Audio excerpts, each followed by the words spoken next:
The man at the heart of this tale had carried a single fierce desire for as long as he could remember, to climb higher than anyone else and stand at the very peak of martial arts. But after years of punishing discipline, endless battles, and training that pushed his body past its limits, a cruel realization slowly settled over him. No matter how much of himself he poured into that path, even if he spent every last breath chasing it, the dream he had devoted his life to might still remain forever out of reach. However hard he fought against it, fate seemed to have placed an invisible wall in front of him, one he simply could not break through.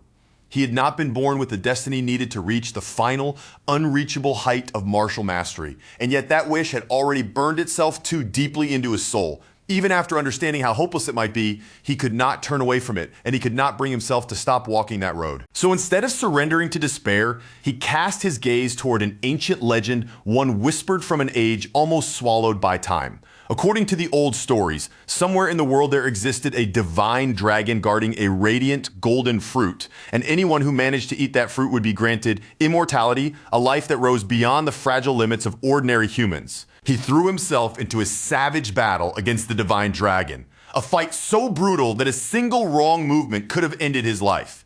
Yet after a desperate clash filled with blood, pain, and deadly blows, he finally brought the legendary beast down. Battered and exhausted with the marks of that terrifying battle still covering him, he stepped into the sacred place where the mythical fruit was said to grow. And then, right there before him, the legend became real. The golden fruit from the ancient tales truly existed, gleaming before his eyes as if it had been waiting through countless years for the one person stubborn enough to reach it. A soft golden glow poured out from the fruit, spreading across the ground and bathing everything nearby in warm light.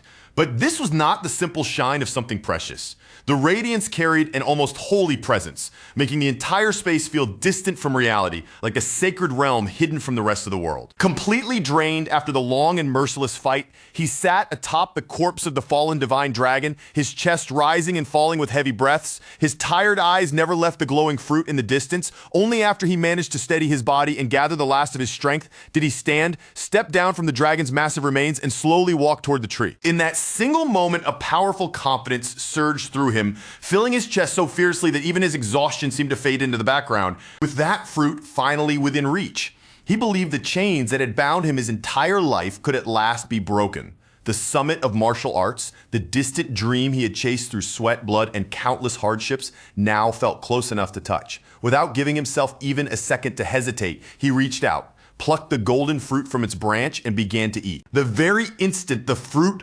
passed down his throat, a strange and unfamiliar power erupted from deep inside him, rushing through his body with a force that overwhelmed every sense. His veins throbbed beneath his skin.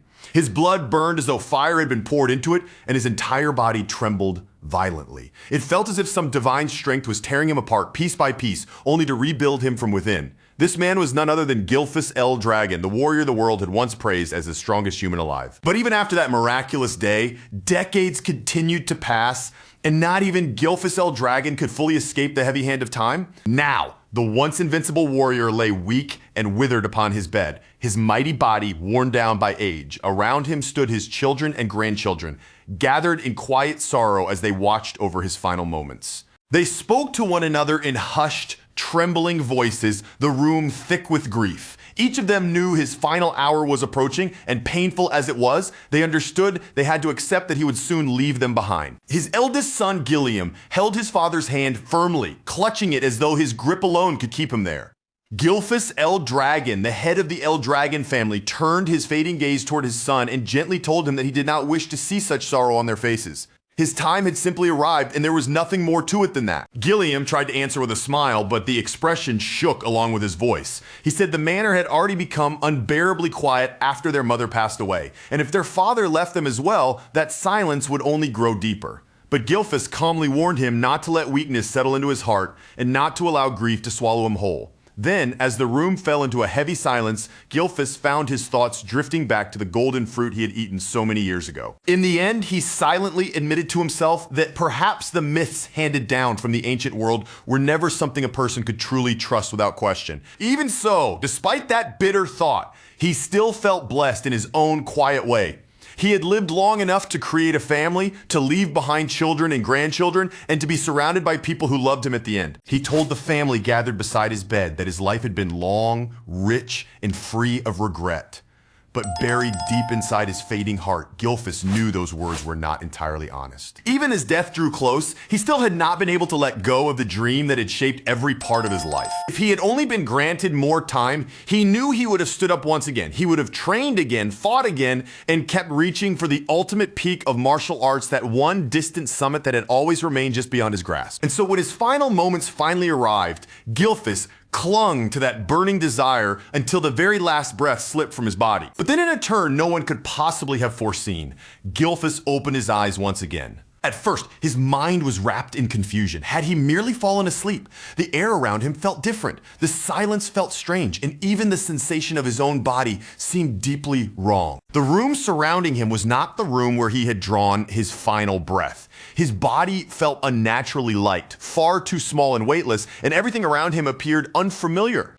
When he finally managed to lift his hands into view and look down at them, his eyes widened in absolute disbelief. These hands did not belong to the old body he remembered. A stunned realization began to crawl through his mind, slow and unbelievable. Was he a baby? The thought struck him with such force that he immediately understood he had been thrown into a situation that completely defied common sense. As a 10-star martial artist, Gilphus could not help but question how something like this could have happened to him.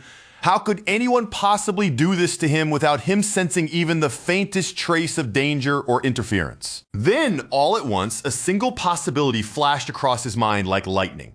The divine dragon, the golden fruit. At last, the scattered pieces began to lock together inside his head. The fruit had not given him immortality in the simple way the old legend had promised. Its true power was something completely different, reincarnation. It was an outcome he never could have imagined, not even after all his years of chasing impossible things. But once he understood what had happened, a quiet joy began to rise from deep within him. He had been granted another chance. A second life had been placed directly into his hands, and with it came the opportunity to chase the martial summit he had failed to reach in his previous life. Before long, Gilphus realized he was not alone. As his eyes moved across the unfamiliar room, taking in the details around him, he gradually understood that he was inside the annex of Eldragon Manor. Somehow he had been reborn into the very same family he had once led. Then he noticed that the room was filled with other infants, all lying nearby in the same space. Just as he began wondering why so many babies had been gathered together, several maids entered the room carrying baby bottles. But the liquid inside those bottles was not milk. Instead, each bottle was filled with a strange crimson substance that immediately stood out. Gilphus watched the maids carefully as they handled the bottles and poured the red liquid inside, its deep color looking sharp and unsettling against the quiet atmosphere of the nursery. At first, he assumed the maids were preparing to feed the infants, but then, without any warning, one of them brought out a goblin instead. They shoved the bottle straight into the goblin's mouth and forced it to drink, making the creature swallow the red liquid even as it struggled against them. Only a few moments later, the goblin's body began to convulse violently. A red glow burst from within its flesh, and in the very next instant, its body exploded apart, spraying blood across the room. Gilphus froze completely, his tiny body going still, as the horrifying scene unfolded right in front of his eyes. Fear and confusion slammed through his mind at the same time. What in the world was going on inside this place? One of the maids spoke in a calm, almost routine tone, explaining that the mixture would be safe as long as they adjusted the amount of water correctly. Then, as they began feeding the red liquid to the other infants, another maid stepped toward Gilphus, reached down, and lifted him into her arms. The moment Gilphus saw the bottle brought close to his face, he understood with absolute certainty that this was no ordinary milk meant for a child. A terrifyingly dense energy radiated from the red liquid, so powerful that even in the weak body of a newborn, Gilphus could clearly sense the danger coming from it. He immediately realized what the crimson liquid truly was. It was dragon blood, and worse still, it contained far too much power for the fragile body of an infant to endure safely. But before Gilphus could resist, before he could do anything with his tiny newborn body, the maid pressed the bottle into his mouth and forced the dragon blood upon him. Driven by the same instinct any newborn would have, he clung on and began to drink. But the very second that ancient dragon blood touched his lips and slipped into his tiny body, a force beyond imagination exploded through him. It rushed through every vein like a raging torrent, making his fragile newborn frame tremble violently.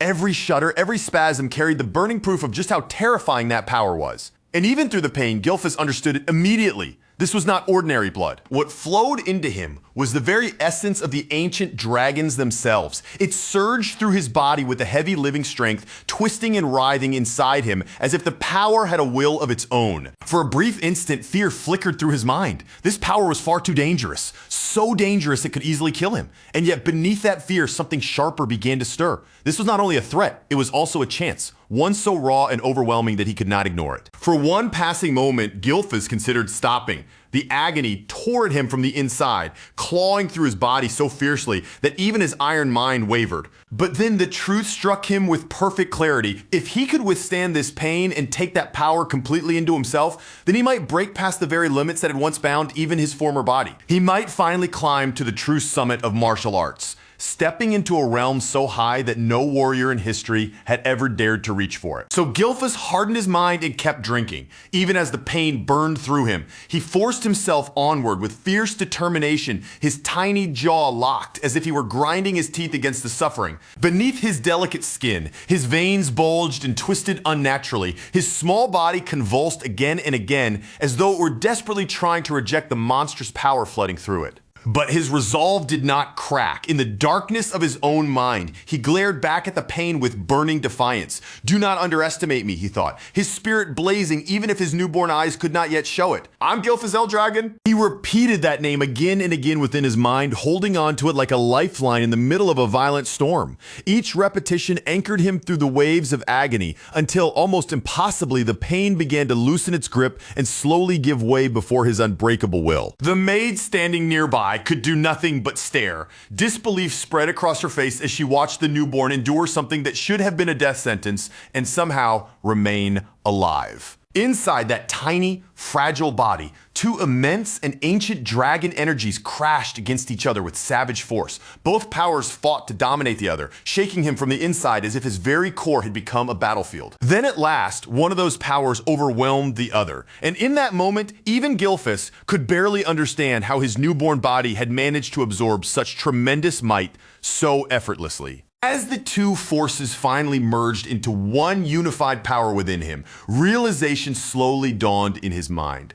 This was no longer just a matter of surviving. This was an opportunity unlike anything before, a chance to rise beyond every height he had ever known. When the final drop was gone, a deep shudder ran through him. Yet to his own astonishment, he had endured the impossible. His body had not broken apart under the pressure. Instead, it had adapted, changing and strengthening in ways even Gylfas himself had never expected. As his awareness settled, he noticed that there were other infants nearby who had also managed to survive. A faint, knowing smirk seemed to tug at him from within as he silently acknowledged just how stubbornly life could cling on. Never underestimate the survival instincts of a newborn, he thought, almost amused by the absurdity of it and by his own terrifying endurance. But no matter how powerful his soul was, the body he occupied was still that of a newborn, and soon enough exhaustion began to close in on him. His eyelids grew heavy, and his tiny muscles finally went slack after the ordeal. Gylfas Eldragon, the strongest human reborn into a new life, at last surrendered to sleep, drifting down into a deep and peaceful rest, as though the nightmare had never happened. 7 years passed, and by then his life had become a strict routine of relentless physical training. Day after day, he pushed the limits of his small yet extraordinary body, shaping it with a discipline far beyond what any ordinary child could endure. With a massive boulder weighing down against his feet, he balanced himself and performed one-handed push-ups with ruthless precision. Rep after rep, his form never wavered. And when he finally reached the 1,000th push-up, he kicked the boulder high into the air, then caught it as it came crashing down onto his back. Even he could hardly believe the raw strength now packed into his young body. Gylfas Eldragon, once the legendary head of the Eldragon clan, now lived under a new name, Zeke Eldragon. As he looked back on the power growing inside him, he understood the cause. The ancient dragon blood he had consumed as an infant was driving his body's unnatural evolution, filling him with an energy far beyond anything ordinary humans could ever hope to possess. That ancient dragon blood given to infants like him contained an enormous reservoir of power. Any child who managed to survive the brutal ritual of drinking it would emerge with a body that had already stepped far beyond normal human limits. With the divine dragon strength now flowing through his veins, Zeke knew that he had already surpassed the peak he had reached at the same age in his previous life. And because he had been the only infant to drink an entire bottle of that potent blood, the transformation within his body had gone far deeper than expected. So deep, in fact, that even he had failed to predict the full extent of it. Even so, one frustration continued to gnaw at him. After all the brutal training he had put himself through, he was still only a 1-star practitioner, nowhere near the 4 stars he had believed he should have achieved by now. In this world, stars represented the magnitude of a person's source power. The human body was seen as a miniature universe, and each star floating within it marked a person's strength. But the more stars one gained, the harder and more grueling it became to reach the next level. In his former life, as Gilphus L. Dragon, he had reached a realm others could not even imagine. 10 stars. No one else in the entire world had ever managed to touch that height. Time really does fly, Zeke murmured quietly. Now 7 years old, he stood between 2 lives, feeling the weight of his past and present overlap inside his mind. It was eventually revealed that Zeke was the illegitimate child of the current head of the L Dragon family. His mother had died when he was still only a newborn, and even after all these years, he had never once seen his father's face. A neglect so cold and complete that Zeke could not bring himself to forgive it. What shocked him even more was the discovery that a full 1,000 years had passed since his reincarnation. The very idea seemed impossible, yet the evidence was all around him. The world had changed drastically during that time, transforming into an age ruled by the harsh law of survival of the fittest. The clearest proof of that brutal era was the horrifying custom of feeding newborn infants the blood of ancient dragons, then forcing them to face the deadly dragon trial. Only those who survived both the dragon blood and the dragon trial were considered worthy of receiving the L Dragon warrior education and training, and naturally Zeke had passed that cruel test of fate. Yet, whenever he asked the servant assigned to him why no instructors had ever come to teach him, her answer never changed. She simply told him she was forbidden to respond. Even after 7 years, Zeke had not received a single proper combat lesson. "Isn't that strange?" he muttered, his young face tightening with suspicion. Every child who survived the dragon trial was supposed to begin training right away. Everyone, it seemed, except him. Day after day he remained isolated, with only that quiet servant by his side. And when he questioned her about this strange arrangement, she merely asked him what was wrong with it. Zeke let out a tired sigh, deciding that strengthening his own body might be more important than formal combat lessons anyway. After all, he had once been a 10-star warrior. Still, he asked for information about the other surviving infants, or anything about the family that might be useful to him. But once again, the servant refused, calmly stating that she was acting under strict orders. Frustration settled over Zeke's young face like a shadow. His eyes sharpened as he demanded, "Will you always refuse to answer me?" The servant did not waver. Her reply remained firm and unmoved, making it clear that she could not speak about matters she had been ordered to keep silent. "Isn't this cruel?" Zeke asked bitterly, unable to hide the resentment in his voice. But the servant answered in the same calm tone as always, explaining that she was only carrying out her duty, taking care of his daily needs, and nothing beyond that. She was a 3-star practitioner, strong enough to teach him the basics of combat if she wanted to. But to Zeke, lessons that simple had never mattered much. After 7 long years of hearing the same unmoving answers from her, he had grown almost numb to the repetition. At last, Zeke drew in a steady breath and made his decision. Without another word, he turned away and headed toward the forest. The servant simply watched him leave in silence, offering no warning and making no attempt to stop him. "So she's really gonna let me go," Zeke thought, irritation creeping into his mind as he stepped between the trees and disappeared deeper into the forest. Far inside the forest, where the shadows grew thicker and the wild plants crowded the ground, Zeke began pulling up poisonous herbs. One after another, he gathered them and ate them without the slightest hesitation. As always, the taste was unbearably bitter and foul, spreading through his mouth in a way that would have made most people gag. But to Zeke, this was simply another part of his harsh and punishing training method. Then, without warning, a faint awareness pricked at his senses. Zeke paused, drew a slow breath, and repeated silently to himself, "Be patient, be patient." He could feel it clearly now, a presence hidden somewhere nearby. Someone or perhaps something was watching him from the shadows, quietly studying every move he made, no matter how much he tried to ignore it. That uncomfortable sensation refused to disappear. After a tense stretch of silence, Zeke exhaled sharply through his nose. "They followed me all the way here, huh?" he muttered under his breath. Then finally tired of waiting, he raised his voice with bold impatience and called out, "You might as well come out if you've got something to say." Without making a sound, Zeke slipped down into the tall grass, letting the swaying blades rise around him and hide his small body like a natural curtain. The moment he stilled his breathing, his sharpened senses caught it, a heavy, suffocating aura hanging somewhere nearby. It felt dark, unfamiliar, and unpleasantly thick, the kind of presence that made the fine hairs along his arms prickle with warning. Zeke's gaze sharpened as he looked toward the source of that oppressive feeling. There, partly hidden beyond the shifting grass and wrapped in an eerie haze, stood a beast known as an anger boar, its massive body looming through the strange mist. "What is that aura?" Zeke muttered under his breath, his eyes fixed on the black vapor curling around the creature. That swirling mist clung to the anger boar like something alive, and even with memories stretching back 1,000 years, he had never encountered anything quite like it. The anger boar lowered its head and calmly grazed on the forest grass, completely unaware of the danger watching it. Then Zeke slowly rose from his hiding place, his small figure emerging from the tall blades. The movement instantly startled the beast, and its ears snapped back as alarm ran through its body. In the next instant, the creature charged straight at him, lowering its tusks with open aggression, but Zeke did not flinch. Instead, a wide, exhilarated grin spread across his face, as if the sight of that incoming monster only made his blood race faster. He was honestly thrilled. After so many years of training alone and being left to sharpen himself in silence, this was exactly the kind of real challenge he had been waiting for. The anger boar lunged forward with brutal force, tearing through the grass as it came.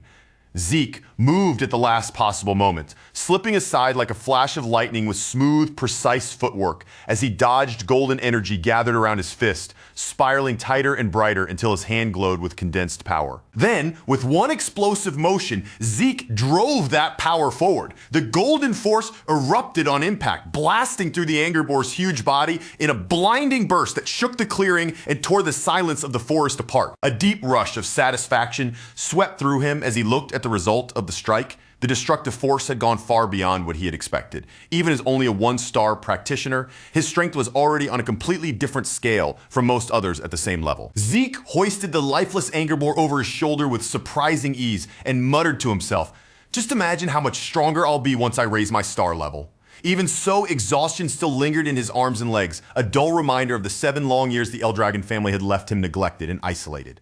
As he stood there with the beast's weight resting across him, his thoughts began to wander. Maybe the time had finally come to leave this place behind, to step past the forest that had confined him, and perhaps even travel all the way toward the endless horizon of the ocean. But Zeke did not realize that someone was watching him from a distance, hidden deep in the shadows. A cloaked man stared at the boy with quiet astonishment. "What's happening with that boy?" he murmured. Without receiving any proper instruction, Zeke had still reached 1 star, and with a single blow, he had killed an anger boar. But what unsettled the observer even more was how the child had sensed him from such a long distance.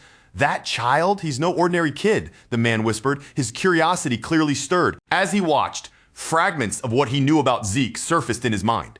The boy's mother had died when he was still an infant, and his father, the current head of the Eldragon family, had never shown any real interest in him. With that kind of abandonment, Zeke should not have developed this kind of strength. And yet, because he was still the illegitimate son of the family head, he would never be allowed to exist completely outside the family's gaze. That was exactly why someone like him had been ordered to observe the child from the shadows. An illegitimate son, but the blood of the Eldragon head still flows through him. The man murmured, considering the possibility. Was that blood the reason behind Zeke's abnormal strength?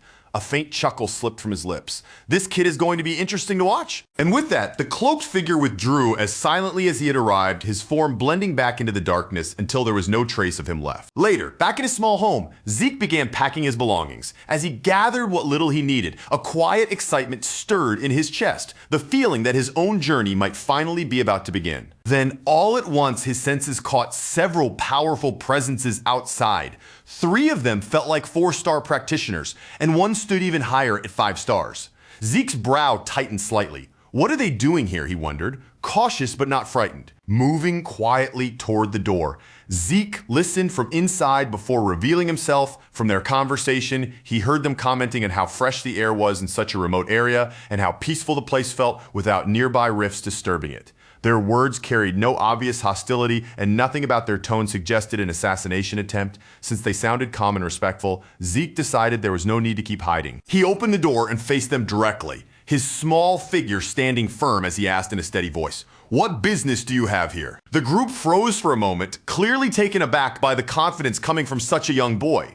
None of them seemed to have expected him to confront them so boldly. Zeke's eyes moved over them at once, and almost immediately, his attention landed on the emblem embroidered across their robes. It was unmistakable, the mark of the Eldragon clan. Eldragon, Zeke murmured quietly, suspicion mixing with curiosity in his voice as he tried to understand why people bearing that emblem had come all the way to see him. The men quickly bowed before him, and the one who appeared to be their leader stepped forward with formal respect. "It is an honor to finally meet you, young Master Zeke," he said, his voice composed and carefully measured. Then the leader continued explaining their purpose with the same respectful tone. "We have been sent to escort you to the location of your examination." "Examination?" Zeke repeated, his eyes narrowing slightly as confusion creased his young face. A flash of irritation crossed his expression.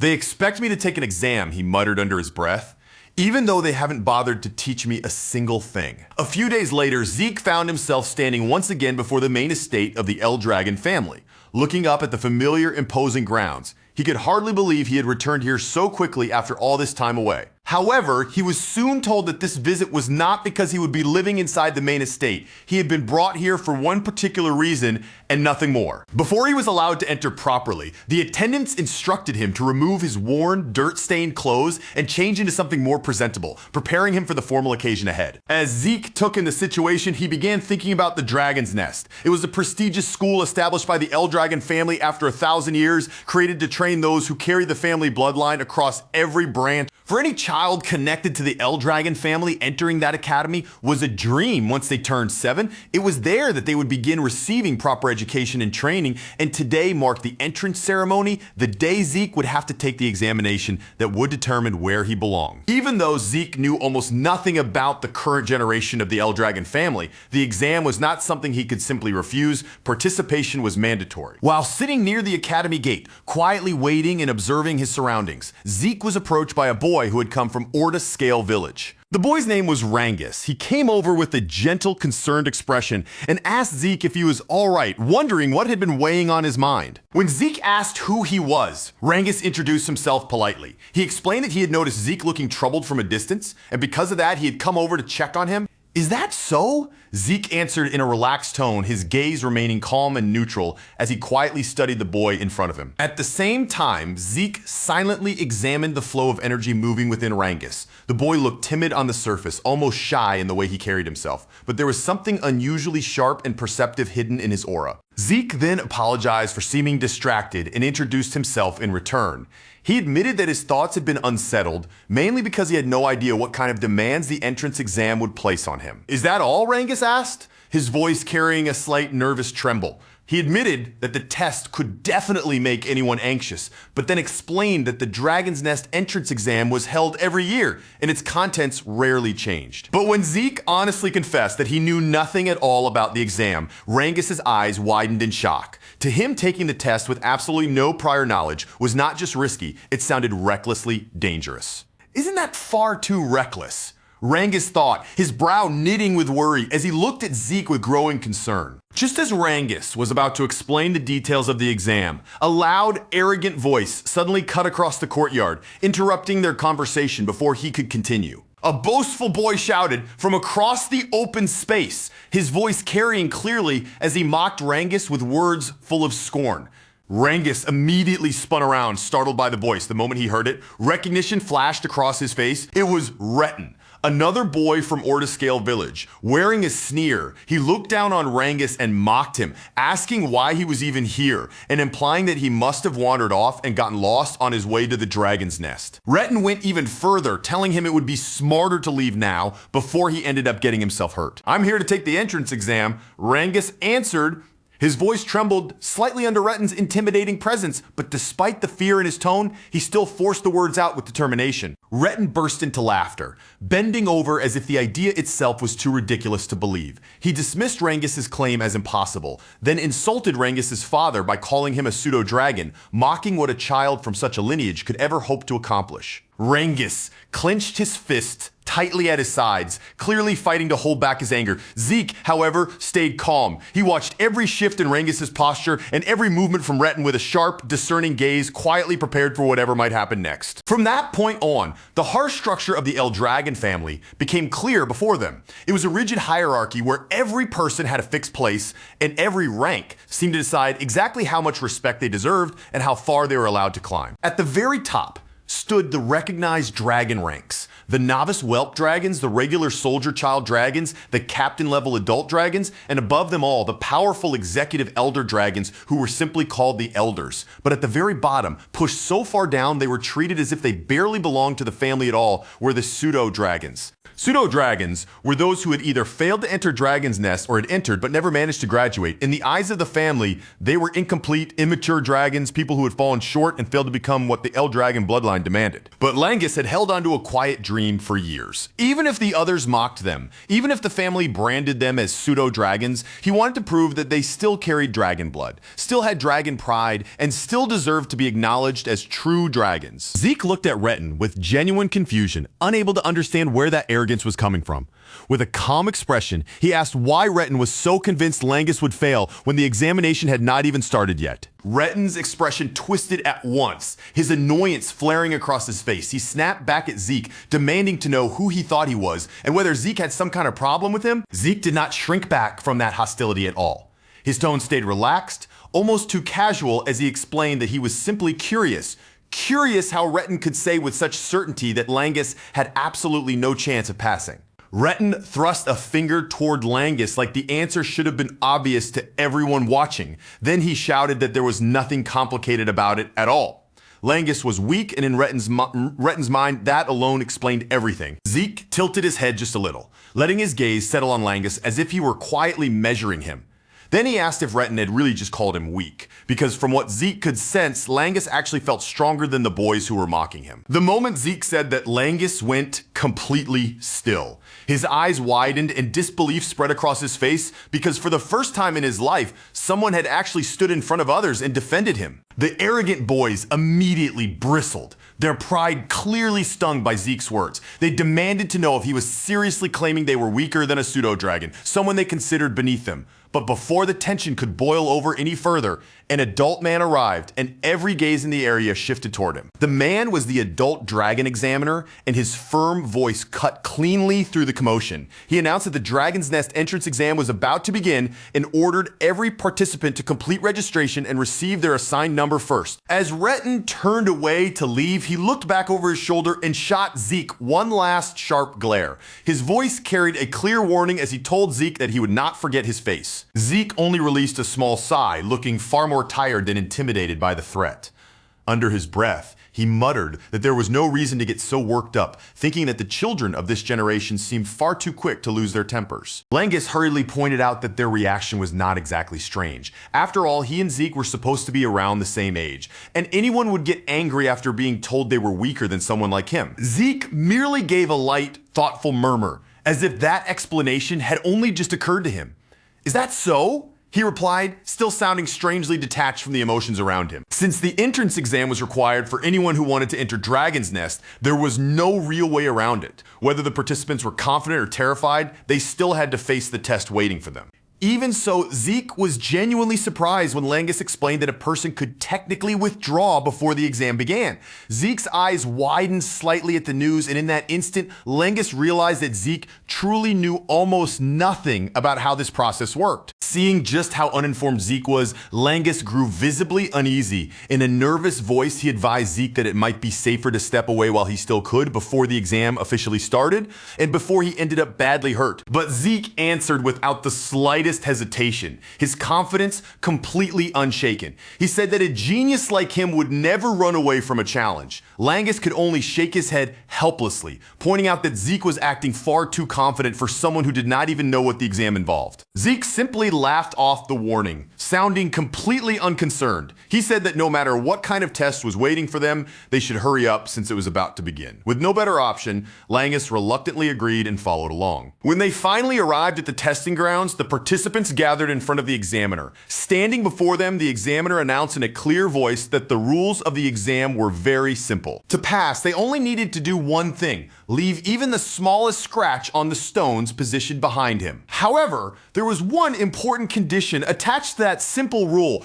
Personal weapons were forbidden, and every participant had to use only the weapons prepared and provided by the academy. If they wished, they were also allowed to strike with their bare hands. But the examiner made sure everyone understood the limit clearly. Each participant would only receive 3 attempts. Zeke blinked after hearing the explanation, and disappointment crept into his voice as he asked if that was really all the exam amounted to. After all, he had survived the brutal dragon trial when he had been nothing more than a newborn infant. Because of that, he had expected the Dragon's Nest entrance exam to be something far more dangerous, terrifying, and intense. Compared to the nightmare he had imagined, this test looked almost too simple. The gap between his expectations and reality was so large that the whole thing felt strangely underwhelming to him. The examiner did not linger on explanations. He quickly called out the first participant's number and ordered the boy to step forward and begin the test. The first boy walked toward the massive stone with clear nervousness in his posture. His hands tightened around the weapon, and even though fear showed in his movements, he forced himself to swing with every bit of strength he could gather. The moment the blade struck the stone, a sharp metallic crash rang out across the testing ground. The sound echoed so violently that it seemed to rattle through the ears of everyone watching. But the blade did not cut into the stone at all. Instead, the boy's sword snapped clean in half. And in the very same brutal instant, the rebounding force blasted back into his body and shattered his arm. Zeke stared at the scene with stunned eyes, caught off guard by how violently the so-called simple test had turned against the first participant. As the boy collapsed to the ground and twisted in agony, the examiner remained perfectly composed. He reminded the injured participant that he still had 2 attempts left and asked if he wished to continue. But the boy could not even get back on his feet. Without hesitation, the examiner declared him failed and ordered the others to clear the area. While the injured boy was dragged away from the testing ground, the examiner immediately called the next number, carrying on as if nothing unusual had happened at all. Langus trembled where he stood, his face paling after watching that first attempt end so horribly. Zeke, however, did not look scared.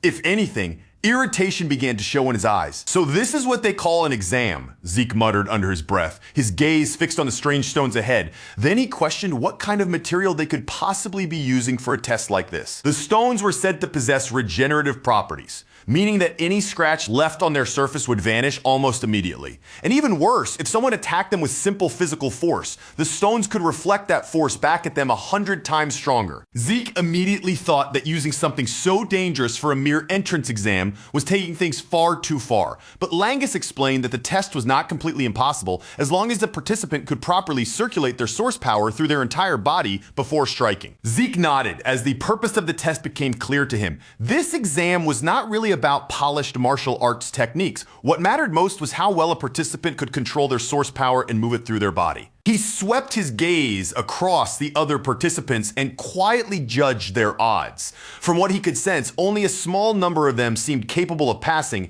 and that group included the arrogant boys who had been looking down on Langus earlier. As the exam continued, failures came one after another. Participant after participant was thrown backward or injured, their ordinary attacks rebounding from the stones with terrifying force instead of leaving even the faintest mark. Then, after several more attempts had come and gone, the examiner finally called out Zeke's number. Zeke smiled calmly and said that it was his turn. Beside him, Langus was still visibly tense, and he quickly asked whether Zeke truly had no intention of withdrawing from the exam. Zeke did not slow his steps for even a second. He simply walked forward with steady confidence and told Langus not to worry about him. As Zeke approached the examiner, the man's eyes suddenly widened. For a brief moment, it was as if he had sensed something completely unexpected rising from the young boy in front of him. A faint, yet overwhelming aura began to gather around Zeke. In that instant, the pressure he released carried a trace of the majesty and presence from his previous life as Gilphus L. Dragon. The examiner instructed Zeke to step forward and choose one of the weapons prepared for the test. But Zeke answered immediately, without even glancing at them, saying that he did not need a weapon. He declared that his fists alone would be enough. And that single statement sent uneasy murmurs spreading through the watching crowd. No matter how skilled Zeke might be at circulating source power, the others simply could not accept what they had just heard. In their eyes, leaving a scratch on that stone with bare hands was impossible, something no sane participant should even attempt. Everyone watching was already certain of how this would end. The moment Zeke's bare fist struck that enchanted stone, they believed his hand would shatter on impact. Some even whispered that the rebound would not stop there, that the force would travel straight up his arms and crush them too. Hearing those frightened murmurs, Langus grew even more anxious, his face tightening as worry piled up inside him. That anxiety quickly turned inward, twisting into frustration with himself. Langus clenched his body stiffly, blaming himself for standing there uselessly instead of stopping Zeke sooner, before he walked straight into a danger that everyone else could already see. Then the examiner's voice rang out across the testing ground, sharp and official, giving Zeke the signal to begin. Zeke stepped up to the enormous stone without a trace of fear and placed his palm calmly against its surface. Beneath his hand, he felt the unfamiliar texture of the material, something strange and unlike anything he had touched before. This was his first time encountering a stone like this, and inwardly he guessed it must have formed sometime during the 1,000 years he had been gone. Even now, this new era was filled with mysteries he did not fully understand. But at that moment, none of that mattered. Without wasting another breath, Zeke pulled his source power deep into himself, gathering it with precise control before compressing it tightly into his fist. While Langus trembled nearby, terrified that Zeke would be badly hurt, Zeke's expression showed something completely different. Deep inside, he was almost thrilled.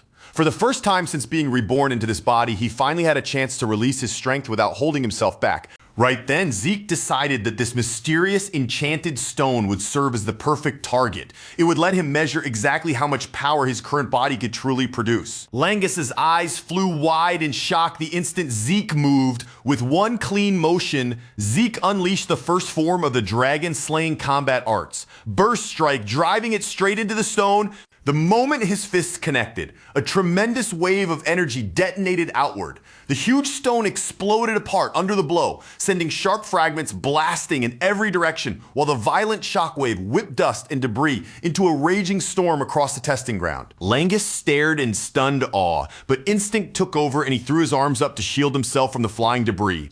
Even the examiner stood frozen in place, his eyes stretched wide as he struggled to process the impossible scene unfolding right in front of him. As the dust slowly began to settle, Zeke was still standing before the shattered remains of the stone. A faint smile rested on his face, and he casually noted that the technique still felt a little too heavy for his current body to handle properly. His hand had been badly damaged by the impact, yet Zeke only let out a small laugh at himself. The injury simply reminded him that despite all his progress, he still had a long way to go and that his training would need to become far more intense. The other participants could do nothing but stare. The entire crowd had fallen into stunned silence, completely robbed of words by what Zeke had just done. Retten's face twisted between irritation and disbelief as he glared at the ruined enchanted stone. No matter how clearly the evidence stood before him, he could not accept that Zeke had actually destroyed it. Among the onlookers, a woman watched Zeke with a curious smile playing at her lips. As her gaze lingered on him, she remarked that he truly was an interesting child. While everyone else remained frozen in shock, Zeke simply stood there in a surprisingly good mood. He waited in front of the broken stone, silently expecting the examiner to hurry up and announce his result. But the examiner had still not recovered from what he had witnessed. The stone Zeke had smashed was supposed to repair itself, and only warriors who had reached at least the 4-star level were thought capable of breaking it at all. Yet right before his eyes, a child had done something that should have been impossible. The examiner muttered to himself that Zeke was only an illegitimate son, then wondered if the blood of the family head running through him could explain such absurd power. At the same time, the technique Zeke had just used stirred something strange in his memory, leaving behind a faint sense of familiarity. When the examiner continued standing there in a daze, Zeke finally called out to him with a hint of impatience, asking what his result was. Only then did the man snap back to reality, straighten himself, and officially declare that Zeke had passed the test. One of the examiners then stepped forward and handed Zeke a small bottle filled with green liquid. Zeke looked down at it with curiosity and asked what it was, but the man only urged him to move along, telling him that he was blocking the testing area. Zeke frowned, clearly annoyed by the blunt response, and muttered under his breath as he wondered whether everyone in this generation was this rude. Before he could complain any further, Langus rushed over to him, his face bright with excitement as he praised Zeke's incredible performance. Zeke grinned proudly and lifted his chin, acting as if that shocking display had been nothing special at all. With complete confidence, he said that something like that was nothing but peanuts. Then Zeke's attention returned to the green liquid in his hand. He asked what it actually was, and Langus explained that it was a healing potion, the standard recovery medicine used by the El Dragon family. Zeke repeated the words healing potion with suspicion in his voice.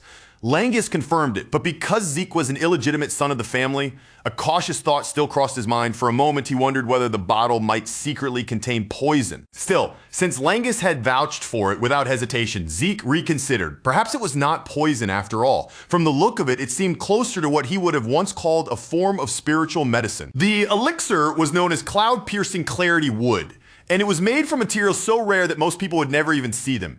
It contained herbs that grew only in hidden realms, pure source power drawn from divine beasts, and the precious essence of elusive phantom beasts. Once consumed, it could heal not only fresh wounds, but even old scars and lingering injuries that refused to fade.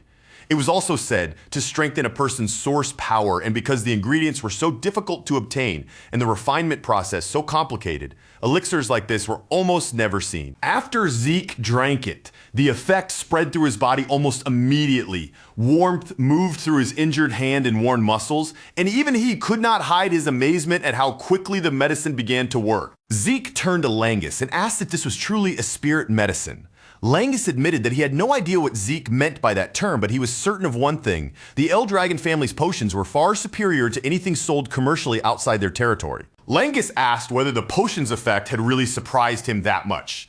Zeke answered that of course it had, explaining that it had healed the serious damage to his hand as well as the strain left behind from his training. Even so, he noticed one important difference. Unlike true spirit medicine, it did not seem to increase his source power. Langus, however, said that he was far more amazed by Zeke himself than by the potion.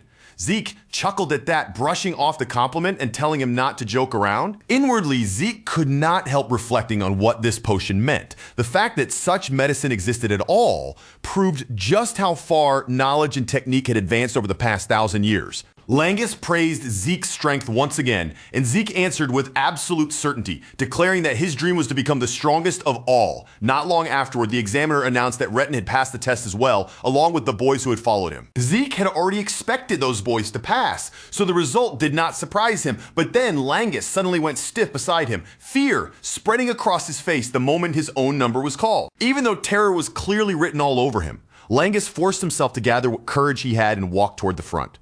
Watching his stiff, awkward steps, Zeke wondered why he looked so nervous, then shouted encouragement after him, telling him to trust himself. Langus's face flushed with embarrassment the moment Zeke's voice carried across the testing ground, and he quickly asked him to lower his voice. When Langus reached the place where the weapons were laid out, he looked over the options and chose a sword instead of any other weapon. Zeke narrowed his eyes as he watched the choice closely. Right away, he found himself wondering what Langus was thinking. As soon as the examiner gave the signal, Langus swung the sword at the stone, but just as he had feared, his first attempt failed and the blade did not leave a proper mark on the surface. Refusing to give up after only one failure, Langus pushed himself up and tried again. This time, however, the strike rebounded sharply off the stone, knocking his balance apart and sending him crashing down to the ground. His hands trembled uncontrollably from the reflected force, the shock still racing through his arms as he struggled to steady himself. Retin and his group immediately burst into mocking laughter,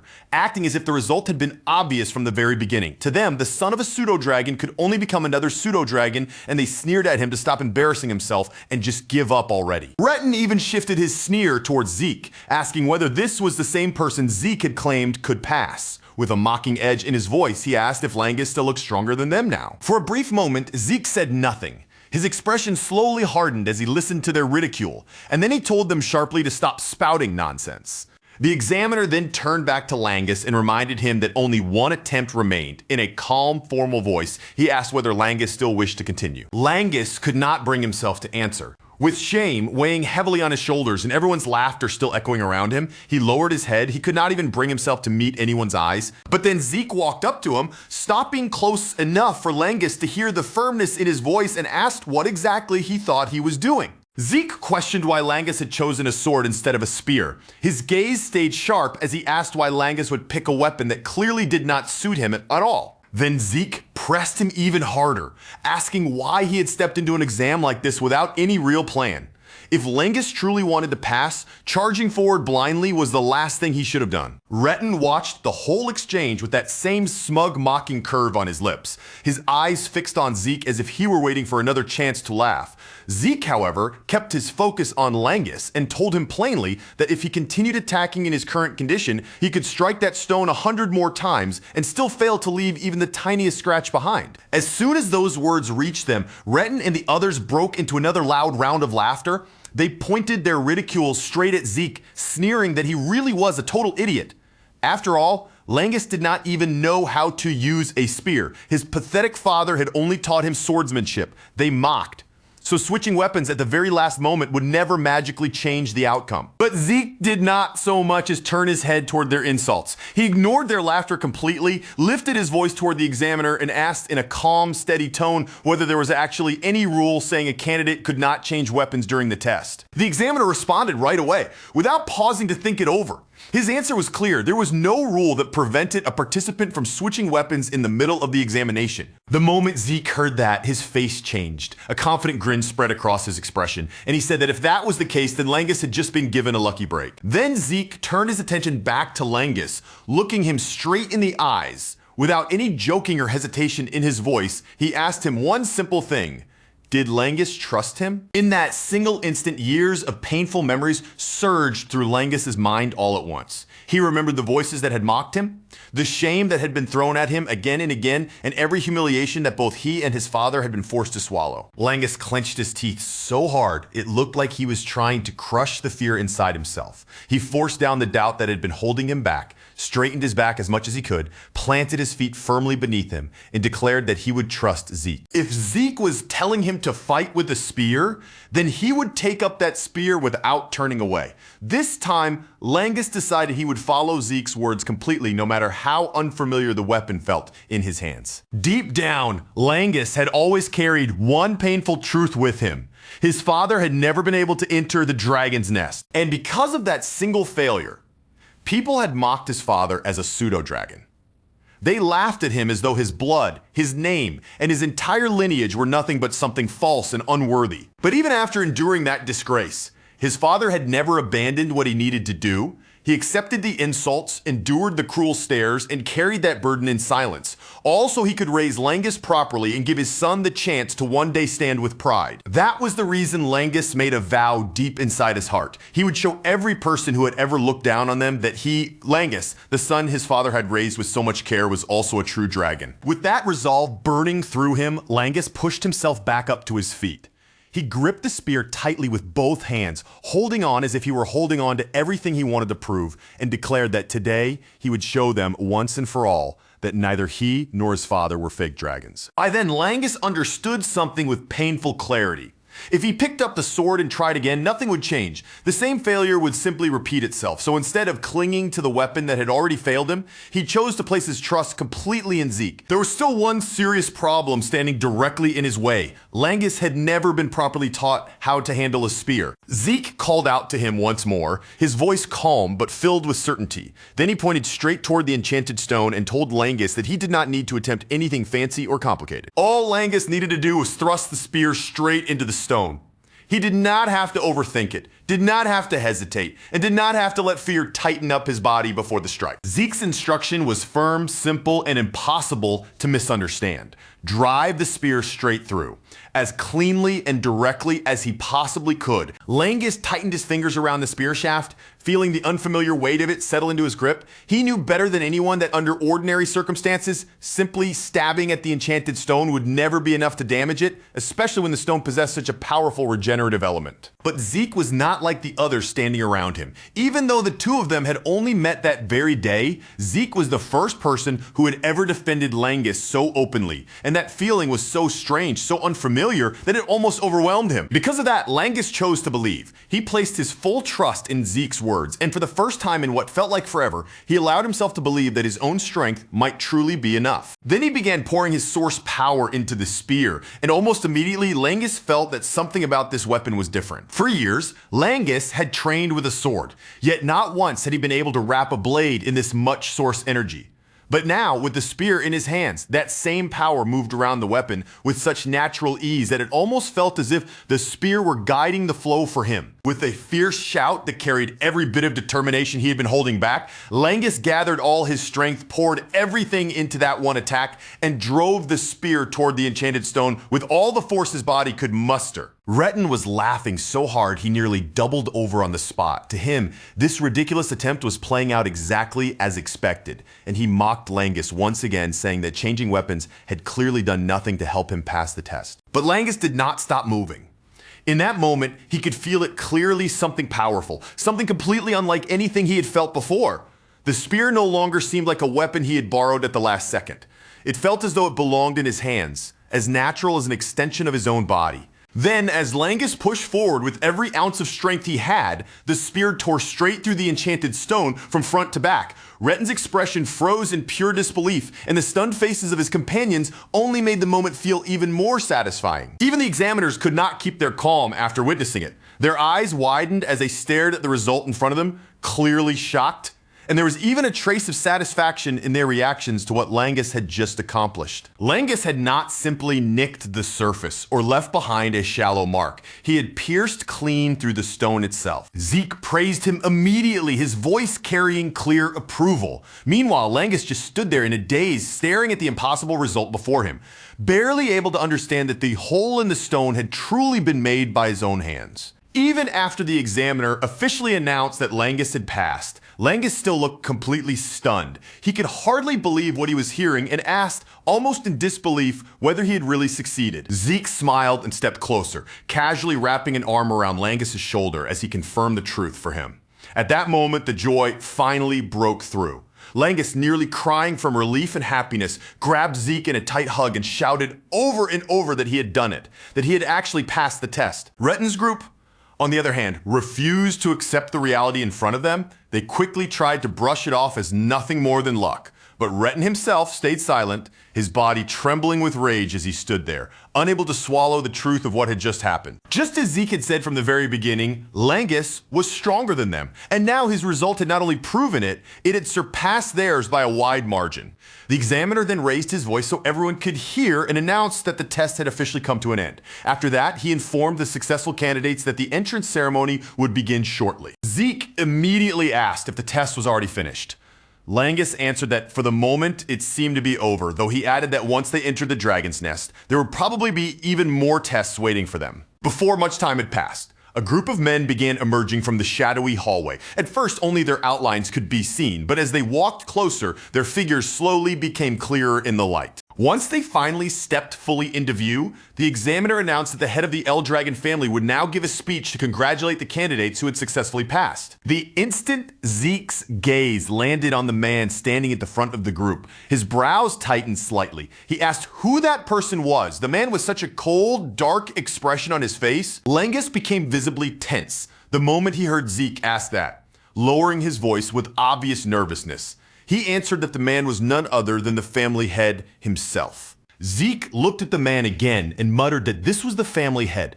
Then, without filtering himself at all, he wondered aloud why the man looked like that. Standing there with no smile, wearing a face colder than ice, Langus immediately panicked, slapped a hand over Zeke's mouth, and whispered desperately for him to be quiet, begging him more than once to stop talking. Zeke gave a small nod from behind Langus's hand, finally agreeing that at least for the moment, he would keep his mouth shut. When Zeke shifted his eyes back toward the group, he silently studied them more carefully, from their posture, presence, and the way the room seemed to react to them. He understood that these men represented the current strength and authority of the L-Dragon family. Among them were warriors who had already reached the 7-star level, while others stood at the 6-star level. Each one carried a distinct pressure around them, the kind of aura that made it clear they were not ordinary fighters. From Zeke's point of view, their strength was honestly impressive compared to what most people could ever hope to achieve. These men were undeniably powerful. And standing above all of them was the current family head, Balza L-Dragon, as an 8-star level powerhouse. His presence carried far more weight than anyone else around him. 1,000 years ago, only a very small number of people had ever managed to reach that level. Even so, Zeke still could not tell just how many monsters of that caliber existed in the present era. Zeke quietly muttered that he did not like this family head at all. But before he could keep going and say anything even more dangerous, Langus hurriedly tried to silence him again before those words could cause real trouble. Zeke could only sigh inwardly, thinking that he never would have imagined this cold, intimidating man would end up being his father in this lifetime. A dark, almost living aura erupted from Balza El Dragon, black flames licking around him as if the air itself were burning. The hall seemed to shrink under the weight of his presence, the atmosphere thickening so much that each breath felt like inhaling molten lead. Every surface, every shadow vibrated with his terrifying energy, and the sheer force pressed down like an invisible vice. The examiner snapped upright, his eyes wide with instinctive caution, and his voice cut sharply through the heavy air. "Silence!" he commanded, his tone leaving no room for argument. Master Balza is about to speak. Every student's attention snapped to the imposing figure at the front, aware that any misstep could be disastrous. Balza advanced with deliberate, silent steps, and when he spoke, his words were cold and cutting. He demanded nothing less than total devotion from all of them, to become the living, breathing embodiment of the El Dragon family. His voice, low but echoing, rippled across the hall, and with each syllable, the suffocating pressure of his presence expanded, pressing down on every candidate like a relentless storm. Yet Zeke remained completely unmoved. Not a flicker of fear crossed his face, no sign of strain in his posture. He stood as if Balza's oppressive aura simply didn't exist, untouched by the overwhelming force that crushed everyone else around him. The other examinees, however, fared far worse. Tremors ran through their limbs, faces drained of color, their chests heaving as they struggled to breathe. The sheer intensity of Balza's presence left their bodies rigid, frozen in place by an invisible weight that seemed impossible to resist. Zeke's gaze drifted sideways, and he noticed even Langus, the usually composed and formidable figure, wincing under the same oppressive force. A flicker of disbelief crossed Zeke's face. Everyone else was crumbling, yet here he stood steady and untouched, as though the family head's mere existence could bend wills like paper, and he alone was immune to it. And beneath that oppressive weight, Zeke sensed a darker undercurrent, something far more sinister. Buried deep within Balza's aura was a sharp, boiling hatred, a visceral malice that seemed to slice through the air itself. Its origin was a mystery, yet even without knowing why, Zeke felt a cold dissonance in his chest.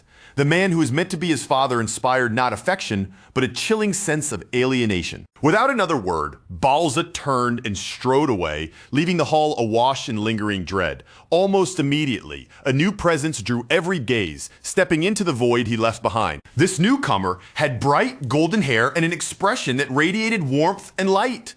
His voice carried cheerfully across the hall as he offered a polite thanks to Master Balza for his words. With a grin, he reassured the students that Balza's expectations were high for every one of them. Following his master's example, he promised to keep his own remarks short, not wasting their time with unnecessary formality. Zeke, quietly observing, tried to place this strange figure, but the blonde speaker moved on seamlessly, encouraging the students to train hard, push their limits, and strive to grow stronger with every passing day. One of the examiners blinked in disbelief, muttering under his breath, almost incredulous. Was that truly all the man had to say? The blonde only smiled, his tone light and teasing. People who fuss over trivial details tend to go bald early, he joked. I have no intention of dragging this out. Zeke couldn't quite figure him out, but at least the suffocating tension that had gripped the hall since Balza spoke finally began to ease. The examiner, sensing the shift, moved quickly to the next order of business.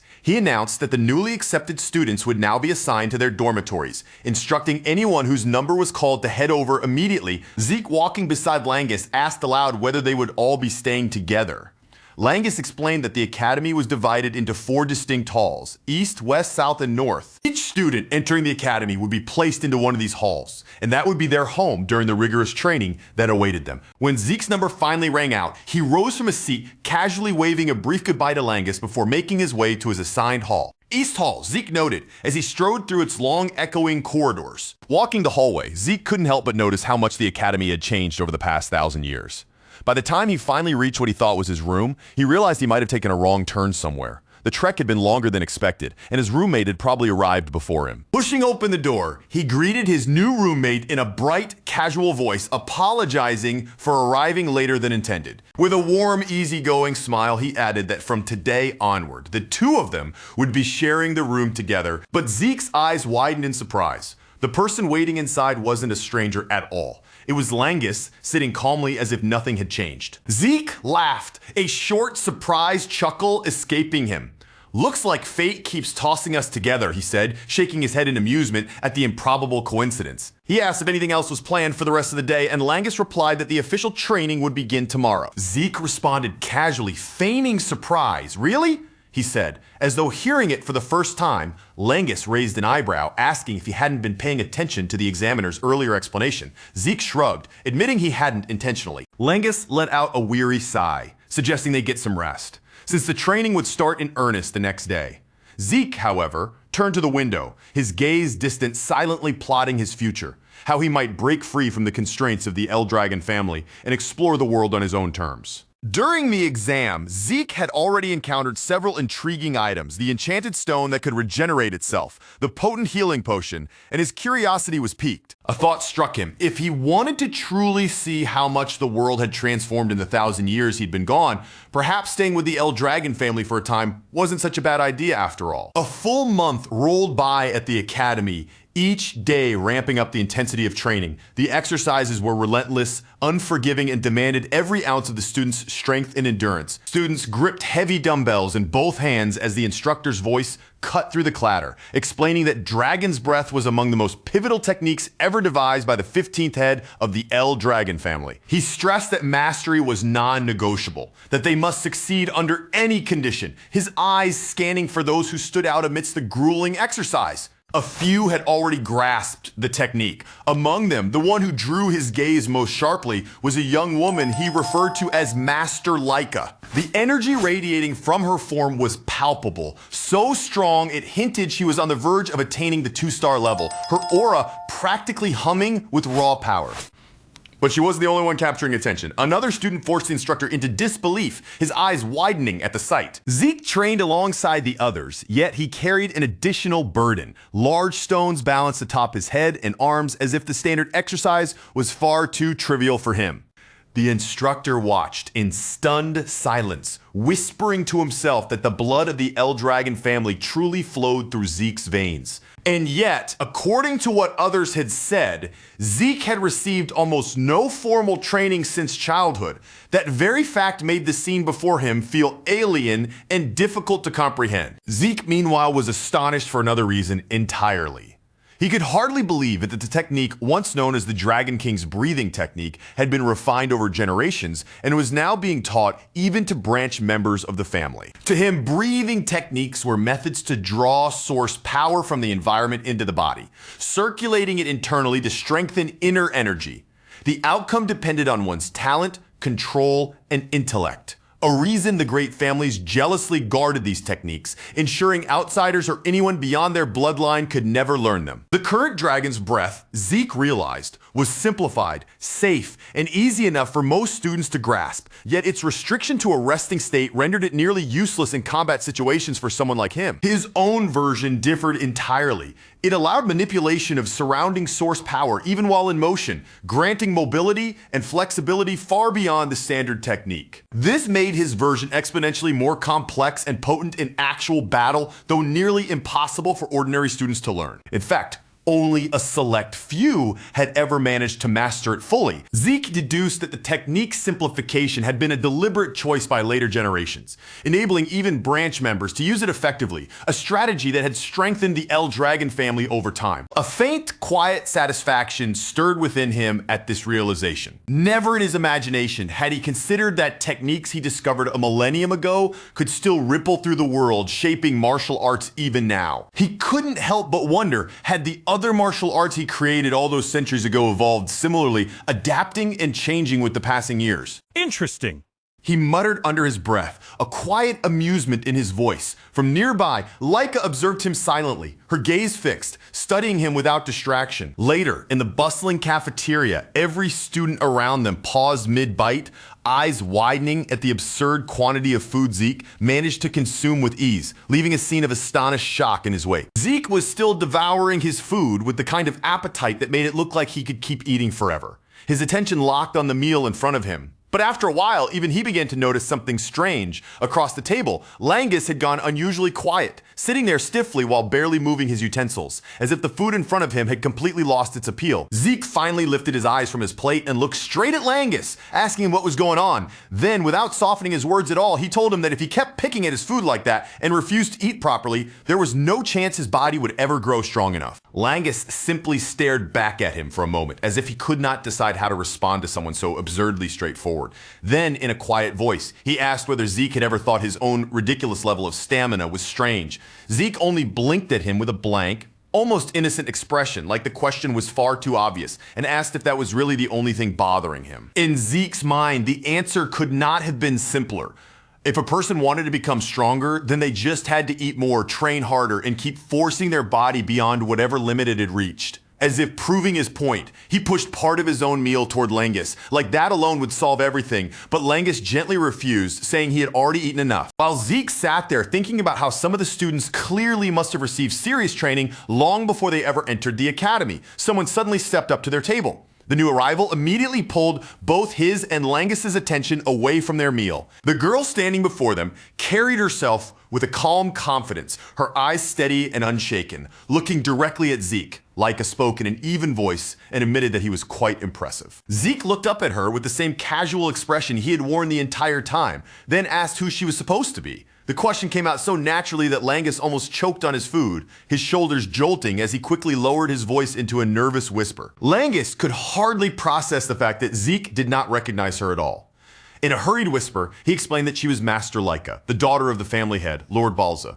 But Zeke only reacted with careless indifference, saying that since he did not know her, he had no idea what Langus expected him to do about it. Cold sweat immediately began to form on Langus's face as he warned Zeke that he absolutely could not speak to her so casually. Master Laika was one of the candidates who might inherit the position of family head someday, not someone an ordinary student could afford to treat lightly. Zeke only tilted his head, completely unfazed, and pointed out that he was also a child of the family head, even if he happened to be an illegitimate one. Langus froze right where he sat, stunned, speechless by how openly Zeke had just said something like that.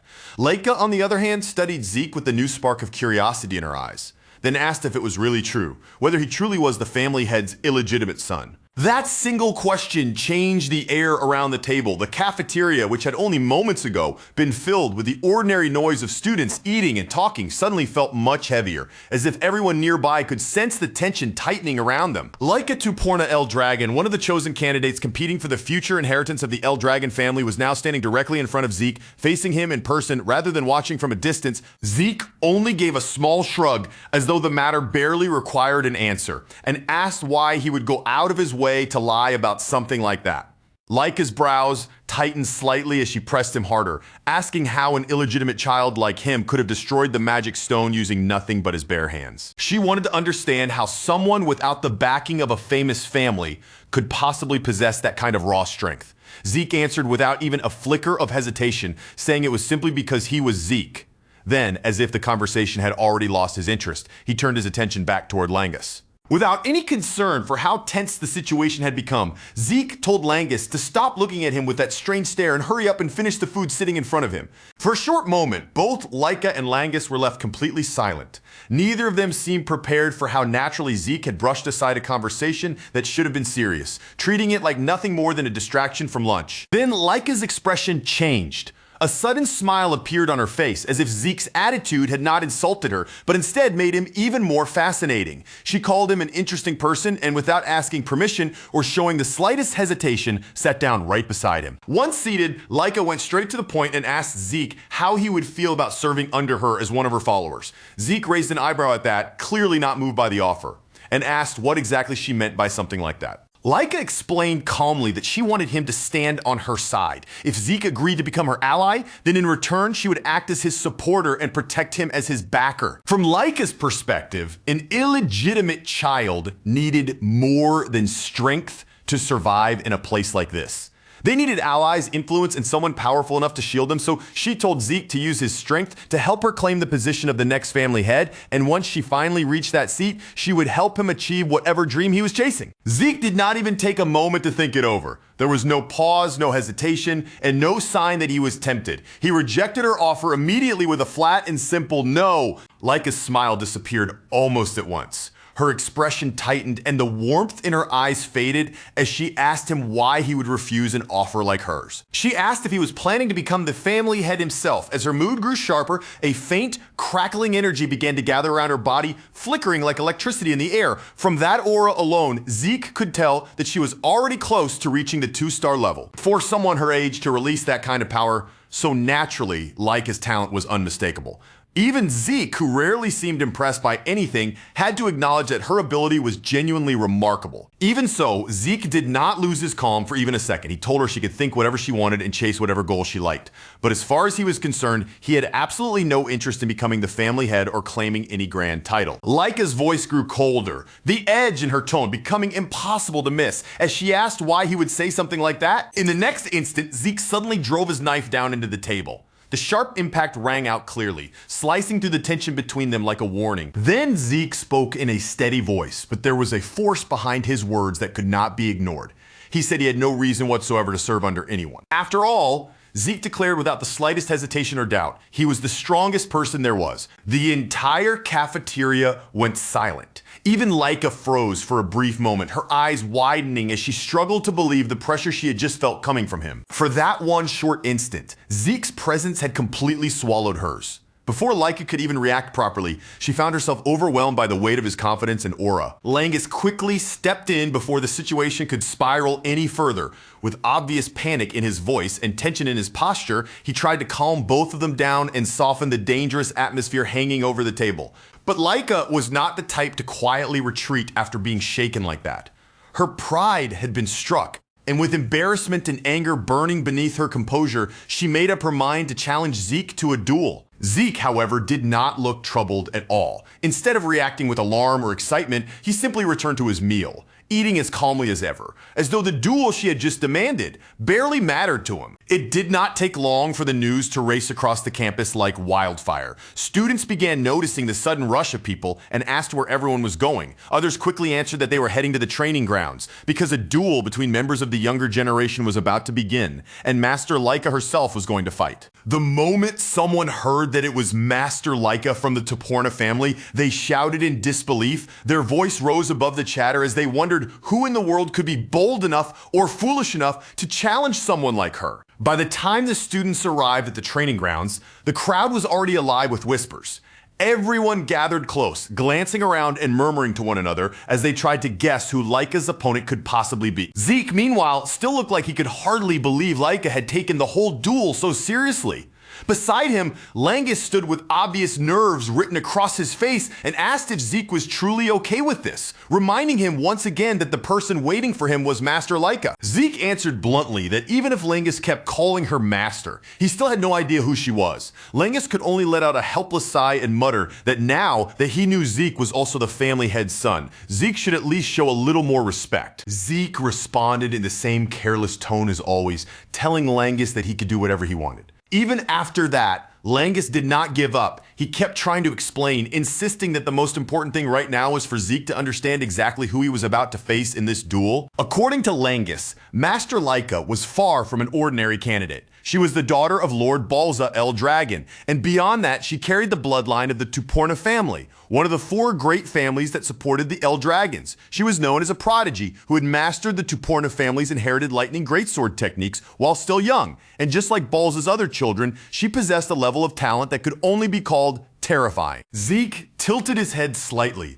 then admitted that the only part he had really understood was that Laika was the family head's daughter. Langus stared at him in disbelief, looking almost exhausted by his ignorance, and asked how he could possibly know so little. Zeke replied plainly that he just did not know. So there was no point asking him about it, as if he had some hidden answer. Langus blinked in surprise, momentarily thrown off when Zeke suddenly broke into a laugh. With a grin spreading across his face, Zeke said that because he knew almost nothing about Laika, the fight would actually be more entertaining. To him, facing an opponent he could not predict only made the duel sound even more exciting. Langus could only sigh again, worry weighing heavily in his expression. No matter how strong Zeke seemed, Master Laika was someone on an entirely different level, so he asked why Zeke had accepted her challenge in the first place. Zeke answered as if the reason should have been obvious from the beginning. He never ran away from a fight. Besides, from the way things looked now, the person who had challenged him was already waiting. At that moment, Laika stood ahead of them with her sword planted firmly into the ground. Her aura burned around her, faint threads of lightning crackling through the air as she looked over coldly and asked whether the two of them were finally done talking. Laika raised her voice, demanding to know if their conversation had finally come to an end. Zeke faced her without any sign of fear or hesitation, answering calmly that he was ready. Langus was still trembling from the sheer pressure of what was about to unfold. His face had gone pale, and as he hurriedly backed away from Zeke and Laika to get out of the danger zone, his voice shook while he called out to Zeke, warning him to be careful. After Langus put some distance between himself and the two fighters, Zeke turned his gaze back toward Laika. He studied her calmly, watching the fierce resolve burning in her eyes, then asked why she was so determined to challenge him in the first place. Laika answered him without the slightest hesitation. She declared that her goal was to become the next head of the El Dragon family, and if she wanted to reach that position, then first she needed to defeat Zeke and force him to stand beneath her as one of her followers. Zeke's eyes narrowed just a little, as if he still could not see how he was connected to her ambition. He asked what she meant by that, clearly confused about why her dream of becoming family head required her to beat him in a duel. Laika stared back at him with open disbelief, asking if he truly understood nothing about the situation inside their family. She even wondered aloud whether his status as an illegitimate child was the reason he knew so little. Zeke did not bother pretending otherwise. He simply admitted that he really did not know much, and that his understanding of the El Dragon family was still extremely shallow. Since it was clear Zeke had almost no grasp of the family's internal conflict, Laika began explaining it herself. She told him that, including the two of them, there were currently 5 candidates fighting for the right to become the next family head. And other than Zeke, each of those siblings was connected to one of the 4 major branch families within the El Dragon clan. The position of family head carried enormous authority, status, and influence, so it had naturally become the center of conflict between those branch families. Because of that, Zeke's siblings had all entered the Dragon's Nest to train, study, and represent the families supporting them. With the succession battle turning into a fierce power struggle, Laika needed strong allies if she wanted to stand against her older brothers. After hearing the explanation, Zeke quickly began to understand the shape of the problem. This was not just a private family dispute, it was a struggle between the 4 main branches of the El Dragon family. But the more clearly he saw it, the more troublesome it sounded, and honestly, he was not even sure he wanted to understand the mess any deeper than that. Laika continued with a serious look on her face, explaining that a candidate for family head could never rely on strength alone. They needed knowledge, personal ability, and above all, influence. And to build that influence, she had to gather talented followers who were strong enough to support her through the succession battle. Then, before Zeke could settle into the conversation any further, Laika suddenly kicked against the ground and charged straight at him. Her voice rang out with confidence as she declared that she would defeat him right there and turn him into one of her subordinates. But Zeke avoided her first heavy strike with almost effortless movement. Laika instantly followed up, unleashing a storm of attacks with each swing tearing through the air. Yet Zeke slipped past them one after another, staying calm as though her blade could never quite reach him. Even with that, Laika had no intention of letting him escape her rhythm. She kept pushing forward with relentless pressure, chasing after him step by step and refusing to give him even a single breath of space. The students watching from the sidelines could barely believe what they were seeing. Zeke and Laika were moving so fast that their bodies almost seemed to blur, and every clash looked far beyond what ordinary young candidates should have been able to do. Even though Laika was swinging a massive greatsword, there was nothing sluggish or awkward about her movements. Each attack flowed cleanly into the next with surprising speed and precision, as if the huge weapon in her hands weighed almost nothing at all. As the battle between the siblings grew more heated, whispers began spreading through the gathered students. They were amazed by Laika's control over her source power, especially as each strike seemed faster, sharper, and heavier than the one before. Watching her dominate the field with such overwhelming force, many of them could only admire the strength of a true daughter of the family head, born from one of the main branches. To some of them, the result already looked obvious. But none of the spectators could see what was really happening inside Laika herself. Beneath the fierce momentum of her attacks, frustration was slowly building with every single strike that failed to land. Laika could not understand it, no matter how quickly she swung or how carefully she aimed. Zeke kept slipping past every attack at the last possible moment. Even worse, the calm look on his face made it feel less like he was struggling against her and more like he was simply playing around. Langus, who had been watching anxiously from a safe distance, slowly found himself staring in awe. The fear and worry that had filled him earlier began to fade as he watched Zeke move with complete composure, avoiding Laika's attacks as if he already knew where each one would come from. While continuing to dodge her strikes, Zeke calmly observed that the martial arts Laika was using were unlike anything he had faced before. He even admitted that her movements were far faster than what any normal 1-star level fighter should have been capable of. The moment Laika heard him speak so casually in the middle of the fight, Her irritation flared. She snapped at him to stop talking, shouting that he should focus on the battle instead of acting as though he had enough spare attention to comment on her technique. Zeke clenched his fist, his expression still steady and unreadable. He answered that he was already focused, and as his stance shifted ever so slightly, it became clear that he had been watching her carefully from the very beginning. And because he had been paying such close attention, Zeke was able to release a terrifying strike in an instant.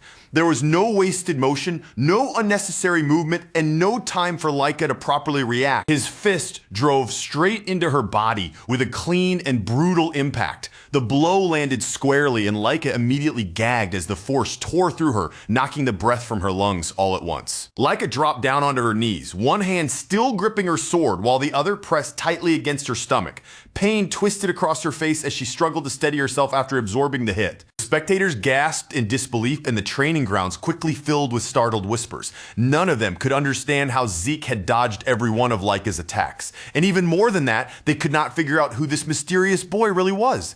As Laika forced herself to move again, she demanded to know why none of her strikes had connected. Compared to other one-star fighters, she knew very well that her speed was in a completely different class. So by any normal logic, Zeke should not have been able to follow her movements. Zeke did not deny her ability and admitted that she was indeed faster than any one-star fighter he had seen before. But from Zeke's perspective, that did not change the most important point. No matter how talented Laika was and no matter how fast she moved, she was still only at the one-star level. Laika snapped back angrily, reminding him that he was also a one-star fighter. In her mind, there was no reason he should be able to match her speed or avoid her movement so easily. Zeke only looked at her calmly and said there was a very simple reason for it. He told her he could read every tiny sign her body gave away, her breathing, the direction of her eyes, even the small shifts in her muscles right before she moved. All of those details were clearly visible to him. By observing those subtle clues, Zeke explained, he could tell what Laika was about to do before she fully committed to the attack. It was not magic, and it was not luck. It was the kind of insight that could only come from real experience. Laika refused to accept that explanation. She shouted at him not to make her laugh, and in the very next instant, she lunged forward again, bringing her blade down in another fast and cutting strike. But once more, Zeke slipped out of the attack's path with near perfect timing. Just as he had said, he could see through her movements, reading her intent before the blade ever had a chance to reach him. The next instant, Zeke launched another fierce counterattack. His blow struck with enough force to send Laika flying backward, and her body slammed hard into the wall with a violent crash that shook the spectators watching nearby. The crowd erupted in shocked screams. Voices rose from every direction as some students struggled to believe what had just happened, asking whether Master Laika had really been defeated.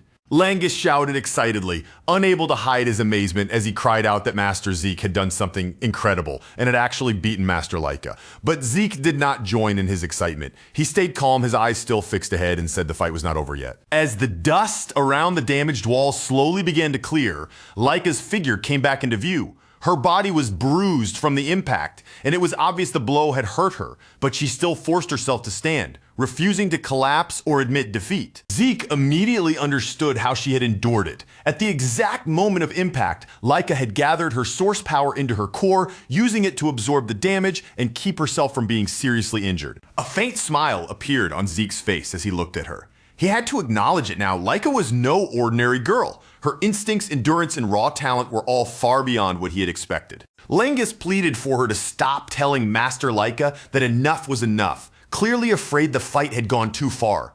But Zeke warned him to move farther away, telling him that if he stayed too close, he might get caught in the next clash. At that moment, Zeke sensed a sudden shift in the air. A fierce and swelling aura began pouring out from Laika's body, sharper and far more powerful than anything she had released before. Zeke narrowed his eyes and focused carefully on her, wondering if she had just broken through in the middle of the duel and advanced to the 2-star level right before his eyes. The spectators noticed the change as well. And this time, there was no mistaking what they were seeing. The glowing mark appearing on Laika's body proved it clearly. She had truly become a 2-star fighter, now wrapped in a bright white aura. The 2-star level was an entirely different stage from 1-star. Once a fighter reached that point, they could channel source power directly into their martial arts and even release it beyond their own body, shaping it into a visible aura. Laika looked toward Zeke and thanked him, her voice carrying a renewed confidence. Because of this fight with him, she had managed to reach the 2-star level sooner than she had expected. But in Laika's eyes, that breakthrough changed everything. With her power now rising around her, she declared that Zeke no longer had any chance of defeating her. Her aura blazed brightly as she charged at him once again. The great sword in her hands was now wrapped in radiant source power, and the force surrounding its edge was far heavier and more dangerous than before. Zeke did not retreat in fear. Instead, he laughed with genuine excitement, his eyes lighting up as he dodged her next rapid strike and praised her, saying that she really had become stronger. He could feel the change immediately. Laika's speed had risen sharply, and every motion she made now carried a cleaner, more dangerous edge than it had only moments ago. But then Zeke's expression suddenly changed. A faint sting crossed his cheek, and when he realized a shallow cut had appeared on his face, his excitement shifted into surprise. Zeke was certain he had dodged the attack. He knew his body had moved out of the blade's path. Yet Laika smirked when she saw the cut on his face, asking if he finally understood the difference in strength between them. Laika lifted her chin, her eyes gleaming with fierce pride. Lightning danced along her form, flickering and snapping like living sparks that mirrored her intensity. With unwavering confidence, she fixed her gaze on Zeke and declared, her voice sharp and certain, that what he was seeing now was the true measure of her power. Having fully awakened to the 2-star level, Laika's aura now blazed with a radiant energy that demanded attention. She announced with a commanding tone that it was finally time to unleash the genuine might of her true Thunder Greatsword technique. This was no longer a mere display of her former skills. The attack she was about to show carried an entirely new weight, a force far beyond anything she had demonstrated before. Zeke's eyes lit up immediately, a spark of excitement replacing any hint of apprehension. Instead of fear, a wide, eager grin spread across his face. "So this means I'm about to witness a martial art I've never seen before," he said, his voice charged with genuine anticipation. For Zeke, the entire battle shifted in an instant. What should have been a moment of danger now electrified his blood. The fight, instead of terrifying him, became thrilling, every heartbeat echoing with the pulse of excitement. This, he realized, was perhaps the most exhilarating moment of their clash yet. Suddenly, Laika released her lightning greatsword technique, Lightning Flash. Her massive blade erupted in a blaze of golden electricity, each crackle jagged and wild, illuminating the battlefield. With a terrifying surge of speed, she lunged towards Zeke, the sheer force of her movement threatening to tear the air itself apart. In the blink of an eye, Zeke was engulfed by a storm of lightning. Jagged arcs surged and danced around him, forcing him to stumble backward for the first time. "Wait a second," he shouted, his voice cutting through the electric roar as he tried to regain his footing. Staring through the blinding flashes, Zeke's disbelief was palpable. What kind of technique was that?" he demanded, eyes wide. The precision and raw power of the lightning puzzled him, leaving him to wonder how Laika could command such force and whether this was even appropriate for a sparring match. Laika, however, merely smirked at his reaction. She drove the tip of her great sword deep into the ground, sending a burst of golden light spiraling outward. Calm and collected, she teased, noting how startled he looked. Then, without hesitation, she launched her next move, Lightning Net. The ground beneath them flashed violently, sparks shooting upward like miniature comets. In the next heartbeat, the electricity spread outward, weaving a glowing web aimed directly at Zeke. He had no choice but to twist and leap, narrowly evading the searing strands by the thinnest of margins. Landing deftly, Zeke muttered under his breath, acknowledging the tremendous growth in Laika's power. Her strength had evolved dramatically. Each strike now carried a weight and intensity that marked a clear shift. If this pace continued, he realized the remainder of the fight would be far from easy. The spectators could no longer contain their awe. Whispered murmurs rippled across the gathered students, their eyes wide as they witnessed the astonishing display of power. Laika now commanded, shock painted every face, and the excitement in the air was nearly tangible. Ever since Laika had reached the 2-star breakthrough, the very rhythm of the battle had changed. Pressure, speed, and danger seemed to bend in her favor, transforming the flow of the fight in a single, decisive moment. Langus, who had been observing from the sidelines with taut nerves, felt his anxiety spike. His gaze clung to Zeke, fear tightening in his chest at the thought of what the next attack might bring. Zeke noticed that Laika's movements at their core remained simple and unaltered from her 1-star technique. But the difference was staggering. Each swing now carried devastating force, the aura of her lightning greatsword surging with unparalleled energy, intensifying every strike. Even more shocking to Zeke was her speed. She moved faster than he had anticipated, lightning wrapping around her body with a mysterious, almost otherworldly shimmer that demanded his full attention. Yet Zeke's confidence did not waver. He trusted that, no matter how enveloped in thunder she became, a counter must exist. Curiosity, however, blazed within him. What was this true power, and what nature of lightning did Leica now command? As he evaded her relentless onslaught, Zeke's gaze never left her.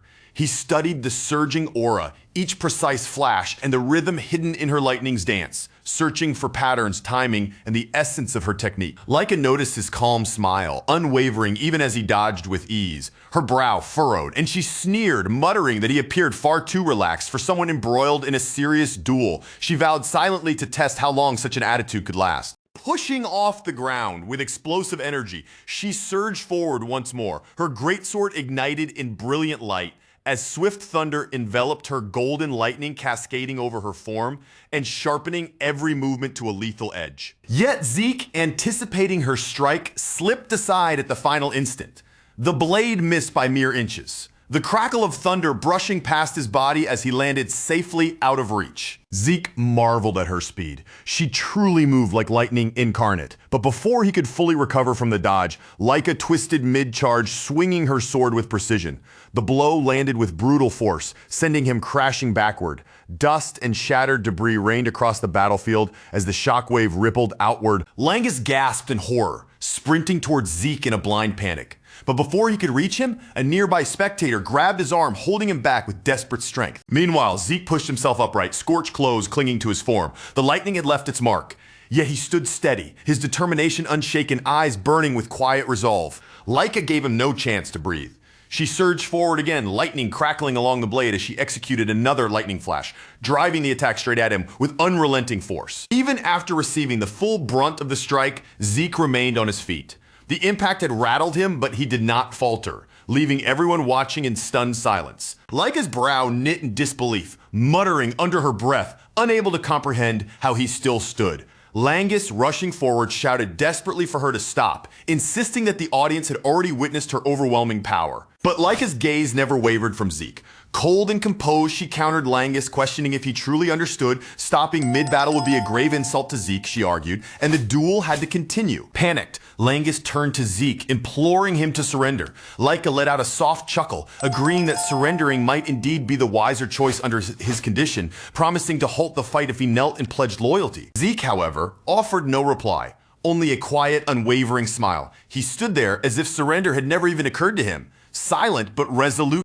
Leica's eyes sharpened, a faint trace of mockery in her voice. She remarked that even as an illegitimate child, Zeke carried the proud spirit of House El Dragon evident in every confident line of his posture. With a determined flourish, she raised her greatsword high above her head. Her aura surged violently, the air tightening around her as power gathered, thrumming through the battlefield like a living force. "If this is your choice," Leica declared, her voice ringing with finality, "then I will respond in kind." She vowed to unleash her full strength, determined to bring the duel to its decisive conclusion. Thunder split the sky as she invoked her first secret art, Heaven's Thunder. The roar rolled across the battlefield like a celestial crack, echoing as though the heavens themselves had shattered above them. A titanic column of golden energy descended from above, slamming into the earth with overwhelming force. Stones beneath Zeke's feet cracked and splintered under the sheer impact, the ground trembling under the divine assault. The bolt of thunder struck Zeke directly, engulfing him in a raging storm of blinding energy.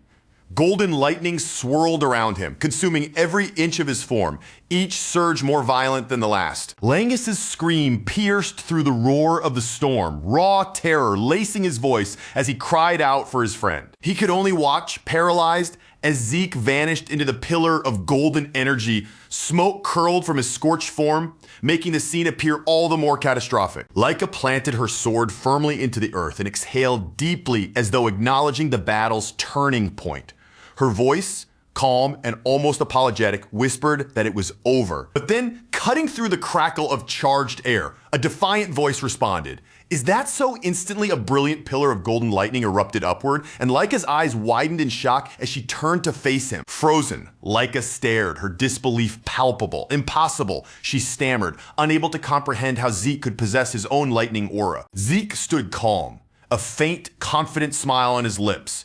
Golden arcs of electricity danced across his skin, the very lightning that had battered him now flickering along his form as if it belonged there. He gazed down at the crackling energy with casual curiosity, murmuring that this must be what she had called a lightning aura. Then, almost as if discussing the weather, He admitted that if she wondered how he had acquired it, he truly had no answer himself. Though his tone remained calm, the implications of his words rippled outward like a shockwave, leaving the crowd stunned and reeling from the impossible sight before them. Laika whispered in disbelief, frozen in place. She could not accept the reality of Zeke standing there, a golden aura of lightning surrounding him like a living storm. Zeke smirked, revealing the truth. He had deliberately let Laika's attack strike him, seeking to study the nature of her lightning, its flow, its rhythm, its essence. Through this trial, he had somehow learned to harness it himself. Laika snapped, insisting that such a notion was absurd. Inside, Zeke fully understood why he had taken the risk.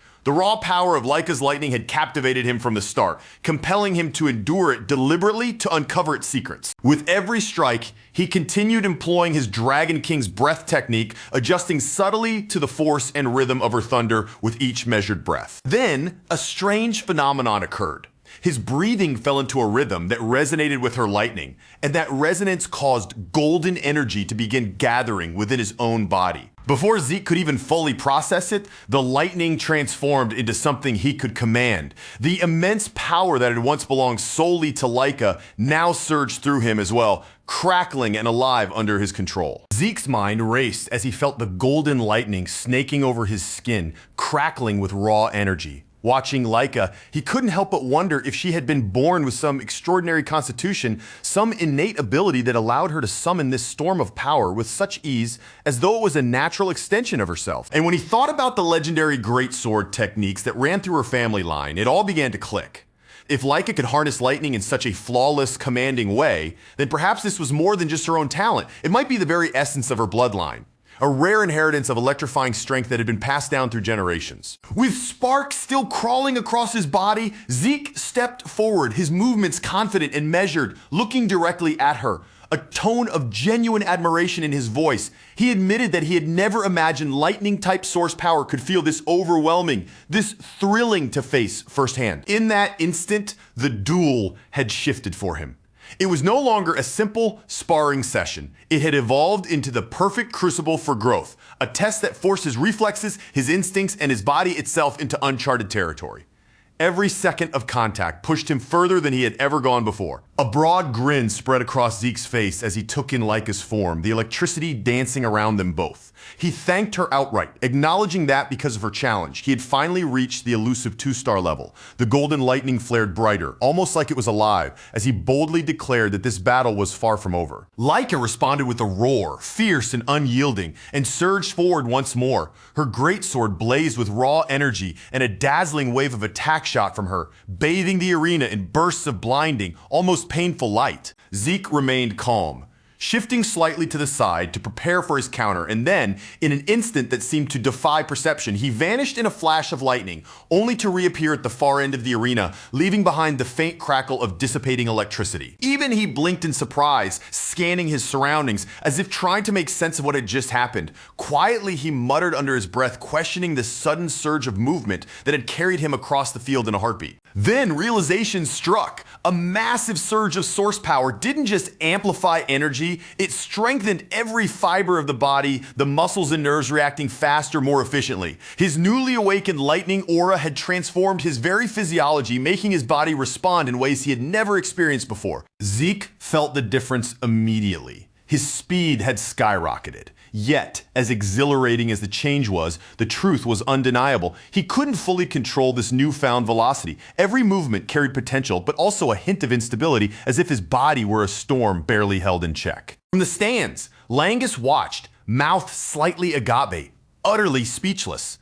The two fighters had become a blur, moving so fast that tracking them with the naked eye was almost impossible. To Langus, they had transformed into streaks of molten gold and rolling thunder, tearing across the battlefield with unstoppable momentum. As he tried to follow, he began to doubt his own senses. It seemed that Laika hadn't landed a single clean strike in several moments, as if reality itself were bending around their battle. That thought clung to him, leaving Langus frozen in place, eyes wide, struggling to comprehend the dizzying pace and sheer power unfolding before him. Finally, Laika's frustration erupted. Her eyes narrowed sharply and she yelled at Zeke, her voice cutting through the charged air. She demanded to know if he was mocking her and insisted that he stop treating the fight as a game. Zeke replied calmly, his tone steady, assuring her that mockery was far from his intention. Still, he admitted, with no hint of hesitation, that she had grown into a formidable threat, one that demanded his full attention and respect. Then, with sudden precision, Zeke lunged forward, his legs snapping out in a powerful kick. Laika reacted swiftly, raising her greatsword to block the strike, but even through the blade, the impact forced her back, skidding across the ground under the sheer force. Straightening himself, Zeke smirked with quiet confidence. He remarked that it was probably time to bring their fight to a decisive conclusion.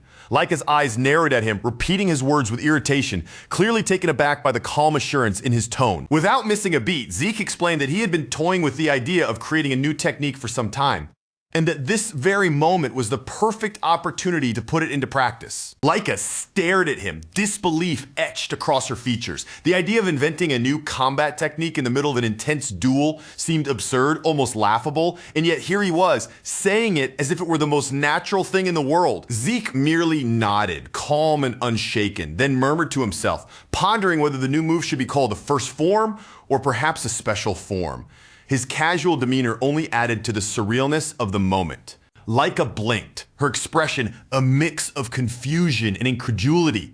She couldn't help but question whether Zeke had ever received conventional combat training, and if so, what kind of family could possibly have taught someone to think so unconventionally in the heat of battle? Before she could fully grasp what was happening, Zeke vanished from her sight and reappeared instantly at her side. Lightning gathered violently around his hand, coiling and surging with focused intensity, ready to strike. With absolute confidence, Zeke named his attack aloud: Dragon, Destruction, Combat Arts, Special Form, Lightning Peak. The moment the words left his mouth, the attack crashed into Laika. A furious storm of golden lightning erupted, enveloping her body in an electrified tempest that crackled and sparked with overwhelming force. The impact shook Laika violently. Her fingers faltered, the sword slipped from her grasp, and she collapsed to her knees before Zeke, her body trembling as lightning danced uncontrollably around her. For an instant, the arena fell completely silent. Langus and the spectators stared wide-eyed, unable to comprehend the scene before them.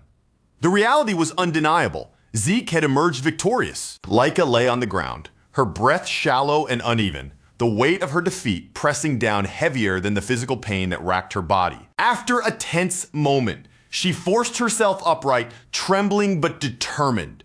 Her voice was strained, barely a whisper, as she admitted she couldn't believe she had actually lost. In her mind, this should never have happened. She was meant to rise as the next head of the Dragon family, and in her world, defeat was simply not an option. Bitterness coursed through her thoughts, sharp and insistent. She told herself that losing was unacceptable. Not to Zeke, not to anyone, and not when her ultimate goal still shimmered just beyond her reach. Zeke approached without a hint of arrogance, his stride calm and unthreatening. He stopped in front of Laika, extending a hand with genuine care, offering to help her rise. He told her sincerely that she had been incredible to him. There was no mockery, no hidden jibe, only a true recognition of her strength and skill. He continued, expressing that learning and experiencing something new had always been exhilarating for him. Because of that, this entire fight had been worthwhile from start to finish. Then, smiling warmly, Zeke suggested it would be far too dull if this were the last time they ever faced each other. He proposed that they meet again for another sparring session, a future clash to look forward to. Laika froze, staring at Zeke's outstretched hand. Her cheeks tinged pink, and despite the sting of defeat, a subtle, quiet happiness appeared on her face. An intricate mix of pride, embarrassment, and perhaps the first flickers of admiration. Zeke repeated the invitation with a light, playful tone, insisting they spar again soon. The recent battle had only stoked his excitement for the next encounter. With a confident, eager smile, he added that he could hardly wait for their next duel. There was no trace of hostility, only a palpable thrill at the prospect of clashing with her strength once more. Still shy, Laika finally reached out and accepted his hand. She admitted quietly and honestly that she had been no match for him today, embracing her defeat with grace. Hours later, deep within a dimensional rift, Balza Dragon, father to both Laika and Zeke, and the current head of the Dragon family, stood surrounded by countless feral, strange monsters, each one snarling and ready to strike. As the creatures lunged toward him from every side, Balza's eyes ignited with a fierce, unyielding light. The very air around him seemed to thicken, charged with overwhelming pressure that pressed down like a physical force. A wave of crushing aura and draconic presence burst outward, rippling across the battlefield. It was invisible yet undeniable, weighing down everything nearby, as though the world itself bowed before him. Instantly, every monster in motion froze mid-lunge. Bowser drew his sword with calm, deliberate precision, his movements fluid and measured despite the chaos surrounding him. He invoked the first form of the Dragon Destruction combat art's Genesis, its power resonating with the authority of the El Dragon family. Each motion carried weight, command, and history. With a single, flawless swing of his blade, every monster around him was cleaved in perfect half. The strike flowed effortlessly, each movement precise, leaving no unnecessary waste of energy. As Balza sheathed his sword, the El Dragon family soldiers surged forward. Their mission clear: finish off any remnants that may have survived their master's decisive blow.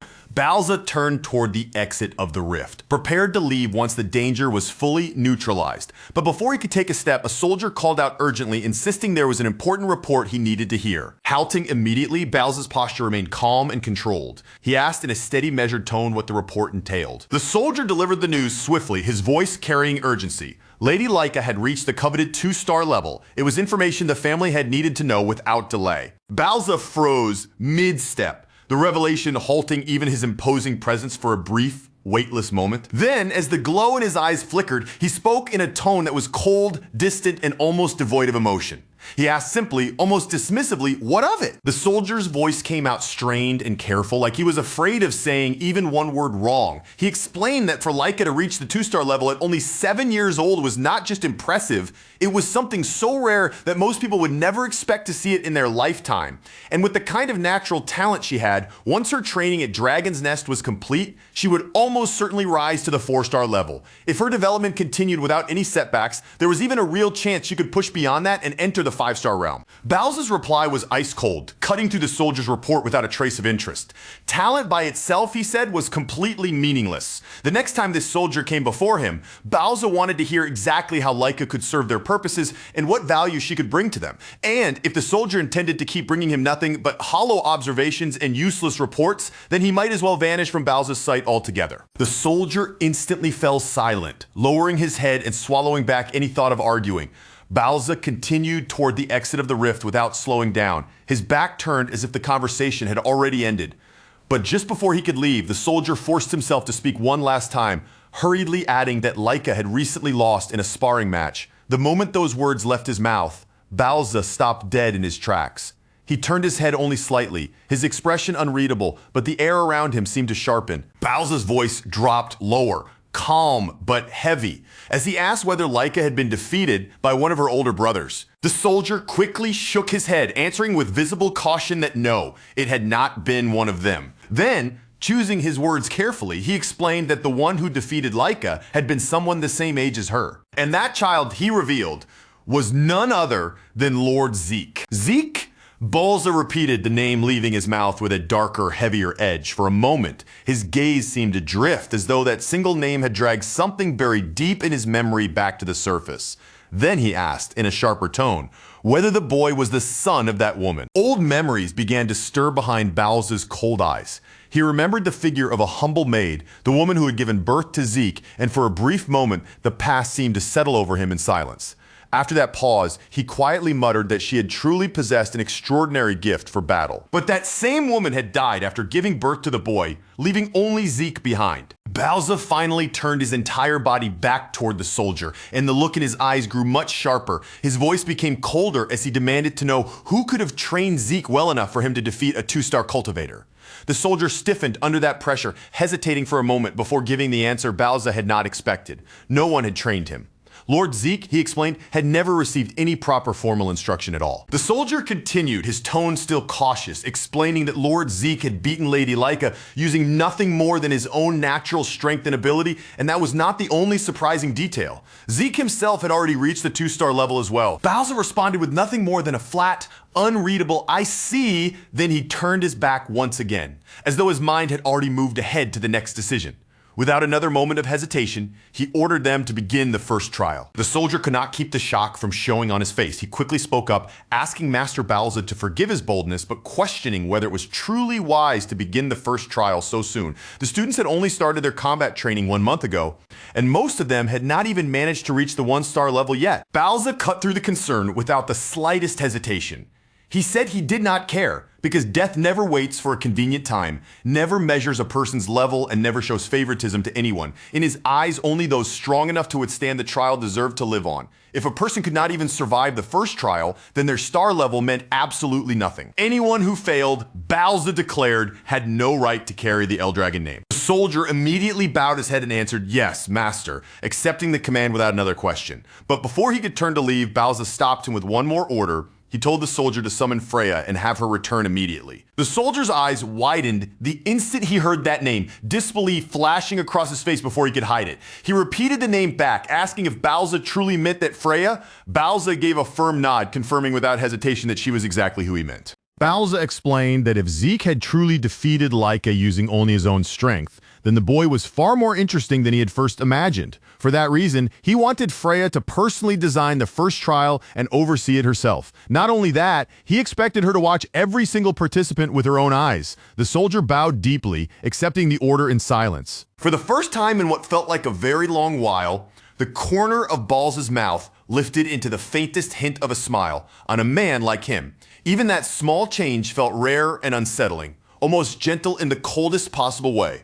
Quietly, he said that among them all, Zeke was the most interesting one. The next day, back at Dragon's Nest, the young students had already returned to their training grounds. Under Langus's watchful eye, they continued practicing combat, their movements filling the area with the steady rhythm of drills and effort. Zeke, however, was not training in the middle of the group with everyone else. He had chosen a spot off to the side where he calmly focused on his breathing technique like the noise around him did not exist. While holding a deep wall sit position, he bounced a massive boulder on top of his head and gripped a dumbbell in each hand, keeping his body so still it hardly seemed human. His concentration was so intense that even Langus and the nearby students could not help stealing glances at him, watching in quiet amazement. With his eyes closed and his breathing smooth and controlled, Zeke turned his attention inward. As his body remained perfectly steady under the weight, he calmly reviewed the technique they had been assigned to study that day, the Strike Dragon Combat Arts.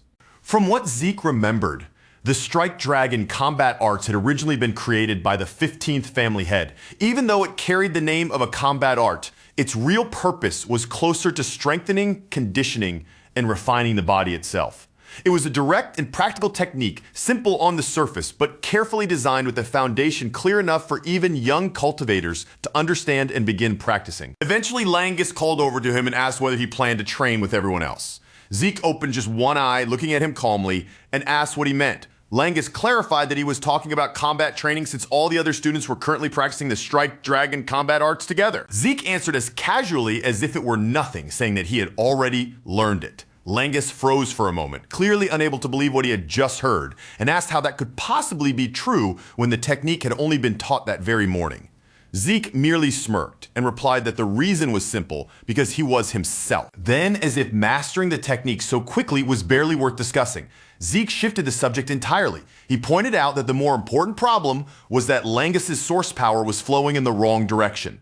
Langus blinked at him in confusion, completely caught off guard, and asked what Zeke was talking about. Zeke calmly lifted the huge boulder from the top of his head and set it down with controlled ease. Then he looked at Langus and told him to turn around. Once Langus had turned his back, Zeke placed one hand firmly against him. He guided his own aura into Langus's body, carefully sensing the movement of the energy inside and adjusting its path step by step. He corrected the way Langus's power circulated, guiding it into the proper flow. After a short moment, Zeke removed his hand and told Langus that this was how his aura was supposed to move. Langus turned back toward him, his eyes wide and his expression full of surprise, gratitude, and disbelief all at once. At that moment, Langus understood that Zeke truly had mastered the Strike Dragon Combat Arts. The realization hit him hard, and he could not stop himself from praising Zeke for how incredible it was. Zeke gave him a playful frown in return and asked if Langus had seriously been doubting him, teasing him about what kind of friend would think that way. Langus immediately waved both the idea and the accusation away. quickly insisting that he had not doubted Zeke at all. Then his voice softened a little, and he admitted that aside from his own father, no one had ever guided him in that kind of way before. That was exactly why he wanted to learn as much as he possibly could while he had the chance. Langus continued, explaining that Lord Zeke already possessed his own martial arts, powerful enough to defeat Lady Laika herself.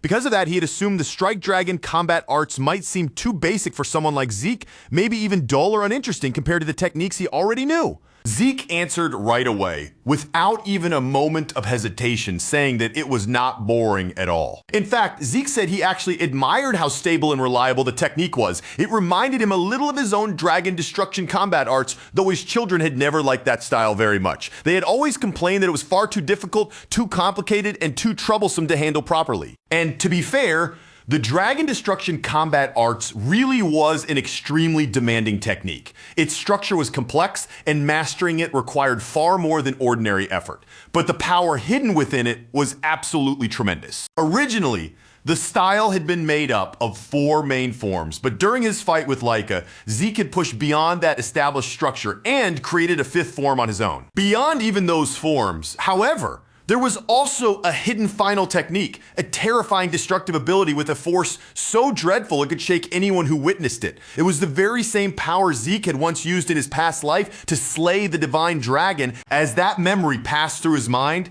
Zeke quietly began to wonder how his descendants had handled the other dragon techniques he had left behind over the years. Maybe somewhere along the long passage of time, they had taken those techniques, altered them, refined them, and transformed them into something different from what he remembered. That thought alone made Zeke feel a flicker of excitement. Still, he set the idea aside for the moment and said that since he had already mastered the Strike Dragon combat arts, he would go back to his physical training. A faint smile appeared on his face as he added that everyone had their own way of learning, feeling, and understanding a technique. But before Zeke could return to what he had been doing, Langus suddenly called out his name in a loud, urgent voice. Langus pleaded with him to teach him. He knew the request was shameless, and that much was clear from the way he spoke, but the desire to become stronger was written all over his face. Even if he could improve only a little, even if the progress was small, he wanted to grow. Zeke looked at him in silence for a moment, studying Langus's expression and the sincerity behind his request. Then after that brief pause, he gave a simple nod. He agreed to teach him, and Langus stared back at him in complete surprise, as if he had not expected that answer at all. Langus asked if Zeke truly meant it, still struggling to believe that he had agreed so easily. Zeke answered that of course he meant it, then looked at him as if the question itself was strange. After all, Langus was the one who had asked, so why was he acting so shocked now? Langus shyly admitted that he simply had not thought Zeke would accept so quickly. Zeke told him that he was not lying, and that he already knew Langus was someone worth teaching. Just then, as their conversation settled, Laika walked over toward them. Laika seemed hesitant at first, pausing as if she had to gather the courage to speak. But after a brief moment, she steadied herself, faced Zeke, and told him that she wanted him to teach her too. Langus immediately turned toward Laika, his whole face shifting with surprise. His eyes widened as if he had never imagined she would suddenly step into the conversation, much less ask Zeke for the same thing. For a second, Langus could only stare at her, stunned by what he had just heard. Then he blurted out in disbelief, asking if even Lady Laika wanted Zeke to teach her. Laika did not flinch under his shocked stare. She simply looked back at him with a composed expression, her voice calm and steady as she asked whether there was supposed to be some problem with that. Then Laika spoke with unusual honesty. Until now, she admitted she had truly believed that no one her own age could ever defeat her. As one of the candidates aiming to become the next head of the Eldragon family, she had carried complete confidence in her own strength, standing on that pride without ever seriously doubting her power. But the sparring match from the previous day had shattered that confidence right in front of her. Laika still could not make sense of how Zeke had managed to use Lightning Aura at all, let alone control it with even greater skill than she could. Hearing her say that, Zeke let out a weary sigh and muttered in a half-joking tone, as though somehow this whole troublesome situation had ended up being his fault. Laika, however, did not retreat from her request.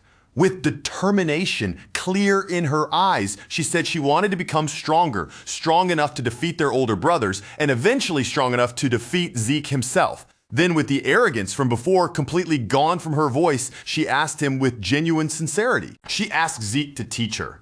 Zeke fell silent for a moment, his face settling into a thoughtful expression as he weighed her words. When he did not respond right away, Laika looked at him again and asked whether he was truly okay with accepting that. After all, Zeke was not just some unrelated student. He was also one of the people who could potentially become the next head of the Eldragon family. Langus seemed to understand exactly what Laika was worried about, and he quietly agreed with her point. Even if Zeke was an illegitimate child, Balza Eldragon was still his father. That meant Zeke technically stood among the possible successors, whether he cared about that position or not. Zeke answered in an even voice that he had no problem teaching her.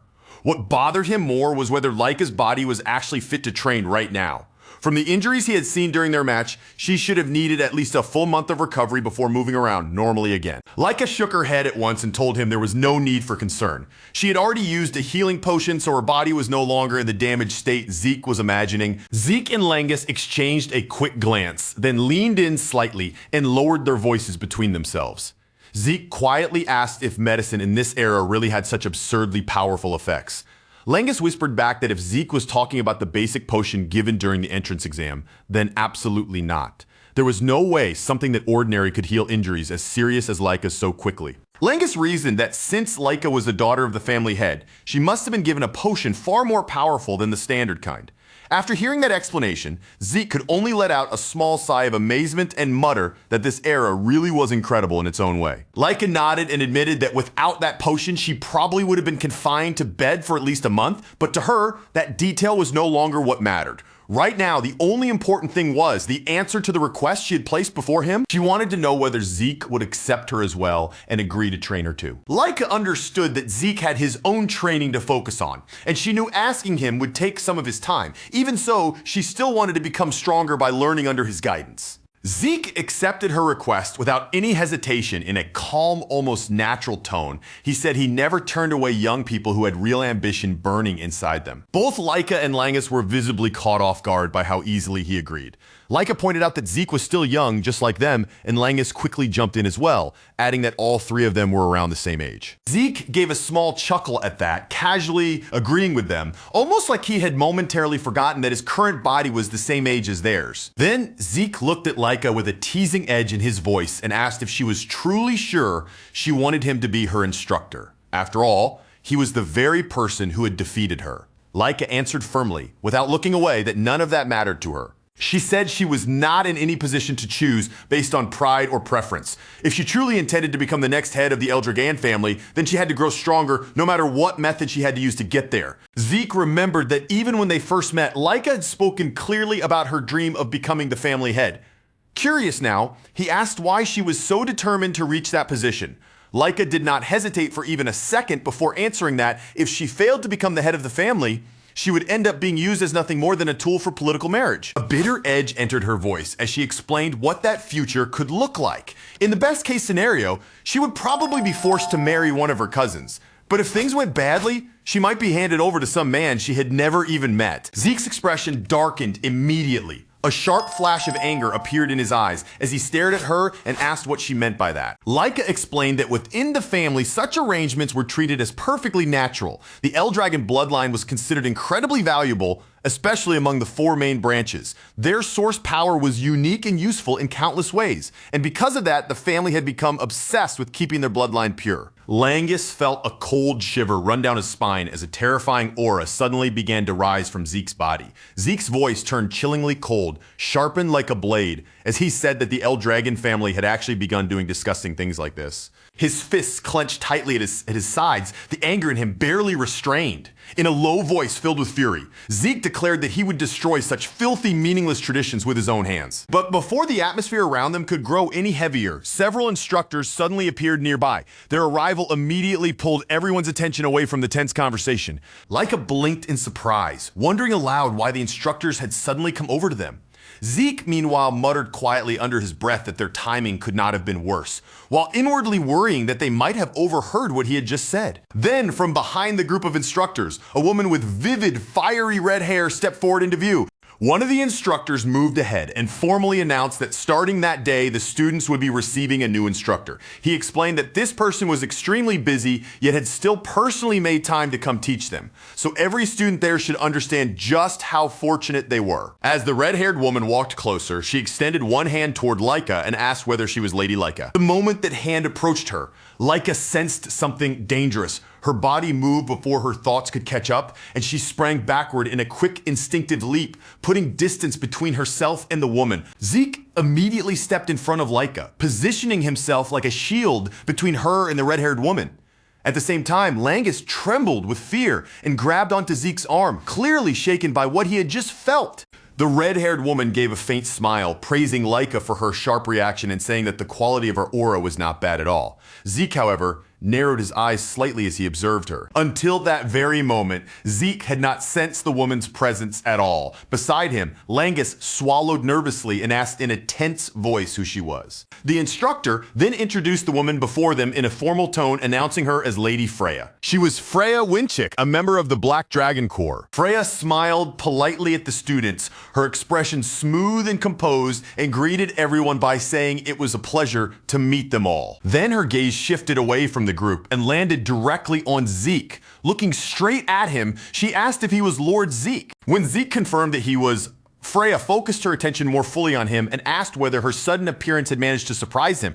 Zeke answered with calm confidence, showing no sign of being shaken at all. He told her that nothing she had done had surprised him. For the briefest moment, Freya froze in place. Zeke's eyes began to glow faintly as he studied her, and he remarked that her stealth technique was actually rather interesting. In that instant, Freya understood why even the family head Balza El Dragon had taken an interest in this boy. At the same time, Zeke was silently watching Freya with intense focus, studying every small detail of the way she stood and moved. He noticed that her source power was concentrated heavily in her lower body, circulating through a pattern unlike anything he had encountered before. That strange flow was likely the reason her footsteps made absolutely no sound when she moved. A spark of excitement appeared in Zeke's eyes as he wondered what kind of martial arts Freya used to create such an effect. Meanwhile, Freya smoothly shifted her attention back to the gathered class and took control of the room with ease. She confirmed that beginning that day, she would be serving as their new instructor. The moment the students heard it, whispers began spreading through the group in disbelief, because Lady Freya, known as the Tempest Wind, was regarded as one of the strongest warriors in the family. Another instructor then added more context, explaining that Freya was a 6-star practitioner serving under the Black Dragon Corps, the elite force that answered directly to the family head himself. The students stared at her in open awe, unable to wrap their minds around why someone with such a high rank and fearsome reputation would come all the way here just to teach at their academy. Freya looked over the uneasy students with a faint, composed smile, as if their nervous faces did not bother her in the slightest. Then she calmly confirmed that yes, from that day onward, she would be the one responsible for training them. But her offer to teach them did not come freely. Before she would begin training them properly, every student standing in front of her would first have to clear one simple test. The instant Freya said that, the students reacted all at once. Startled gasps spread through the group, their faces tightening as a fresh wave of anxiety rolled over them. Freya told them not to look so terrified because the test itself was very straightforward. All they had to do was carry a crystal like the one she held in her hand, enter Poison Dragon Mountain, and stay alive there for 1 full month. The moment Langus heard the name Poison Dragon Mountain, every bit of color drained from his face. Zeke, however, reacted completely differently, feeling an unexpected sense of nostalgia rising quietly in his chest. Poison Dragon Mountain was a place swarming with countless venomous creatures, a deadly region where danger seemed to lurk behind every rock, shadow, and patch of leaves. For an ordinary person,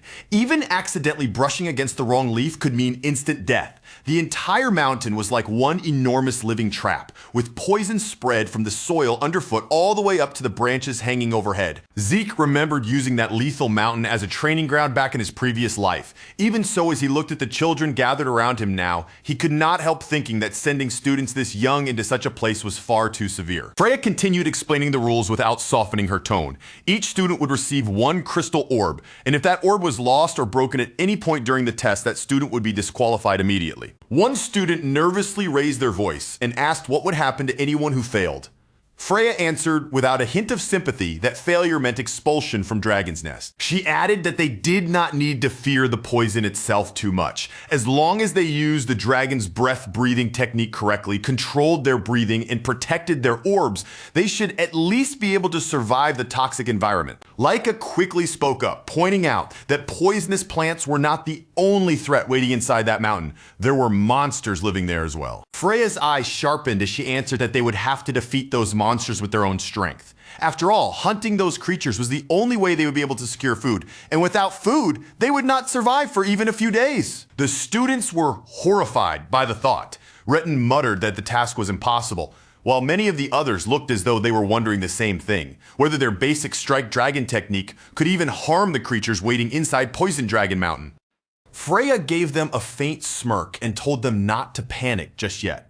They would be given 5 days to prepare, and during that time, each student could choose one basic weapon art from the Eldragon family archives to study. If they managed to master the weapon technique they selected, their odds of surviving would increase. But if they failed to learn it within those 5 days, Freya made it very clear that she would not take responsibility for whatever happened to them once they entered the mountain. A timid student gathered enough courage to ask whether Freya would step in and help them if the situation became truly dangerous. Freya let out a low, dark chuckle, the kind that made the question feel foolish before she even answered. Then she reminded them that this was Dragon's Nest, the land of the Eldragon family. In this place, she said, weaklings did not survive for long. Only the strong were allowed to keep moving forward.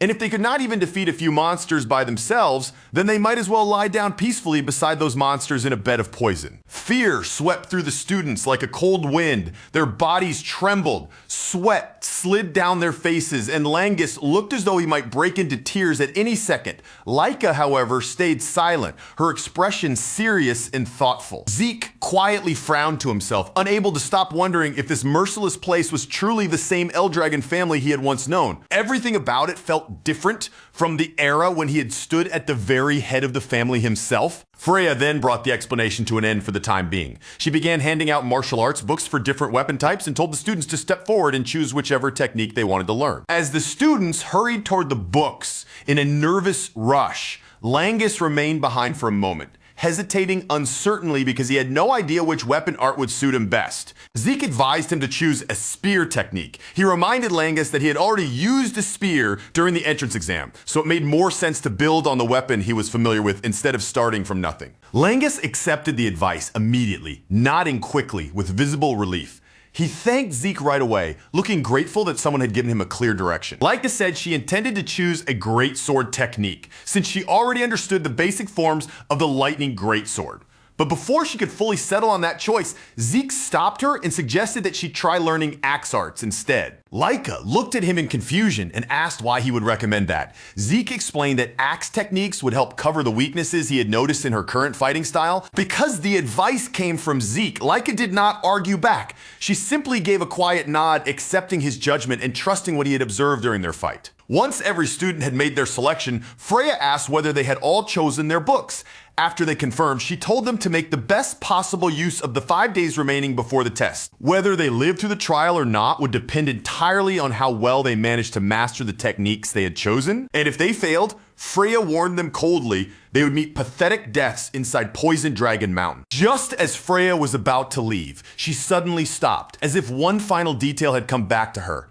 Turning toward the students again, she warned them that during the test, their seniors would also be trying to steal their crystal orbs. Langus froze on the spot, shocked by the sudden new information. Then he asked what she meant by that. Freya explained that the 10-year-old senior group would be taking part in the same test, but their role would be different. Their assignment was to hunt down the younger students and steal their orbs. She added that the younger students had one advantage: numbers. And since Poison Dragon Mountain was enormous, they might be lucky enough to avoid direct clashes for a while. Even so, their seniors would use every method available to track them, corner them, and attack. After leaving them with that final warning, Freya turned away and walked off as casually as if she had said nothing unusual at all. Langus stood there, pale and sweating, asking what they were supposed to do now. It was already bad enough that they had to survive poisonous plants and monsters, but now upper-class students would be hunting them down like prey too. Laika frowned and said that every upper-class student was at least at the 1-star level or higher. If they managed to surround her, even she would not last very long, and most of their classmates would probably be eliminated even faster. Zeke nodded, acknowledging that Laika had a point. If even she could not handle the situation alone, then the smartest choice would be to form a small team of 2 or 3 people. After all, Freya had never forbidden cooperation. They could work together to hunt monsters, gather food, protect their orbs, and defend themselves against the seniors. When Langus asked what Zeke planned to do, Zeke answered casually that he would go alone and enjoy the exam. Laika let out a sigh, almost as if that answer was exactly what she had expected from him. She admitted that somehow it sounded perfectly like something Zeke would say.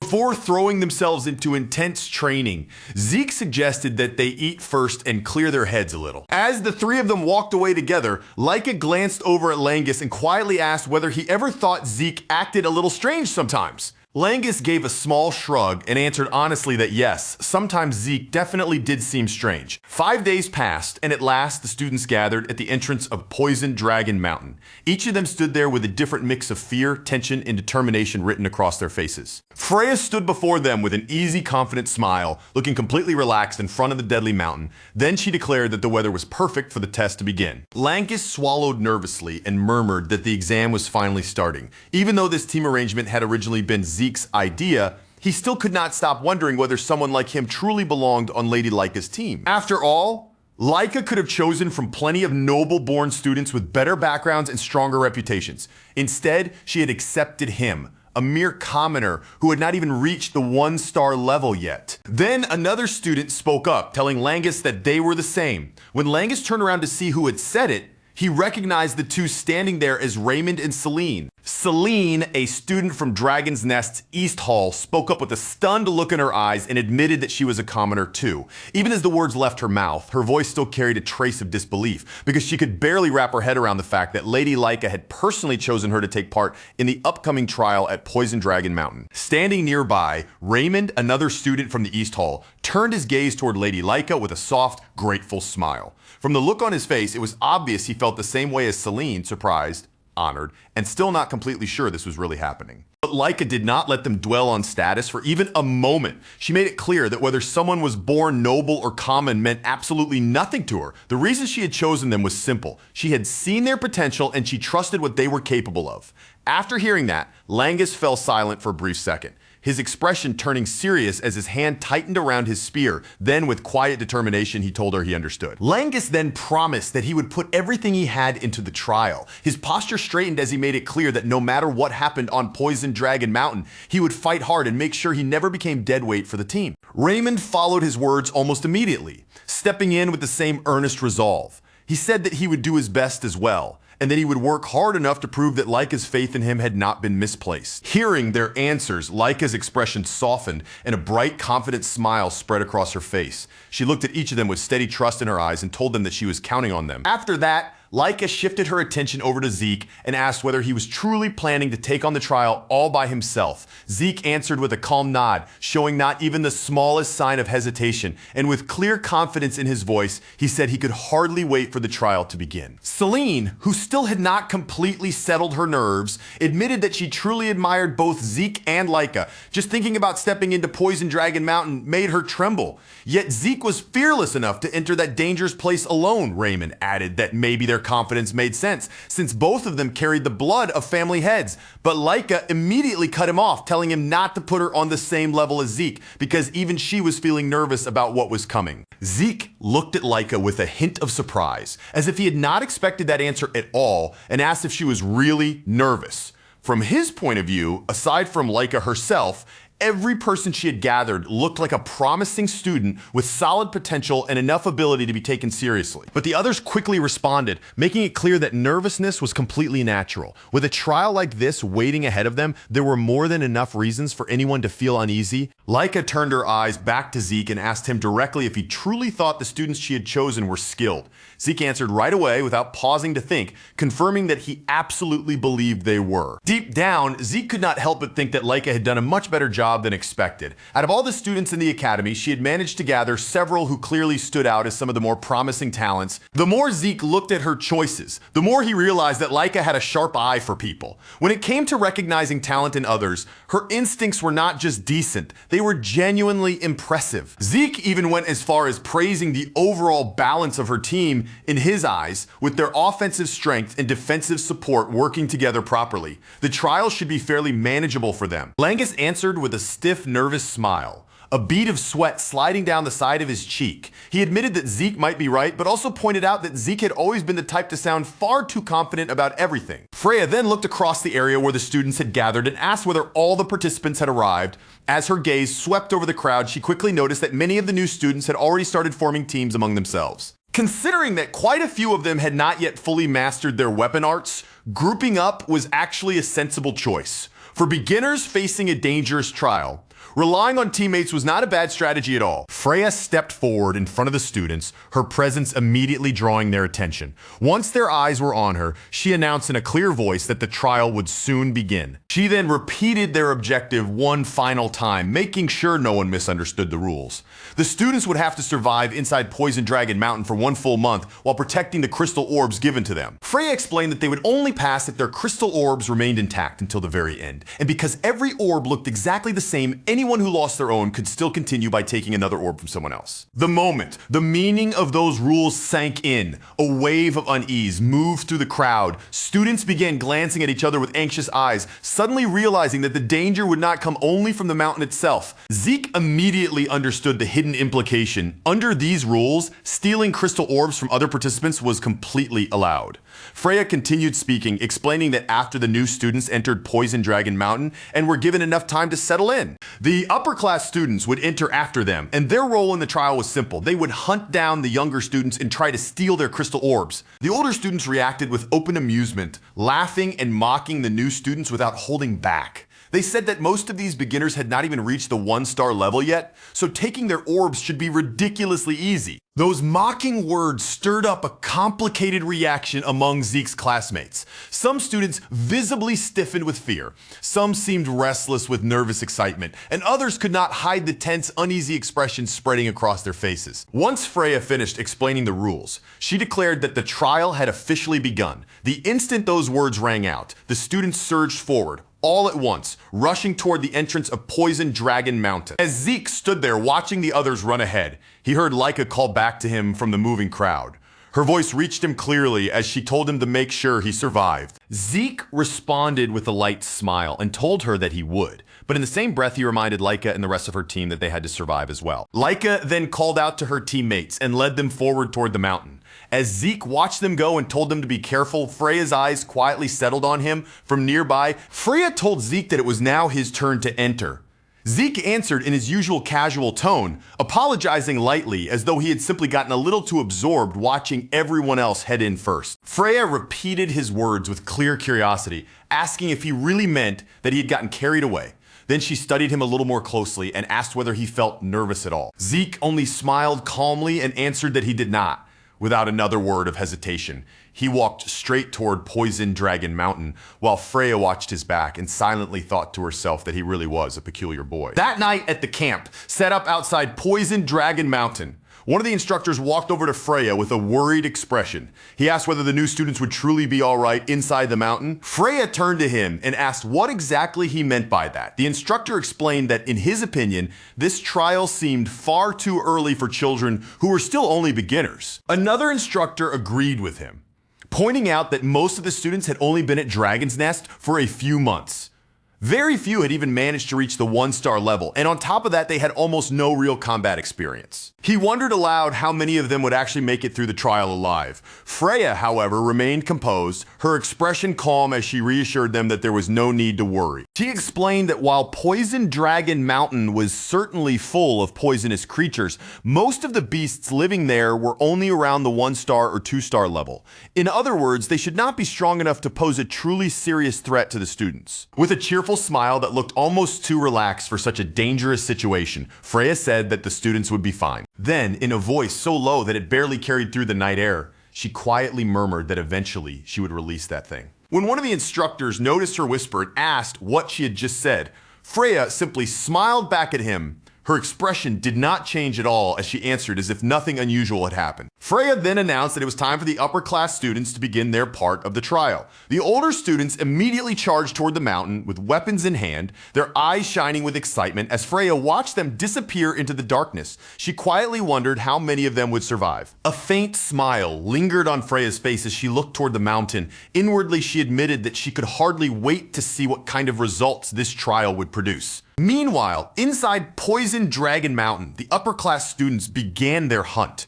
It did not take long before one of them spotted what looked like their first easy target. That target was Zeke, standing completely still at the foot of the mountain. He had not hidden, run, or even tried to blend into the surroundings. He simply stood there as if he had been waiting for them the entire time. One of the upper-class students immediately mocked him, saying that the new students had entered the mountain long ago. He wondered aloud if this guy was so stupid that he had just stood there doing nothing the whole time. Another student did not bother wasting words. He lifted his crossbow, aimed it straight at Zeke, and prepared to fire. But before the arrow could even reach its mark, Zeke raised his hand with effortless timing. In one clean motion, he caught the arrow right out of the air as if it had never been a threat to him at all. The upper-class students froze in disbelief as Zeke held the arrow between his fingers, then calmly snapped it in half. With a composed look on his face, he told them that he had been waiting for them. One of the older students immediately demanded to know what Zeke meant by that. But another shouted over him, saying that none of that mattered right now, and asking if they had not just seen Zeke catch an arrow with his bare hand. Zeke did not give them any time to regain their composure.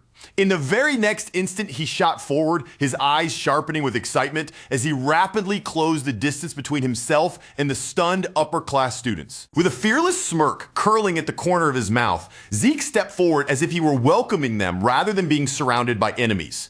His gaze stayed sharp and playful, and he casually invited the upper-class students to keep him entertained for a while. Far deeper within Poison Dragon Mountain, well away from the entrance where Zeke had remained behind, Celine and the rest of Laika's group were already caught in the middle of a fierce battle. Around them, the poisonous forest crawled with monsters, and the team was forced to fight off the creatures, infesting the mountain one after another. Celine had just finished cutting down a massive frog-like monster, her weapon still lowered from the strike, when another one suddenly burst out from behind her. Its huge body sprang through the air without warning, launching toward her back before she even had enough time to fully turn around. Raymond reacted before the attack could land. He moved in at once, raising his shield between Celine and the leaping creature, and the monster crashed into his guard just in time, stopped only inches before it could strike her. Then Raymond used his strength to turn defense into attack. With one heavy swing, he slammed the frog monster down into the ground, and before it could recover or leap away again, he drove his shield straight into its body, crushing it in one clean finishing blow.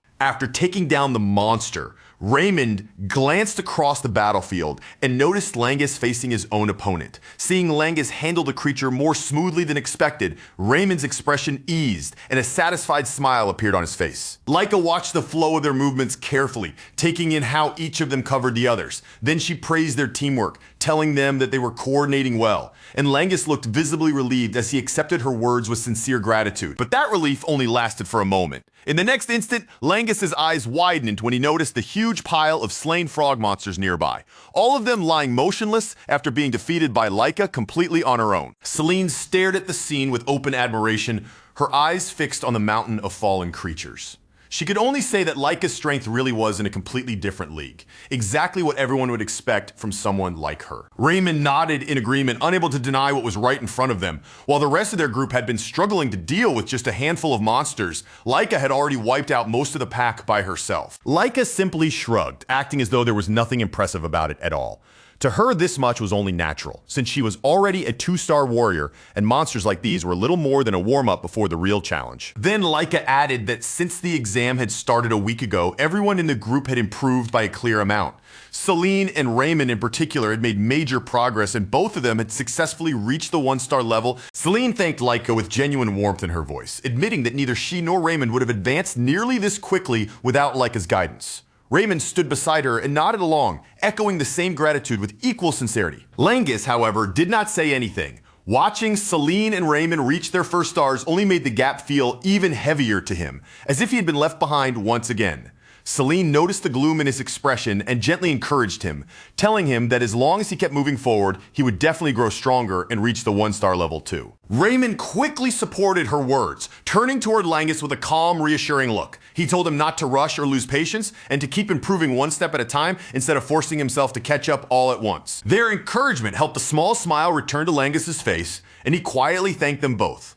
Laika then added that even without a single star, Langus had managed to defeat 3 giant frog monsters, and that achievement alone was genuinely impressive. She reminded him that before the exam had even begun, he had personally trained with Zeke. Because of that, his spear handling had already been refined to a remarkable level, and at the pace he was improving, becoming a 1-star warrior was only a matter of time. Hearing Laika speak about him with such steady confidence, Langus was deeply moved. His expression trembled slightly, and for a moment, his eyes looked as if they were about to fill with tears. Laika then raised her gaze toward the sky, where the light was already beginning to fade. Noticing how quickly night was approaching, she told everyone that it was time for them to head back to their base. Celine agreed without hesitation, her expression turning serious as she looked toward the darkening forest. She warned the others that once night fully settled over Poison Dragon Mountain, the entire area would become far too dangerous. But while the group was making their way back through the forest, Laika suddenly stopped walking. Her body went still in the middle of the path, as if she had sensed something hidden nearby. Langus noticed the change immediately and quickly asked what was wrong. But Laika did not answer him right away, keeping her eyes fixed ahead instead. Her expression turned colder as she stared into the tall grass in front of them. Then, in a sharp voice, she demanded to know what that student was doing so close to their base. A moment later, the grass shifted, and someone began to emerge from within it. Slowly, a figure stepped out from the shadows, revealing himself in front of Laika and the others. Langus and the rest of the group flinched in surprise at the sudden appearance. Celine and Raymond reacted almost instantly, drawing their weapons by instinct as they faced the unknown student. The student stepped into view with a smug grin on his face, holding his weapon loosely at his side as if he had all the confidence in the world. He admitted that he had not expected Laika to notice him so quickly. Laika recognized him at once as one of the upper-class students. Her eyes narrowed as she asked whether he had come to steal their crystal, and when he admitted it, she understood immediately that her group had finally been chosen as a target. Even worse, the student standing in front of them was not weak. He was a 2-star. He grinned as he explained that his part of the exam required him to steal crystals from the first years, though he had not expected his very first target to be Lady Laika's group. Laika asked if he still planned to stay after realizing exactly whose base he had wandered into. She warned him plainly that one upper-class student would not be enough to take on her entire team by himself. But instead of backing down, his grin only stretched wider. His expression grew more dangerous as he asked in a low and mocking tone who had ever said he had come there alone. Right after those words, the grass behind him rustled again. 3 more upper-class students stepped out into the open, and every single one of them had already reached the 1-star level. Their leaders sneered at Laika's group, saying that even Lady Laika herself would have a hard time in a fight like this. After all, in his eyes, the teammates surrounding her were nothing more than dead weight holding her back. He then drew his sword, the threat in his posture becoming obvious, and barked at them to surrender. Without hesitation, he demanded that they hand over their crystal orbs and stop resisting. The next moment, he launched himself straight at Laika with a heavy attack.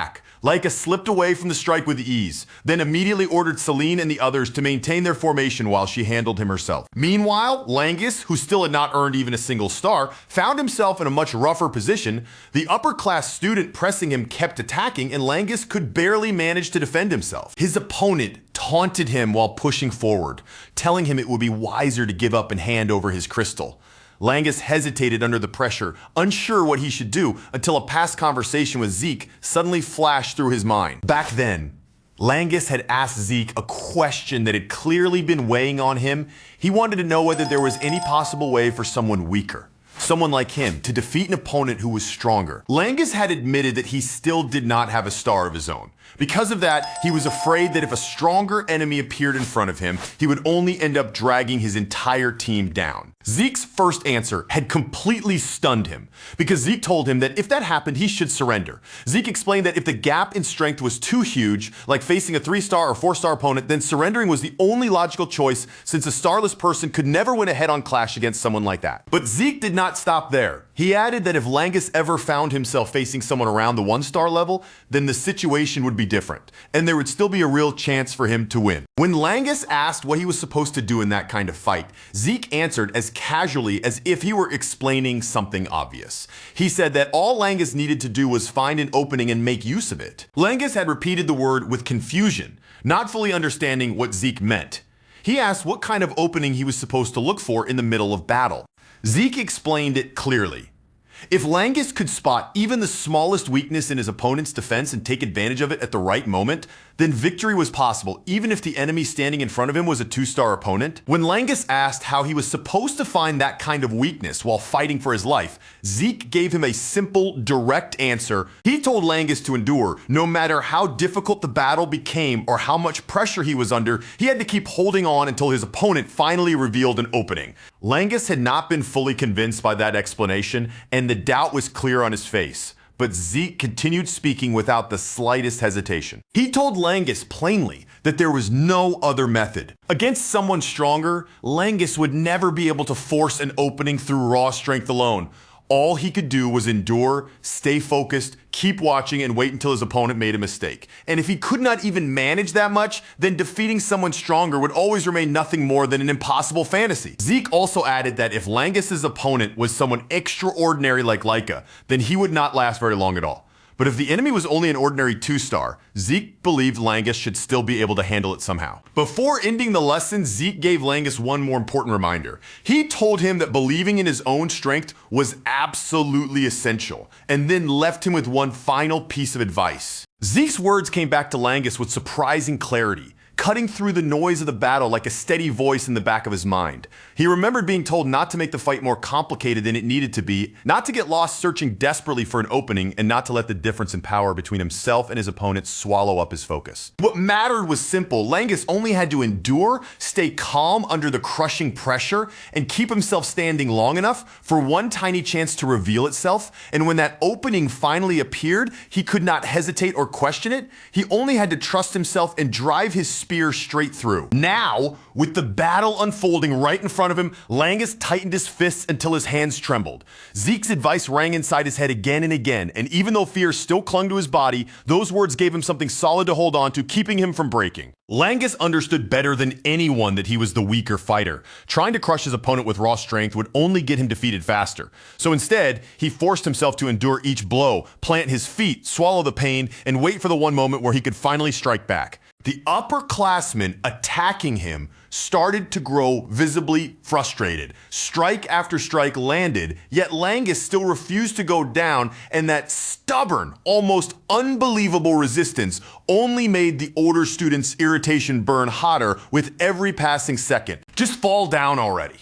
The upperclassman roared, his patience finally snapping completely. With rage twisting his expression, he poured his strength into one heavy, brutal attack, swinging with enough force to end the fight in a single blow. But right at that very instant, Langus saw it. For just a breath, the upperclassman's movement opened up, leaving behind a narrow gap, small, brief, and dangerous, but unmistakably the exact chance Zeke had told him to wait for. Langus did not waste even the smallest moment pulling together every last bit of strength in his shaking body. He stepped forward into that opening and thrust his spear straight ahead, driving the point directly into his opponent's body. The upperclassman's eyes flew open the moment the impact struck. A harsh cough tore from his throat. His body suddenly went slack as all his strength vanished. And then he crumpled to the ground, knocked unconscious before he could even understand what had happened. As the defeated upperclassman collapsed, a brilliant glow suddenly shone from Langus's chest. The light spread clearly across him, and there was no mistaking what it meant. Langus had finally awakened his 1-star. Laika caught the change immediately. For a moment, surprise flickered across her face as she saw the mark appear. But that shock quickly softened into pride when she realized Langus had not just survived his fight, he had actually defeated his opponent. At the same time, the upperclassman's leader could barely process the pressure bearing down on him. He and Laika were both supposed to be at the 2-star level, yet the force radiating from her felt so overwhelming that he could not understand how two people at the same rank could feel so impossibly far apart. Laika, however, understood exactly why that gap existed. Ever since she had mastered the axe arts technique Zeke had recommended to her, she had learned how to channel much greater power and energy into her greatsword, and that was what made her attacks feel so terrifyingly different. She locked her gaze onto the upperclassman standing before her, her eyes cold and unwavering. Then in a voice without the slightest trace of pity, she told him that his greatest mistake had been choosing her group as his target. In the next moment, golden lightning began to coil around Laika's greatsword, crackling along the blade in bright, violent arcs. Holding the weapon firmly, she declared with absolute confidence that the battle would end right then and there. Her greatsword came crashing down with blinding force. The golden lightning amplified the strike until it completely overwhelmed the enemy leader. And before he could gather enough strength to resist, his body gave out and he dropped unconscious. Once Laika confirmed that every enemy had been taken down, she did not stand there basking in victory. Instead, she immediately turned and hurried back toward her team, her first thought being whether everyone had survived the fight safely. Only after she made sure no one had suffered any serious injuries did the tension finally snap. The group burst into relieved cheers, their fear and exhaustion spilling out all at once and transforming into pure excitement. They had really done it. For the first time since entering Poison Dragon Mountain, they had won a battle against upperclassmen, and the full weight of that achievement settled over them together like a wave. Celine and Raymond quickly turned their attention to Langus, congratulating him for finally reaching the 1-star level. Langus still looked almost unable to believe it himself, but happiness shone across his face as he thanked them with a bright, honest smile. Laika looked across her team with unmistakable pride in her eyes. Every single member had now manifested their 1st star, and with that awakened power finally spreading through the whole group, she said the battles from this point forward should become far easier for them. Then Laika's expression grew thoughtful, her excitement settling into quiet concern. After everything her own group had just gone through, she could not help wondering aloud how Zeke was doing elsewhere in the mountain. Meanwhile, somewhere else in Poison Dragon Mountain, the answer was playing out in a completely different way. An upperclassman was sprinting desperately through the area, his face pale with terror as if he were running for his life. Tears streamed down his face as he ran, and under his shaking breath, he kept repeating the same desperate plea over and over. He begged Zeke not to come any closer, cursing in panic, while his entire body trembled from fear. In the middle of that panic, the upperclassman could not stop asking himself what kind of monster that boy named Zeke actually was. Nothing about him felt like a normal lowerclassman anymore. Not his strength, not his presence, and not the way he hunted them. Before long, several upperclassmen were tearing through the mountain in complete chaos, shouting for help as they fled. Every one of them was hoping, praying, and practically begging that Zeke would not come chasing after them. Behind the fleeing students, Zeke followed while casually dragging one of the upperclassmen he had already beaten. The others glanced back in horror, their faces twisting with disbelief, as they cursed and wondered whether he was some kind of monster or demon. With the corpse of a massive snake beast gripped in one hand, Zeke grinned at them as if the whole situation were nothing more than entertainment. In a teasing voice, he asked what their problem was and wondered aloud if none of them wanted to play with him anymore. The upperclassmen were completely terrified by this point, calling him insane as they kept running with everything they had. Some of them could not understand how things had turned upside down so badly. Zeke was only a lowerclassman, yet instead of them hunting him, he was the one chasing them through the mountain. Then, in the middle of that frantic escape, one of the upperclassmen lost his footing. His body lurched forward, his legs tangled beneath him, and he crashed hard onto the ground. As he desperately tried to push himself back up, his body suddenly froze in place. The moment he lifted his head, Zeke was already standing right in front of him, crimson eyes glowing faintly as he let out a tired sigh and said he was getting sick of chasing him.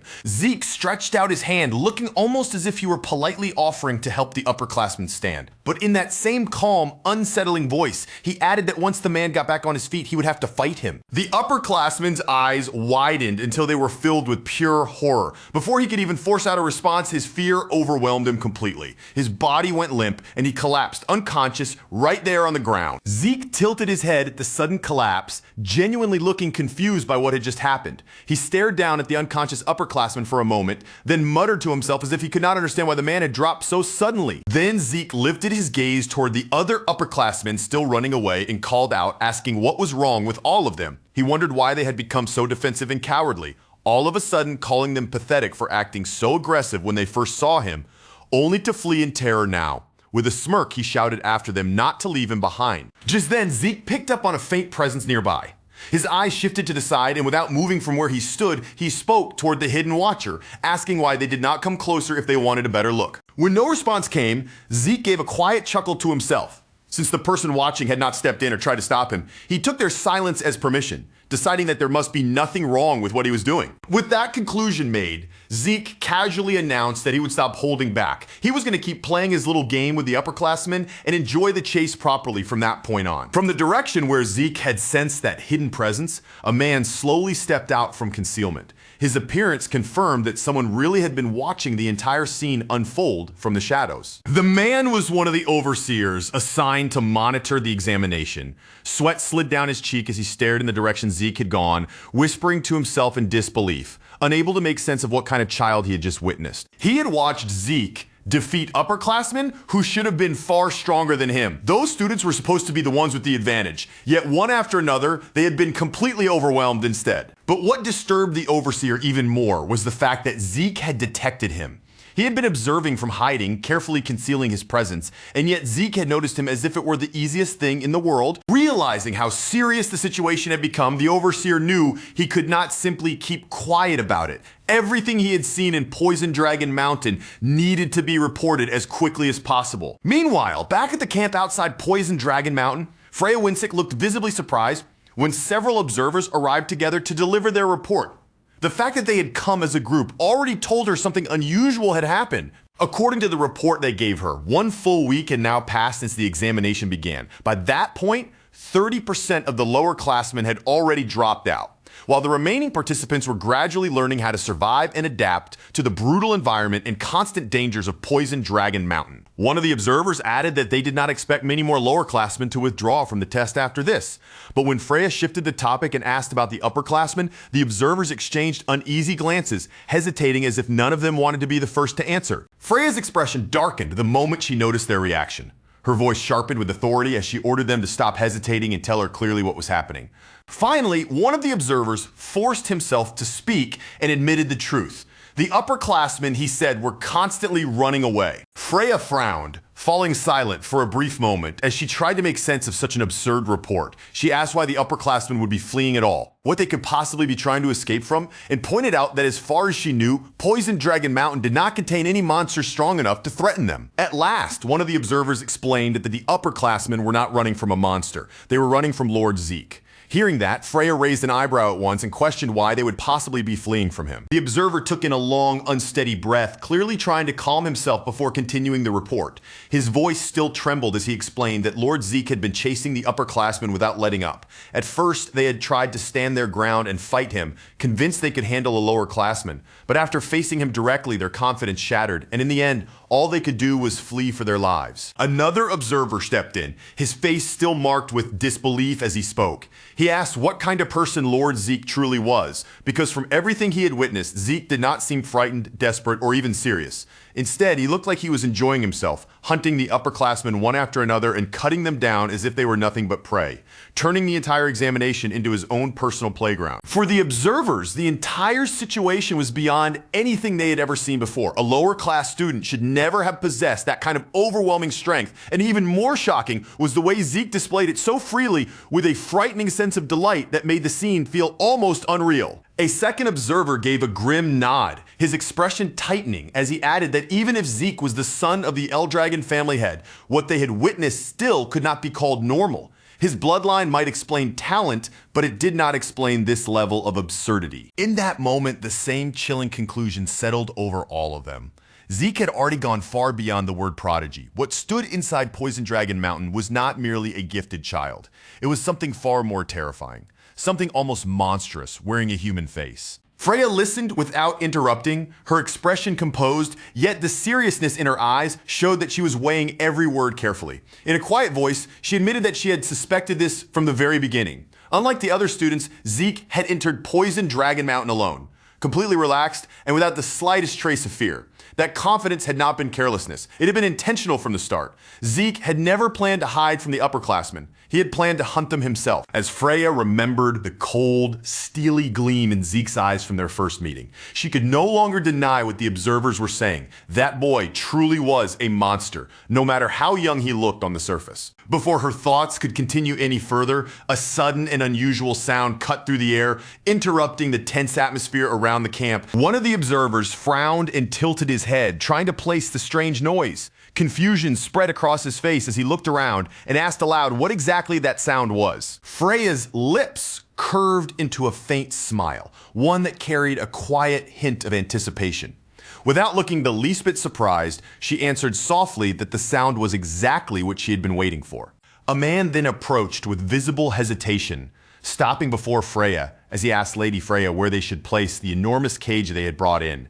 Freya calmly waved him off and told him to leave it right there, her voice carrying a clear note of satisfaction as she thanked him for his efforts. When the observers turned their attention toward the cage, shock immediately spread across their faces. The creature sealed inside gave off an intense, suffocating aura, unmistakably reaching the level of a 3-star beast. Uneasy whispers began moving through the group as fear and doubt took hold, with several of them wondering whether Lady Freya truly intended to release something that dangerous into the mountain. Freya, however, remained perfectly calm, her expression steady and almost pleased. She reassured them not to worry, explaining that the proper adjustments had already been made. The creature would only target those who had reached 2-star level or higher, while everyone below that threshold would be left unharmed. Even after hearing that, the observers still exchanged troubled glances, unable to fully hide their hesitation. Finally, one of them gathered the courage to ask why such a creature was being released during the examination at all.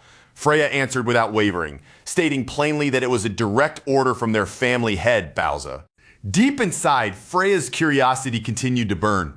She wanted to see what would happen when the boy the soldiers had started calling a monster came face to face with a creature of that caliber. Would Zeke still remain calm, or would even he struggle to survive against such a threat? With that thought settled in her mind, Freya gave the command. At dawn, the mysterious creature would be released into Poison Dragon Mountain, and the examination would enter an entirely new stage. The next morning, deep within the dangerous terrain of Poison Dragon Mountain, Rangus and his team were suddenly forced to stop as the ground beneath their feet began shaking violently, sending tremors rippling through the earth. Laika's brow tightened with unease as she felt the vibration beneath her boots. In a low voice, she murmured that something about this did not feel right, sensing a heavy, ominous presence behind the quake. Raymond quickly scanned their surroundings, considering whether the disturbance might have been caused by upperclassmen, but Rangus shook his head with a grim expression and said it was not them.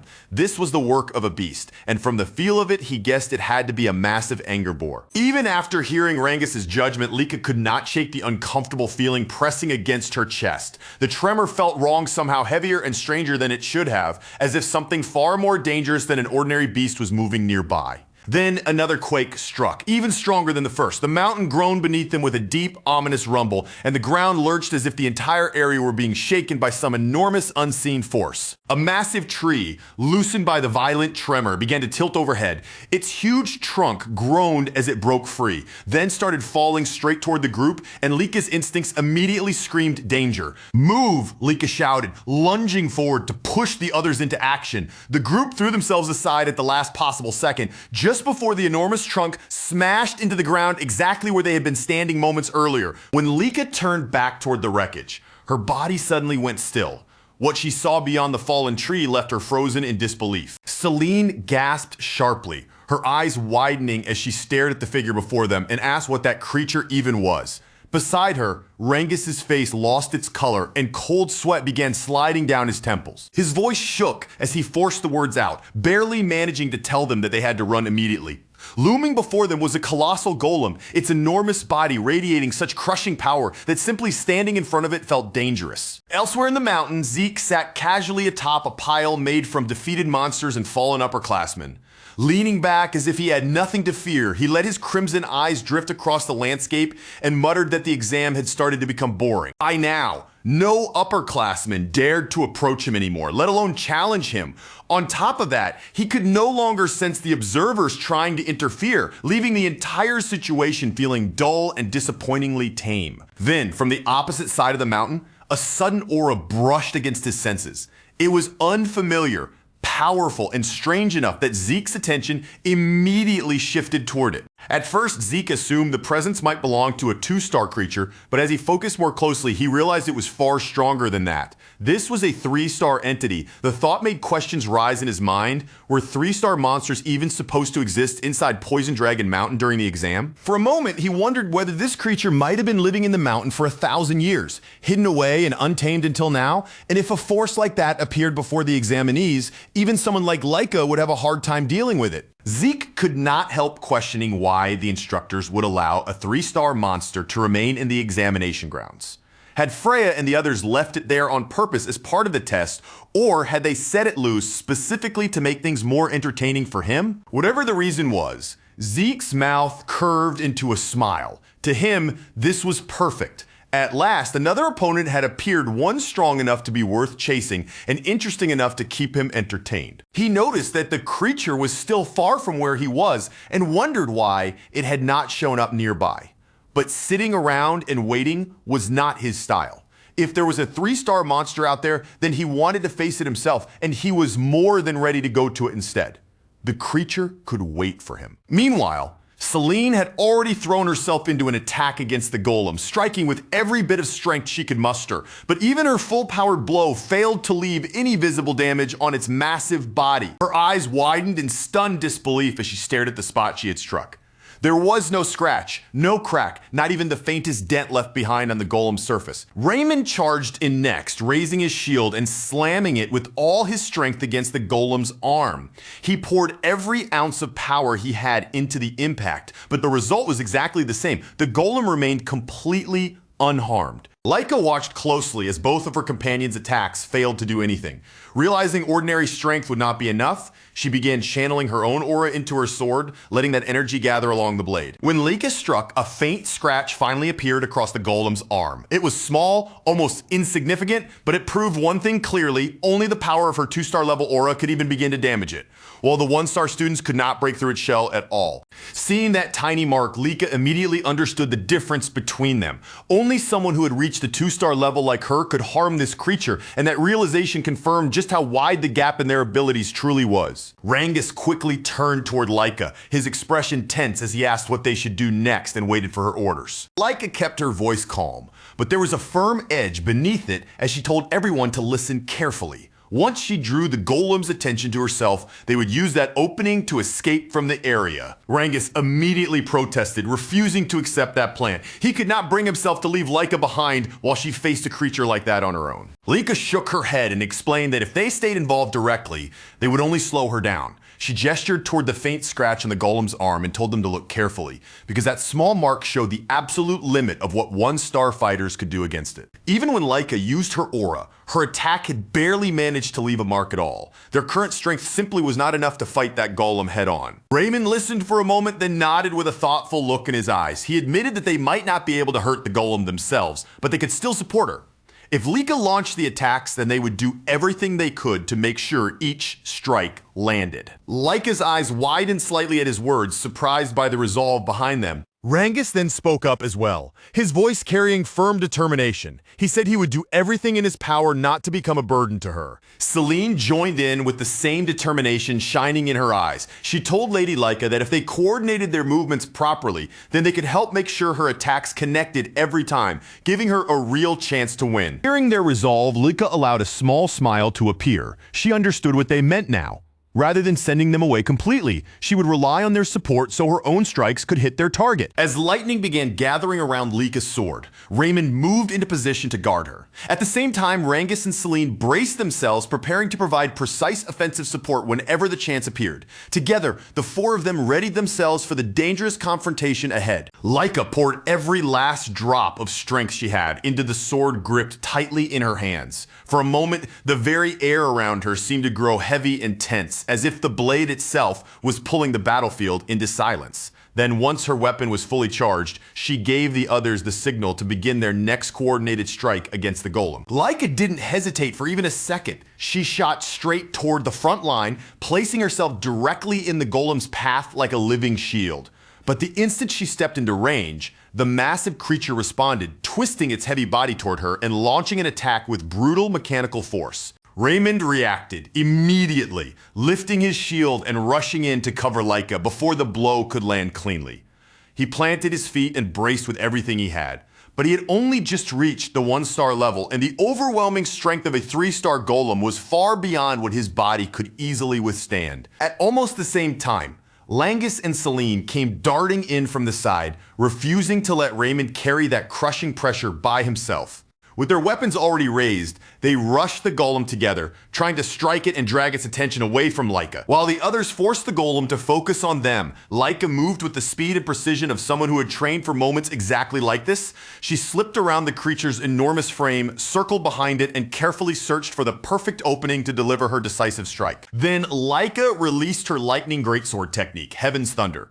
Golden lightning burst along the length of her blade, crackling violently as she drove the attack into the golem's back with every ounce of power she had gathered. The strike detonated with terrifying force. A thunderous explosion ripped through the forest of Poison Dragon Mountain, shaking the trees, tearing through the surrounding air, and sending the roar of the blast rolling across the area. After Laika successfully knocked the golem to the ground, the thick smoke slowly began to drift apart. Only as the haze cleared did the full damage come into view, revealing the surrounding forest scarred and battered by the sheer force of her attack. Langus hurried to Laika's side, his face drawn tight with worry as he asked whether she had been injured. Laika told him she was fine, but her strained breathing gave away the truth. She had used up every bit of source power left in her body. Even though exhaustion was weighing heavily on her, Laika's first concern was not herself.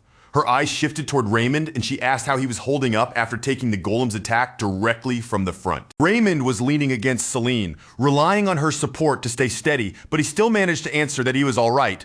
His body was clearly battered from the impact, yet he remained conscious enough to reassure everyone that he could endure it. Laika then told the group that they needed to return to their base before anything else went wrong.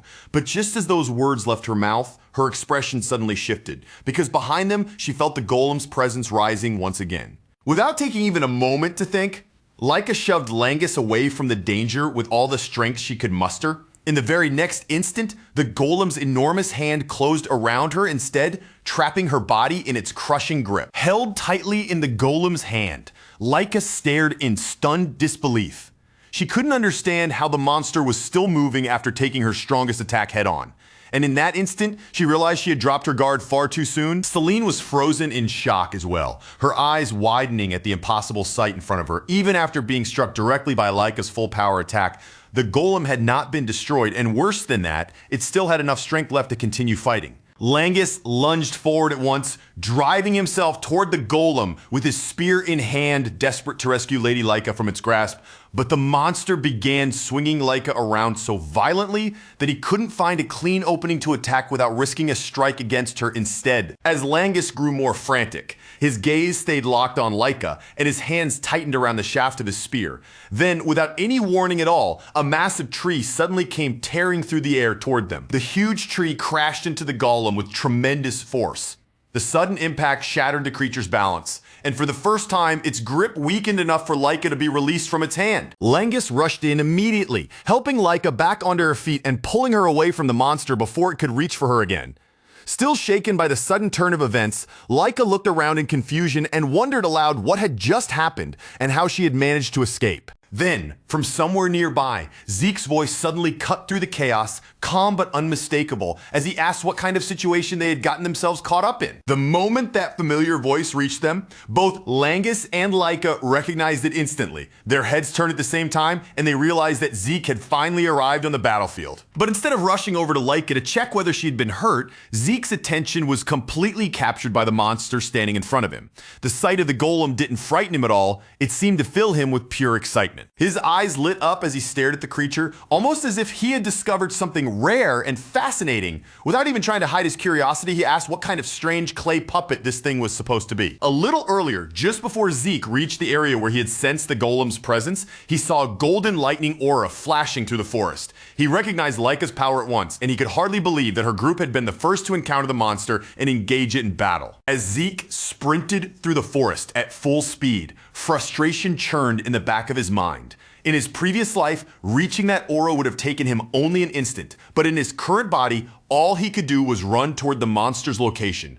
And to him, That felt almost unbearably pathetic. He also thought about the young candidates in Leica's group and knew that each of them had plenty of potential. Still, the opponent they were facing was a 3-star monster, and no matter how talented they were, Zeke had no way of knowing how long they could survive against something like that. Then a sudden idea flashed through his mind and Zeke's feet dug hard into the ground.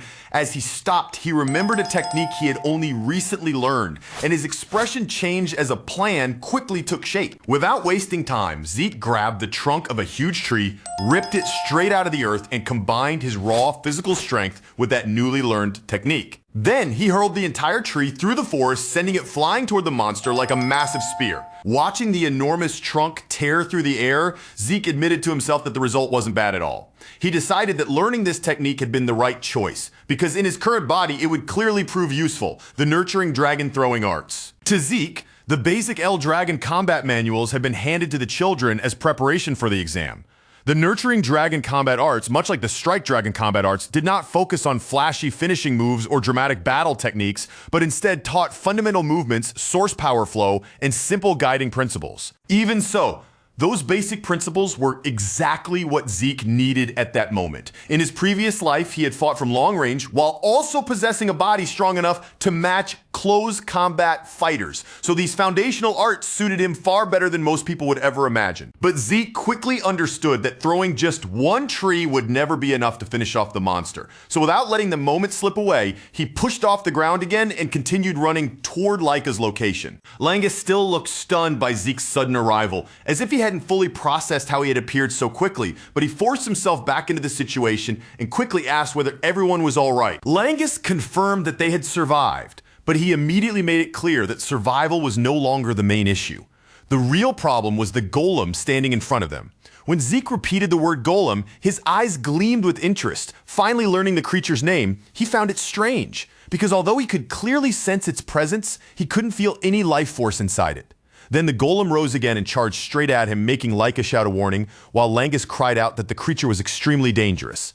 But even as the golem swung a heavy attack, Zeke simply caught its fist with one hand. Feeling the hardness of its body through the impact, he remarked that it really was tough, and quickly realized he would need to use aura if he wanted to slowly break through its defenses. With one sharp motion of his arm, Zeke shoved the golem's fist aside as though it were nothing more than a heavy obstacle in his way.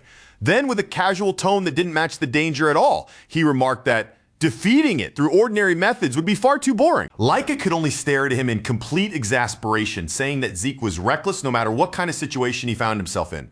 Langus, meanwhile, could barely believe what he was hearing because their group had nearly died fighting this monster, yet Zeke was standing there calling the battle boring. When the golem prepared to attack Zeke again, he watched its movements closely and calmly noted that its massive size alone made it dangerous. With a body that enormous, it could crush most opponents through weight and force alone. Even so, Zeke didn't retreat a single step. He lifted both arms and met the incoming blow head on, blocking the attack directly as the collision burst outward with enough force to shake the ground around them. While holding back the golem's attack, Zeke glanced toward the others and told them that this place was too dangerous for them to remain nearby. If they stayed close to the fight, the battlefield itself would become a threat to them. Leica's group immediately understood what he was saying. Without wasting time arguing, they hurried away from the center of the battle, retreating as quickly as they could to clear the area and give Zeke room to fight. Once he saw that they had moved far enough away, Zeke shifted his stance and gathered his momentum. Then he hurled the golem with tremendous force, sending its massive body crashing away into the distance. As the creature smashed away from him, Zeke kept his sharp gaze fixed on it. Instead of looking worried, he seemed even more interested as he commented that its outer shell truly was incredibly durable. Then he gathered aura into his fist and rushed forward after the golem as he closed the distance. Zeke said he wanted to find out whether the inside of its body was just as tough as the outside. Zeke leaped high into the air, his body cutting above the battlefield as he prepared his next attack. Looking down at the golem below him, he declared that it was time to test just how hard its interior really was. Then Zeke activated the first form of the Dragon Destruction Combat Arts, Burst World. His attack slammed into the monster, and the impact erupted into a massive explosion that swallowed the golem in destructive force. In Zeke's mind, there was no reason to drag the fight out by slowly wearing down the golem's defenses piece by piece. It would be far better to use Burst World to drive source power directly into its body and destroy it from the inside. Once Zeke confirmed that his plan had worked and the attack had done exactly what he intended, satisfaction spread across his face. He looked genuinely thrilled, saying that fighting this way made the battle much more enjoyable. 1 month later, inside the main building of the El Dragon estate, Zeke was in an absolutely terrible mood. His training had been interrupted, and with obvious irritation, he questioned why he had been summoned there in the first place. By that time, the 1-month exam on Poison Dragon Mountain had finally come to a safe end. After the attack by the 3-star golem, no other major incidents occurred and the rest of the exam continued without any serious trouble. The 7-year-old class, however, had been reduced heavily by the ordeal, with only 30% of the original members remaining after surviving Poison Dragon Mountain's brutal environment. But because those survivors had been pushed through constant danger and forced to stand on the edge of death, that remaining 30% achieved strong results and successfully reached the 1-star level. And the moment the examination was finally over, Zeke El Dragon barely had a chance to breathe or return to anything resembling a normal routine. Before he could settle down, a direct summons arrived for him from none other than Balza El Dragon, the head of the El Dragon family himself. As Zeke and Freya Winchik moved through one of the long, polished hallways of the main estate, Zeke glanced ahead and asked in a completely casual tone what the family had even wanted with him. Freya's expression tightened at once, clearly irritated by how lightly he had spoken. She immediately corrected him, telling him that Balza should be addressed properly as Master Head. But Zeke only pushed back, acting as if there was no real difference in saying it was basically the same thing. Freya, however, already had a very good idea of why Zeke had been called to her. The reason was so obvious it almost hurt to explain. Still, as they continued walking, she told him that this summons was most likely because of everything he had pulled during the exam, and in her eyes, Zeke had brought every bit of this trouble directly onto himself. When Zeke asked if this was seriously all because of how he had behaved, Freya did not pause, soften her answer, or even pretend there might be another explanation. She confirmed it right away, making it painfully clear that his actions during the exam were more than enough reason for the Master Head to call him in. Freya then reminded him of what the exam had actually been designed to test. The upperclassmen were supposed to hunt down the lowerclassmen, attack them, and steal their crystal orbs. But Zeke, despite being one of the lowerclassmen, had turned that whole structure upside down by going after the upperclassmen first, doing the one thing absolutely no one had expected. Because of what Zeke had done, Freya explained not even a single upperclassman had managed to take a crystal orb from any lowerclassman, and now the upperclassmen were being forced to retake the entire exam. Zeke argued that no rule had actually said he was forbidden from attacking them, but Freya shot back that no one had ever imagined a lowerclassman would be bold enough or reckless enough to challenge the upperclassmen in the first place. At that point, Freya could only let out a long, tired sigh. She turned her face away from Zeke for a moment, trying to control her frustration, then told him that before he stood in front of the Master Head, he seriously needed to fix that terrible attitude of his. Freya warned him again, her voice firmer this time, telling Zeke that he needed to correct not only his attitude but also the way he spoke, especially once he was facing the Master Head directly. Zeke simply asked why any of that mattered so much. Freya answered bluntly, saying that even if he was still just a child, that sharp mouth of his was more than capable of getting him killed. She added that she had no desire to stand there and watch him be executed by his own father simply because he could not keep his behavior under control. Zeke, instead of taking the warning seriously, only remarked that if Balza was the kind of man who would do something like that, then he had to be an incredibly violent person. When they finally reached the door, Freya immediately straightened her posture and knocked with proper discipline. Standing formally outside the room, she addressed Balza as Master Head, introduced herself as Freya Winsick of the Black Dragon Corps, and reported that she and Zeke had arrived in response to his summons. From beyond the door, Balza's voice answered them. It was calm, controlled, and serious, but there was a weight behind it that filled the air as he gave them permission to enter. Freya opened the door and stepped into the room first, with Zeke following behind her. As soon as they entered, she gave a formal report, announcing that she had brought Zeke before the Master Head exactly as ordered. Balza was seated at his desk, still writing as though their arrival had not interrupted him at all. His hand moved steadily across the page for a moment longer. Then, without warning, his eyes lifted towards Zeke, and in a grave, piercing tone, he asked why Zeke had attacked the upperclassmen during the examination. Zeke fell silent for a brief moment, looking almost as if he was already tired of being asked the same thing again and again. But rather than giving the answer Balza wanted, he turned the question around and asked his father whether attacking upperclassmen during the exam had ever actually been prohibited. When Balza asked what he was trying to say, Zeke explained it in a plain, matter-of-fact way. The condition for passing the exam had been to survive for 1 month on Poison Dragon Mountain while protecting their crystal orbs, Aside from that, no one had told him there were any additional rules he needed to follow. So as far as Zeke was concerned, he had simply operated within the rules he had been given and used the exam period in whatever way seemed most effective to him.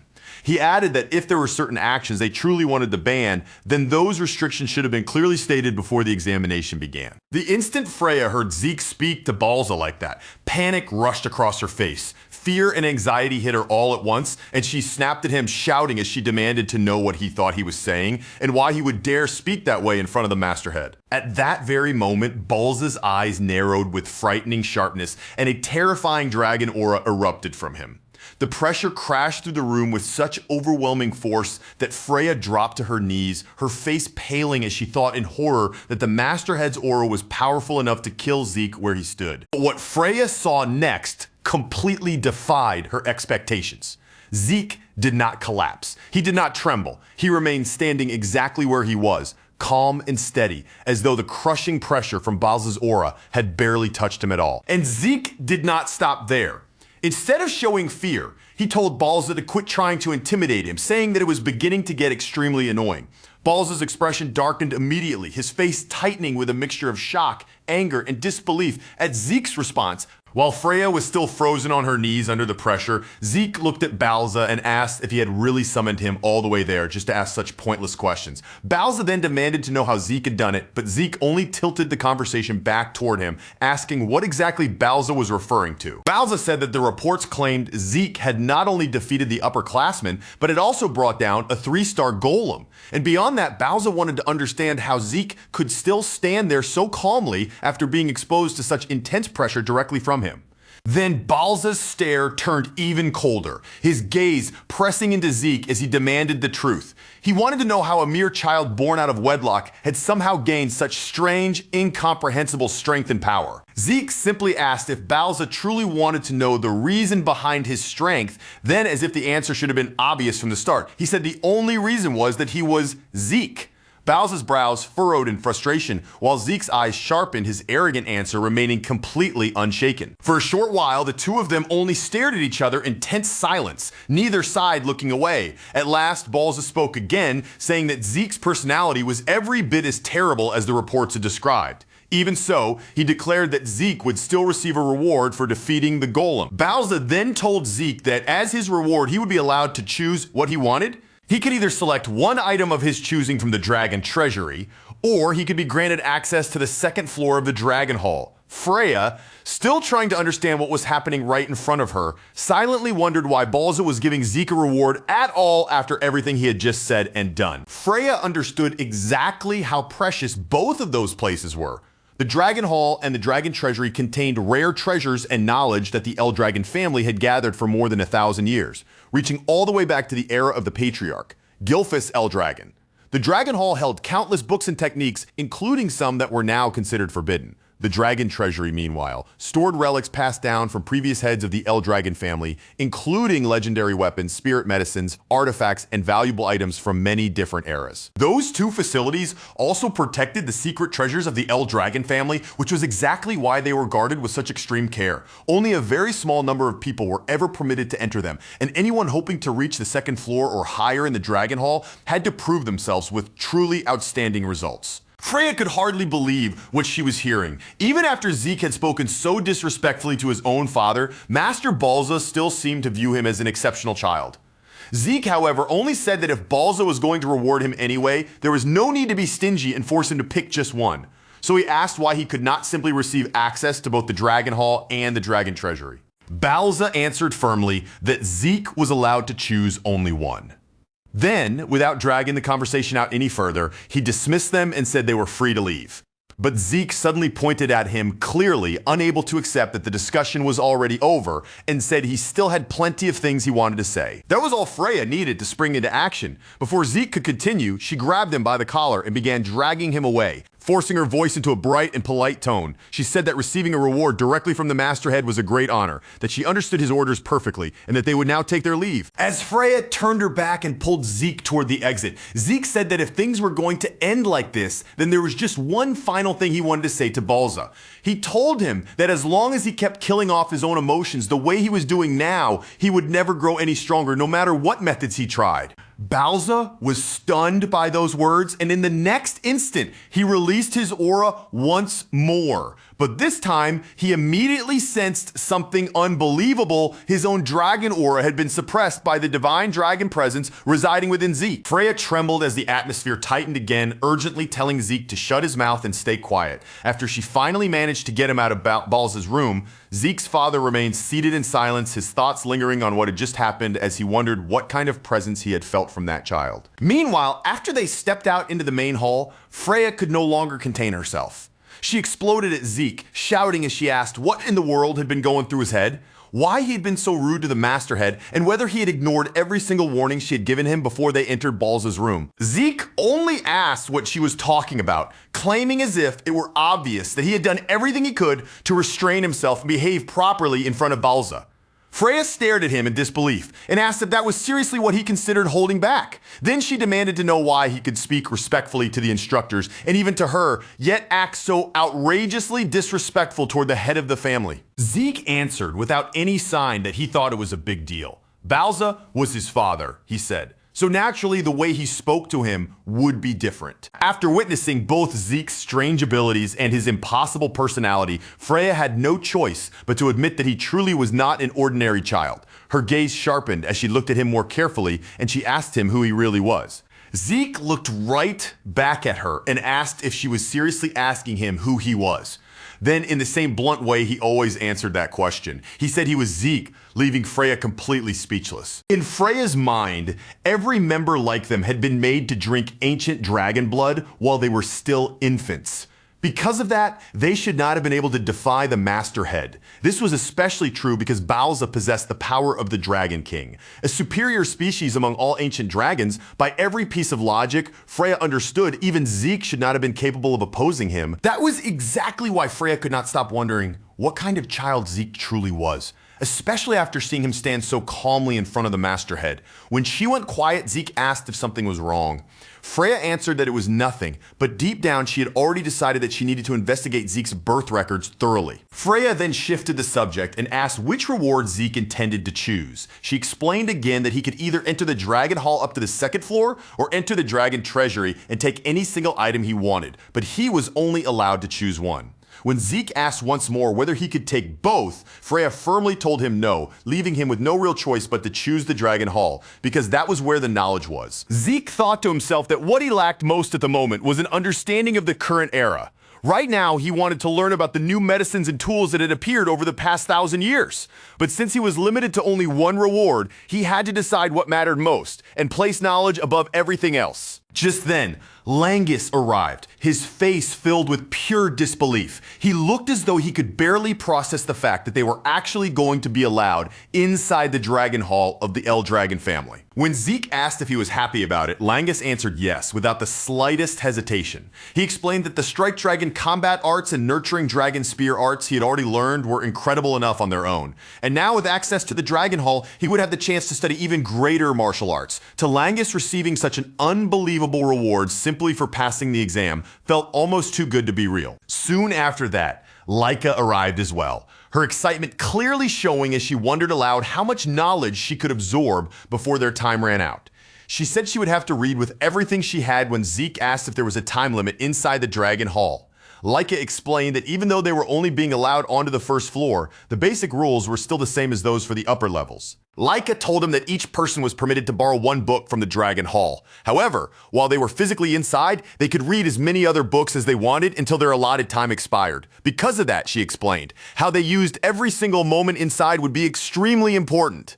Zeke listened quietly and simply replied that he understood. Then, Laika brought up something else she had heard. Apparently, Zeke had been given a choice when it came to his reward. Looking at him with clear curiosity, she asked why he had chosen the Dragon Hall instead of taking something valuable from the Dragon Treasury. Based on what Laika knew about Zeke, she had fully expected him to choose the Treasury without even hesitating.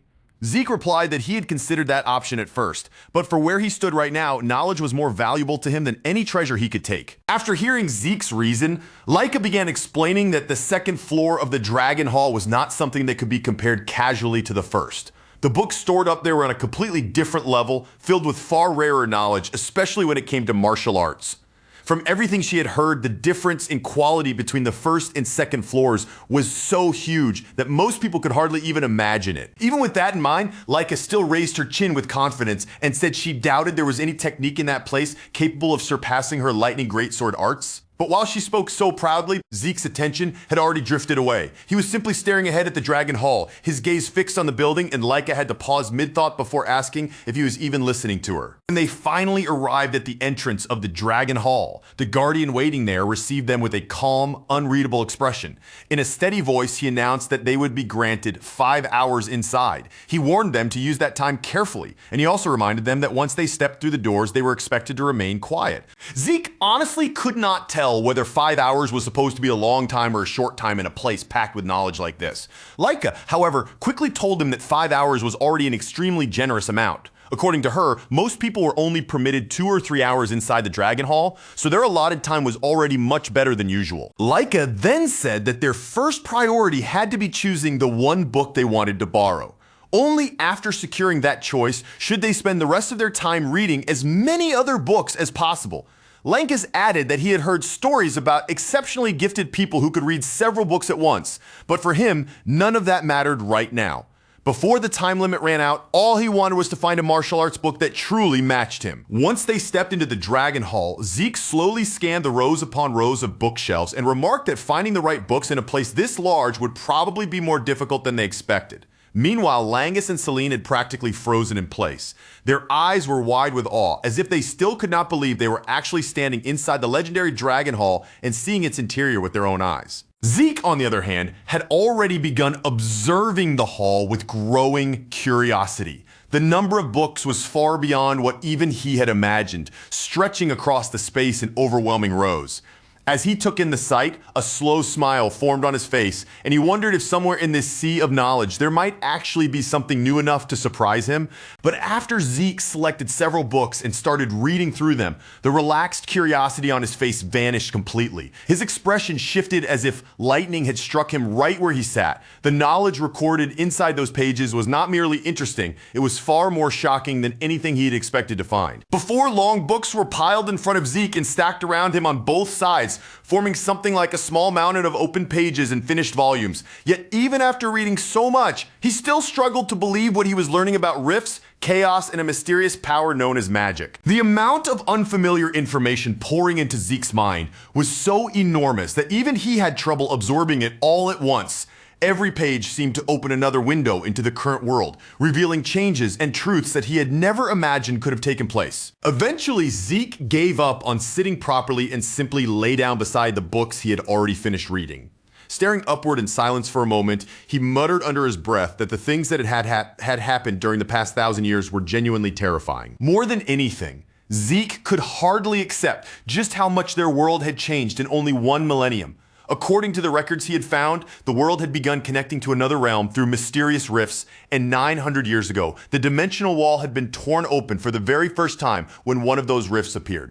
Beyond that torn dimensional wall was not an ordinary land, but a violent and unstable world filled with disorder. In the present era, people referred to that terrifying place as the Chaos Realm. Within the Chaos Realm, horrifying monsters known as Chaos wandered freely. These beings moved through that strange world like living disasters, spreading danger everywhere they appeared. But the Chaos Realm was not home to monsters alone.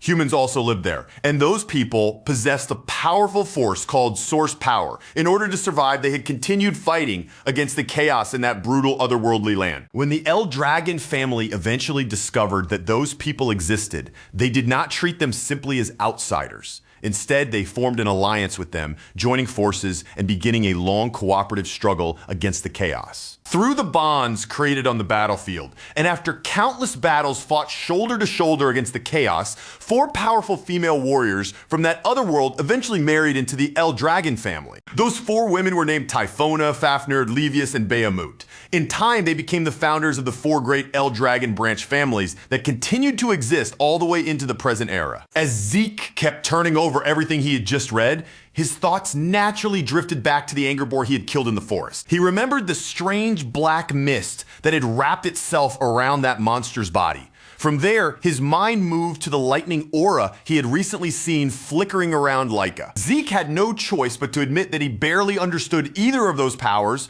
The black mist surrounding the anger boar and the lightning aura radiating from Leica both appeared to be connected to the other world in some way. But out of all the new knowledge Zeke had uncovered, the thing that drew his attention more than anything else was magic. To him, magic did not feel like a simple form of power. It seemed closer to an advanced kind of technology, something brought into their world by the people of the other world. Zeke's eyes began to shine with excitement as he looked across the surrounding shelves. His gaze moved from one section to another as he wondered where the books about magic were being kept. But no matter how many books Zeke searched through, he could not understand why he had not found even a single volume that actually taught a person how to use magic. Under normal circumstances, he would have expected books like that to be placed somewhere near the history section. After all, magic was deeply connected to the arrival of the other world, so it seemed natural that the two topics would be stored close together. Then Zeke suddenly froze when a voice warned him to stay quiet inside the Dragon Hall. He turned toward the direction of the sound and noticed a faint golden aura lingering in the darker part of the hall. At once he wondered how he could hear someone speaking when he could not sense any actual presence nearby.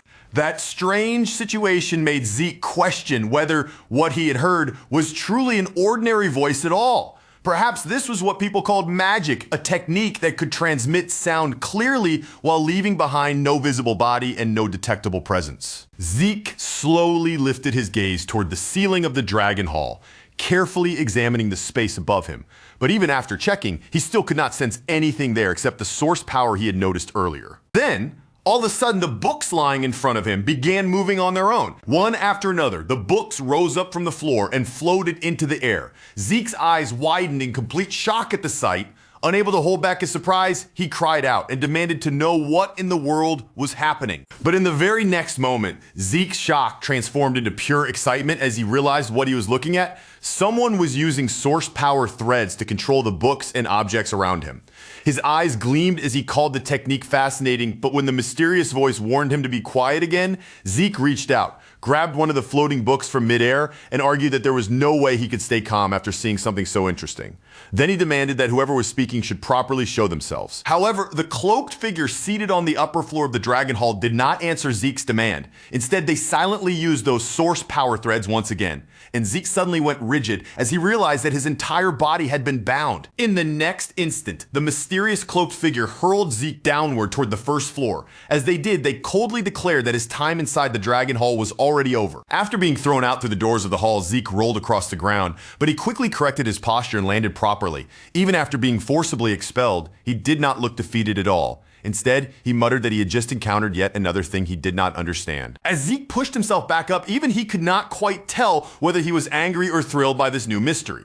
He demanded that the cloaked figure properly teach him how that source power thread technique worked. But before he could keep shouting, Langus hurried over in confusion and immediately asked what had happened to him. Leica arrived right after Langus, wearing the same baffled expression. Looking at Zeke after he had just been thrown out of the Dragon Hall, she asked what on earth he had done inside to get himself forcibly expelled like that. Zeke answered as casually as ever, saying that he had only gotten a little too excited.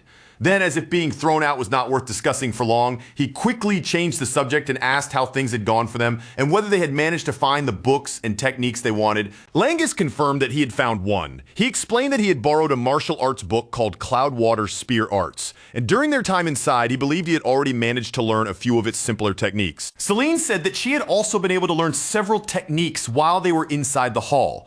In addition to that, she had chosen to borrow a martial arts book called Windflower Sword Arts. Raymond explained that while inside the Dragon Hall, he had studied the Dragon-style Guardian Sword Arts. As for the book he selected to borrow, it also belonged to the Dragon style, but it focused specifically on Guardian Shield Arts. Zeke reacted to their choices with a slightly awkward expression on his face. Inwardly, however, he realized something even more uncomfortable. Every technique they had chosen was one he had created in his past life merely as a pastime. When Zeke turned to Leica and asked which book she had picked, she smiled with clear satisfaction. With visible pride, she said she had chosen the Heavywave Greatsword Arts, a technique created by the first patriarch of the Dragon family. That first patriarch was Gilphus Dragon. In the current era, the technique was known as the revised and improved version of the Heavywave Greatsword Arts modified by the 15th family head. Leica added that because she also possessed her own family's hereditary martial arts, she could use this book for research and comparison. Zeke fell quiet after hearing that. He realized that yet another one of his old techniques had been revised by the 15th family head, just like his dragon's breath and strike dragon combat arts. He also remembered seeing many other books inside the Dragon Hall that were connected to techniques he had created long ago. But now, most of the original versions had improved additions placed right alongside them, as if someone had carefully built upon what he had left behind. That made Zeke wonder if the 15th family head was the one responsible for all of those improved versions. The more traces he found, the more that person began to intrigue him. When Zeke glanced back toward the Dragon Hall, his feelings toward the place had completely changed. At first, he had thought entering the hall might turn out to be boring, but now he could hardly wait for another chance to step back inside. 5 years passed. One day, Laika was walking down a hallway when she suddenly stopped in her tracks. She looked around, searching the area with a puzzled expression, and wondered where Zeke and Langus had gone. Just then, several of their classmates appeared and greeted Lady Laika politely. They informed her that Lord Zeke and the others were at the training ground, practicing there as usual. Again, Laika Tuporna El Dragon muttered, sounding both exasperated and completely unsurprised at the same time. After thanking her classmates, she continued on.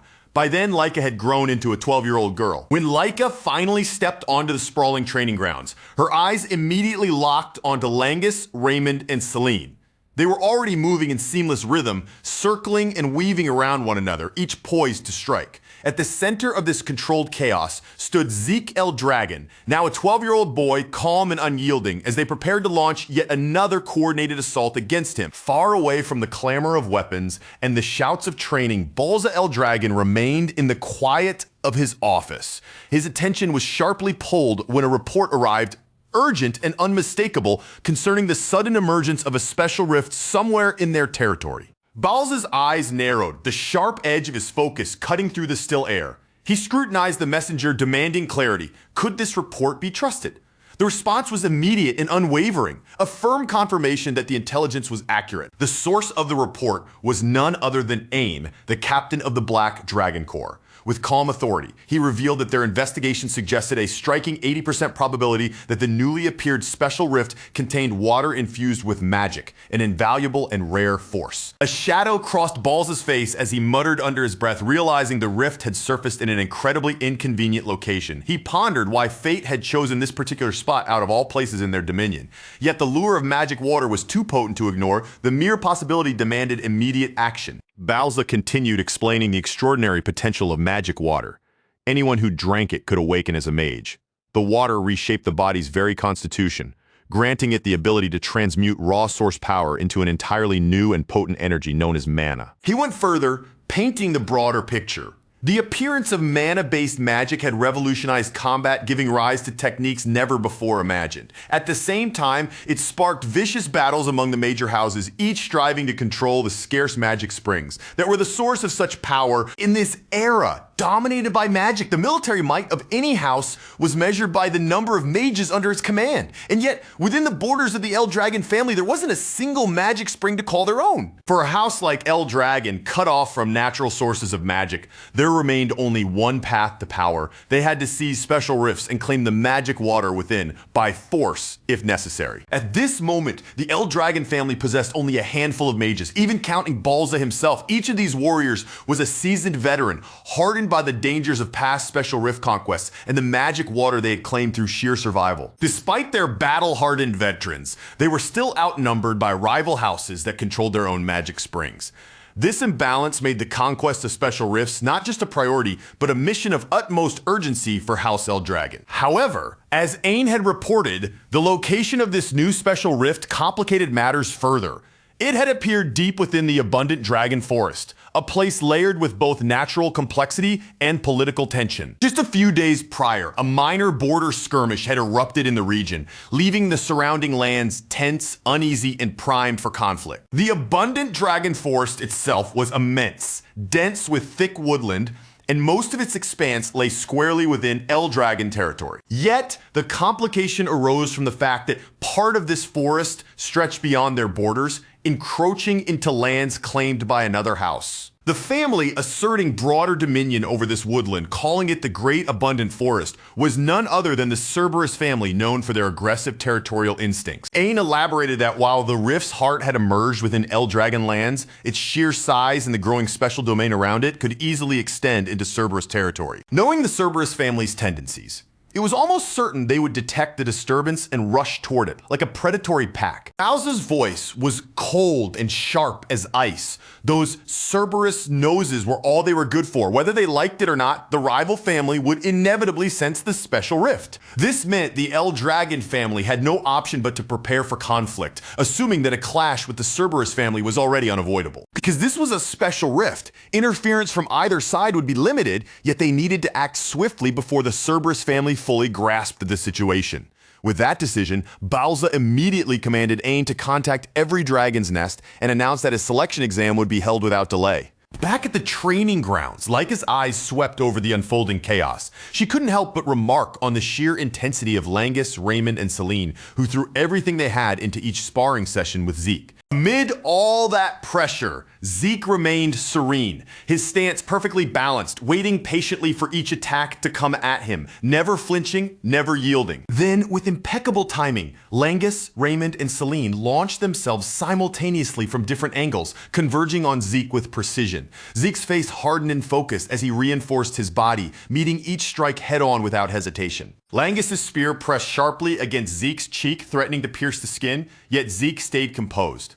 Calmly, he praised their teamwork while cautioning that Langus's raw force was excessive, detracting from the true finesse and subtlety of spear techniques. At just 11 years old, Langus was already pushing himself to the absolute limit, fueled by a desperate determination to prove he belonged in the midst of such elite combatants. Zeke then turned to Celine, 12 years old, advising her that reliance on speed and sheer volume of strikes was weakening the impact of her attacks. She needed to cultivate a balance that combined swiftness with weight and precision. Raymond, also 12, received acknowledgement for his solid technique and correct handling of his shield, yet Zeke noted that all three were still too cautious and reactive. They needed to embrace initiative and learn to attack proactively. With barely a pause, Zeke issued a simple command: "Come at him again." Another round, no rest, no mercy. Langus sprang forward instantly, spear in hand, charging once more. Laika could only watch in stunned disbelief, muttering that no matter how many times she witnessed it,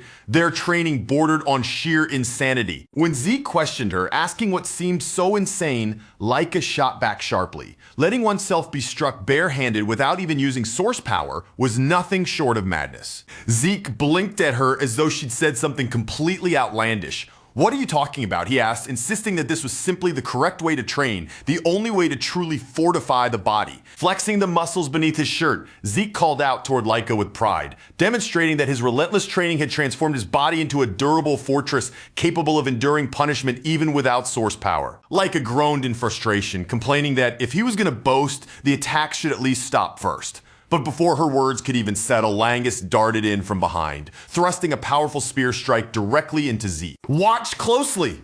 Langus bellowed, demonstrating just how absurdly resilient Zeke's body was. Laika closed her eyes, grabbing her head, muttering that all of them were outright abnormal. Zeke refused to defend himself, while Langus and the others struck with full force. Raymond's voice broke through in astonishment. "How can Zeke defend like that without using source power?" Celine added, equally baffled that this defiance of physics could not possibly be explained as normal human capability. Laika's tone was matter-of-fact. Zeke was no ordinary human. She then revealed a tidbit of lore, that the older students had dubbed him the East Hall's Demon Child, a name that carried both awe and fear. Zeke's brow rose. "Is that supposed to be an insult?" he asked, then quickly shifted his attention back to Laika, curious why she had come to watch. Was she intending to join their grueling training? Laika shook her head. Training was fine by her, she said, but there was something more pressing she needed to share with Zeke before anything else. "What is it?" Zeke asked. Laika explained that it seemed the children from the other dragons' nests would be meeting them far sooner than expected,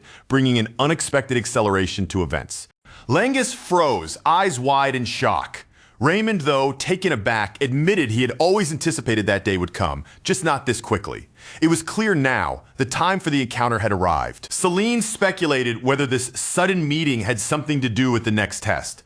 Laika, however, waved it off. Even she did not yet have the full details. Zeke asked where she had heard such news. Laika explained that she had simply been observing the instructors closely, noting their conversations, subtle gestures and behavioral shifts, quiet clues invisible to most. Zeke admitted he had never bothered with such observation, never paying attention to rumors or the subtle currents among the instructors, things Laika always seemed to catch effortlessly. Laika warned that, observant or not, caution was required. The West Hall had that guy among them. By that guy, she meant a fellow contender for the family headship, someone who, like Zeke and herself, was entwined in the fierce struggle for succession. Zeke's reaction was anything but fear. Instead, a spark of interest lit his eyes. "Now it's starting to get fun," he said, a faint smile playing on his lips. A few days later, the East Dragon's Nest students gathered in the arena, filling the air with a tense, expectant energy that made every heartbeat feel louder. Among the crowd, several new faces stood out. Students who had not been properly introduced before, their presence stirring curiosity and quiet whispers among the others. Zeke noticed that the students had been summoned together without separation by grade. Laika, standing beside him, confirmed his observation, adding that, as she had warned earlier, the moment had come for them to meet the students from the other dragon's nests. After a short while, the once rowdy crowd of students suddenly fell into complete silence. Freya Winchick had entered the area, and the instant her presence was noticed, her sharp, commanding voice sliced through the noise. In just one order, she forced every student there to shut their mouths, straighten up, and settle down without another word. Once the students had finally arranged themselves into neat lines in front of her, Freya Winchick stood facing them with a firm expression. Then she delivered the announcement directly. In 3 days, they would be crossing blades against the children from the other dragon's nest. Freya Winchick repeated the point clearly, making sure not a single student misunderstood what she meant. 3 days from now, their opponents would be the children raised in the other dragon's nests, places that most of them more commonly referred to as the dragon's halls. The moment Freya Winchick finished speaking, low murmurs immediately began spreading through the gathered students. Their quiet voices rippled from one line to the next, because many of them could barely process what they had just heard.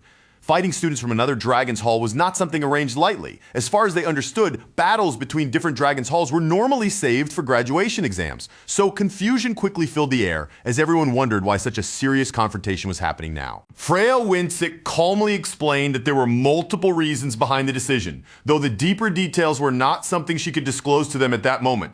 Then, while the students focused even more intently on her words, she added another important condition. The students who won these matches would be given a special mission. As soon as Zeke L. Dragon heard the phrase special mission, his eyes immediately sharpened with interest. A spark of excitement seemed to light up in his gaze as he began wondering whether this mission would be valuable enough to justify the fight. And the more he thought about it, the more amusing and worthwhile the whole situation started to feel. Freya Winchick went on to explain how the matches would be organized. The competition would follow an elimination format, and each hall, the East Hall, West Hall, South Hall, and North Hall, would each select 7 students to stand as their representatives. She then made one more thing clear. The instructors would not simply hand them a prepared list of chosen fighters. Instead, the students had to decide the representatives on their own, and that entire selection had to be finished before the end of the day. One of the upperclassmen quickly raised his voice and asked Freya Winchick if those 7 fighters would be chosen only from among the upperclassmen. Freya did not immediately give him the answer he expected. Instead, she looked straight at him and asked why he thought she had gathered every student from their hall in the first place. Only then did she make it clear that the selection would include every grade, not just the upper ranks. That response instantly left several upperclassmen staring at her in disbelief. Their expressions tightened and their confidence turned into visible irritation as they began questioning what the lowerclassmen could possibly offer in a serious battle against students from the other dragon's halls. In their minds, the answer was painfully obvious. They believed there was not a single lowerclassman capable of standing shoulder to shoulder with the upperclassmen. To them, every lowerclassman was still weak, inexperienced, and completely unqualified for a fight of this level. Freya Winchick showed no interest in arguing with their complaints. Before walking away, she gave them one blunt final instruction. She did not care how they decided it. All that mattered was that the students settled the matter among themselves before the day came to an end. The moment Freya Winchick turned and left, one of the upperclassmen, Rick, suddenly raised his voice over the crowd. He shouted toward the lowerclassmen with an arrogant tone, demanding that every one of them listen closely to what he was about to say. Rick announced without the slightest hesitation that all 7 fighters would be chosen from the upperclassmen. Then, wearing a smug and condescending look, he swept his gaze over the younger students and asked whether any lowerclassmen had a problem with that decision. Laika Tuporna L. Dragon immediately shouted back, refusing to let Rick's words stand unchallenged. She made it clear that she absolutely had a problem with him deciding everything on his own. In her view, the lower classmen deserved to be considered as well because they had just as much right to participate in the battle as anyone else in the hall. Rick slowly turned his attention toward Laika Tuporna El Dragon, and a mocking smile curled across his face.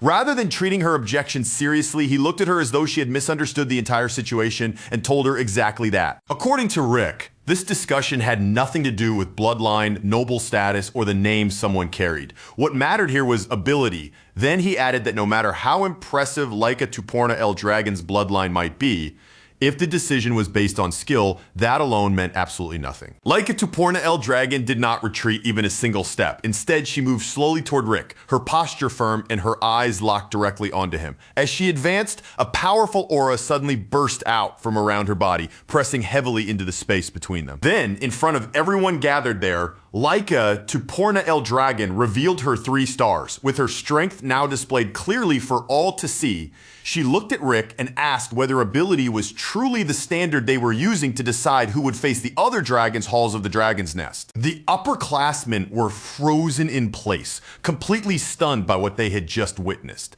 Their eyes widened in shock as they struggled to accept the truth in front of them. Laika Tuporna El Dragon had already reached the 3-star level. Some of the upperclassmen had only heard rumors that Laika Tuporna El Dragon was still at 2 stars, so seeing her reveal 3 stars threw them completely off balance.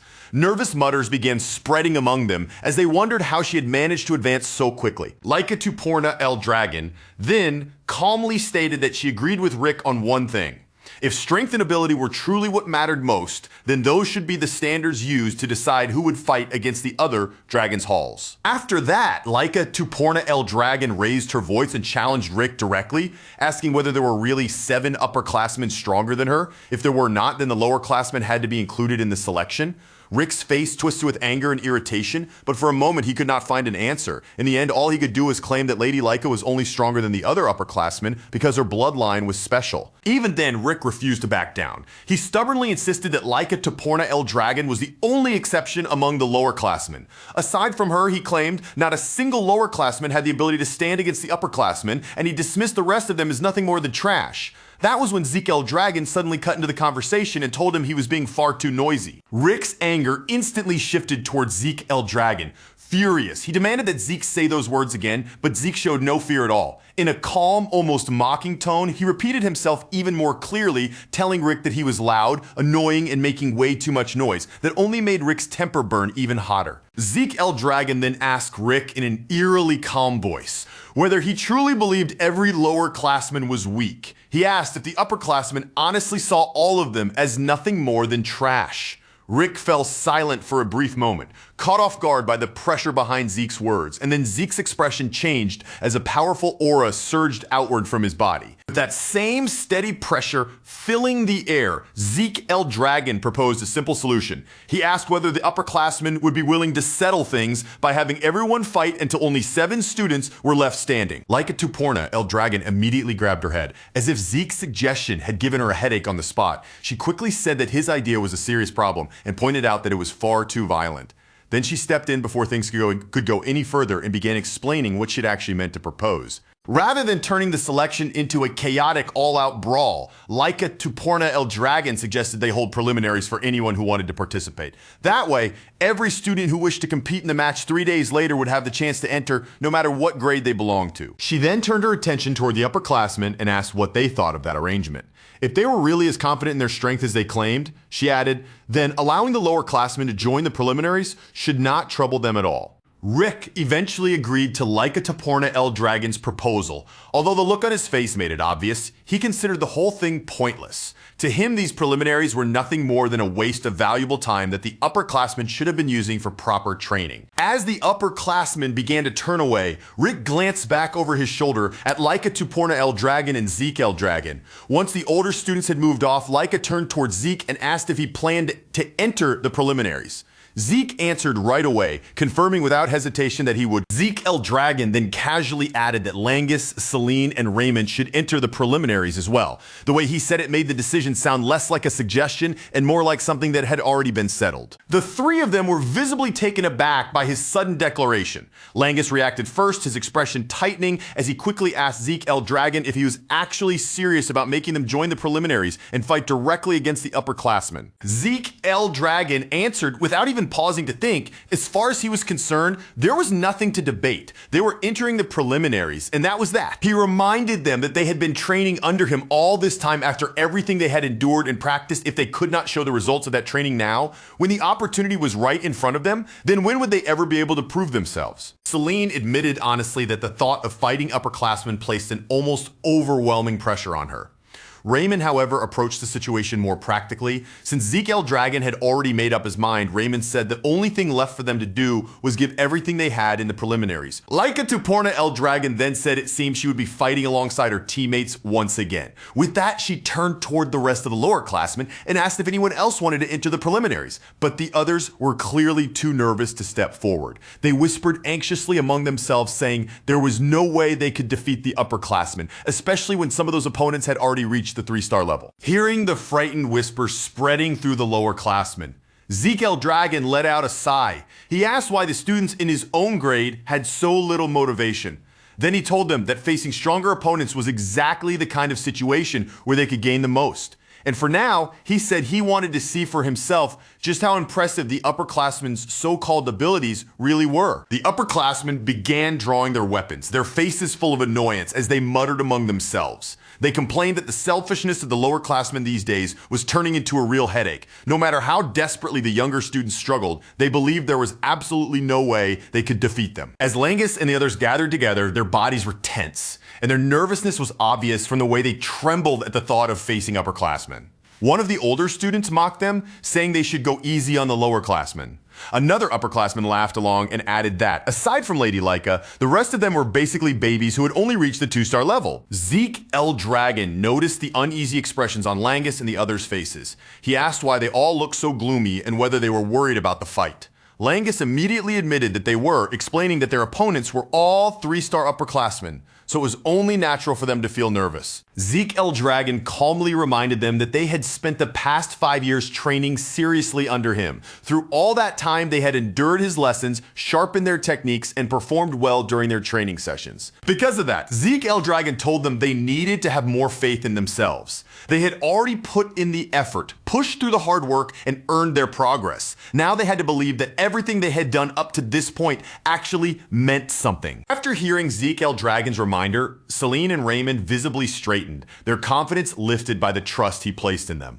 Langus, however, still could not fully shake off the nervousness twisting inside him as the fight continued drawing closer. Suddenly, one of the upperclassmen shouted at them to stop standing around and chatting. He snapped that they were wasting precious time and that the upperclassmen did not have the luxury of waiting while a group of lowerclassmen talked among themselves. He then ordered them to hurry up and start the fight already.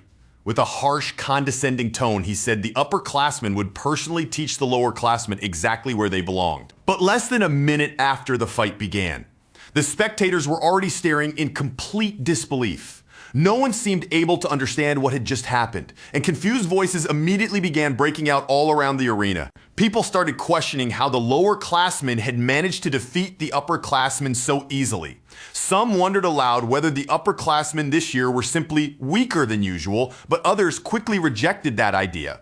The upperclassmen were not weak, they said. The real problem was that the lowerclassmen standing against them were absolute monsters. Zeke L. Dragon watched the outcome with a wide, satisfied smile spreading across his face. Clearly pleased by how decisively the battle had ended, he immediately praised Langus and the others, congratulating them for proving themselves so completely. In Zeke L. Dragon's view, Langus had definitely taken a clear step forward. The way he handled deflections no longer looked awkward or uncertain like before. His movements had become cleaner, his timing steadier, and most importantly, he was now much quicker at catching those tiny gaps in his opponent's attacks. Celine had improved just as noticeably. Her control over the multi-strike Windflower sword arts had become far more stable, and each flowing/connected into the next with surprising smoothness. Raymond also caught Zeke's attention because he was now able to move between shield techniques and sword arts with a natural rhythm, switching styles without breaking his momentum. To Zeke L. Dragon, the fruits of their training were finally starting to show in a way that was impossible to ignore. Their hard work was shining through beautifully, and if they kept building confidence through real combat like this, then every battle from here on would only sharpen them further. Zeke L. Dragon also saw that Laika Tuporna L. Dragon had become even more formidable than before. With her lightning aura crackling fiercely around her body, she could close the distance and crush an opponent with a single decisive strike before they had any chance to respond. While the other upperclassmen still stood there frozen, unable to fully process the speed and brutality of what they had just witnessed, Laika Tuporna L. Dragon remained perfectly composed. She calmly remarked that winning so overwhelmingly was only natural because someone had to give those arrogant upperclassmen the lesson they deserved. Rick, on the other hand, could not accept the result at all. His expression twisted with disbelief and denial as he insisted that something like this should have been impossible. In his mind, there was simply no way 3-star upperclassmen could lose to 2-star lowerclassmen. At that moment, Zeke L. Dragon began walking toward Rick with an unhurried pace. His voice stayed calm, but there was a sharp edge to every word as he told Rick he was being naive. Even after seeing the result with his own eyes, Rick was still standing there spouting empty, meaningless nonsense. As Zeke L. Dragon continued closing the distance between them, he explained that age and the number of stars were only surface level indicators. They might show one part of a person's growth, but in a real fight, those labels did not decide the outcome. The only people who truly proved their strength were the ones still standing after victory was settled. Then Zeke L. Dragon stated the matter even more plainly. If the upperclassmen were weak, then of course they would lose. That was all there was to it. And there was no point covering up defeat with excuses. Rick finally snapped. He thrust his finger straight towards Zeke L. Dragon and shouted at him, calling him stupid. He insisted that the number of stars was proof of power itself, demanding to know if Zeke could not understand something so basic. But Zeke did not flinch at all. He calmly replied that stars or no stars, if Rick's heart was destroyed, he would die all the same. For a brief moment, Rick went quiet under the weight of Zeke L. Dragon's words. Zeke told him not to forget what strength truly meant in actual combat. Strength was not measured by titles, age, or numbers glowing beside someone's name. In the end, it came down to one simple question. Could that person win, or could they not? Rick's silence did not last for long. His temper flared again, and he shouted for Zeke L. Dragon to shut his mouth. Then, glaring at him with open anger, he demanded to know exactly who Zeke thought he was talking to. Rick barked that he was an upperclassman and that a brat like Zeke L. Dragon had no right to twist logic and act clever in front of him. He claimed he had only been restraining himself because the lowerclassmen were still children. But after hearing Zeke's words, Rick said it was already too late for regrets, and from that moment on, he would no longer hold back. Zeke L. Dragon answered as if he had already lost interest in the argument. He said he was tired of wasting time on words, and that children should behave like children by moving their bodies before running their mouths. Since the two of them were the only ones left in the arena, he told Rick to show off the martial arts he was so proud of and prove exactly how much training he had done. Those words pushed Rick's anger past the breaking point. His face tightened with rage, and he shouted at Zeke L. Dragon with everything he had, warning him not to underestimate him. Rick wasted no more time after that. He kicked hard off the ground and launched himself straight forward, charging at Zeke L. Dragon while unleashing his great strength technique with full force. He poured every ounce of power he had into that attack. His body drove forward like a weapon as if he intended to crush Zeke L. Dragon completely with that single blow. But Rick's attack never even reached its target. In the instant before impact, Zeke L. Dragon's eyes flashed with a sharp golden light. Then, before anyone watching could properly react, Zeke drove one punch straight into Rick's face and sent him flying across the arena. After blowing Rick away with that single strike, Zeke L. Dragon even let out a light laugh. Then, as if the fight had barely required any effort, he casually said that Rick really had trained well. That comment made the entire audience sink into stunned silence. Rick, who had been blasted back and was now kneeling on the ground, stayed silent as well. After being dropped so suddenly, he had no words left to throw back. The other students quickly found themselves understanding Laika Tuporna L. Dragon's reaction. For Zeke L. Dragon to say Rick had trained well after ending the fight almost instantly was so absurd that it was hard to take seriously. After all, Rick had been defeated before he even had the chance to properly display the results of all the training he had gone through inside the Dragon's Nest. Meanwhile, at the West Hall training grounds, the mood was completely different. All across the area, students groaned in pain, clutching their arms, ribs, shoulders, and other injured parts of their bodies after the harsh battle they had just endured. A man watching over them let out a long, disappointed sigh. His eyes moved over the battered students scattered around the training grounds, and with a cold voice, he declared that every last one of them was useless. That man was none other than Veniel Fafnir Eldragon, one of the candidates currently competing for the position of the next head of the family. As someone who carried the Eldragon bloodline, Veniel Fafnir Eldragon naturally held himself with overwhelming confidence. His posture and gaze made it clear that he believed the position of family head was already close enough for him to seize. Before long, more students arrived at the training grounds. One of them stepped forward from the group, lowered his posture respectfully, and addressed the man before him as Lord Veniel. The student then delivered his report, informing Veniel Fafnir Eldragon that the selection on their side had already been completed. The one giving the report was Alan Veniel Fafnir Eldragon's right-hand man and a 3-star fighter. Behind Alan stood the other 3-star students who had successfully passed the selection, and among them was Retin, a boy who was still only 12 years old. Veniel Fafnir Eldragon noticed Retin almost immediately. His gaze settled on the young boy, and he called him forward with clear interest. Then he asked whether Retin had truly already reached the 3-star level despite still being a lower classman. When Retin confirmed that it was true, Veniel Fafnir Eldragon looked satisfied. A pleased expression crossed his face as he praised Retin, saying that he liked capable people like him. Veniel Fafnir Eldragon then went even further. He told Retin that if he proved himself useful, Veniel would personally take him in as one of his subordinates. Retin immediately bowed his head and thanked Veniel Fafnir Eldragon with visible respect, but on the inside he was overflowing with excitement. To him, this meant Lord Veniel had finally recognized his strength, and with Lord Veniel leading the West Hall, Retin was convinced there was no possible way they would lose to the other halls. Retin also believed that if they produced outstanding results during the special mission, then Lord Veniel would surely prove himself worthy and become the next head of the Eldragon family. And once that happened, Retin could already picture his own future rising alongside him. In his mind, he would become a direct subordinate of the family head himself. Alan then moved a little closer to Veniel Fafnir Eldragon and said there was another matter he needed to report. When Veniel asked what it was, Alan lowered his voice and quietly whispered that Lady Laika would apparently be participating as part of the East Hall's selection team. The moment Veniel Fafnir Eldragon heard that, irritation flashed across his face. He scratched his head in annoyance and muttered bitterly that Laika Toporna Eldragon was nothing but an endlessly troublesome pest to him. Even so, Veniel Fafnir Eldragon soon rose to his feet and brushed the issue aside.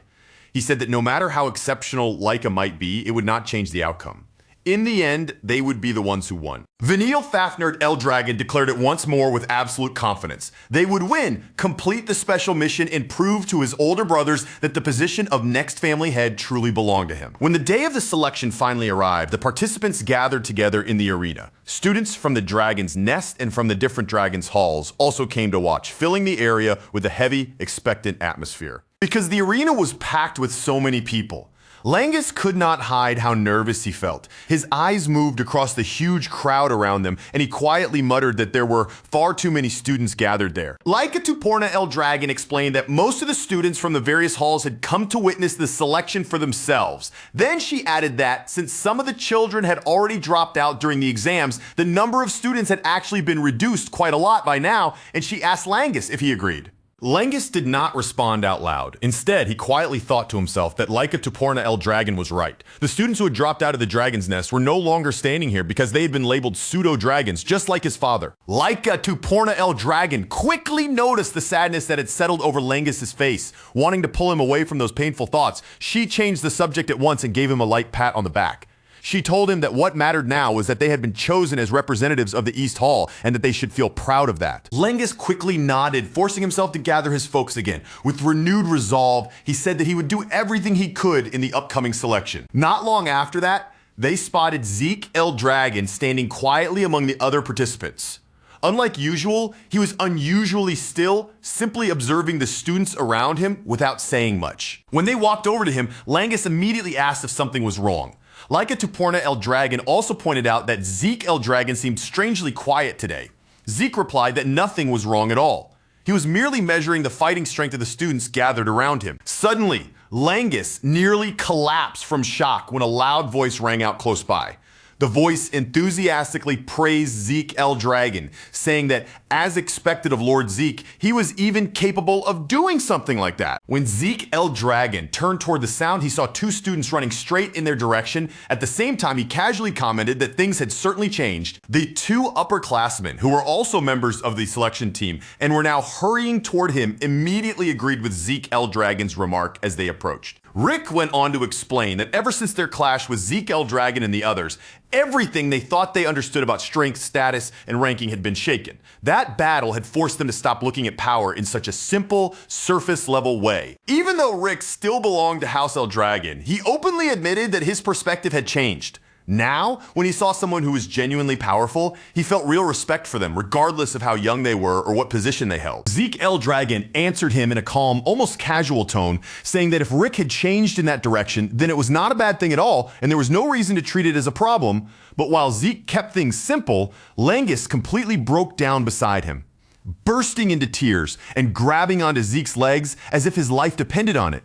Still trembling from the shock, he cried that Rick's sudden shout had nearly scared him to death. As the others helped Langus stand back up and tried to settle his nerves, Zeke L. Dragon quietly shifted his attention across the area. His eyes moved over the gathered participants, measuring them one by one, and in his mind he judged that nearly every representative chosen from the different Dragons' halls had already reached the 3-star level. The only obvious exception, at least from what he could tell, was the East Hall. Just as Zeke L. Dragon had predicted, there did not appear to be any true 4-star students among the competitors. Even so, a few of them gave off an unmistakable pressure, the kind that made it clear they were already standing just a step away from breaking into that higher realm. And that was exactly what made Zeke L. Dragon's blood stir with excitement. The more he looked at them, the more curious he became, wondering what kinds of techniques these talented students would show once the matches truly began. While the group was still in the middle of their conversation, a girl suddenly came rushing in from behind before anyone could properly react. She threw her arms around Laika Toporna L. Dragon and hugged her tightly from the back. Laika recognized her at once, her voice rising as she called out Sandy's name. Because both Laika Toporna L. Dragon and Sandy Toporna spoke up so loudly, their voices naturally drew attention. Zeke L. Dragon, hearing the commotion beside him, turned his gaze toward the two of them as well. Still holding Laika Toporna L. Dragon from behind, Sandy Toporna spoke in a bright, cheerful voice, saying it had been far too long since they had last seen each other. She asked how Laika had been doing, then immediately wondered aloud whether anyone had been bullying her. Laika, however, answered in a steady and simple way, assuring Sandy that she was completely fine. When Celine looked at the girl clinging so closely to Laika Toporna L. Dragon and asked who she was, Laika quickly gave the introduction. She explained that the girl was Sandy, her cousin Sandy Toporna, and the daughter of the current head of the Toporna family. That introduction instantly caught Langus and the others off guard. Sandy Toporna was clearly not an ordinary student because her name tied her directly to one of the 4 great families. Sandy Toporna's cheerful mood began to fade as her eyes moved over the group standing around Laika. In a more serious tone, she asked Laika Toporna L. Dragon who these children were. Laika answered without the slightest pause, saying they were her companions, and more importantly than that, they were her friends. Sandy Toporna narrowed her eyes, clearly not accepting that answer so easily, and asked whether Laika Toporna L. Dragon was truly certain she wanted to call them friends. She said that getting along with other children was fine, but from her point of view, these students did not have the ability to stand beside Laika as true companions. After all, Laika was one of the candidates for the next head of the L. Dragon family. Zeke L. Dragon stepped into the conversation right away, his voice calm but firm. He said that whether they had the ability to stand beside her or not was something that would become obvious once they actually fought. Sandy Toporna turned her attention to him and asked who exactly he was. Before Zeke could answer for himself, Laika Toporna L. Dragon quickly spoke up, saying his name was Zeke and that he was also a candidate just like her. Sandy Toporna studied him more carefully after hearing that. Her gaze sharpened as she asked whether he was truly one of the candidates, then questioned if he was the rumored illegitimate child of the current family head. Without holding back in the slightest, Sandy Toporna said she never would have imagined that a mere bastard like Zeke L. Dragon was still alive. The insult was harsh enough to make the air feel colder, but Zeke only kept smiling as though her words had barely even brushed against him. Laika Toporna L. Dragon, on the other hand, was visibly stunned by Sandy Toporna's attitude. She immediately turned toward her cousin and asked why she was behaving like that in front of her friends, and in front of Zeke. Sandy Tuporna seemed taken aback by Laika Tuporna Eldragon's reaction, as if she had not expected Laika to defend him so quickly. She pointed out that even if Zeke Eldragon was an illegitimate child, he was still Laika's rival. Then, with a warning edge in her voice, she told Laika that she would never defeat the other candidates for Family Head if she kept acting so soft. Sandy Tuporna then looked over Zeke Eldragon's group and remarked that they seemed painfully lacking, especially since not a single one of them had even reached the 3-star level. She asked whether the students of the East Hall had truly fallen that far, but before she could continue looking down on them, Zeke cut in with a slight pout, warning her that if she kept underestimating them like that, she might end up having the rug pulled right out from under her. The moment Zeke Eldragon said that, Sandy Tuporna's expression darkened. Her eyes narrowed into a sharp glare as she fixed her gaze on him and ordered him to repeat what he had just said. She then questioned him in a cutting tone, asking whether a mere illegitimate child, someone whose only backing came from carrying the blood of the family head, was actually bold enough to lecture her. Zeke Eldragon did not flinch at all, remaining completely composed. He answered that what he had said was not meant as advice, it was a warning. Those words instantly pushed Sandy Tuporna's anger even higher. The tension around her surged sharply, making it clear that her patience had just about reached its limit. Before the confrontation could spiral any further, another student quickly stepped between the rising tension and told Sandy Tuporna not to stir up trouble for the other teams. The student then introduced himself in a composed manner, giving his name as Aegis Vanblade, the representative of the North Hall. Langus furrowed his brow, trying to remember where he had heard the name Aegis Vanblade before, but Sandy Tuporna immediately snapped at Aegis, telling him not to interfere because they were in the middle of an important conversation. Aegis Vanblade simply smiled back at her, unfazed by her irritation. He said he could not just overlook the situation, especially with the selection battle about to begin at any moment. As the students continued talking among themselves and waiting for the event to start, a man suddenly arrived. The instant he appeared, the atmosphere changed and everyone's attention naturally gathered on him. Laika Tuporna Eldragon and Sandy Tuporna all fell silent at once. Meanwhile, Zeke Eldragon's face brightened with a wide, eager smile, making it obvious that he was looking forward to the battle that was about to unfold. The man who stepped forward to announce the start of the selection battle was none other than Teach Mentric, captain of the Gold Dragon Order, a figure also known by the title of the Educator. Teach Mentric declared in front of everyone that from that moment onward, the selection battle would officially begin. He then explained that the matches would be held in a tournament-style elimination format, with all 4 halls taking part. According to Teach Mentric's explanation, the 4 halls would first be split into 2 groups. The halls that managed to win within their respective groups would then advance and face each other in the final round. He continued by making the rules clearer, explaining that each match would be decided through one-on-one duels. Every hall would send out its fighters one after another, following the fixed order of the 7 participants they had already selected. Teach Mentric added that the first hall to defeat 4 opposing fighters would be declared the winner.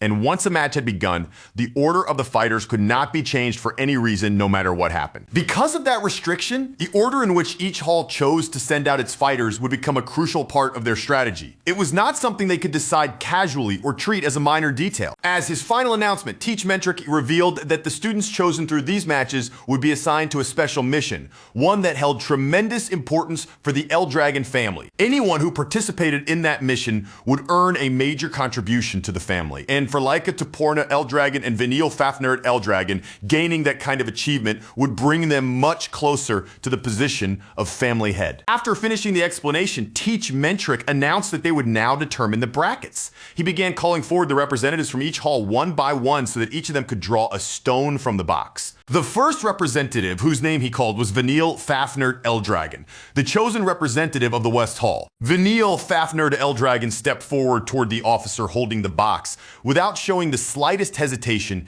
he reached his hand inside and drew out one of the stones. Once the draw was complete, Teach Mentric immediately instructed him to return to his place. As Vanille Fafnir Eldragon walked away, Laika Tuporna Eldragon stared at her older brother and a bead of sweat slid down her face. Vanille Fafnir Eldragon was looking back at Laika Tuporna Eldragon and her group as well. A malicious smile spread across his face, making the hostility he felt toward them impossible to hide. Zeke Eldragon noticed Laika Tuporna Eldragon's reaction right away and asked if she knew that man.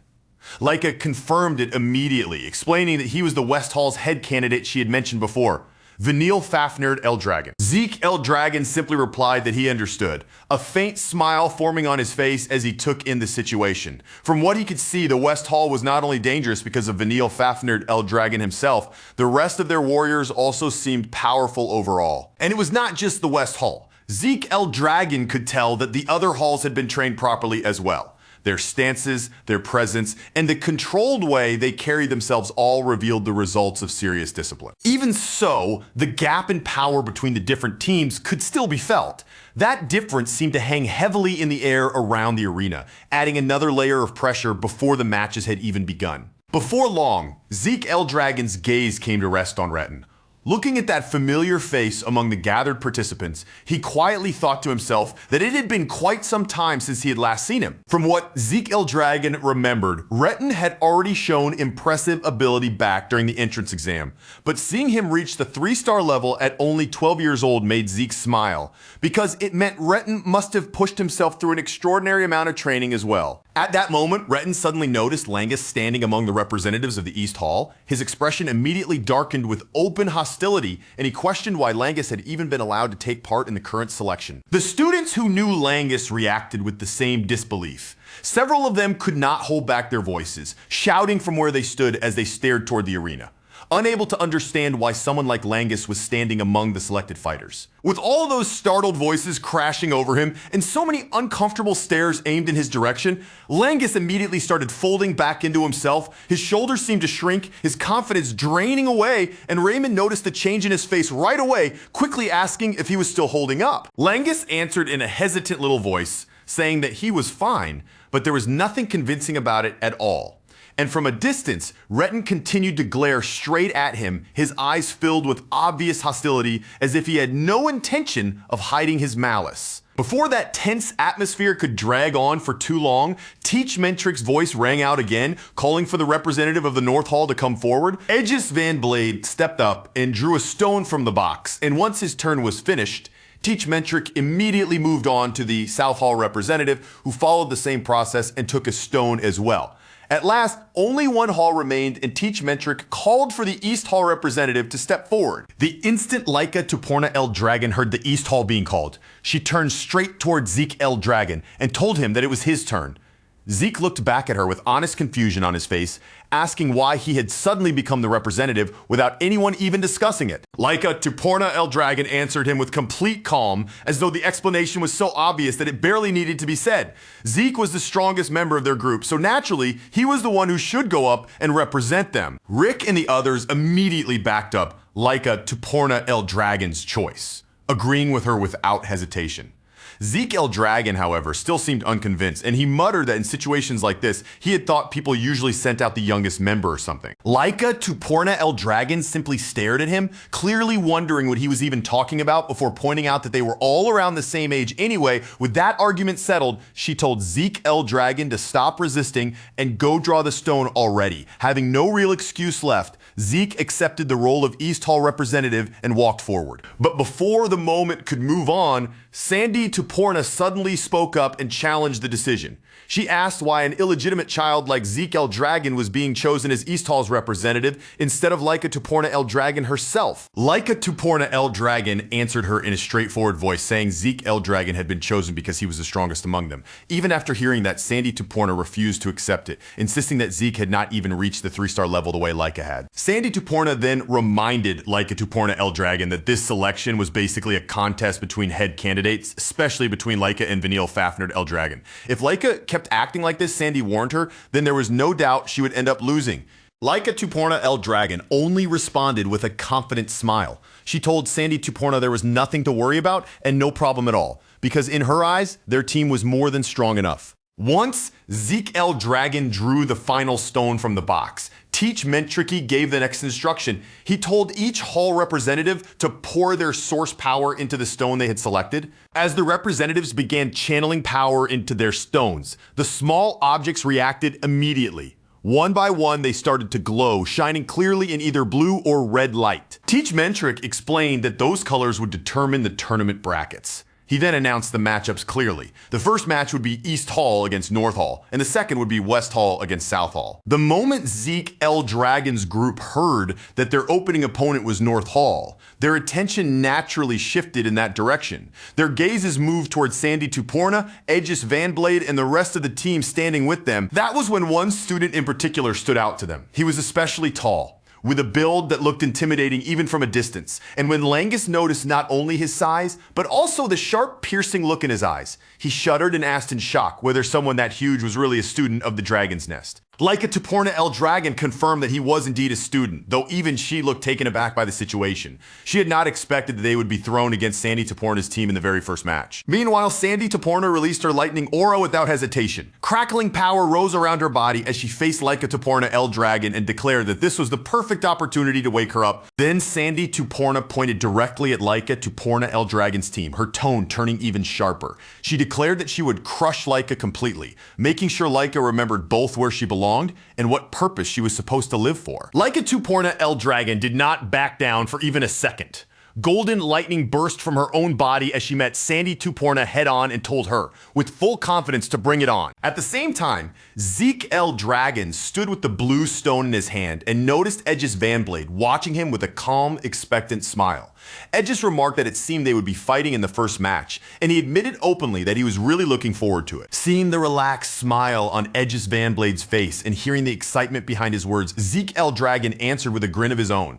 He said the two of them would probably get along well, because he was looking forward to the battle too, and he could hardly wait to fight. For a brief moment, a heavy silence spread across the arena, as if every student there was holding their breath. Then Teach Mentric's voice cut through the stillness, officially announcing that the first match would be East Hall versus North Hall. As soon as the announcement reached the East Hall group, Rick turned towards Zeke L. Dragon with sudden determination. He declared that he would give everything he had and win his battle for Lord Zeke. But even though Rick's words sounded brave and full of resolve, the expression on his face was telling a completely different story. A bead of sweat slipped down Laika Tuporna L. Dragon's cheek as she noticed just how badly Rick's face was giving away his nerves. She glanced towards Zeke L. Dragon and nervously asked whether Rick would really be alright, because his anxiety was painfully obvious. Zeke L. Dragon did not even try to sugarcoat it. He simply agreed with Laika Tuporna L. Dragon's observation, acknowledging that Rick looked extremely nervous. Not long after that, Teach Mentric asked both groups if they were ready to begin.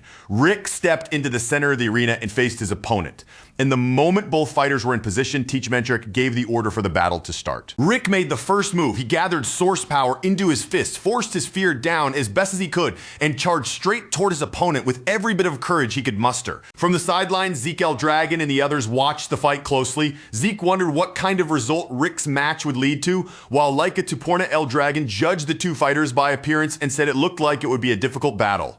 She then quickly turned to Zeke and asked what he thought. Zeke L. Dragon answered in his usual confident way, saying that no battle came with a guaranteed victory, unless, of course, they were talking about him because his own victories were absolute. Laika Tuporna L. Dragon immediately corrected him, making it clear that she was asking about Rick, not Zeke himself. Only then did Zeke stop talking and focus properly on the fight. After watching the exchange for a moment, Zeke L. Dragon added his real assessment. In terms of pure skill, the North Hall fighter was not all that different from Rick. And if Rick could fight the way he normally did, then he should still have a genuine chance to win. Laika Tuporna L. Dragon immediately agreed with that judgment, but she also pointed out the real issue. This was their first time fighting in front of such a massive crowd, and the pressure of representing their entire team was already a heavy burden by itself. As Rick continued to endure one fierce attack after another from his opponent, Zeke L. Dragon admitted that Laika Tuporna L. Dragon was right. Still, while watching the match unfold, he also noted that Sandy Tuporna and Aegis Vanblade were different from the other students. Zeke L. Dragon explained that both Sandy Tuporna and Aegis Vanblade were already standing right on the edge of the 4-star level. Because of that, ordinary pressure from a crowd or a match like this would not be enough to shake them easily. He also remembered that Sandy Tuporna was Laika Tuporna L. Dragon's cousin from the Tuporna family. That likely meant she used techniques from the same lineage, and to Zeke L. Dragon, facing someone like that would become valuable experience for Laika. In the end, Rick was knocked down by his opponent. Teach Mentric immediately made the result official, declaring North Hall the winner of the first match. Because of that loss, Melon became extremely nervous when her own turn came around. Even though hesitation was clear in her voice, she told herself that she had to win. Laika Tuporna El Dragon tried to encourage her, saying she did not need to be so anxious and that she would be fine, but only a short time later, Melon was defeated as well, leaving both Zeke and Laika with nothing to do but sigh. After losing their matches, Rick and Melon stood there trembling, their shoulders tight and their confidence clearly shaken. With guilty expressions, they apologized to Zeke El Dragon for failing to win, but Zeke El Dragon only let out a light laugh. Instead of blaming them, he said he had already known they had been completely overwhelmed by the atmosphere of the arena. He told them not to worry about it too much. If this had been a real battlefield where their lives were truly on the line and retreat was not an option, the result might very well have turned out differently. With a cheerful, reassuring tone, Zeke El Dragon reminded them that this place was not meant for killing one another. It was a place where they could learn, test their strength, and clearly understand what they still lacked. Zeke El Dragon explained that experiences like this were exactly the kind of lessons they could only gain safely in a setting like the selection battle. Their failures here would become fuel for them later when they eventually stood on a true battlefield, so all they needed to do was keep sharpening their skills. Hearing that, Rick and Melon finally began to regain their spirits. Even so, East Hall had already suffered 2 losses in a row, which made the next fight incredibly important. Zeke El Dragon immediately asked Langus if he understood the weight of the situation, but Langus was already drowning in fear and shock. He begged Zeke not to make him any more nervous, saying he had been anxious since morning, and worse than that, his opponent was the biggest and most intimidating member of North Hall. After seeing the opponent's glowing red eyes, Langus completely fell apart. Tears streamed down his face, his nose started running, and he clung tightly to Zeke El Dragon while crying that the upperclassmen he had to fight looked absolutely terrifying and that he was genuinely scared. Zeke El Dragon calmly reminded Langus that this was not the first time he had faced senior students. He had already fought upperclassmen before, back when they were forming teams. But Langus insisted that none of the seniors from East Hall had ever looked anywhere near as frightening as this opponent. He admitted that facing someone so intimidating in front of such a massive crowd made him unbearably nervous. Seeing him panic like that, Zeke El Dragon could only sigh as he gently held Langus by the head. Zeke El Dragon then wrapped an arm around Langus and told him to calm himself down. Rather than letting fear take over, he wanted Langus to look carefully at his opponent, observe him properly, and start by telling him what weapon the opponent was holding. After forcing himself to look more carefully at the opponent standing across from him, Langus finally noticed the enormous sword gripped in the man's hands. When he shakily told Zeke that his opponent was a swordsman, Zeke simply nodded and confirmed it, then calmly reminded him that at the end of the day, this was only an enemy holding a sword. There was no need for Langus to make the situation more complicated than that. Zeke then broke the fight down for him in the simplest way possible. If the opponent thrust the sword forward, Langus only had to knock the blade aside. If the sword came sweeping upward from below, he just needed to pull his body back far enough to avoid the arc. And if the enemy raised the blade overhead and brought it crashing down, then Langus should step in without hesitation and drive his spear straight forward. Zeke told Langus to keep his eyes fixed on the weapon in front of him and react to it the same way he always did during training. Those calm, steady instructions slowly reached Langus through the fear, and little by little the panic on his face began to thin out as his confidence started returning. When Zeke looked directly into Langus's eyes, he saw the fear giving way to a sharper, clearer focus. In that moment, Zeke was reminded all over again of just how remarkable Langus's concentration truly was. Once his mind settled on the fight, for now, Langus still needed someone beside him to guide him, steady him, and help him calm his thoughts before stepping into battle. But Zeke understood that once Langus learned how to enter that focus state on his own, there would be no telling how far he could grow beyond the nervous boy he was right now. As Langus and his massive opponent began walking toward the center of the arena, Zeke followed them with his eyes. He watched closely, wondering how much this fight would force Langus to change and just how much growth he would gain from facing such pressure head on. The crowd noticed the contrast between them immediately. Standing across from that huge opponent, Langus looked painfully thin and fragile, almost like he might be blown away by a single swing. The spectators quickly began whispering among themselves, saying that someone so scrawny could never hope to match that kind of size and raw strength. The moment Teach Mentrick gave the signal to begin, Langus's opponent wasted no time at all. He charged forward with his massive sword raised, then swung with overwhelming force as he unleashed a triple leaf sword style technique called single blade branch. But right before that heavy strike could crash into him, Langus moved. His body slipped away with sudden speed, narrowly escaping the path of the sword before the blow could land. Even after missing his first attack, the giant opponent only growled that Langus would not be able to keep running forever. He pressed forward immediately and unleashed another triple leaf sword-style technique, Twin Fang Branch, sending a fierce barrage of sword strikes rushing toward him. Langus, however, refused to let himself be caught. Using careful footwork and precise spear control, he slipped away from the attacks he could avoid and knocked aside the ones he could not, deflecting every strike that came crashing toward him. Even so, Laika still watched the match with worry written clearly across her face, and Celine quickly noticed the danger as well. Langus's opponent was slowly but surely closing the distance, stepping in little by little and crushing the space where Langus's spear had the greatest advantage. Raymond hurriedly turned to Zeke and asked whether Langus was really going to be alright, but Zeke showed no concern at all. He simply pointed toward Langus's eyes and said there was nothing to worry about, because the longer the battle continued, the deeper Langus was sinking into his focus. After barely avoiding another wide sweep from the giant's sword, Langus suddenly found himself facing yet another technique. His opponent pushed forward with Leaf Storm Dance, a triple leaf sword-style attack that came at him with even more force than before. But in that very instant, before the blade could fully close in, Langus's eyes became clear.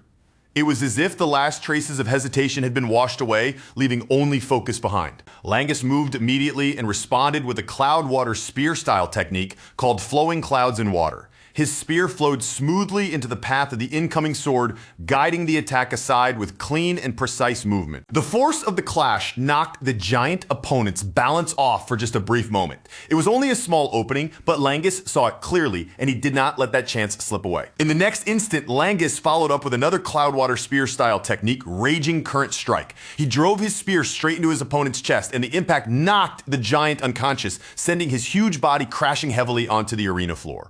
Teach Mentric called the match right away. His voice rang through the arena as he declared the fight over and announced that East Hall had taken victory in the third round. Langus finally let out the breath he had been holding, the tension slowly leaving his shoulders as relief washed over him. From the side, Zeke smiled and said that now they could begin turning the entire battle around. With Langus's victory becoming the turning point, East Hall's momentum started to rise. Celine carried that flow into the fourth match and won, and then Raymond followed after her, securing another victory in the fifth match. Before long, the sixth match was called. This time, the arena's attention shifted toward Laika and Sandy as the two of them stepped forward and prepared to face each other directly. Laika greeted Sandy first, saying it had truly been a long time since the two of them had crossed swords like this, and now both of them would be fighting while wielding lightning and thunder techniques. Sandy admitted that she had never expected North Hall's elites to be defeated by younger students who had not even reached the 3-star level. Laika answered her calmly, reminding Sandy that she had already said it before, her companions were strong. Sandy responded with a mocking edge in her voice, admitting that she had underestimated Laika's companions. But even as she said that, her eyes stayed locked on Laika, and she added that those companions were not the real issue between the two of them. Then Sandy released a brilliant golden aura from her body. The moment that pressure spread through the arena, Laika's expression shifted, and the surprise and nervous tension on her face became impossible to hide. Sandy declared that Laika's companions were only a secondary concern. If Laika truly intended to become the head of the family, then what she needed most was overwhelming strength of her own. And yet, Sandy pointed out, Laika was still only ranked second in East Hall. She questioned whether Laika really understood how dangerous that position was for someone who claimed to be aiming for the very top. Laika answered that she understood her situation perfectly. Then, after briefly glancing back towards Zeke, she said she had not given up on becoming the family head, and she had not given up on surpassing her sister Sandy either. Right now, she believed her strength was enough to defeat her. Sandy replied that she wanted to see that confidence for herself. The moment she activated her ability, her figure vanished from Laika's sight, leaving the spectators staring in shock. In the very next instant, Sandy appeared behind Laika. Her voice was cold as she said she wanted to witness the strength Laika was so confident in with her own eyes. Laika reacted quickly and lifted her sword to defend herself, but Sandy suddenly dropped low in front of her. From that unexpected angle, she launched another attack, forcing Laika to respond before she could fully regain her stance. Their blades collided again and again in a fierce exchange, lightning flashing between them with every impact. As Edges watched the fight closely from the side, he observed that, just as expected, Sandy had taken the upper hand. Even so, Edges could not help wondering how far Laika would be able to go. After all, she was facing an opponent who handled lightning greatsword arts even better than she did. Then Sandy unleashed a lightning greatsword art known as Judgment. The attack cut into Laika's side, leaving a visible wound, and Celine and Melon immediately panicked from where they were watching. Laika quickly pulled back, forcing herself to steady her posture as she tried to calm her breathing. She told herself she was still fine, realizing the injury was only a scratch and that what she needed most right now was just a moment to catch her breath. Lengus stared in disbelief and said Sandy was incredibly strong. Shocked that Lady Laika had already been pushed back so quickly, Raymond then added that he had heard Lady Laika had actually been trained by Lady Sandy when she was younger. Laika rushed in again and swung her sword towards Sandy, but Sandy avoided the attack with ease. As she slipped past the strike, she remarked that Laika still had not fixed her bad habit of swinging wildly whenever she was backed into a corner. Laika ignored the criticism and kept pushing forward. Their lightning auras crashed against each other as their swords met again, and a powerful explosion burst from the center of the arena. When the force of that exchange finally cleared, Laika was left with multiple injuries across her body. Each wound showed just how intense and unforgiving the clash between them had become. Sandy looked at Laika and said that just as she had expected, Laika's bad habits had not improved at all. Then she added coldly that Laika could not even become #1 in East Hall. Sandy continued saying that if Laika had simply joined North Hall from the very beginning, she never would have allowed her to end up in such a miserable state. Even with wounds marking her body, Laika slowly forced herself back onto her feet. Refusing to let the match end there, she declared that the fight was not over yet. Sandy answered that surrendering would be the smarter choice. With Laika's current level of strength, she said there was no possible way for her to win. She even went further, saying that if things were going to turn out like this, then she should have petitioned their father from the very beginning and dragged Laika into North Hall by force. Laika stayed silent, refusing to answer with words. As Sandy raised her sword again, she remarked that Laika was being stubborn, and because of that, she had no choice but to teach her a lesson. In a flash, Sandy vanished once more. A heartbeat later, she reappeared behind Laika, lightning crackling around her body as she launched another attack. Just as Laika tried to raise her sword and defend herself, Sandy struck her sharply in the side with a kick. The blow shattered Laika's balance, and Sandy immediately followed it with another slash. Sandy kept pressing forward without the slightest mercy. Attack after attack rained down on Laika, leaving injuries across several parts of her body as she struggled to keep up. Watching Laika take one hit after another, Celine and the others grew more and more worried. Their faces tightened with anxiety as the match seemed to slip further and further out of Laika's control. But Zeke didn't react with surprise at all. He simply kept his eyes on Laika with that calm, unwavering stare of his, as though he had already noticed the change before anyone else in the arena could catch on. Around Laika, her presence was beginning to shift, her aura trembling and surging faintly, making it look as if she was standing right at the very edge of breaking through another invisible wall. Across from her, Sandy raised her weapon again, preparing to drive the battle forward with another powerful attack. As she readied herself, she warned Laika that it would be smarter to surrender while she still had the chance. Then, without even a hint of hesitation, Sandy drew forth the first secret technique of the Lightning Greatsword arts, allowing fierce power to gather and coil around the edge of her blade. In the next instant, a violent golden storm of lightning erupted and swallowed Laika's entire body. The flash tore across the arena so brilliantly that the spectators fell into a stunned, breathless silence. For a few seconds, it looked to everyone as if the match had been decided right there. But Sandy's face suddenly stiffened when Laika pushed herself back up, stood on her feet again, and quietly admitted that she finally understood just how terrifying Sandy's Lightning Greatsword arts really were. Sandy could no longer keep the shock from showing on her face. Her eyes widened as she stared straight at Laika, completely unable to make sense of what she was seeing. After taking a blow like that, Laika should not have been able to rise again. In Sandy's mind, that last strike should have ended the battle beyond any doubt. Laika didn't deny Sandy's point. She admitted that Sandy was right, and that if this had been the version of herself from the past, that one attack would have knocked her down for good. But she had not spent the last 5 years standing still. She had thrown herself into brutal, relentless training too. And because of that, this fight between them was far from over. As far as Laika was concerned, the real battle had only just started. Before the match between Sandy and Laika had even begun, Zeke had already noticed that something about Laika felt off. He looked at her carefully and asked if something was weighing on her mind, because she wasn't carrying herself with the same confidence she usually had.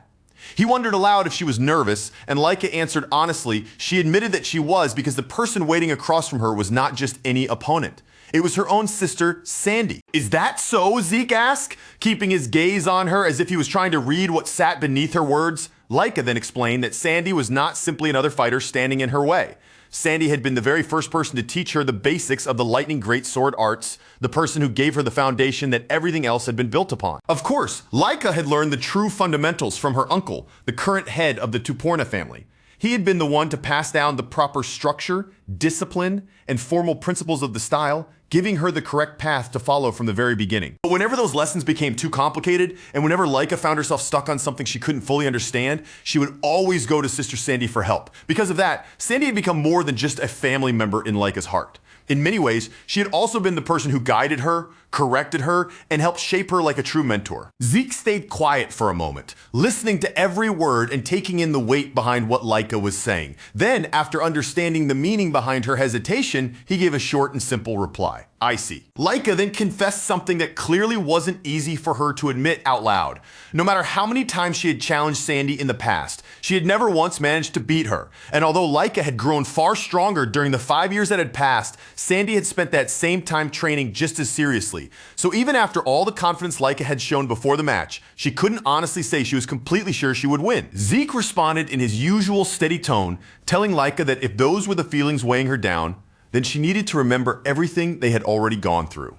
She had to look back at those 5 long years of training, at every harsh day they had endured side by side, and trust the strength that time had built inside her. But the moment Laika remembered those training sessions, her expression twisted in pain, almost as if she was about to cry from nothing but frustration. Seeing that immediate reaction on her face, Zeke tilted his head slightly and half-jokingly asked whether training with him had really been that horrible. Zeke then reminded her that her biggest weakness had always been the same. Once a fight became intense enough, her emotions would rush ahead of her judgment, and her focus would narrow until the only thing she could see was the blade in her own hands. That was exactly why their training over the past 5 years had been built around one central purpose. More than anything else, Zeke had been teaching her how to remain composed in the middle of combat, no matter how fierce the battle became or how much pressure came crashing down on her. Laika reluctantly agreed, though her tone made it clear she still had plenty of complaints. She said Zeke had certainly attacked her without the slightest hint of mercy during all those training sessions. Zeke only winked back at her as if that explained everything, then casually said that was what true spirit was all about. That carefree answer only made Laika's irritation flare even higher.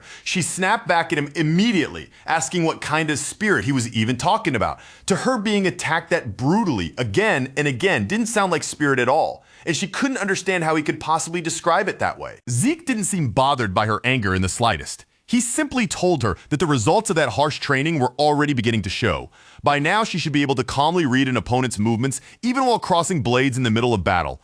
Laika admitted that he might be right, but even so, she still didn't know whether that ability would be enough against Sister Sandy.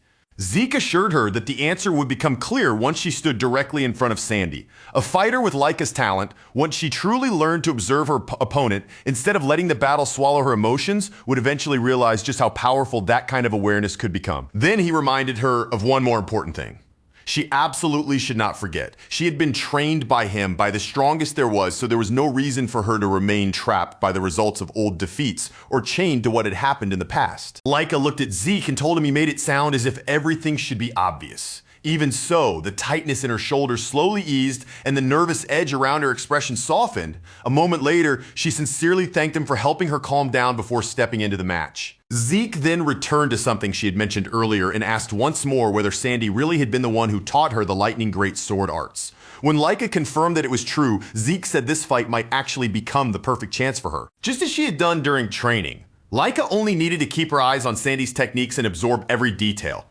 If she observed carefully, stayed calm, and refused to let her emotions drag her under, then there was no doubt that this very battle could become the opportunity that allowed her to grow even stronger than Sandy. Back in the present fight, Laika declared that she had been watching Sister Sandy's lightning great sword arts with everything she had. She had even taken Sandy's attacks directly, enduring them head on so she could understand the techniques more deeply. And now, after all of that, she was finally beginning to see through them. Sandy frowned, her expression tightening as she asked what Laika was trying to say.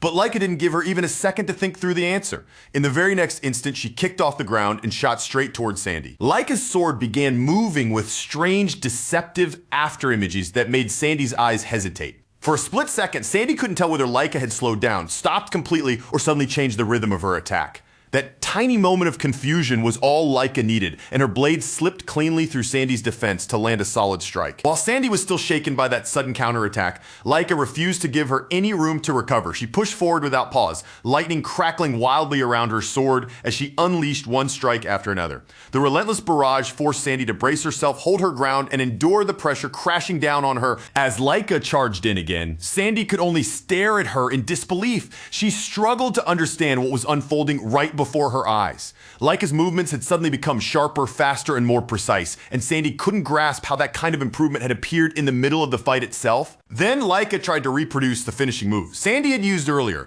the technique known as judgment. But the first attempt did not come together the way it should have. The form was there, but the power failed to settle properly, and the attack could not fully take shape. Laika immediately realized what had gone wrong. She had copied the outer form of the technique, but she had failed to recreate the subtle change in tempo that Sandy used so naturally. That shift in rhythm was the very thing Laika had never possessed before, and without it, the move could not become complete. But now that she had identified the missing piece, the answer was suddenly right in front of her. All she needed to do was apply that change in tempo correctly. Let her body follow the rhythm and drive the technique through with her own strength. Sandy, however, refused to accept that it could be so simple. She argued that this level of mastery was not something Laika could just copy in the middle of battle, simply because she had finally noticed how it worked. Meanwhile, Langus and the others stood along the sidelines, watching the match with complete amazement. The transformation in Laika's movements had been so sudden and so dramatic that they could barely believe the fighter in front of them was the same Laika they had been watching only moments earlier. Zeke, on the other hand, laughed with open satisfaction, almost as if everything was progressing exactly the way he had expected. He said that fighting someone who used the same technique could create incredible opportunities for realization. When Rick asked whether Lord Zeke truly understood what had caused Lady Laika's movements to change so suddenly, Zeke explained that Laika was learning her sister's lightning great sword arts right in the middle of the battle. It was the direct result of their training, which had taught her to keep analyzing her opponent even while taking powerful blows. "I see," Rick replied, though his eyes remained fixed on the arena as the battle continued to unfold. Zeke then added that the Laika from the past would have lost her composure once the fight became intense, focusing only on swinging her own sword with all her might. But the Laika standing there now was no longer that same person. She had finally gained the composure needed to observe her opponent even while fighting at full force. And because she was studying the same sword style while clashing directly against Sandy, she had pushed herself into an entirely new stage of growth. Even with the change happening right before her eyes, Sandy still couldn't bring herself to believe that Laika had truly copied her techniques. She insisted that such an incomplete imitation would never be enough to defeat her, no matter how much Laika had improved during the fight. But when their blades collided again, lightning burst violently between them, and Sandy was suddenly blown backward by the force. As her body was driven away from Laika, disbelief spread across her face. She simply couldn't accept that Laika was actually starting to overpower her. Laika didn't waste even a heartbeat after that. With a fierce yet steady expression, she rushed towards Sandy once more. As she closed the distance, she declared that when it came to physical training, she had spent these past years being pushed right to the edge of death by a certain someone. Lightning began gathering violently around her as she prepared her next attack, the crackling power wrapping around her like a storm. Facing Sandy head-on, Laika told her that this was what her lightning great sword arts had become now. This was the true strength she had carved out through every brutal year of training. Before Laika unleashed her Grand Thunder technique, the power swelling from the attack was already enough to make Sandy's eyes widen in shock. Golden lightning surged wildly across the entire arena, spreading through the battlefield in a blinding wave of force. When the thunderous attack finally faded, Sandy was somehow still standing, though it was obvious she was barely holding herself upright. She struggled hard just to breathe, then admitted that Laika had truly become stronger. And with those words, the last of Sandy's strength finally gave out, causing her to collapse to the ground and handing Laika the victory. Even Venial couldn't hide the disbelief on his face after witnessing the power Laika had just displayed. The fact that she had not only endured Sandy's attacks, but had actually defeated her made the outcome even harder for him to accept. After the battle ended, Laika made her way back towards Zeke and the others. The moment she returned, Zeke greeted her with praise right away.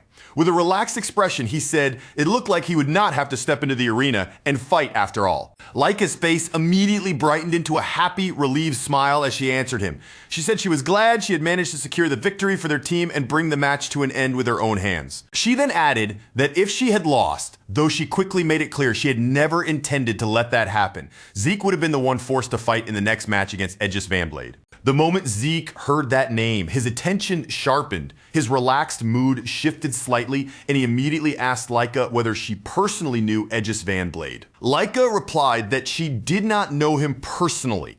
However, she added that it hardly mattered because Aegis Van Blade was famous enough that almost everyone had at least heard his name before. After all, he was known as the greatest genius the Van Blade family had ever produced, even among the powerful candidates gathered for the tournament. His talent stood out as something truly exceptional. Is that so? Zeke muttered quietly.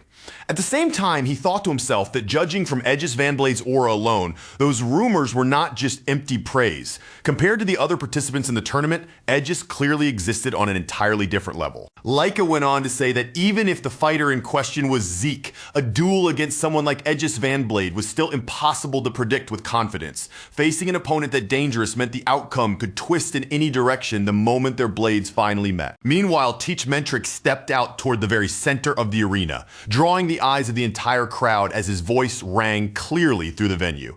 He declared that although East Hall's victory had already been decided, the remaining matches would still proceed until the competition reached its proper end. The moment those words echoed across the arena, both Langus and Zeke were visibly taken by surprise. Their gazes shifted toward the stage at once, and from their stunned expressions, it was obvious neither of them had expected the tournament to keep going after the winner had already been settled. Laika found the decision just as strange, and her brows drew together as she tried to make sense of it. From what she understood, the competition should have ended the instant 4 opponents were defeated, so allowing more matches after that point felt completely out of place. Zeke, however, remained silent. His eyes stayed locked on Teach Mentric and Aegis Van Blade, carefully studying the two of them as a question rose in his mind. He could not shake the feeling that there had to be some reason they were choosing to continue the matches now. But even if some hidden plan was buried behind that decision, Zeke's thoughts soon settled into something far more direct. Whatever their reasons were, if he was still being offered a chance to fight, then that alone was enough to satisfy him. At that point, Aegis Van Blade spoke up, his face calm but carrying a quiet pleasure he did not bother to hide. He admitted that North Hall had already lost, but even so, he was glad he could still stand here and face Zeke directly. Zeke then asked him if he really wanted to fight him that much. Aegis answered without even a moment of hesitation, explaining that his reason was very simple. Zeke was the one who had been chosen to represent East Hall. Even with Lady Laika present among East Hall's fighters, the person selected for that role had still been Zeke. To Aegis Van Blade, that fact alone was enough to make him curious about what kind of man Zeke truly was. Aegis Van Blade continued, pointing out that even if Zeke carried the bloodline of a family head, the power he sensed from him was only around the 2-star level. And yet despite that, Zeke had been chosen over Lady Laika, who had already reached 3 stars. That single contradiction was exactly what made Aegis Van Blade want to cross swords with him. He needed to feel it for himself and understand what had made Zeke worthy of being placed in that position. Zeke did not answer right away. He simply stood there in silence, taking in Aegis Van Blade's words without interrupting. His expression unreadable while the tension between them grew sharper with every passing second. Then, after a brief pause, Zeke finally spoke, saying this was just what he had expected. In a strange way, it seemed the two of them were on the same wavelength because Zeke had also been looking forward to clashing with Aegis Van Blade. When Aegis Van Blade asked if he truly meant that, Zeke answered honestly and without pretending otherwise. There were plenty of skilled fighters gathered in the venue, but among all of them, Aegis Van Blade was the one whose presence clearly stood apart. Zeke also said that he had heard the rumors about Aegis Van Blade, the young swordsman praised as a genius who appeared only once in a century. With a reputation like that surrounding him, Zeke naturally wanted to test his strength in an actual battle, not through stories, titles, or hearsay. Good, if that's how you feel, Aegis Van Blade replied as he slowly drew his katana from its sheath. The air around him seemed to tighten, and he admitted that his excitement was growing stronger with every moment that passed. At the same time, Zeke's attention immediately went to the weapon in Aegis Van Blade's hand. It was a katana, a type of blade he had not faced in a very long time. And that detail alone made the coming fight feel even more intriguing. The instant Teach Mentric announced the beginning of the match, Aegis Van Blade launched himself forward with terrifying speed. His sudden burst caught Zeke slightly off guard, but instead of making him nervous, it only caused Zeke's excitement to flare even higher. Zeke noticed the movement immediately. With just one step, Edge's fan blade had erased an enormous distance between them, and Zeke could not help admiring the sharp precision and explosive power behind that footwork. A confident smile spread across Edge's fan blade's face as he moved straight into one of his 1,000-blade style techniques. His attack, 9 blades, swept towards Zeke with a deadly force that made the air itself feel like it had been cut apart. A golden glow rose from Edge's fan blade's aura, and in that instant, Zeke's eyes sharpened with surprise. The presence of Edge's katana seemed to vanish completely, as though the blade had disappeared from Zeke's senses altogether. But just before the strike could reach Zeke's body, it was Edge's fan blade who suddenly found himself startled. His katana sliced cleanly through empty air, cutting only the after-image Zeke had left behind. As the attack finished, Edge's fan blade quickly realized what had happened. Zeke had twisted his body away at the final split second, slipping past the blade with timing so precise it almost looked impossible. Edge's fan blade admitted that he had been certain his strike would land. Zeke, however, merely smiled back at him and praised the quality of the attack, even telling Edge's to show him more of what his techniques were capable of. Edge's fan blade did not waste even a single breath. His body shifted across the arena with swift, fluid movement as he unleashed another technique from the 1,000-blade style, sending wave blades straight towards Zeke.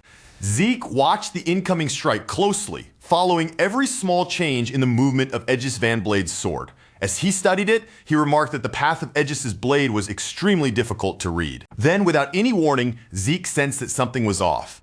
One of Edge's fan blade's attacks was not coming from the direction he had expected at all. Instead, the strike was rising up from beneath the ground. That angle was something Zeke had not predicted. For a brief instant, even he was forced to adjust his movement on the spot, reacting to the sudden attack that had come from below. Even then, Zeke kept his composure and continued acknowledging Edge's fan blade's skill. He made it clear that he had no intention of letting Edge's cut him, but he also admitted that the sword paths Edge's created were truly unpredictable. In that moment, Zeke reached a clear conclusion.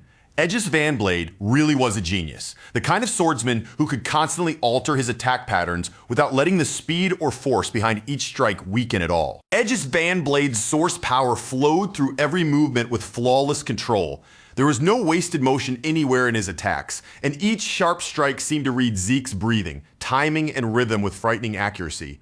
Zeke understood right away. That technique like this could never be explained by talent alone. Precision at this level could only come from harsh, relentless training, repeated over and over until every movement had been carved into the body. Meanwhile, Edge's fan blade became more astonished with every exchange. No matter how many times he attacked or how cleverly he changed the angle, Zeke continued slipping away, and Edge's could hardly believe he still had not managed to catch him. Edge's fan blade praised him openly, saying Zeke was truly incredible. Then, with real curiosity in his voice, he asked what kind of training Zeke had endured to become capable of moving like that. Zeke looked back at him and casually asked if Edge's fan blade really wanted to know. Then, as if they were discussing an ordinary lesson, instead of trading blows in a serious match, Zeke suggested that Edge's train with him after their battle was over. A moment later, Zeke suddenly changed the flow of the fight.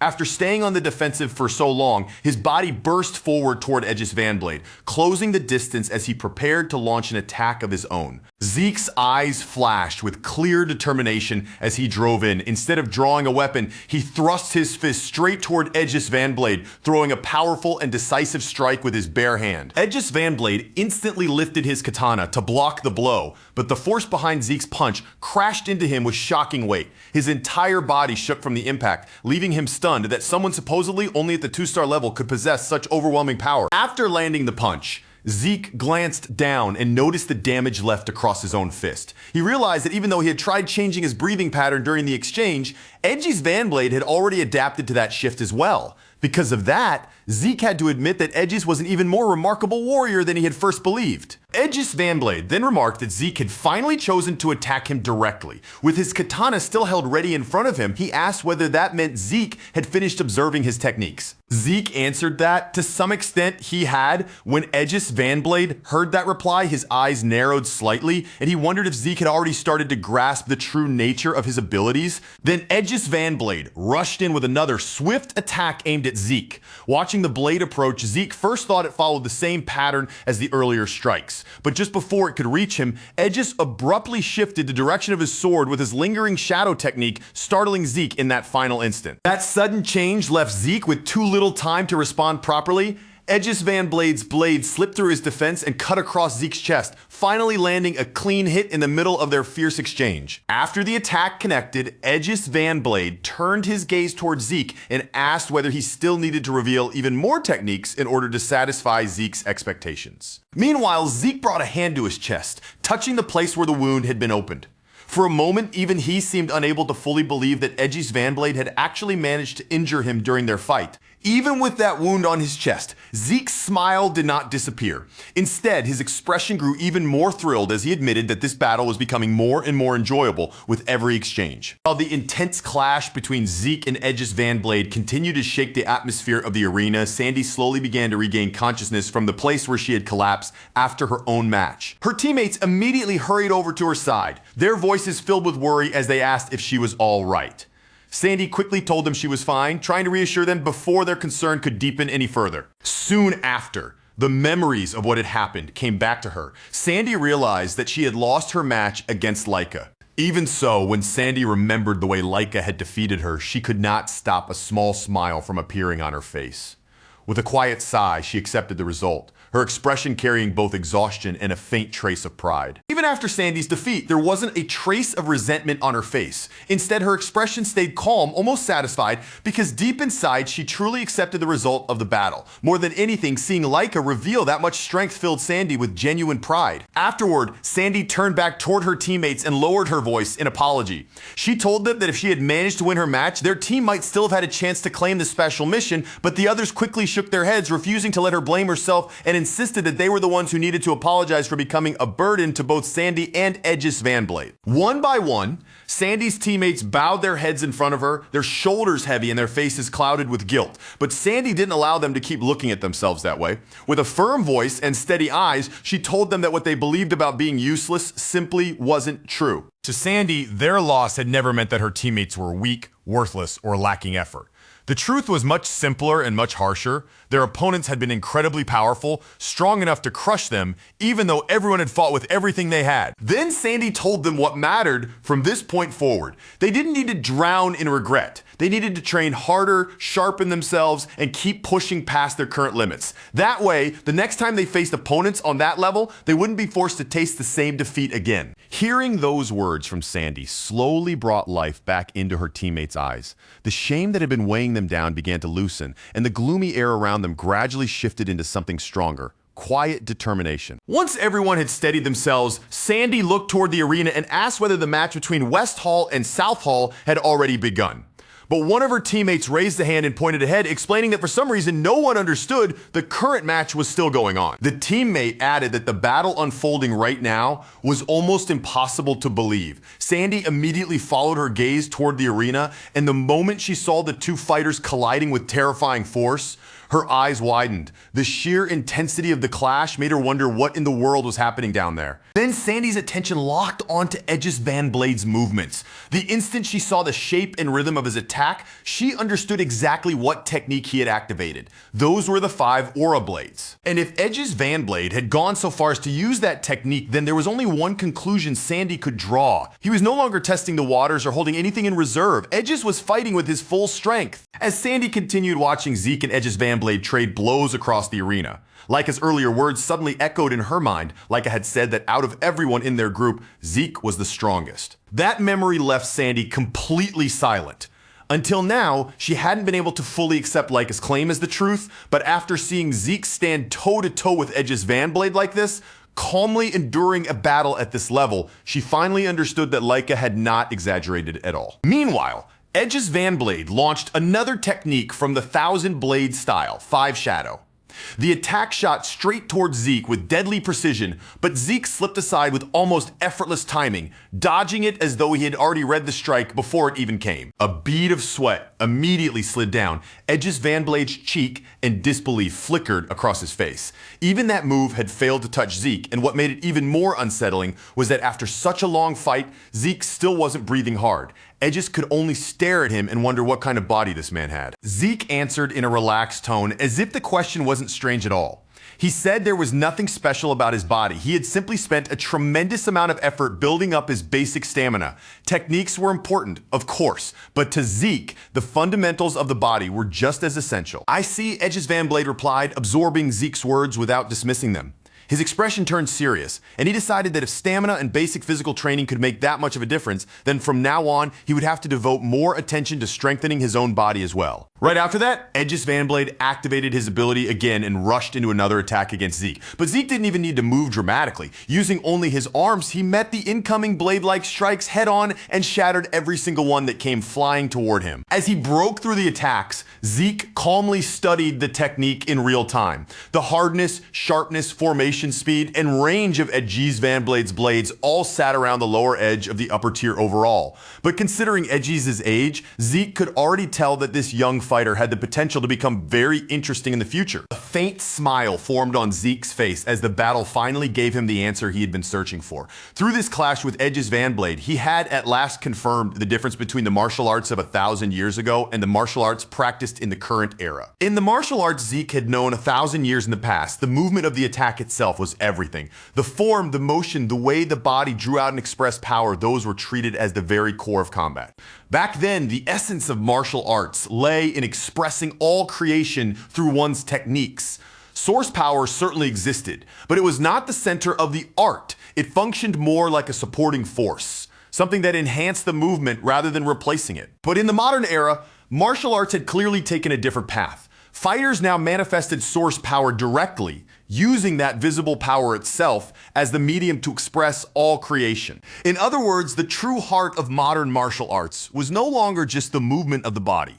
It was the way a person controlled source, power, shaped it, handled it, and transformed it into something that could dominate a battle. While Zeke continued gliding past Edges Van Blade's attacks with calm precision, a quiet thought passed through his mind. He realized that he had been foolish for far too long. Zeke had kept his focus fixed on the techniques themselves. Because of that, he had failed to notice this massive change in combat philosophy, even though the answer had been right in front of him. And yet, that realization didn't frustrate him at all. If anything, it made his excitement grow.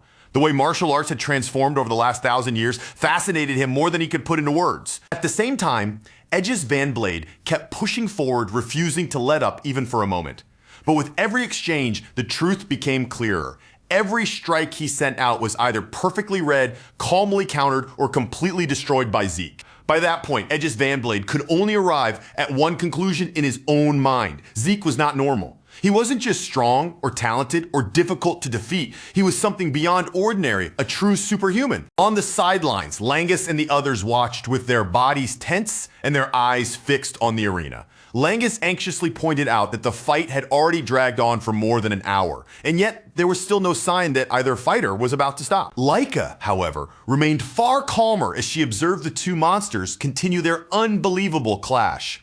Without taking her eyes off the arena, she simply said that neither Zeke nor Edges Van Blade could be considered normal in the first place. Even so, Laika could feel the flow of the battle beginning to change. The long clash had reached a point where the tension felt different, and in her eyes, the end of the fight was probably very close now. Then Edges Van Blade looked directly at Zeke and spoke through the pressure between them. He said it seemed that this time, Zeke had finally finished observing every one of his movements. Zeke didn't try to deny it. Instead, he openly admitted that their battle had been a truly wonderful experience. Edges Van Blade accepted those words with the same sincerity, saying that he felt exactly the same. Then, without the slightest warning, Zeke's expression shifted and he declared that he would show his respect to Edges Van Blade. For that reason, Zeke said he would take everything he had learned from their fight and return it to Edges Van Blade in the form of a new technique. As Zeke slowly clenched his fist, Edges suddenly felt an immense crushing pressure descend over the entire arena. Edges Van Blade laughed as that overwhelming force washed over him. In that instant, feeling the weight of Zeke's power directly,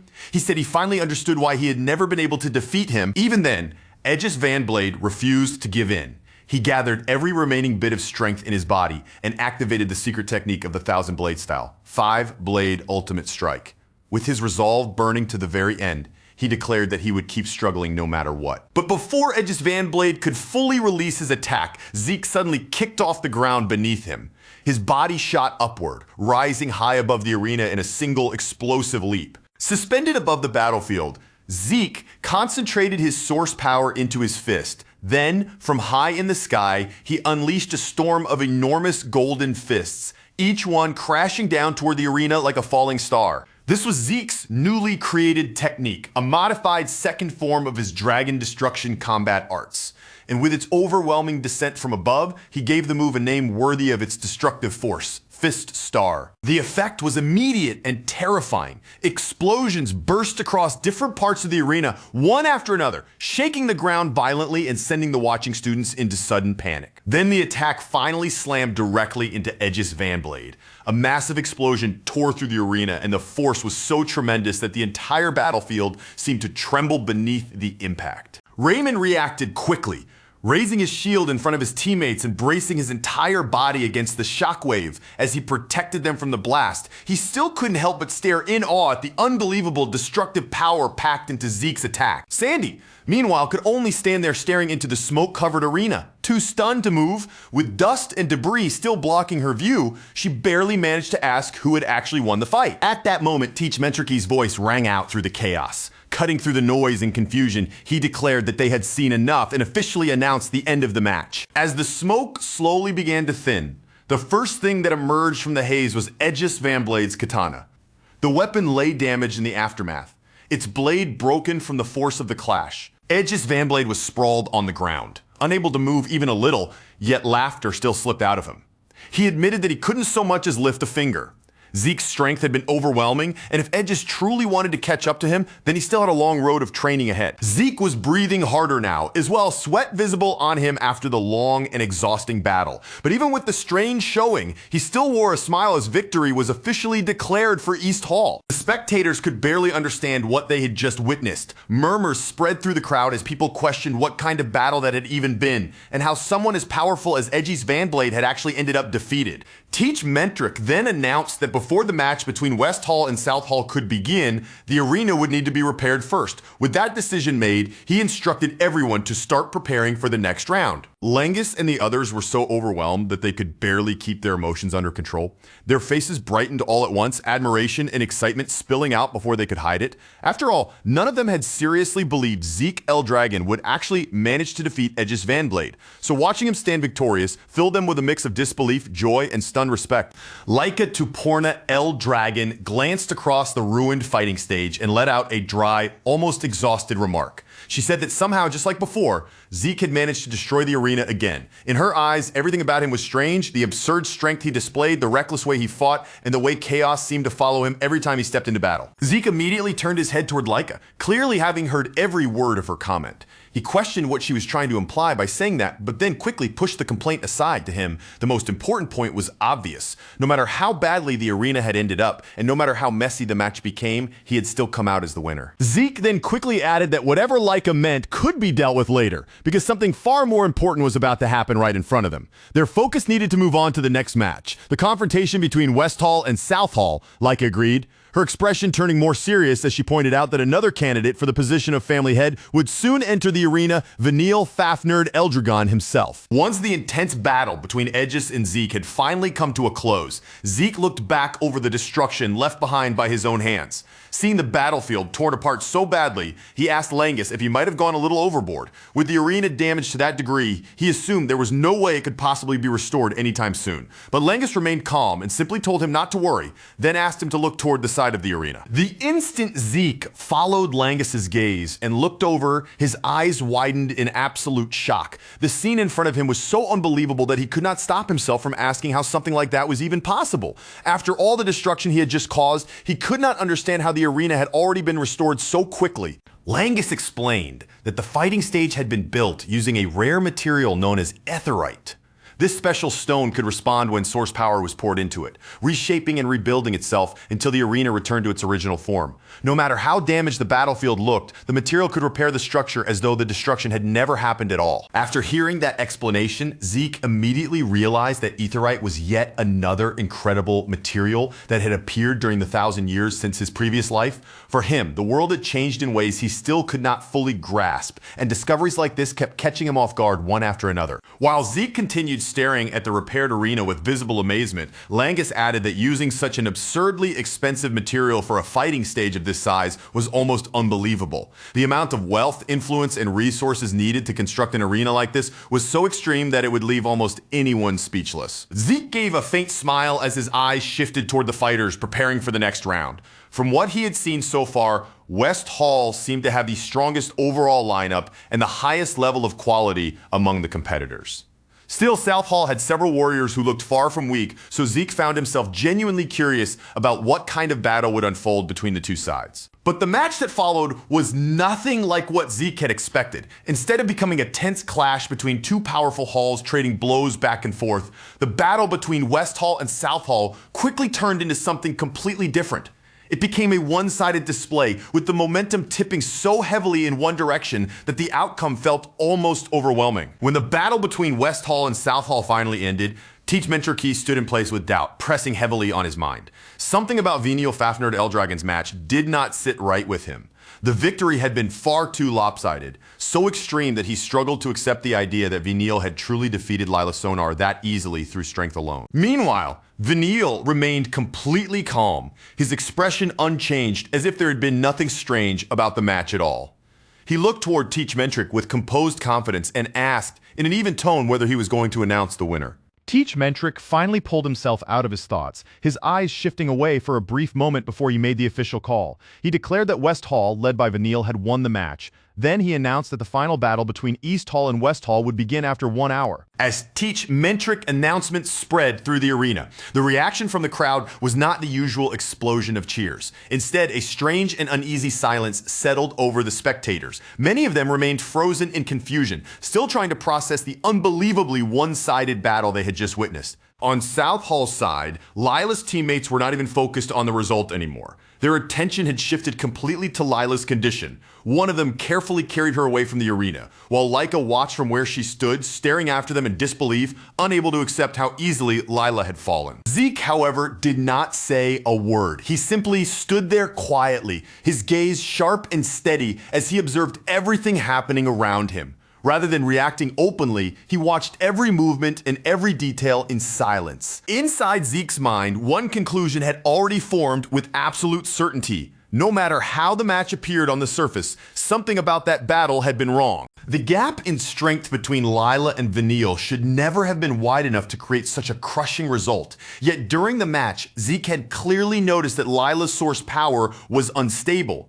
Its flow had been irregular, moving in a way that did not match the condition she should normally have been in. With Lila in that kind of state, there was almost no doubt in Zeke's mind that something had gone wrong with her, either before the fight or during it. Compared to how she should have performed under normal circumstances, her condition had been so abnormal that it explained why the battle collapsed into such a one-sided defeat. Zeke also suspected that Teach Mentriki, standing as the referee, had noticed those same strange signs that only deepened Zeke's quiet uncertainty, making him wonder even more about what had truly happened during the fight between Veniel and Lila. Even Raymond could hardly believe that Lady Lila of the Sonar family had looked so helpless in front of everyone. He muttered that, just as expected, someone qualified to be a candidate for the next family head truly existed on a completely different level from ordinary fighters like them.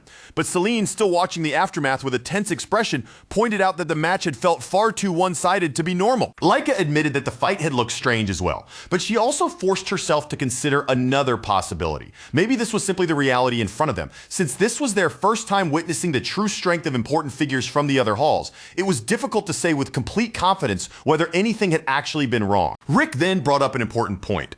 If they were talking about candidates for the next head of the family, then Lord Zeke and Lady Leica belonged in that same category too. In that case, it would make sense that Lord Veniel possessed an incredible level of power as well, just like the two of them. Celine and Leica both fell silent for a moment, their faces showing that neither of them had completely shaken off their doubts. Still, after turning the thought over in their minds, they eventually gave small, reluctant nods, accepting Rick's reasoning even if it did not fully ease their unease. Langus, however, remained quiet, his mind clearly drifting somewhere else.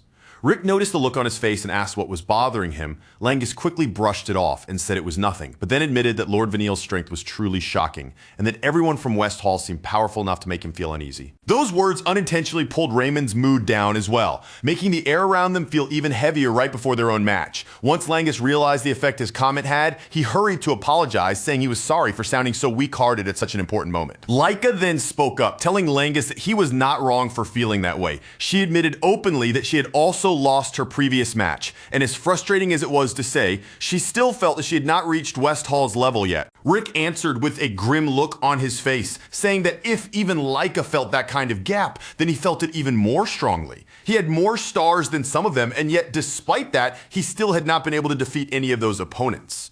Even so, Rick's eyes did not lose their heat. His expression might have been serious, but the will behind it remained firm. No matter how powerful West Hall appeared, he had no intention of quietly accepting defeat before the fight even began. Just like Langus and the others who had managed to push past opponents stronger than themselves, Rick wanted to do the same. He believed there was still a chance for them. In his heart, he was convinced that East Hall could still rise up and defeat West Hall. Rick's determination reached Celine as well, stirring her fighting spirit and pulling her out of the heavy mood that had settled over the group. As Zeke watched them from the side, he thought their morale had finally reached the place it needed to be. Perhaps through this coming battle, Melon and Rick really would start to grow. But Zeke's greater concern was still Laika. Judging from her reaction, it did not seem like she had noticed anything unusual about Lila's source power. If Laika believed that Lila had been crushed purely because Vanille's strength was overwhelming, then it made perfect sense that she looked so badly shaken. Even so, Zeke himself still did not know the full truth behind what had happened in that match. Because of that, he could not carelessly offer advice based only on suspicion. For now, all he could do was quietly think about what the right move should be. Before long, Langus noticed the strange expression lingering on Laika's face and asked her gently if she was all right.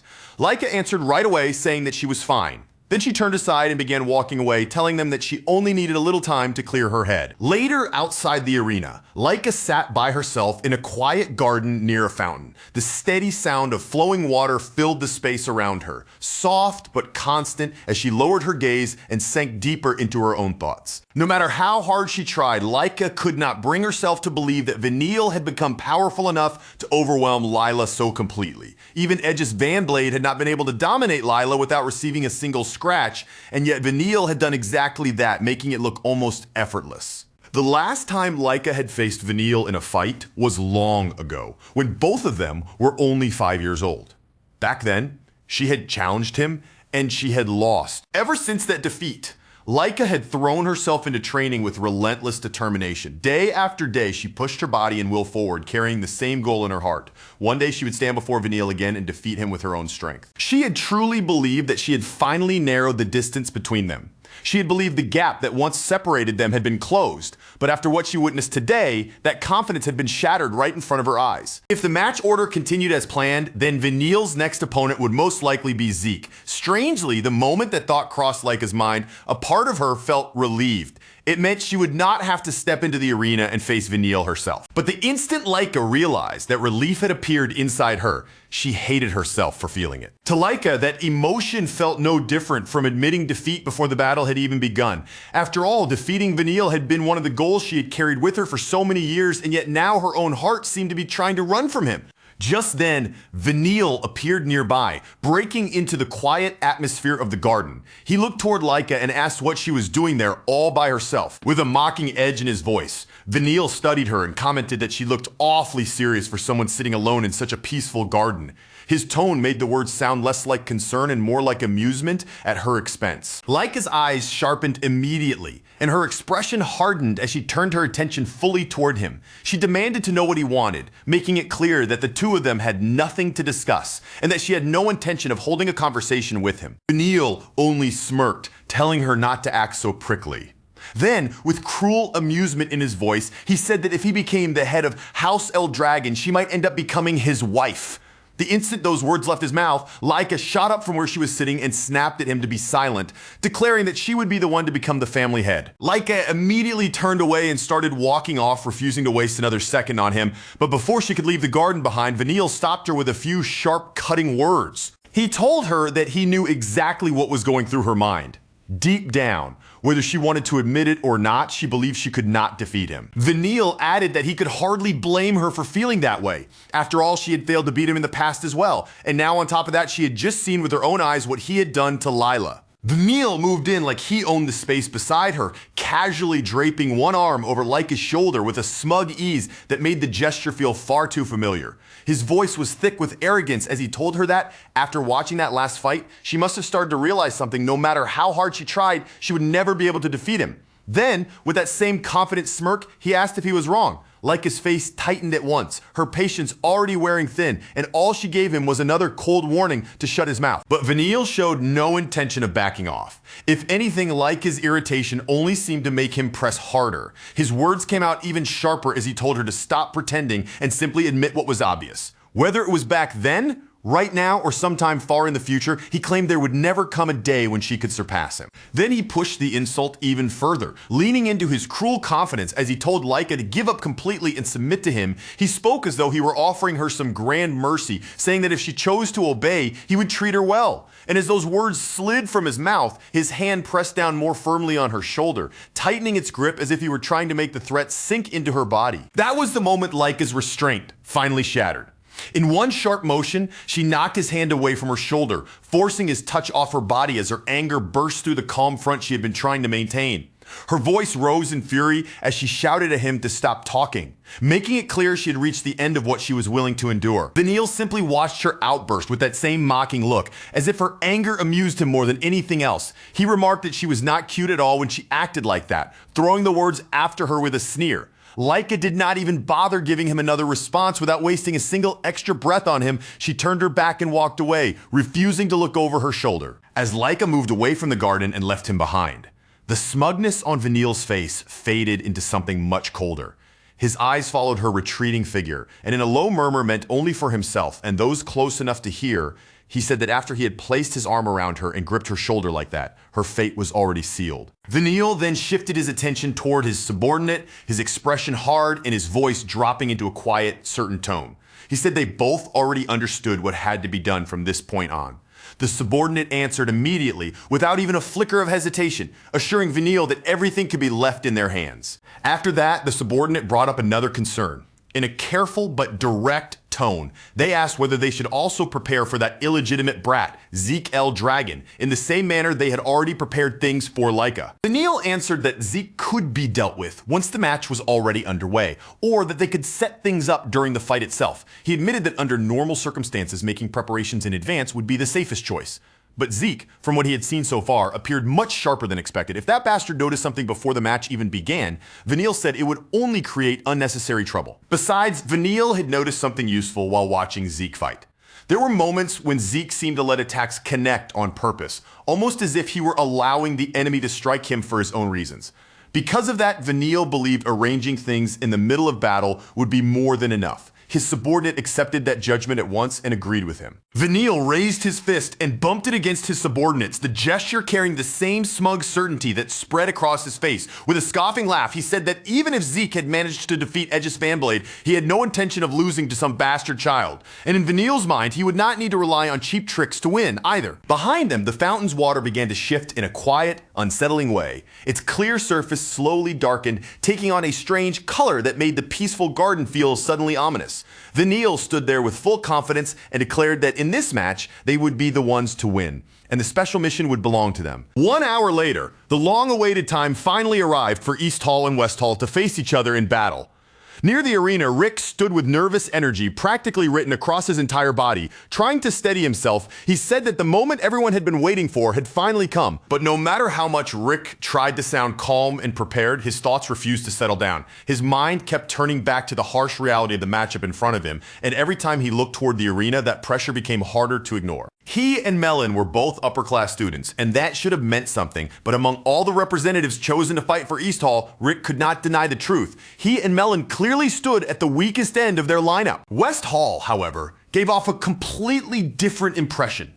Their side was filled with elite fighters, each one standing with the kind of presence that made them feel dangerous before a single blow had even been exchanged. Just looking at them was enough to feel the weight of the gap. Because of that overwhelming difference, Rick could not keep the anxiety from crawling into his chest. the more his eyes moved across the West Hall fighters, the more that uneasy question pressed down on him. Did East Hall really have any chance of winning this battle? Then, without any warning at all, a fist suddenly came flying through the air and slammed directly onto Rick's head. The hit was hard enough to yank Rick straight out of his spiraling thoughts. Zeke stood there after smacking him, calling him an idiot without a hint of sympathy, then loudly demanded to know what had happened to all that bold confidence Rick had been showing off earlier. Rick clutched his aching head and sheepishly admitted that most of that confidence had only been an act. Zeke immediately fired back at him, raising his voice as he asked why Rick was even walking into the arena at all, if that was what he truly believed deep down. Was Rick planning to step out there for no other reason than to lose? Rick hurriedly insisted that was not what he meant at all. Zeke did not let the point slip away. He told Rick that if he was going to fight, then the difference in strength was not the only thing that mattered. Once he entered that arena, he had to carry the resolve to win, no matter who stood in front of him. That was the one thing Rick could never allow himself to forget. Zeke's words struck Rick even more deeply than the punch had. Even with a large bump swelling on his head, something inside him seemed to snap back into place. His expression changed, his spirit rising again, as he looked at Zeke with renewed determination and admitted that Zeke was right. Rick tightened his resolve and declared that he was going to fight with the intention of winning. Hearing that, Zeke broke into a satisfied laugh. Clearly pleased by the change in Rick's voice, he told him that was exactly the kind of attitude he had wanted to hear. Zeke then told Rick to have more trust in himself. He reminded him that all the time he had spent training had not been meaningless. Rick had worked hard to reach this point, and now it was time to believe in the strength he had built with his own body. Rick answered quickly, agreeing with Zeke's words and thanking him from the heart. But just as Rick seemed ready to move forward, he suddenly fell silent. Zeke had told him that before the match began, he would give him one small parting gift, and those words immediately caught Rick's attention. Zeke told Rick to loosen up his shoulders first. He explained that the great power fist style depended on gathering every bit of strength into one precise point before releasing it through a strike, making control and concentration absolutely essential. If Rick allowed his body to become stiff from nerves, that gathered power would not stay focused where it needed to be. Instead, it would scatter throughout his body, weakening the very force his technique was supposed to concentrate into a single decisive blow. Zeke then gave Rick's shoulders a few light taps and told him once again to relax. The instant he did, Rick felt a strange ease spread through his body, as if the tension that had been weighing him down had suddenly loosened. Along with that calm came a fresh surge of confidence. Rick's expression brightened, and a real smile appeared on his face as he said that at that moment he honestly felt like he could win his fight. Zeke gave a firm nod, satisfied with what he saw, and told him that was good. Then he sent Rick forward with one simple command: go out there and win. As Rick headed toward the center of the arena, Laika remained behind, watching Zeke with a puzzled look on her face. She commented that what he had just done was strange. As far as she knew, Zeke had never actually learned the great power fist style, and yet he had just explained its principles with a surprising amount of detail. Laika then pointed out that this was not the first time something like this had happened. Every now and then, Zeke seemed oddly familiar with martial arts that he should not have known much about. When she asked him why that was, Zeke merely smiled, completely unfazed, and told her that it was a foolish question. Then, with absolute calm and no sense that further explanation was necessary, Zeke gave Laika the only answer he felt she needed. He said it should have been obvious from the start. Because he was Zeke, Laika could only stare at him for a moment after hearing that answer. Her expression made it look as though she could not believe she had wasted her breath asking in the first place, especially when that was the kind of response she should have expected from him. Meanwhile, Rick had finally reached the point where he could clearly see the opponent standing across from him. The first thought that crossed his mind was painfully simple. The man looked like a monster. Rick had already watched him fight in the previous match, and he knew firsthand just how savage and overwhelming that strength could be. Even so, Rick's heart did not sink the way it had earlier. The pressure standing in front of him was still intense, but this time it did not crush him. Instead, he felt a steady certainty rising inside his chest. No matter how dangerous his opponent looked, Rick believed he would not lose. Just then, Rick's opponent looked at him with a sneer, clearly unimpressed by his confidence. He mocked Rick for acting so bold after having already lost before to some punk from North Hall. Rick did not flinch away from the insult. He faced it directly, his voice sharp as he told the man to shut up. Then he made one thing clear: he was no longer the same person he had been back then. His opponent tilted the challenge right back at him, asking if Rick was truly so sure about that. And at that exact moment, Teach Mentric's voice rang out across the arena, officially announcing that the first match between East Hall and West Hall would now begin. The instant the match started, Rick's opponent launched himself forward without even a second of hesitation.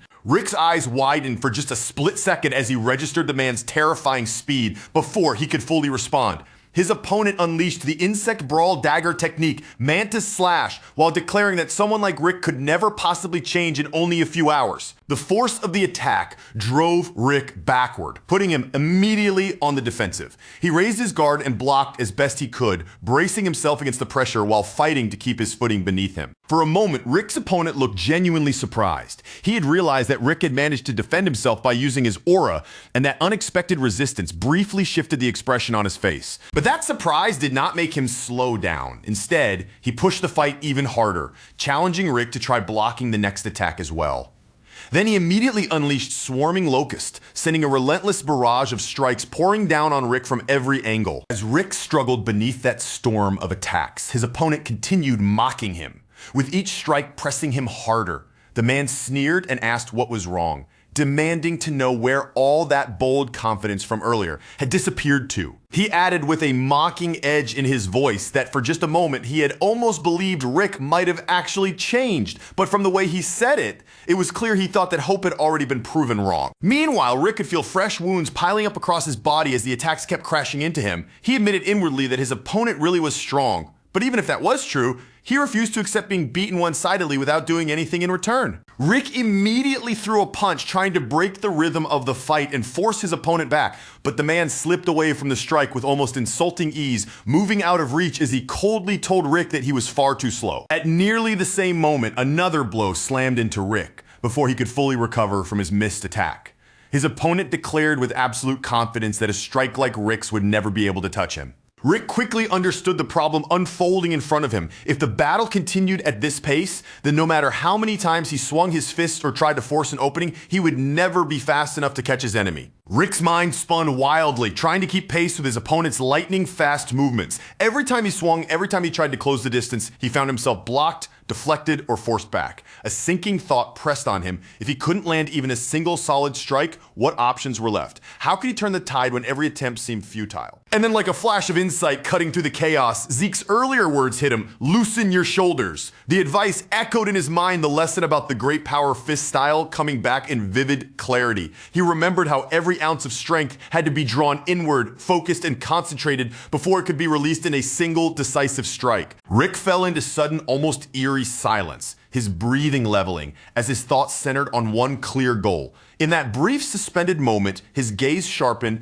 and he made a firm decision this fight would hinge on one attack and he would commit everything to it, leaving nothing to chance. He planted his feet with determination, sinking into his stance like roots gripping the earth. Slowly, deliberately, he began drawing his aura inward, feeling it coil and concentrate instead of dispersing aimlessly. The energy pooled inside him, solid and focused, ready to erupt. His opponent's eyes narrowed with a sneer, registering the deliberate preparation with open contempt. For a weakling, "You're surprisingly persistent," he taunted, underestimating Rick with that usual overconfidence. Without hesitation, the enemy unleashed a technique called Stinging Bee Flash, a sharp, piercing burst meant to shatter Rick's defense in one blow.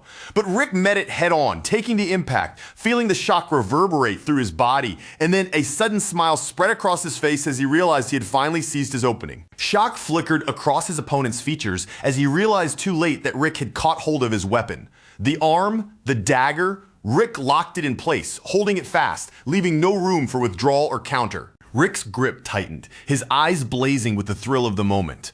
"Now it's your turn," he declared, his voice steady and sharp. "To feel one of my attacks?" Every ounce of concentrated aura surged through his body and into his fist. With a roar that seemed to shake the arena itself, Rick unleashed the great power fist, channeling all that stored energy into a single, earth-shattering strike aimed straight at his opponent. The impact landed like a cannon blast, launching his opponent through the air. His body flew across the arena, slamming violently into the far wall, sending a shockwave through the surrounding area. For a moment, the entire arena went utterly silent. Spectators froze, their eyes wide, mouths agape, unable to comprehend the sheer force and precision they had just witnessed. From the sidelines, Zeke merely smiled, calm and unsurprised, as if he had predicted every detail of this moment. Meanwhile, Teach Mentrick's voice rang out, clear and official. The winner of the match was Rick, representing East Hall. Rick's opponent lay unconscious, completely incapacitated, eyes rolled back in his head,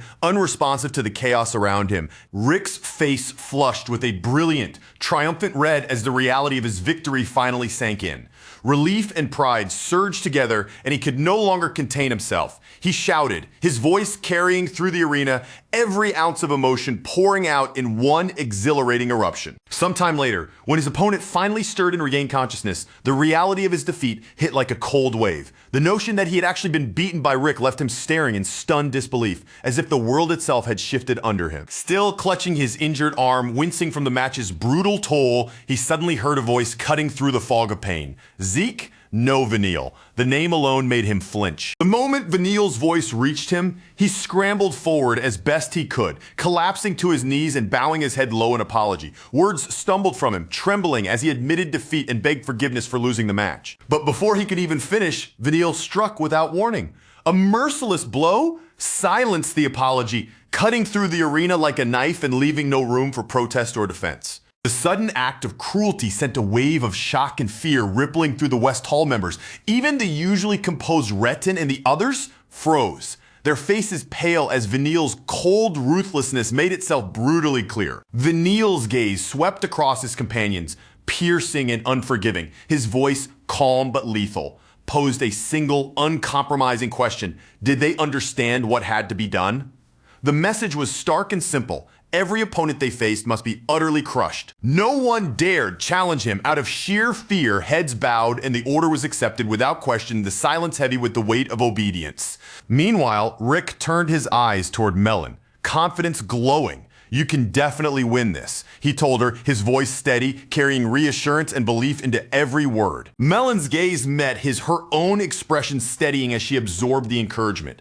Across from her, her opponent watched with an unwavering focused stare, a predator sizing up its prey. At last, when Teach Mentric signaled the start of the match, Melon's aura burst forth with a sudden surge. She launched herself at her opponent, her speed cutting through the arena with precision and intent. Closing the distance, she activated her red flame sword style technique, time sending her opening strike hurtling forward with sharp momentum and deadly intent. But her opponent's calm was unshakable. With precise timing, he raised his spear and effortlessly parried the incoming blade, neutralizing the strike with practiced ease. With the tiniest shift of his wrist and perfect timing, he knocked Melon's sword aside, causing her balance to falter for the briefest of moments, enough to make a difference. He did not waste that fleeting opening. Every muscle, every movement calculated, he moved to exploit the moment fully. In a fluid, decisive motion, he sidestepped to Melon's flank and executed the great wild spear style technique, Time's rampaging pierce. The spear drove hard into her side with crushing force. The blow hit with brutal precision, forcing Melon down onto one knee. She coughed violently, her body trembling from the impact, each breath sharp and ragged. Before she could recover or steady herself, her opponent pressed relentlessly, launching another attack without hesitation, leaving no gap for her to breathe or regroup. Langus watched in disbelief, unable to process the speed and ferocity with which the fight had turned against Melon. His voice barely rose above a mutter, filled with worry. Things were getting seriously bad for her. Blood continued to flow from her wounds as the match progressed. Laika trembled with anger, her fists tightening at the sight of the relentless assault. Even Celine flinched, her eyes turning away at the brutality she could no longer bear to witness. Rick teeth gritted and, muttering under his breath in frustration, looked poised to leap at Melon's opponent, but Raymond's firm hand stopped him. He reminded Rick sharply that intervention now would mean disqualification for East Hall. They could not risk it. Time stretched on, and eventually, Melon could no longer continue. Teach Mentrice's voice rang out, declaring the winner of the match, West Hall. Melon lay motionless on the arena floor, yet even then, her opponent pressed his arrogance further, stepping onto her face. As Teach Mentrice's declaration echoed, Rick and the others surged forward, concern and fury written across every feature. Rick and Laika's eyes widened in horror as they took in the sight. Melon's body drenched in blood. Zeke, by contrast, remained silent, his gaze sharp, unblinking, as he observed the aftermath with cold calculation. Though Zeke spoke no words, the anger etched across his face radiated clearly. The injuries Melon had suffered were unacceptable in his eyes, and his fury was palpable. Langus and Celine hovered near, worry heavy in their expressions, while Rick's desperate voice tore through the tension, calling Melon's name.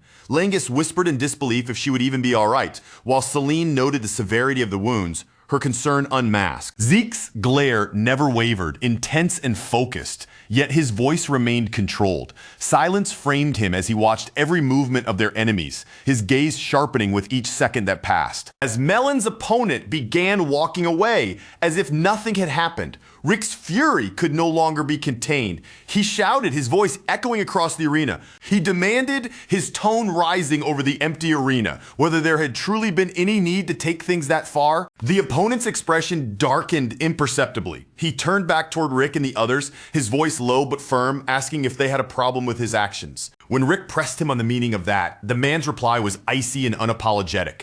This was a battle. It was real combat, and he had gone all out simply to ensure victory over Milan. Hearing that rationale only stoked Rick's anger further, the flames of indignation rising hotter with every word. Rick's voice rang out, sharp and furious, insisting that even in a fight, the level of violence Melon had endured was far beyond necessary, especially given her severe injuries and the fact that she had lost consciousness. Celine's voice joined his firm and unwavering, backing him entirely. She affirmed that he was right. Melon's opponent had no justification for going that far, and his actions had crossed a line. The man merely smiled at them, mocking and unbothered. According to him, they were simply too soft. West Hall fighters, he explained with cold pride, never showed mercy in real combat. Pointing toward Rick and the others, he declared that this was West Hall's way, crush the enemy completely. For him, there was nothing more to it, nothing less. Laika's eyes blazed with fury. She stepped forward immediately, her posture tense, closing the distance between herself and Melon's opponent. Her voice, low and dangerous, cut through the tension as she demanded to know whether his brutal actions had been carried out under Vanille's orders. But the man didn't show even the slightest hint of regret. Instead, he stared back with that smug, superior expression on his face, looking as if he truly believed he had done absolutely nothing wrong. With a sharp, arrogant snap in his voice, he threw out a cold, "So what?" Then, as if their anger was nothing more than an inconvenience, he told them that if they had such a problem with it, they could simply forfeit on the spot. His eyes slid toward Laika, narrowing with contempt, as he asked whether she really didn't understand what it meant when even the referee had chosen not to stop the match. Without showing a single ounce of guilt, he continued as though his cruelty was perfectly reasonable. He said Melon had still possessed the will to continue fighting, and because of that, all he had done was completely crush that will until nothing remained. Then, wearing the same shameless confidence, he turned the accusation back on them, asking whether destroying an opponent who refused to surrender wasn't simply the natural outcome of a real battle. Laika's rage instantly surged back up, burning even hotter than before, and she shouted at him with fury ringing clearly in her voice. But Melon's opponent barely gave her anger any attention. He only clicked his tongue in annoyance, muttering that they were all being far too noisy before turning his back on them as casually as if their outrage meant absolutely nothing to him. As he began walking away from the arena floor, he didn't even bother to face them properly. Instead, he tossed one final insult over his shoulder, his voice dripping with mockery. He told them they would be much better off worrying about their own fate instead of fussing over their injured friend, because before long, every last one of them would end up broken in the exact same way as Melon. Not long after that chilling warning left the air heavy and tense, Retton stepped into the atmosphere as though he had been waiting for the perfect opening. His expression stayed relaxed, almost bored, and with an easy dismissive tone, he said that this was simply the way things worked. Then, with a lazy kind of confidence, he added that if what they had just witnessed was enough to scare them, no one was forcing them to keep going. They were completely free to forfeit right there before they ended up suffering the same kind of humiliation. After letting those words hang in the air, Retton slowly shifted his attention toward Langus. His gaze sharpened just a little, enough to make the pressure feel more personal, and he asked whether Langus had heard every single word that had just been said. The moment that voice reached him, Langus immediately turned his head in Retton's direction. His body went stiff, as if the sound alone had struck a nerve buried deep inside him. A bead of sweat slid slowly down the side of his cheek, and with his voice tight and uneasy, he murmured Retton's name. Retton responded with a casual smile, acting as if he was simply correcting bad manners. He told Langus that from now on he should address him properly by name. Then, without giving Langus even a moment to collect himself, Retton pressed further and asked whether he planned to forfeit their match too. Langus remained frozen in place, unable to give an answer right away. Retton's mockery only grew sharper from there. He said that if Langus wanted to be toyed with and broken apart just like that girl Melon, then he wouldn't bother stopping him. Then he dug straight into the old wound between them, asking whether Langus Langus wanted him to repeat the same treatment from their village days. His sneer deepened as he looked down on Langus and called him nothing more than a weakling. Langus slowly lowered his head, and as the shadow fell across his face, his expression became even heavier. The darkness over his eyes made him look burdened, as though Retten's words had dragged something painful from the past back to the surface. Leica, standing nearby, was visibly furious. Her anger was almost spilling out of her, especially after hearing Retten use Langus's past against him so cruelly. But before she could fully step forward and cut in, Langus quietly spoke up. His voice low but steady, telling Lady Leica that it was all right. Then, bit by bit, Langus forced himself back up onto his feet. His hand tightened around the shaft of his spear, his grip firm despite the tension running through him, and he declared in a clear, determined voice that he was not going to run away. Leica turned toward him in surprise, her eyes widening as she heard the change in his tone. Langus kept his gaze fixed straight ahead, no longer shrinking back from Retten, and announced that today, right here in this arena, he was going to surpass him. The moment those words reached Retten, his expression twisted with irritation, as if Langus had struck directly at his pride. His eyes narrowed into a hard glare, and he demanded to know what Langus thought he meant by saying something like that. Meanwhile, Melon remained unconscious on the ground, her body still unable to move after the damage she had taken. The medical team rushed around her, continuing their urgent treatment of her wounds. Around the arena, the spectators stayed silent, watching both the aftermath of her match and the new tension rising in front of them without daring to interrupt. At the center of the arena, Langus took in a deep breath, trying to calm the shaking inside him as both of his hands closed firmly around his spear. But right at that moment, a familiar voice suddenly called out his name, and the unexpected sound made him flinch in surprise. Langus froze on the spot, confusion and astonishment crossing his face at the same time. He knew that voice the instant he heard it. There was no doubt in his mind, no mistaking that calm presence. It was Zeke. When Langus shifted his eyes toward him, Zeke's expression remained perfectly composed. He calmly told Langus not to panic, explaining that no one else around them would be able to hear a single word he was saying. Zeke then made it clear that he wasn't speaking aloud at all. His lips weren't carrying the message through the air. Instead, his voice was being sent directly into Langus's mind, reaching him in a way no one else could notice. He went on to explain that this was a technique he had recreated several years earlier after spending a great deal of time digging through countless books, studying fragments of information, and piecing the method together on his own. He had finally managed to restore it. Langus was left completely unsure how he was even supposed to react to something that outrageous. There were too many questions to ask, and yet Zeke moved past it as if it was nothing strange at all.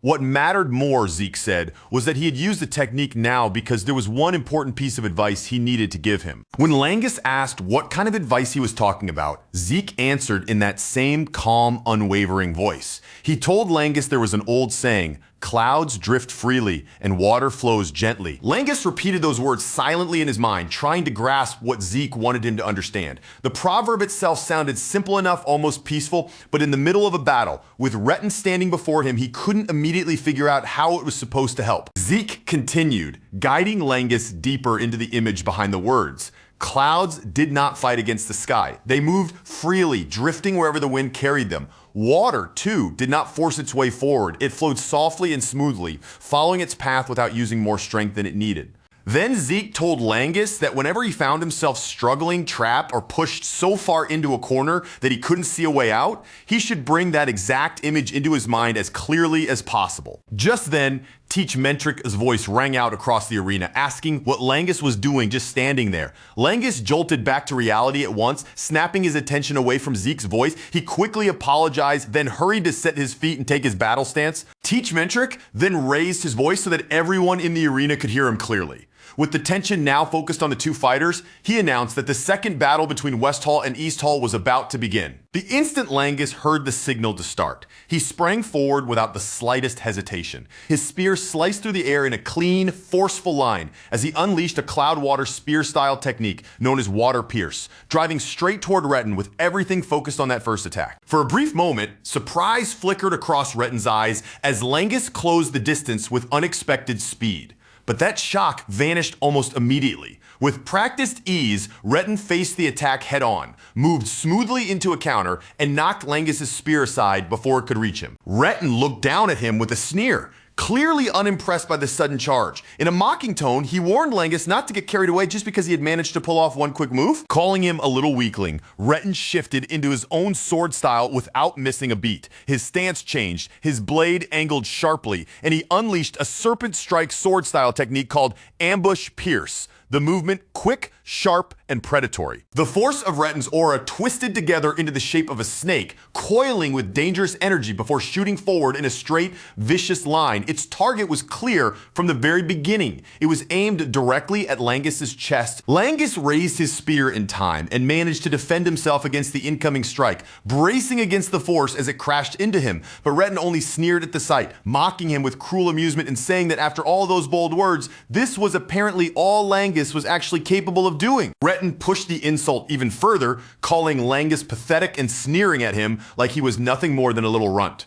Then he rushed forward again, closing the gap with clear aggression as if he intended to overwhelm Langus completely before he had any chance to recover. Langus didn't waste his breath answering the taunts. Instead, he focused on steadying himself, drawing his breathing under control as he lifted his spear once more. His posture tightened, and he prepared himself for the next strike that was already coming straight toward him. But when Retin unleashed another serpent strike sword style technique, this time called Serpentine Slash, the movement changed so suddenly that Langus was caught completely off guard. It was nothing like the direct attack he had prepared himself to block. The strike didn't move in a simple, predictable line. It twisted and curved through the air like a living snake, slipping around Langus's defense before he could properly adjust. His guard failed to catch it, and the blade struck him hard in the side. Langus immediately thought to himself that he had been certain he had guarded against that attack. He had read the line of the strike, raised his spear, and prepared to block it. Yet somehow, in the middle of the attack itself, Retin had changed its direction, slipping neatly past his defense. Retin looked at him with open mockery in his eyes and asked what was wrong. Then he taunted Langus even more, telling him to go ahead and try hitting back. Assuming, of course, that he even had the ability to land a single blow. Langus refused to let himself give in to that ridicule. He clenched his jaw tightly, forcing his shaken body to respond, and declared that he could still attack. He insisted that he could still reach Retin and that he could still strike him. Without wasting even another second, Langus moved again. He brought out another Cloudwater spear-style technique, flowing clouds in water, sending his spear forward with renewed determination. But just before their weapons were about to collide, Retin's lips curled into a sudden, confident smile. In the very next instant, Retin's attack bent again, changing direction as though it had a mind and will of its own. The strike slipped past Langus's attempt and slammed into him once more, blasting him backward with enough force to send his body flying across the arena. The impact exploded outward in a violent burst, sending a wave of force through the arena as everyone watched in alarm. Laika and the others could only stare with deep worry as Langus was thrown back by the clash. Zeke, however, remained silent, his gaze fixed calmly on the battle without wavering. When the dust finally began to thin and settle, Langus's figure came back into view. He was down on one knee, bruised and battered from the impact, but somehow still upright. His hand stayed locked around his spear, using it like a support to stop himself from collapsing all the way to the ground. Langus thought bitterly that he had tried to deflect Retin's attacks and turn those openings into chances for a counterattack. But no matter how carefully he moved, every attempt he made was being twisted around, redirected, and used against him instead. Retin watched him with a knowing look, as if he had already seen through every idea Langus had been trying to use. Then he asked whether Langus had been planning to take his own movements and use them as the foundation for a counterattack. A moment later, Retin burst into mocking laughter. He told Langus to give him a break, calling him a pitiful guy for even thinking that would work. Then he revealed with cruel confidence that countering was actually his specialty. And unfortunately for Langus, Retin claimed he was several levels above him in every possible way. Meanwhile, Langus was struggling just to stay on his feet, his hands clenched around his spear so tightly that it seemed to be the only thing keeping his body from falling over completely. Through gritted teeth, he forced out the words, saying that what Retin was claiming had to be impossible. But before Langus could fully recover, Retin suddenly stepped forward and closed the distance in an instant. Langus had no time to react. Retin grabbed him roughly by the hair and yanked him harshly, looking down at him as he said he had no idea what kind of ridiculous delusion Langus had been living in. Retin looked down at Langus with a cruel sneer twisting across his face, as if the sight of him struggling only made him more satisfied. Then, with absolute certainty in his voice, he declared that the child of a pseudo-dragon could never become truly powerful. To Retin, Langus wasn't someone with real strength or real potential at all. He was just an empty copy, a pathetic imitation, and a weakling who was destined to fall the same way his father had. Even though Langus could barely keep himself conscious, he still forced his voice out from deep inside the pain. The words came rough and shaky, but the anger behind them was unmistakable. Through clenched teeth, he warned Retin not to dare speak about his father that way. But Retin didn't back off for even a second. Instead, his fingers dug harder into Langus's hair, and he yanked his head upward with brutal force. Then, without hesitation, he drove a vicious punch straight into Langus's face, looking down at him with the same disgusted expression. Retin spat the insult at him again, calling him nothing more than a fake dragon. The blow hit with crushing force, and Langus's body was thrown down hard onto the arena floor. He slammed into the ground helplessly without even enough strength left in his arms to catch himself or soften the fall. Even after Langus had collapsed, Retin showed no intention of ending it there. He kept attacking, kicking, and striking him over and over while Langus lay defenseless beneath him. With every brutal hit, Retin shouted that a fake dragon like Langus could never dream of defeating someone who was the genuine article. As Retin's heavy blows continued raining down on him, Langus's mind began sinking into a dark, helpless place. He had truly believed he was getting stronger. He had believed he had finally taken even a single step forward. But now, with his body being beaten into the floor, that belief started to feel painfully hollow. Maybe it had all been nothing but his own delusion, because in the end, he was still weak. Tears slowly slipped down Langus's bloodied face, mixing with the wounds and dirt as that cruel thought kept repeating inside him. No matter how desperately he wanted to reject it, the words echoed again and again in his mind. Maybe Retin was right. Maybe he really was only a fake dragon after all. And then right in the middle of that pain and despair, a memory from long ago began to rise to the surface. Langus remembered a quiet day from his past, when he and his father had been sitting together by the riverbank. Beneath the wide open sky, the two of them had fished side by side, surrounded by the calm sound of flowing water. His father had gently asked him whether he enjoyed fishing, his voice warm and peaceful in that quiet riverside moment. Then, with a soft smile, he admitted that he loved it too. It was such a simple conversation, but with the river murmuring beside them and the sky stretching overhead, the memory had stayed with Langus like something precious. His father told him that just as Langus could see, he loved sitting there with a fishing rod in his hands, gazing up at the drifting clouds and watching the water flow endlessly in front of them. When Langus asked if that meant he liked clouds and water, his father smiled gently and answered that clouds always moved so serenely through the sky, while the river kept flowing on and on without ever stopping. As his father looked out over that peaceful scenery, his voice grew even quieter, almost as if he was speaking to the river itself. He said that whenever he watched the clouds above and the water below, he came to realize something important, that the worries people carried in their hearts were actually far smaller and more trivial than they usually believed. When young Langus asked what he meant by that, his father didn't try to explain it with complicated words. He simply turned toward him with that same gentle expression, his eyes calm and patient, and said that perhaps someday, when the time was right, Langus would come to understand it for himself. Back in the present, Langus lay sprawled on the arena floor, covered in blood and pain, every breath scraping through his battered body. And yet, through his split lips, he quietly whispered those words from the memory once more, drifting and flowing. Teach Mentriki stood by without saying a word, his gaze fixed sharply on the fight unfolding before him. He watched Langus closely, reading the change in the air, but even as the situation began to shift, he chose not to interrupt. A moment later, Retin reached down again and seized Langus, dragging him up from the ground like he weighed nothing. His voice turned cold and final as he declared that this was where their fight would come to an end. Retin began gathering his aura into his fist,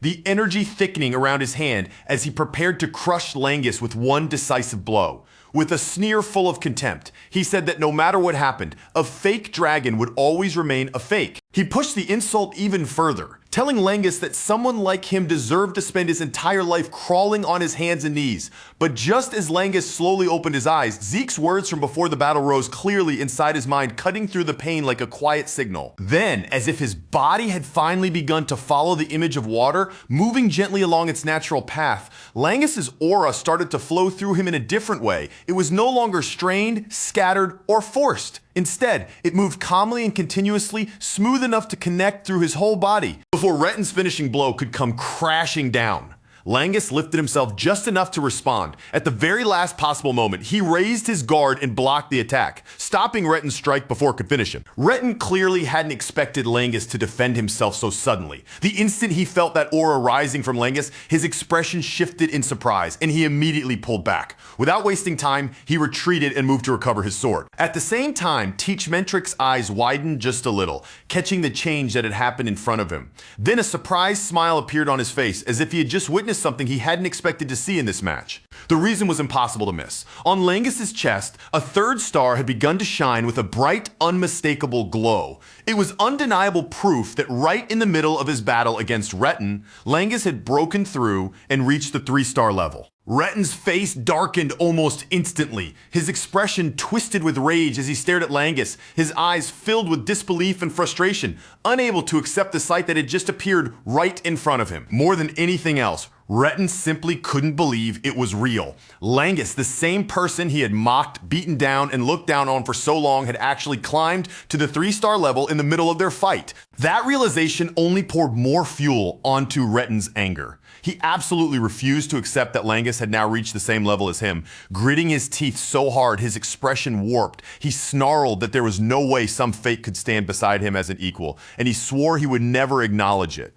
As Retten prepared to attack again, his rage spilled out through his voice. He shouted that he would never accept someone he had always mocked, someone he had always treated as beneath him, reaching the same 3-star rank as himself. Without holding anything back, Retten unleashed his Serpent Strike sword style once more. His blade swept out with dangerous speed as he sent Serpentine slash forward, the attack twisting through the air in a sharp, curving arc aimed straight at Langus. Even with one of his eyes nearly swollen shut from all the injuries he had taken, Langus reacted with stunning speed. His body slipped away from the incoming strike with smooth, precise movement, avoiding it cleanly, even as the attack tried to change direction around him. Retten was stunned by what he had just seen. That exact kind of attack had landed on Langus before, yet now, Langus had dodged it as if he could see through every part of its movement. A frightening thought flashed through Retten's mind. Had Langus already figured out the pattern behind his attacks?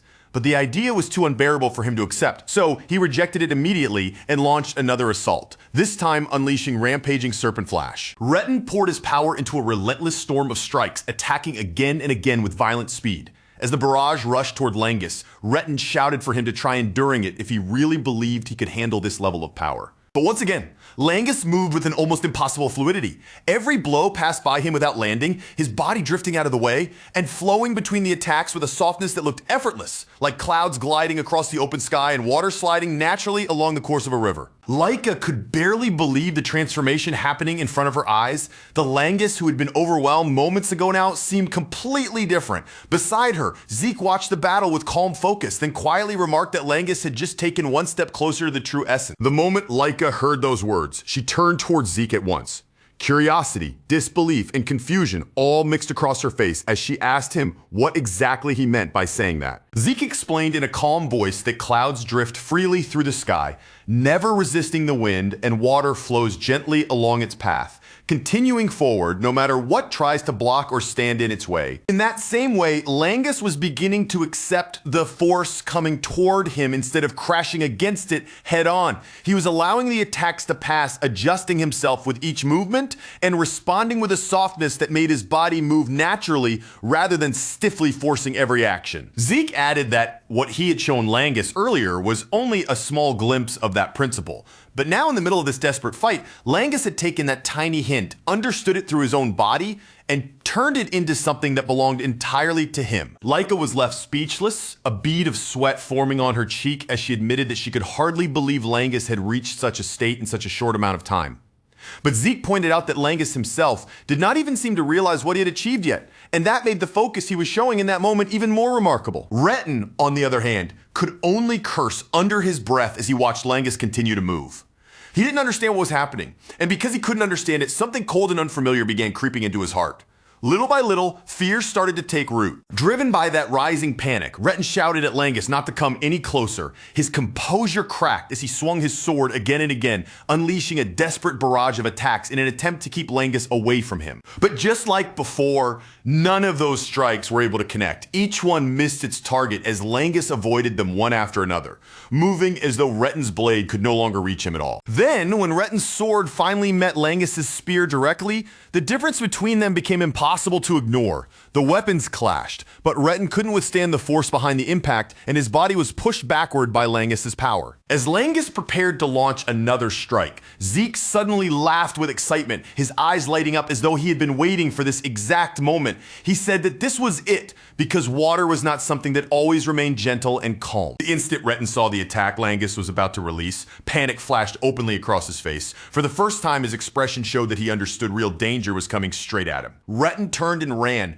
cursing as he fled from the attack, his mind reeled with disbelief, unable to understand how Langus had suddenly become this strong in the middle of their fight. Meanwhile, Langus stood firmly at the center of the arena. His power gathering around him in a rising surge, the energy began to coil and spin, slowly taking shape until it formed a swirling tornado of water around him. Zeke declared that once water turned wild, once its current became violent and unstoppable, no one could stand against the force it carried. The attack struck Retin directly in the chest with overwhelming force. His body was blasted away, blood bursting from his mouth as he flew through the arena, and moments later he lost consciousness completely. Seeing Retin's condition and recognizing that he could no longer continue, Teach Mentric immediately brought the match to an end. His voice rang out across the arena as he announced that East Hall had won. Langus remained standing in place, still breathing heavily, his body trembling from everything that had just happened. He looked stunned, almost unable to fully understand what his own body had done or how he had managed to win. As Langus stood there in disbelief, questioning everything that had unfolded, Laika and the others rushed toward him from the sidelines. Their voices called out his name, filled with both relief and concern as they hurried to reach him. Laika came rushing over in a burst of pure excitement, her face practically glowing as she looked at Langus. Without holding anything back, she praised him from the bottom of her heart, telling him that what he had just done was unbelievable. Not only had he finally broken through and reached the 3-star level, but right after that, he had gone on to win the match itself. To Laika, it was the greatest outcome they could have asked for, the kind of result that could lift everyone's spirits at once. But Langus was still standing there in a daze, his eyes unfocused like his mind had not fully returned to the present. In a hesitant voice, he asked if she was really talking about him, if he had truly broken through and actually won. Only then did Langus slowly shift his gaze across the arena, his eyes landing on Retin's unconscious body lying motionless on the ground.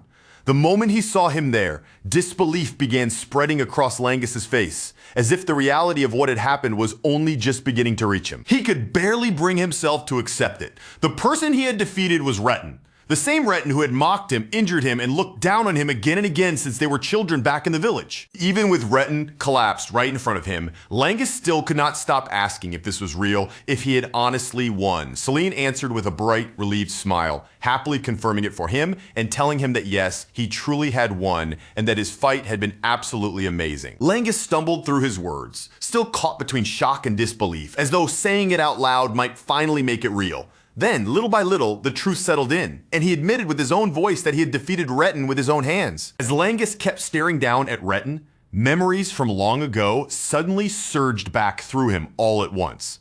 Before he even understood what was happening inside his own heart, tears began to spill down his face. Rick immediately moved in beside him and threw an arm around Langus's shoulders, asking why he was crying after pulling off such an incredible victory, but his concern quickly mixed with curiosity, and he blurted out a question about that insane move from earlier. Langus, still completely unaware of what he had unleashed, looked confused and asked what Rick was talking about, while Laika quickly jumped in, saying she wanted to know too. Raymond described it with his eyes wide and his voice full of excitement, saying that from where he stood, it looked like an enormous water dragon had erupted upward like a crashing waterfall. The whole thing had been absurd, overwhelming, and unbelievably cool. But Langus could only shake his head, still confused, insisting that he did not know any technique like that at all. Raymond, however, was completely convinced of what he had seen, and would not back down from it. That was when Zeke finally opened his mouth, speaking in a calm tone as he revealed that the technique Langus had used was called Rising Dragon Pierce. With a faint smile on his face, Zeke explained that Rising Dragon Pierce was originally a move from the second volume of the Cloudwater Spear style. Even though Langus had only ever studied the first volume, Langus stared at him in clear surprise, while Laika immediately turned towards Zeke and asked how he could possibly know anything about the second volume. Of course, Zeke could not exactly answer honestly. He could hardly tell them that the reason he knew so much was because he himself had been the one to create that technique in the first place. That was when Laika seemed to realize just how extraordinary Langus's achievement really was. No one had directly taught him that move, and yet through his own effort, instinct, and understanding, he had somehow reached the level of the second volume on his own. Deep inside, Zeke began thinking back on the Cloudwater Spear style, the martial art he had personally created in his previous life, and yet he had no memory of ever organizing it into a written manual. Most likely, later generations had taken it upon themselves to record the style, split it into separate volumes, and place its true essence in the higher sections, so inexperienced fighters would not reach it before they were ready. But even with all of those barriers in place, Langus had managed to carve open a path toward that hidden essence using nothing but his own strength. For Zeke, seeing such young talent awaken and bloom right before his eyes was a genuinely wonderful thing to witness. Just then, Teach Mentric's voice rang out toward East Hall, asking how long they planned to keep standing there chatting. Celine immediately apologized, while Rick, still fired up from Langus's victory, suddenly suggested that they use this momentum and finish off their opponents once and for all. Celine nodded, her expression tightening with fresh determination. She agreed that she would put everything she had into the next fight and give it her absolute best. With Langus's stunning victory as the spark, East Hall's morale shot up to its highest point. But West Hall was not the kind of team that would crumble after a single defeat.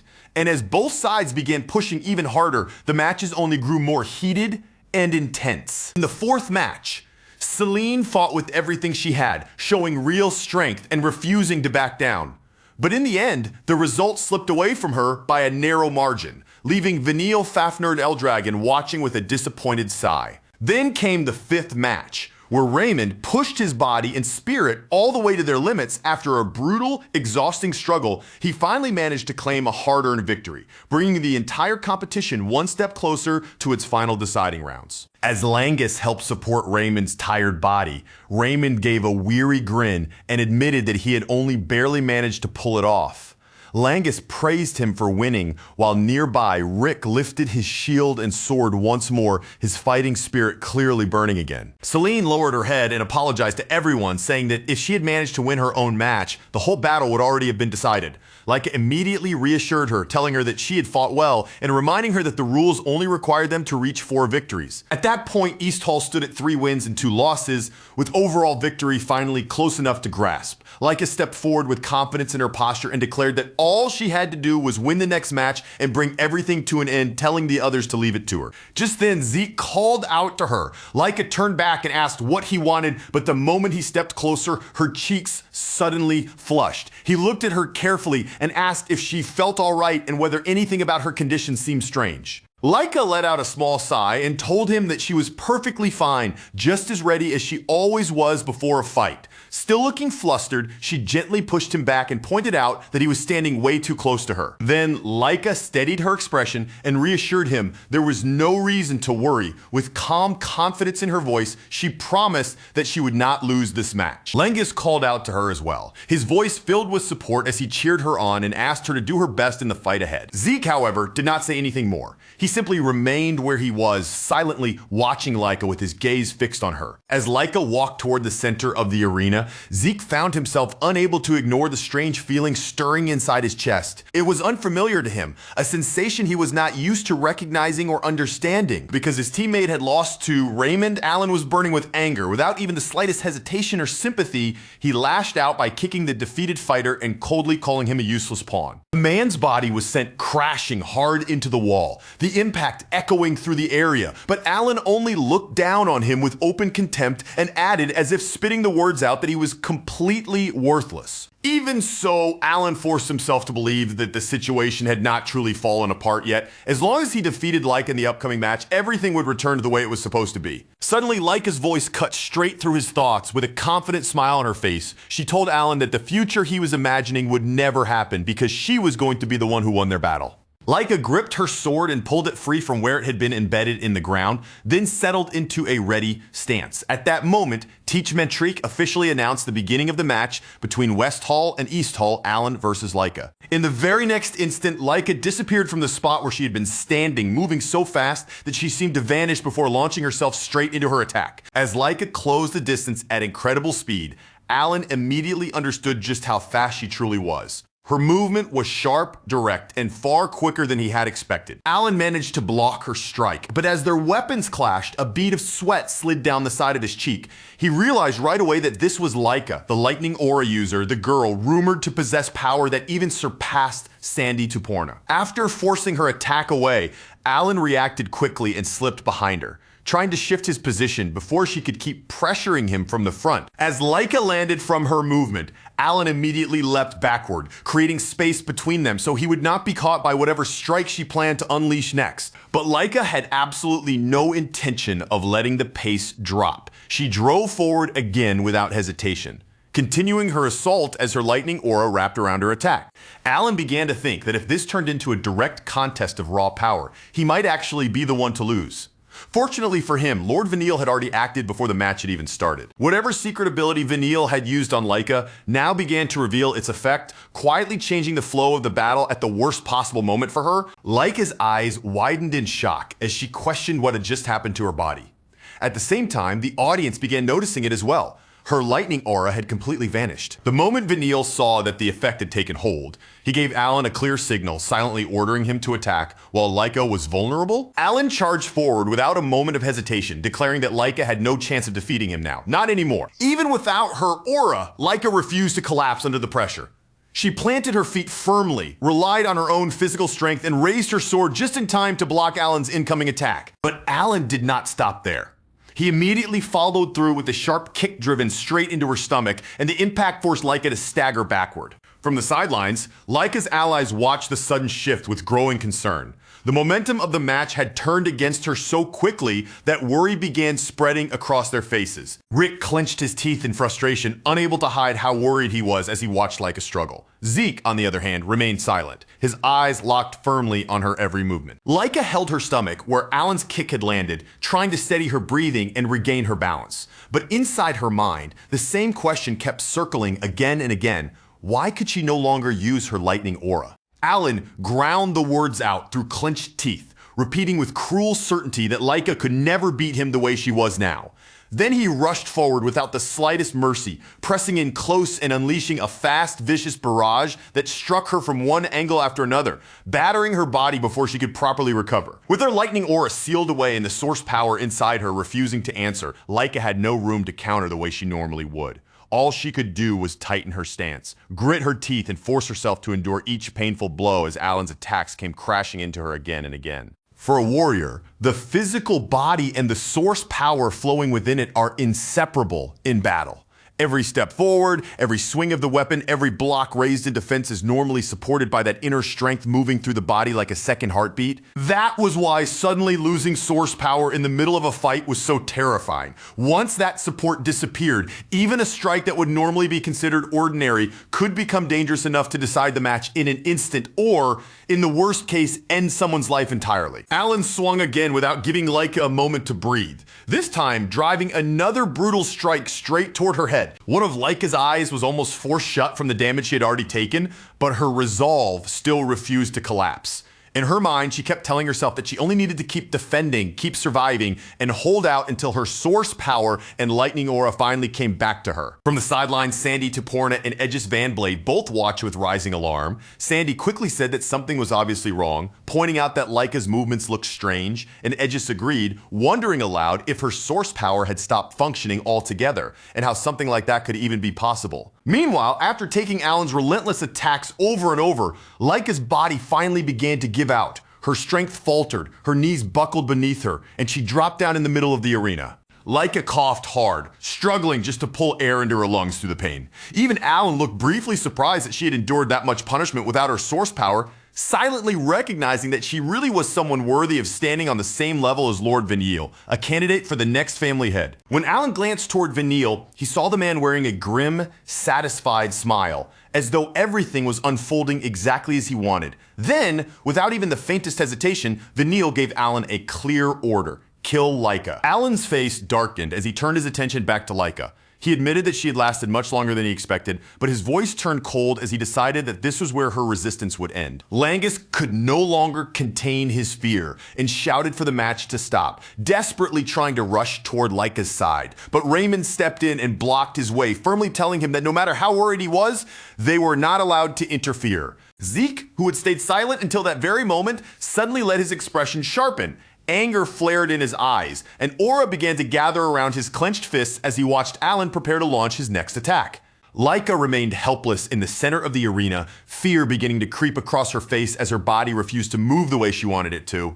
Alan advanced toward her step by step, and she could barely raise herself enough to respond. Then, at that critical instant, a flash of golden lightning ripped across the arena like a sudden streak of light. Before Alan's attack could reach Laika, Sandy appeared in front of her in a blur, her sword already drawn and ready as she placed herself directly between Alan and the wounded girl behind her. Sandy shouted at Alan with fury ringing through her voice, demanding to know exactly what he had been about to do. Alan froze for a brief moment, clearly stunned by Sandy's sudden intervention.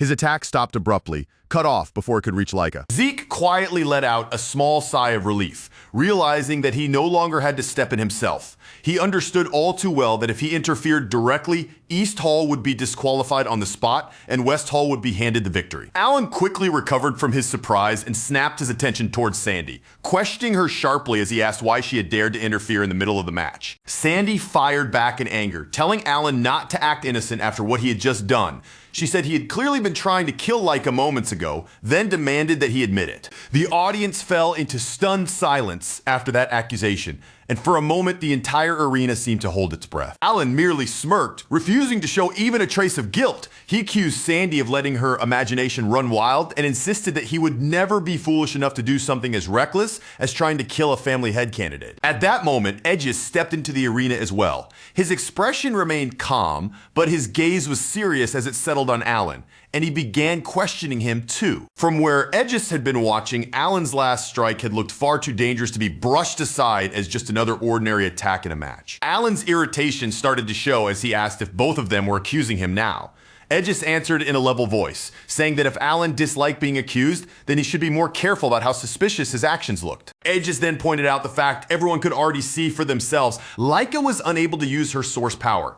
Attacking someone in that defenseless state with aura was something no fighter should be allowed to do. That was when Vanille approached with a cold smile on his face, calling out to Edges as he asked whether he had come all the way into the arena just to interfere with the match and complain about West Hall's fighting style. Vanille stated that in a real battle, the opponent's condition meant nothing. You simply crushed the enemy standing in front of you. In his view, West Hall treated every match as though it were actual combat. Sandy, still burning with anger, argued that even if they wanted to treat the match seriously, there had to be a line. This was supposed to be a contest, not a death match where anything was allowed. Vanille mocked them for responding that way, calling them soft and weak-minded. According to him, that kind of fragile attitude was exactly the reason they kept losing. Edges said nothing in response, holding himself back, but Sandy's anger only continued to rise as she glared fiercely at Vanille. Vanille continued speaking as though he had done absolutely nothing wrong.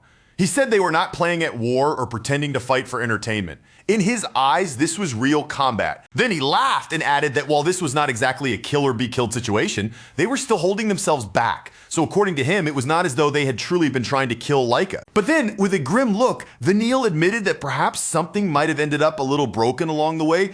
That final remark pushed Sandy completely past her limit. Her anger erupted all at once, and lightning aura burst out around her body in a fierce, crackling surge. Before the confrontation could spiral any further, Teach Mentric released his own aura. The overwhelming pressure swept through the arena, crushing the tension in an instant and silencing everyone present. In a cold, commanding voice, Teach Mentric demanded to know when he had ever given anyone permission to waste time with such pointless chatter. Even under that pressure, Sandy insisted that Alan's earlier attack had clearly carried killing intent.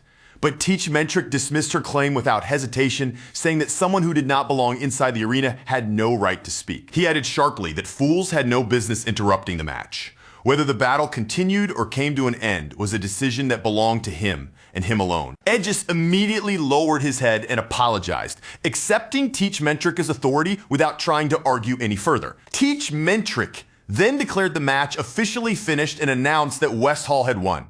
After that, he ordered everyone who was not involved in the next match to leave the arena at once. Edgis quickly lifted Laika into his arms, holding her carefully, then told Sandy to pick up her sword so they could leave without causing any more trouble. As they carried Laika out of the arena, Langus and the others rushed toward her side, their expressions filled with worry as they gathered around her. Edgis reassured them that Laika would be all right. He had already given her a healing potion, but her body still needed time to recover, so he intended to take her straight to the infirmary. Zeke noted that Edgis might end up facing consequences for what he and Sandy had just done. Edgis only smiled back at him, calm as ever, and told him not to worry about it. Then Edgis added that he knew perfectly well Zeke had been ready to step into the arena too. Zeke answered with a joking denial, acting as though he had absolutely no idea what Edgis was talking about. As Edgis carried Laika away from the arena, Sandy glanced back over her shoulder with a troubled expression, quietly saying that something about this entire situation felt wrong. Alan was strong, there was no denying that, but even taking his strength into account, the sight of Laika being beaten down so one-sidedly felt completely wrong. For someone with her power, her pride, and her fighting instinct to be overwhelmed that badly, the match had become something Sandy simply could not accept as normal. Edgis gave a quiet nod, clearly feeling the same unease. His expression grew sharper as he said that this strange feeling had not started with Laika's fight. Even back during the very first match with Layla Sonar, something had felt off. And now, after everything they had seen, it was obvious that West Hall was hiding something. Laika still had not woken up, her body lying limp after the brutal beating she had just suffered. Edgis turned his serious gaze towards Zeke and warned him to be especially careful in the next match, because the opponent waiting for him, Vanille, was definitely not someone he could afford to underestimate. Zeke responded with nothing more than a small nod. His face remained calm, unreadable, and almost too composed, as though he had already understood the danger ahead and accepted it without the slightest hesitation. In a quiet voice, Zeke said he appreciated the warning, then turned away and walked toward the center of the arena. Across from him, Viniel lifted his weapon and pointed it straight at Zeke, declaring coldly that it was unfortunate, but Zeke would never defeat him because East Hall's loss had already been decided. Zeke did not answer him at all. Instead, right in front of Viniel's arrogant stare, he casually rolled his shoulders and stretched out his body, looking less like a man preparing for a dangerous match and more like someone warming up before an ordinary training drill. The smug smile on Viniel's face disappeared in an instant. He fell completely silent, but the bulging veins spreading across his face made it obvious that his anger was boiling over after being ignored so openly. Then Teach Mentrice's voice rang out, announcing the 7th match between East Hall and West Hall. And the very instant the signal was given, Zeke's body blurred forward, vanishing into motion before anyone could properly follow him. In a single blink, Zeke's fist crashed directly into Viniel's jaw with terrifying weight. The blow snapped Viniel's head to the side and sent blood spraying from his mouth. With a cold look in his eyes, Zeke told him that his smug attitude had been irritating him for a while, and now he wanted to see how long Viniel could keep acting so confident. The force behind that punch was so overwhelming that Viniel was blasted backward like a shattered projectile. His body flew across the arena and slammed into the far wall, and the instant he hit, a thunderous explosion burst outward from the impact. The entire audience froze, stunned into complete silence. Mouths hung open as everyone tried to process what had just happened in front of them. Even Teach Mentrice's eyes widened in disbelief, as if the speed and power packed into that single strike had gone far beyond anything he expected. Zeke looked toward the wreckage where Viniel had crashed and added that, for someone who loved talking about real combat, Viniel had left himself completely exposed. Then, almost mockingly, he asked if that was the kind of real battle Viniel had been so proud of. Before that devastating punch had fully sunk in, Viniel had first heard Zeke ask whether West Hall's people were truly fighting, as if this were genuine combat. The question left confusion written across Vanille's face, until Zeke calmly said that if that was the case, he would meet him on the same terms and fight in real combat mode as well, then asked whether Vanille was absolutely sure he would not regret it. Vanille narrowed his eyes, his voice sharp as he demanded to know what Zeke was trying to say. Out loud, he arrogantly snapped that Zeke would be the one regretting this fight, but deep inside, he could not quite shake the uneasy feeling that Zeke's words carried a much heavier meaning than they first seemed to. Zeke spoke again, his tone low, steady, and unnervingly calm, as his hands slowly tightened into fists. A faint glow flickered through his eyes, and the composed expression on his face gradually darkened into something far more dangerous. All at once, Alan shouted an alarm from the sidelines, calling out for Lord Vanille with a voice filled with shock and concern. Zeke launched himself toward Vanille with terrifying force, but Vanille still managed to react in time. He fired back with a powerful counterattack, releasing a fast, compressed sphere of wind that tore through the air straight toward Zeke. But just before the wind sphere could hit him, Zeke simply tilted his head to the side by the smallest possible margin. The attack missed him completely and slammed into the arena wall behind him instead. Vanille forced himself back up onto his feet, his body still aching from the earlier blow. He cursed under his breath, frustration twisting across his face as he tried to regain control of the situation. He could still feel the damage from Zeke's punch vibrating through his body, but that was not what disturbed him the most. What truly bothered him was the sight in front of him. Zeke standing calmly in the middle of the arena as if Vanille's counterattack had not even come close to touching him. Vanille knew for a fact that he had countered as quickly as his body could move the moment Zeke attacked, so why was Zeke still standing there completely unharmed without so much as a scratch on him? Zeke watched him carefully and remarked that he understood now. Vanille's source power was wind type. Then he asked whether Vanille belonged to one of the 4 great families, and if that wind power was the special source power passed down through his clan. Vanille, trembling with fury, could only spit out an insult and call Zeke a bastard. Zeke answered Vanille's anger with a mocking tone, asking how real combat felt now that Vanille was the one being pressured. He even added that out of consideration he had tried to fight in a style that was somewhat similar to Vanille's own. Those words only poured more fuel onto Vanille's rage. He demanded an explanation, but the moment the words left his mouth, his entire body suddenly stiffened. Zeke had already vanished from right in front of him and reappeared behind him in an instant. With only a slight glance back over his shoulder, Zeke's eyes glowed once again. In a calm voice that felt almost chilling, he said that this made the second time. Then Zeke struck the back of Vanille's neck with a precise, devastating blow, sending Vanille's body flying violently across the arena once more. Vanille scraped across the ground before finally skidding to a stop, his face twisted with disbelief. He could not understand what kind of absurd situation he had fallen into, or how someone like him could be handled so easily by Zeke. When Vanille forced himself up again, barely managing to steady his stance, Zeke immediately closed the distance between them. He gave Vanille no chance to breathe, no time to think, and no space to recover. As Zeke drew his arm back for another strike, he told Vanille that stopping to think in the middle of a real fight would never save him. Then he asked whether Vanille had always been fighting under the illusion that he was safe. Zeke's fist drove straight into Vanille's chest with brutal force. The impact crashed through him so heavily that Vanille's entire body shook from the blow. Vanille's eyes rolled white as blood burst from his mouth. His strength vanished all at once, and he collapsed to his knees directly in front of Zeke, unable to keep himself standing any longer. "That makes 3, Zeke said coldly, shaking from the pain. Vanille lifted his head and demanded to know what Zeke meant, asking what exactly he had been counting this entire time. Zeke answered as if the meaning should have been clear from the beginning. He was counting the number of times Vanille had already died during this battle. Vanille stared up at him in confusion, still unable to fully understand what he had just heard. Seeing that look on his face, Zeke began explaining exactly what he meant. The first time had been when Zeke struck him in the face. The second had been the blow to the back of his neck. And the third was the attack that had just landed directly over his heart. Zeke added that the only reason Vanille was still alive and breathing was because the rules of the match were holding him back. Furious and humiliated, Vanille shouted that there was absolutely no way any of that could be true. But before Vanille could even finish speaking, Zeke kicked him square in the face and cut him off mid-sentence. He declared that Vanille was right about one thing: this was real combat. And in real combat, break time was over because chatting casually with an enemy was never part of the fight. The force of the kick sent Vanille rolling helplessly across the arena floor. Watching from the side, Sandy's expression grew dark, her eyes fixed on the scene as if she could hardly believe what Zeke was doing to him. Sweat slid down Sandy's face as she admitted that the fight between Zeke and Vanille could no longer be called normal.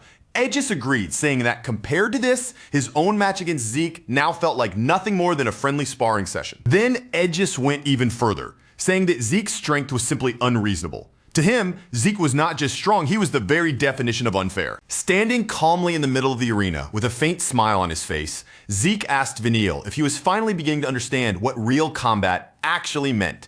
As Vanille trembled on the ground, struggling under the pain of his injuries, Zeke admitted that crushing an enemy completely on the battlefield was indeed important, just as Vanille had claimed. He then added that Vanille and the others from West Hall might truly grow into excellent warriors someday, as long as they kept that fierce mentality and eventually learned how to use it properly. Vanille tried to drag himself forward across the ground, still refusing to surrender even in that battered state.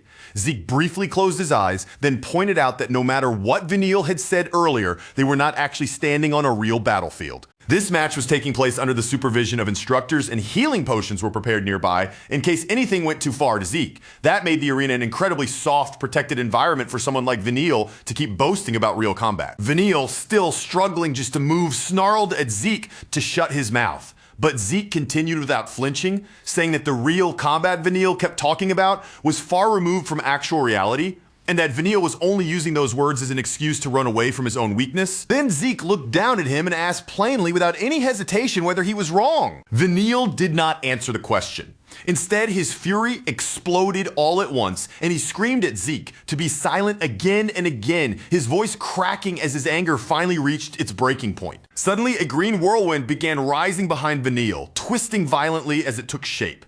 The spectators stared in shock as that strange surge of power filled the arena and changed the atmosphere completely. Vanille glared at Zeke through the haze of his rage and declared that someone like him, a bastard child, had no right to stand there and lecture him. Zeke studied the furious look burning across Vanille's face, but his own expression barely changed. In a voice that was almost too calm for the middle of a fight, he asked if Vanille was going through some kind of rebellious phase, and if that really was what this was, then Zeke figured there was no point saying much more, because no matter what words he chose, they probably wouldn't reach Vanille anyway. Then Zeke continued, his tone still steady, as he stood before Vanille as an opponent. Since they were already facing each other in the arena, he said he didn't mind letting Vanille pour out whatever he had been holding inside. If there was anger clawing at him, if there was resentment he needed to release, then he could throw every bit of it into this fight. Vanille's hand tightened around his weapon as he readied himself for another move, his rage twisting his features until his expression looked almost wild. He glared straight at Zeke and snapped at him to shut up, barking that Zeke should stop acting as if he understood everything about him. Right after that,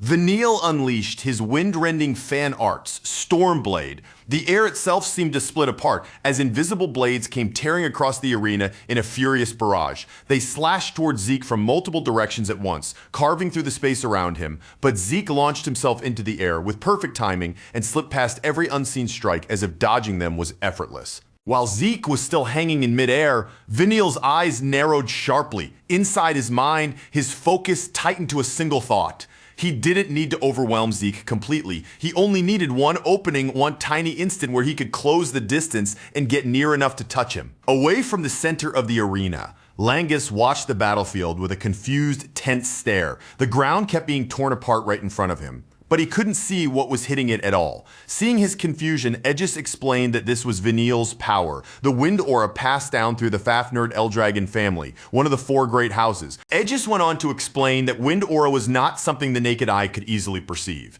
It moved invisibly through the air, which meant it was only natural that Langus couldn't follow Vanille's attacks, no matter how hard he stared at the arena. Sandy, still looking openly irritated, muttered that it was a nasty kind of power and that somehow it suited Vanille a little too well.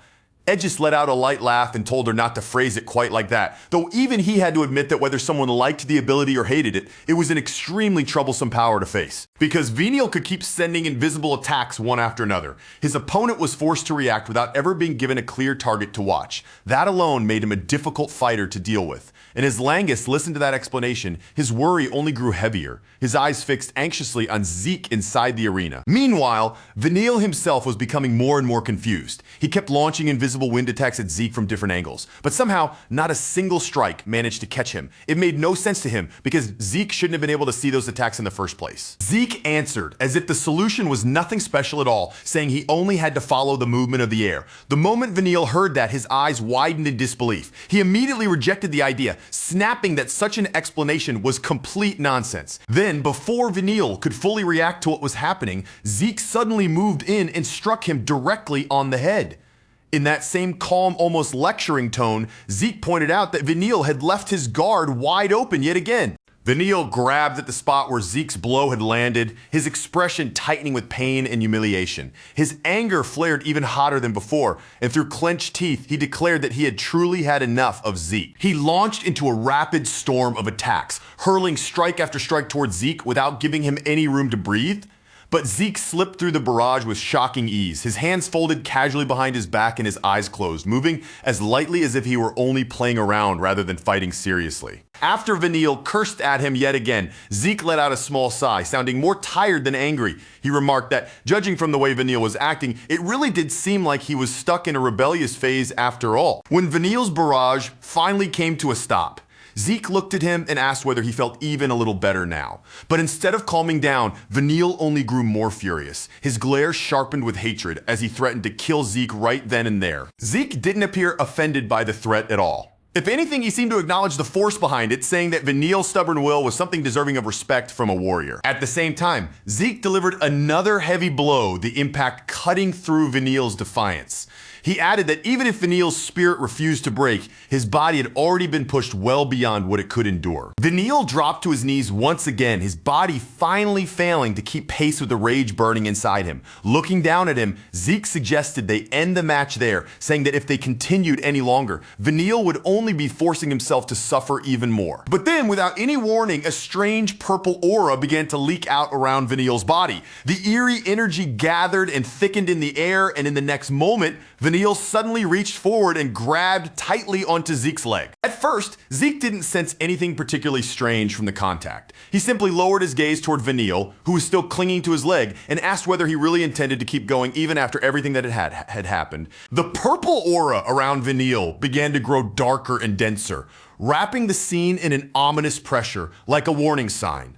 Vanille's face sank into a shadowed, twisted expression, and then he started to laugh, a warped, almost demonic sound that echoed with unsettling confidence. When Zeke questioned what was happening, Vanille drew that purple aura straight into his weapon. His expression twisted with triumph as he looked at Zeke, convinced that he had finally found his winning moment, and declared that this would be the end of him. Then Vanille released another technique from his wind-rending fan arts, Gale Bullet.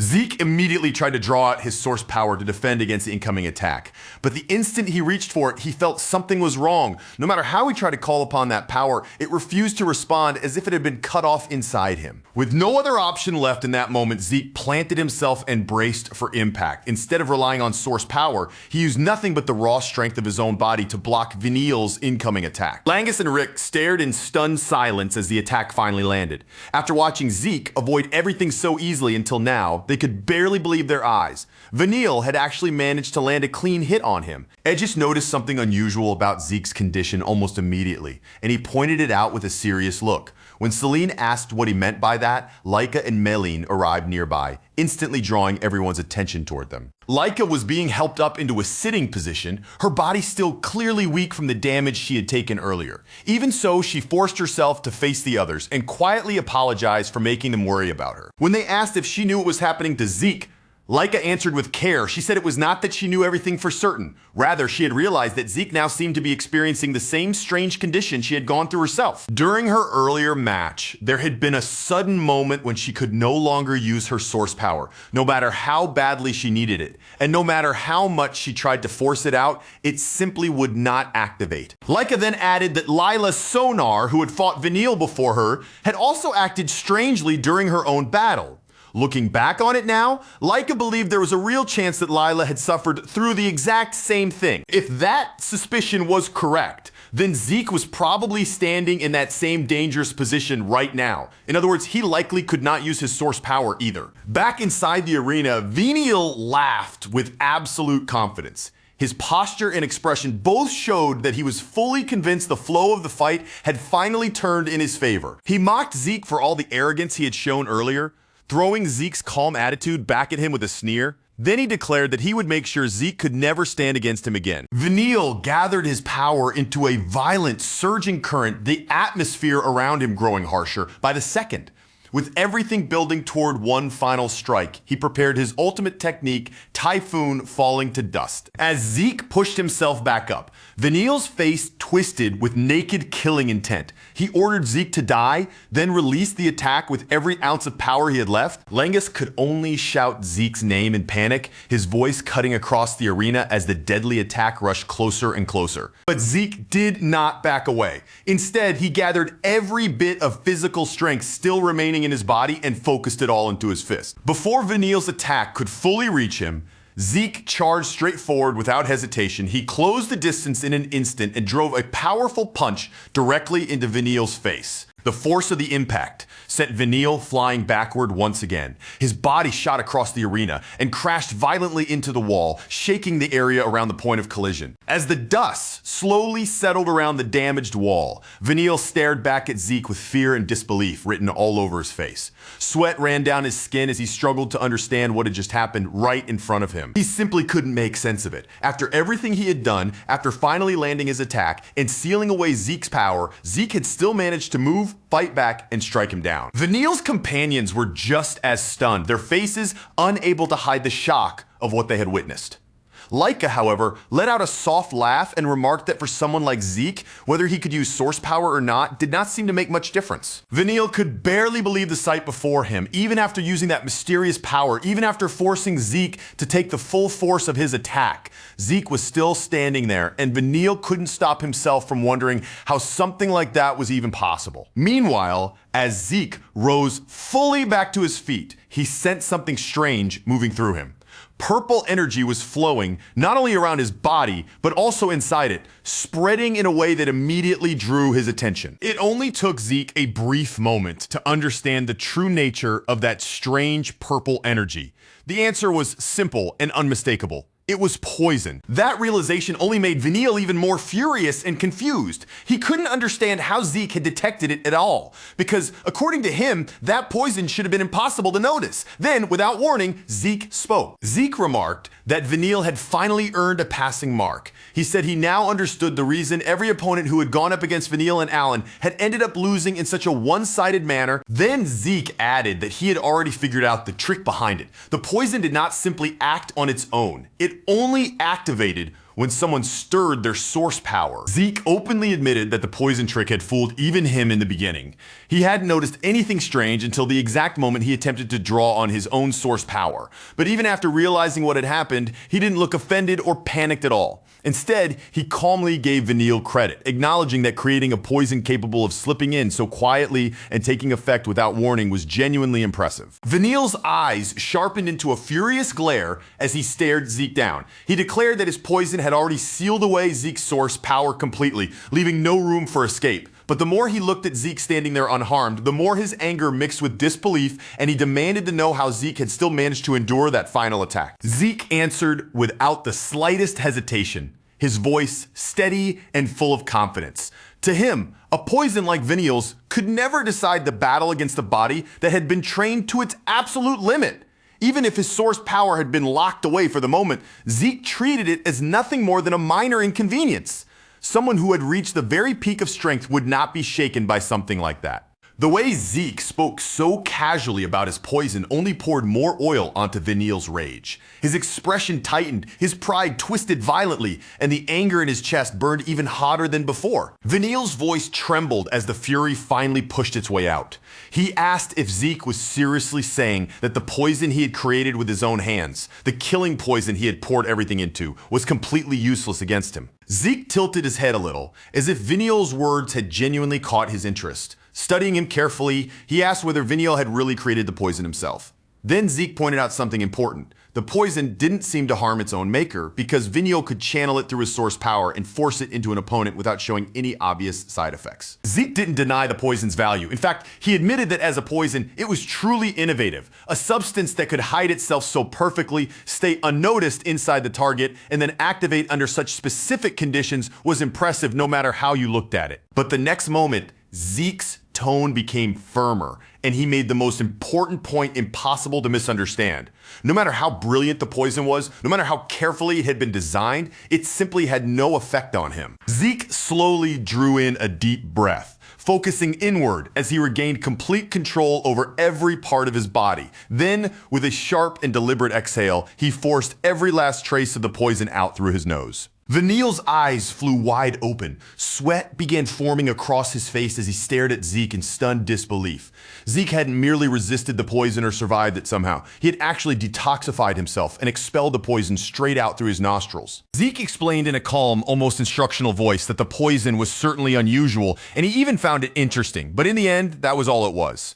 What truly mattered was Veniel's own strength, and if he planned to depend on poison alone to carry him through battle, then he still had a very long way to go. For a brief moment, Veniel couldn't move at all. Zeke's words seemed to hit him harder than any physical blow, leaving him frozen in place. Only after struggling to collect himself did Veniel finally force out a question, asking what Zeke was trying to say. But Zeke didn't respond with a direct explanation. He simply looked at Veniel, his expression unreadable, and asked whether Veniel was satisfied now. That single question landed on Veniel like a deliberate insult. His jaw tightened, his teeth ground together, and the frustration already burning in his eyes sank even deeper into darkness. Then one by one, old memories began surging up inside Veniel's mind. They dragged him back into the cold, unforgiving world that had shaped him into the person standing there now. He remembered his mother's icy voice telling him that no matter what happened, he had to become the next head of the Eldragan family. And if he couldn't even accomplish that much, then in her eyes, there was no reason for him to exist at all. He remembered hearing everyone speak with admiration about Lady Laika, who had already mastered the family secret technique. The candidates for the next family head were praised one after another as geniuses,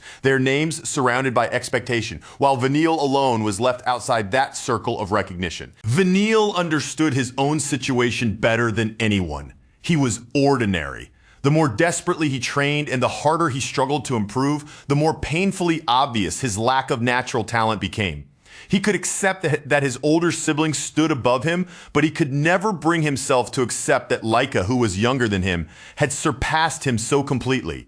He remembered his mother scolding him again and again, her harsh voice cutting into him as she demanded to know how he could fail at something so simple. Those endless days of criticism left wounds deep inside his heart. And then in the middle of all that pain, he finally found one thing he could call his own, the creation of poison. When he succeeded in making this poison, he believed he had finally discovered his path forward. With it, he could become the next family head. With it, his mother might finally acknowledge him, and yet now, right in front of him, Zeke had expelled it with ease and called it meaningless. Unable to contain the rage boiling inside him, Veniel shouted at Zeke, his voice cracked with anger as he demanded to know what someone like Zeke could possibly understand about the life he had lived. He spoke of how he had always been compared to geniuses, forced to stand beside people blessed with talent no matter how much effort he poured into training or how desperately he tried to close the distance. Next to those overwhelming talents, Veniel felt as though he was nothing at all. And yet, even when he already knew how far behind he was, the comparisons never stopped. They pressed down on him again and again, suffocating him from every side. That was exactly why he couldn't afford to stop struggling. Even if his methods looked ugly, even if he had to crawl and claw his way upward, Veniel believed he had no choice but to keep reaching for the top with everything he had. As Veniel threw himself into another attack, he shouted that Zeke knew nothing about him, nothing about what he had endured, and therefore had absolutely no right to stand there and judge him. Zeke lifted his left arm and met the attack directly, catching it with a firm and steady guard. At the same time, his right hand flashed forward, closing around Veniel's arm before he could pull away. But in that very instant, Veniel made a sudden move. He flipped his weapon with a sharp motion and released every bit of his poison all at once. A thick, toxic mist burst outward, spreading rapidly until Zeke was swallowed inside the dense cloud. Around the arena, Zeke's companions immediately grew tense as the poison cloud rolled across the battlefield. Worry flickered across their faces, but Aegis remained silent, watching the situation with a focused, measuring gaze. Sandy couldn't hold back her concern any longer. Her eyes stayed fixed on the ominous, poisonous cloud, and she anxiously asked what Zeke was going to do now. From inside the cloud of poison, Vanille's voice echoed out. He admitted that Zeke was right about one thing. He would rely on his poison. If using poison allowed him to claim victory, then nothing else mattered to him. Vanille knew better than anyone that when it came to pure combat talent, he had never been naturally gifted. But poison was another matter entirely. In that one field, Vanille had absolute confidence. As long as he had poison in his hands, he believed he would not lose. Truthfully, he hadn't wanted to resort to this technique, but Zeke had pushed him so far that he no longer had any choice. He explained that this deadly cloud was filled with poisoned needles, and even he, the one who had created it, could barely detoxify himself after exposure. By releasing it in that place, he had forced himself to breathe in part of the poison as well. But after taking the battle this far, Vanille was certain that victory was finally within his grasp. Then right in the middle of that confidence, Zeke suddenly reached out and grabbed his hand again. Vanille's eyes widened in horror as he looked closer and saw something that should have been impossible. Zeke had caught the poison needles with his mouth. The needles were clamped tightly between Zeke's teeth, held there as calmly as if they were nothing more dangerous than bits of scrap, without showing even the slightest fear. Zeke asked whether this was Vanille's final trump card. Vanille could only stare at him, completely unable to process the sight before his eyes. He couldn't understand how Zeke was still standing there so calm and steady after everything he had unleashed. Zeke spat the needles out, and with that simple action, the last of Vanille's strength seemed to leave him. His body gave out, and he collapsed to the ground directly in front of Zeke. Vanille's face darkened as he looked up from the ground. His trembling eyes followed Zeke's hands, watching them move slowly closer toward him. But Zeke didn't strike him. Instead, he placed both hands firmly on Vanille's shoulders, holding him in place as he spoke in a serious voice and told him to listen carefully. Kneeling right in front of him, Zeke looked directly into Vanille's eyes. Then he told him that there was one very important thing Vanille had been misunderstanding all along. When Vanille asked what he meant, Zeke explained that becoming strong wasn't something that required natural talent in martial arts. It also didn't depend on being born with some special gift for source power. What mattered most was the will to win every single fight placed in front of you. Zeke told Vanille that this was the first lesson he needed to understand because that hunger to win was what would eventually guide him toward real strength. Then Zeke suddenly raised his voice, cutting through Vanille's doubts. He told him that saying he had no talent for martial arts was complete nonsense. The real issue wasn't Vanille's talent at all. It was the weapon he had chosen to fight with. Zeke suggested that Vanille should try using a weapon with a longer handle. Then, almost as if he were making the most natural recommendation in the world, he added that an umbrella would probably suit Vanille quite well. Vanille blinked, stunned by the unexpected suggestion and barely able to make sense of it. He asked if Zeke was actually being serious. Zeke replied that he wasn't joking at all, explaining that although it might sound unusual at first, an umbrella, much like Vanille's iron fan, was a weapon with its own long history. With a faint smile on his face, Zeke added that in this world, almost anything could become a weapon as long as the person holding it truly understood how to use it. Vanille fell quiet. For the first time, his anger gave way to uncertainty, and he found himself wondering whether there really might be a weapon somewhere out there that suited him. Then Zeke gently placed a hand on Vanille's head in a steady voice. He told him that despite what Vanille believed about himself on an actual battlefield, he was more of a warrior than anyone else. Those words struck Vanille so deeply that he couldn't find any response. For once, all of his anger, arguments, and bitterness fell silent, leaving him completely speechless. Zeke continued, telling him that in real combat, Vanille's way of thinking wasn't wrong. If the goal was victory, then using whatever was necessary to win was a perfectly valid choice. But Zeke also warned him that if he held on too tightly to pride, he would never be able to protect anything. If Vanille truly wanted to win, and if he truly wanted to protect what mattered to him, then he had to be willing to use every tool within his reach. Zeke made his point clear without tearing Vanille down completely. The problem wasn't that Vanille's way of thinking was wrong from the very beginning. What had gone wrong was where he had chosen to aim that mindset. He had used it in the wrong place, pushed it in the wrong direction, and let his own pride warp it into a chain that kept dragging him backward instead of helping him grow. After saying that, Zeke slowly pushed himself up and stood over Vanille, then reached one hand out toward him. The gesture made it feel as though the fight between them had already found its conclusion. With his voice calm and unwavering, Zeke simply told Vanille to come with him. Vanille looked up at Zeke with his eyes full of confusion, completely unable to process what was happening after everything they had just gone through. He couldn't understand why Zeke would suddenly offer him a hand. But Zeke only met his gaze directly and told him that if Vanille chose to follow him, he would make him strong in the way Vanille had always desperately wanted to be. Still shaken from the battle and from Zeke's words, Vanille asked in disbelief whether someone like him could truly become someone like Zeke. Zeke didn't pause, didn't soften his answer, and didn't show the slightest doubt. He confirmed it immediately, then went even further, telling Vanille that he was already far stronger than he seemed to believe. Zeke then added that once the training started, Vanille wouldn't have time to hide behind complaints about talent anymore. There would be no room for excuses, no easy way out, and no gentle treatment. Zeke would train him relentlessly over and over again until Vanille's body and will had no choice but to become strong. Vanille could only stand there in stunned silence, his face frozen as Zeke's words slowly settled into him. The more he listened, the more one thought pressed into his mind. Zeke was speaking with a level of confidence so ridiculous, it almost didn't feel real. But as Vanille replayed those words in his head, something he had tried to bury began rising again. That old stubborn desire to become stronger, the need to prove that he was worth something, the longing to finally receive his mother's recognition. And little by little, with visible hesitation, Vanille began lifting his hand toward the offer Zeke had placed in front of him. But right when it looked as if their hands were finally about to meet, for the smallest moment, everything seemed to stop. Before Vanille's hand could touch his, Zeke suddenly snapped upward and drove a sharp uppercut straight into him. As the blow landed, Zeke said he had nearly forgotten that they were still in the middle of an official match. Vanille could barely process it. After all that talk, after offering him a new path forward, Zeke had still hit him without a shred of warning. Zeke didn't look guilty about it at all. He simply stated that no matter what had been said between them, a match was still a match. Then, as Vanille's senses began slipping away, Zeke told him that after he woke up, he should come and find him. As Vanille finally lost consciousness and his body collapsed, the remaining poison inside him was forced out at the same time, leaving his body as the fight came to an end. Teach Mentric immediately called the match over,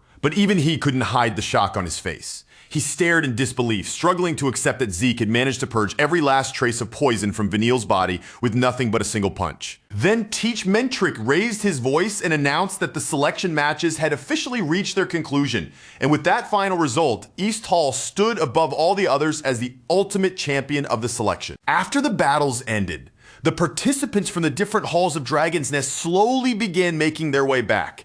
Each group returned carrying its own weight: defeat, exhaustion, frustration, and the bitter feeling of all the things they had failed to overcome. Later that night, once darkness had settled across the grounds, Zeke and the others gathered together for a small feast.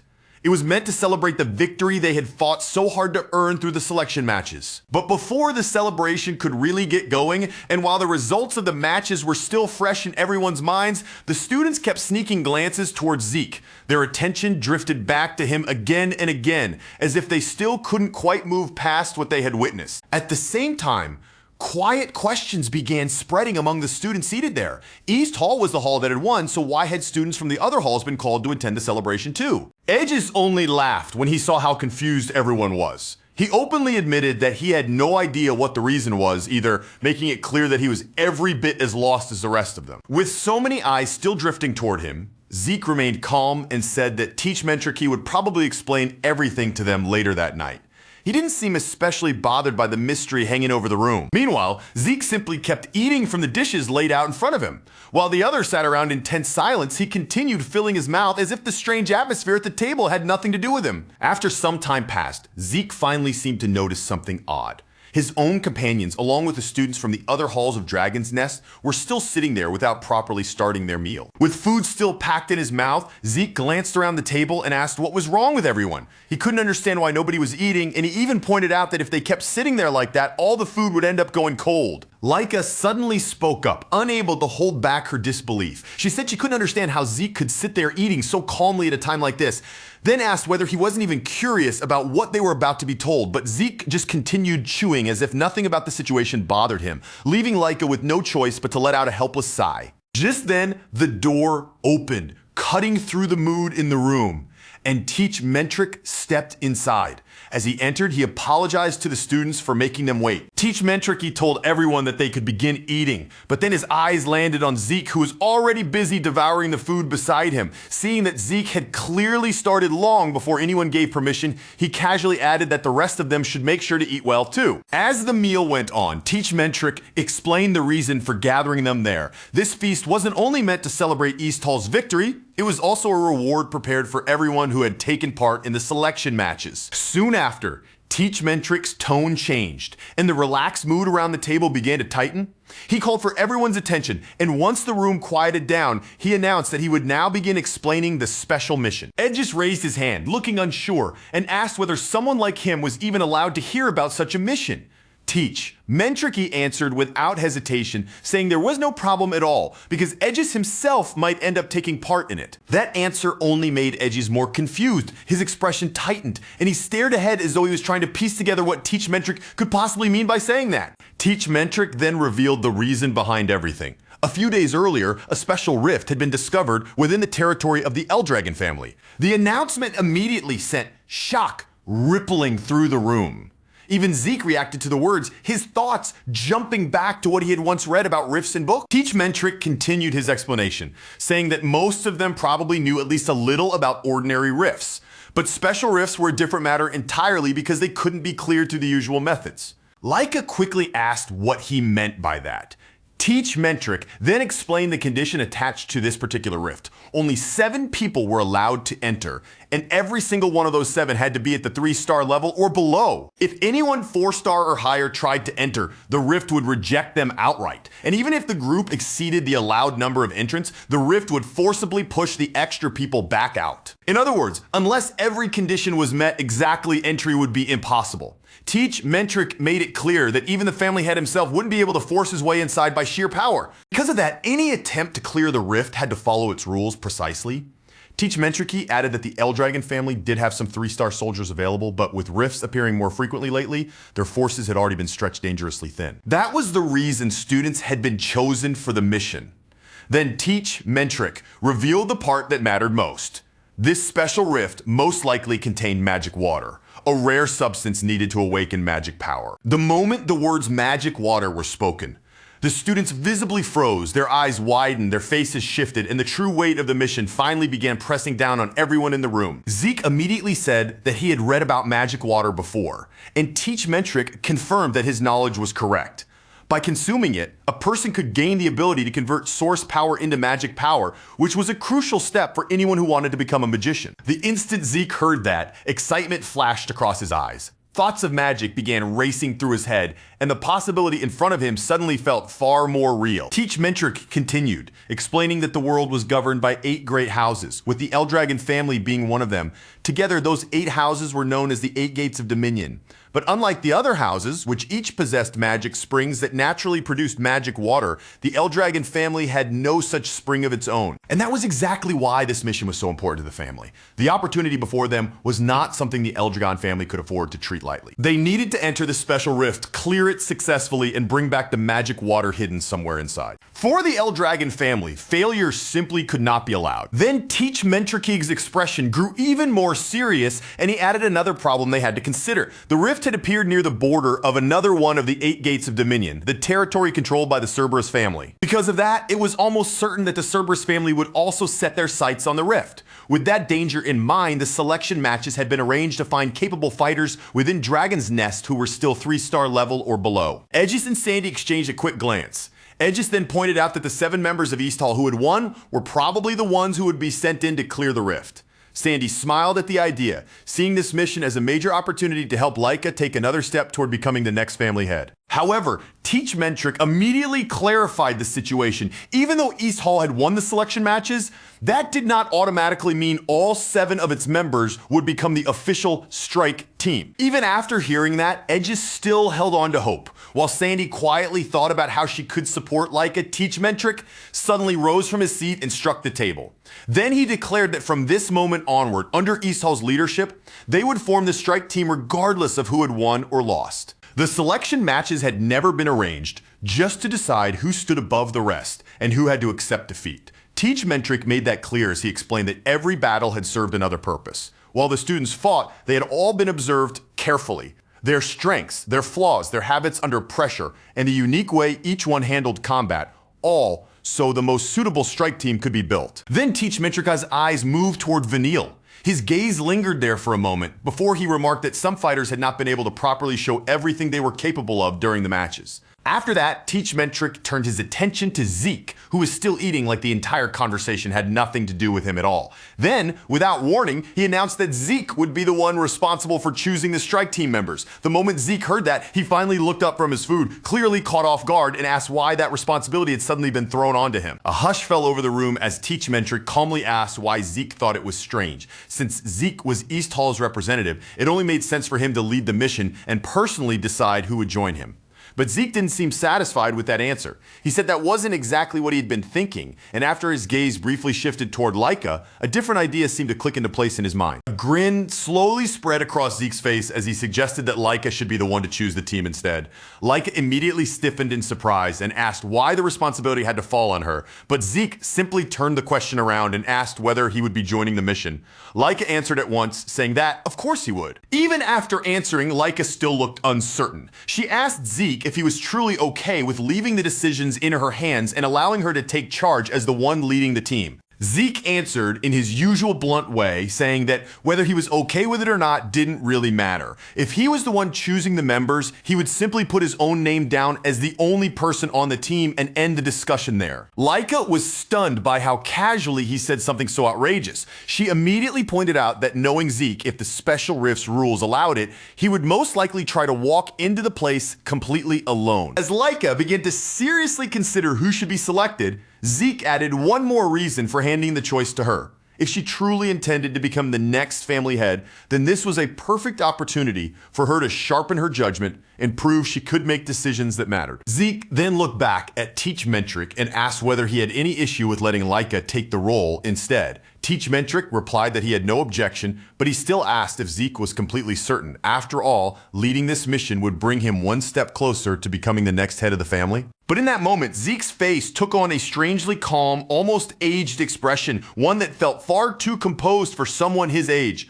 Without the slightest hesitation or regret, he said he had no interest in that position. Those words landed heavily across the room. Everyone froze in surprise, and even Vanille stared at Zeke with wide eyes, unable to believe what he had just heard. Edges quickly asked if Zeke was actually being serious. Sandy echoed the same question with obvious disbelief, and even Laika looked directly at him, needing to know whether he truly meant what he had just said. Zeke answered without raising his voice, saying it wasn't something they needed to make such a big deal about. In his eyes, the answer was simple. Different people value different things, and that was all there was to it. Edges argued that becoming the family head would mean gaining access to everything the Eldragon family owned and controlled, but Zeke's reply didn't shift even a little. He calmly said he had no need for any of those things. For Zeke, there was only one thing he truly wanted. His goal was to walk the martial path all the way to its very end and see just how far he could go. His declaration settled over the table like a heavy weight. No one spoke for a moment, as if the room itself had been stunned into silence by the certainty behind his words. Zeke then turned his attention back to Laika and told her not to worry about him. Instead of hesitating over his decision, he wanted her to choose the team in her own way, based on her own judgment. Accepting what he had said, Laika finally rose from her seat. With everyone watching her, she began deciding who would be chosen as the members of the strike team. Meanwhile, far away within the territory of the Cerberus family, the head of the family sat in a tense, oppressive atmosphere. His expression was heavy as he questioned whether the report he had just received was truly accurate. The subordinate before him confirmed it at once. He reported that a special rift had indeed appeared within the Great Abundant Forest. The family head then asked whether the lizards had already begun moving, using the mocking insult to refer to Balza Eldragon and the Eldragon family.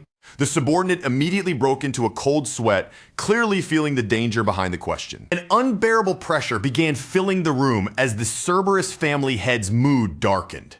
In a suffocating voice, he demanded to know why information this important had only reached him now. The subordinate quickly bowed his head and apologized. He explained that the Eldragon family had deliberately misled them, and because of that deception, their side had been delayed in responding. After hearing the explanation, the family head remarked that he had heard of tactics like that before. He also noted that the Eldragon family had been moving around the forest far more actively than usual in recent days.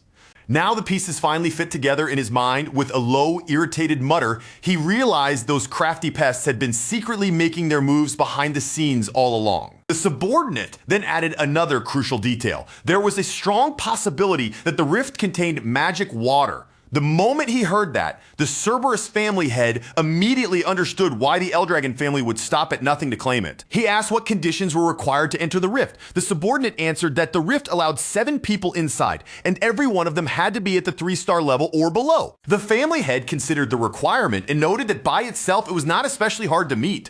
The real issue was that the Eldragon family had already made the first move, which meant they had likely secured every available slot by now. However, the subordinate then revealed that the Eldragon family did not have enough soldiers available for the task. Instead, they were planning to send trainees. Their side had already confirmed this information, causing the family head to question whether the Eldragon family truly intended to clear a special rift using inexperienced youths. Once the subordinate assured him that the information was reliable, he asked what they should do next and whether they ought to gather their own team as quickly as possible. The family head answered coldly that even if they assembled a team now, they would already be too late. But if the Eldragon family was truly sending trainees into the rift, then there was one thing he could be almost certain of. Balz's heir would very likely be among them. When the subordinate asked what exactly he meant by that, the family head did not explain himself directly. Instead, he shifted the conversation and asked how many deception bracelets they still had in their possession. The subordinate replied that only 4 remained.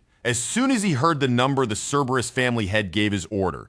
He told him to use every deception bracelet if that was what it took, as long as they could eliminate Balz's children. The subordinate hesitated at that command. He cautiously pointed out that deception bracelets were rare tools, and they had no idea when they would be able to obtain more of them. But the family head dismissed that concern without a second thought. He said that if they only kept the bracelets stored away, they would do nothing but gather dust. So it was far better to use them now, in a situation where they could actually make a difference.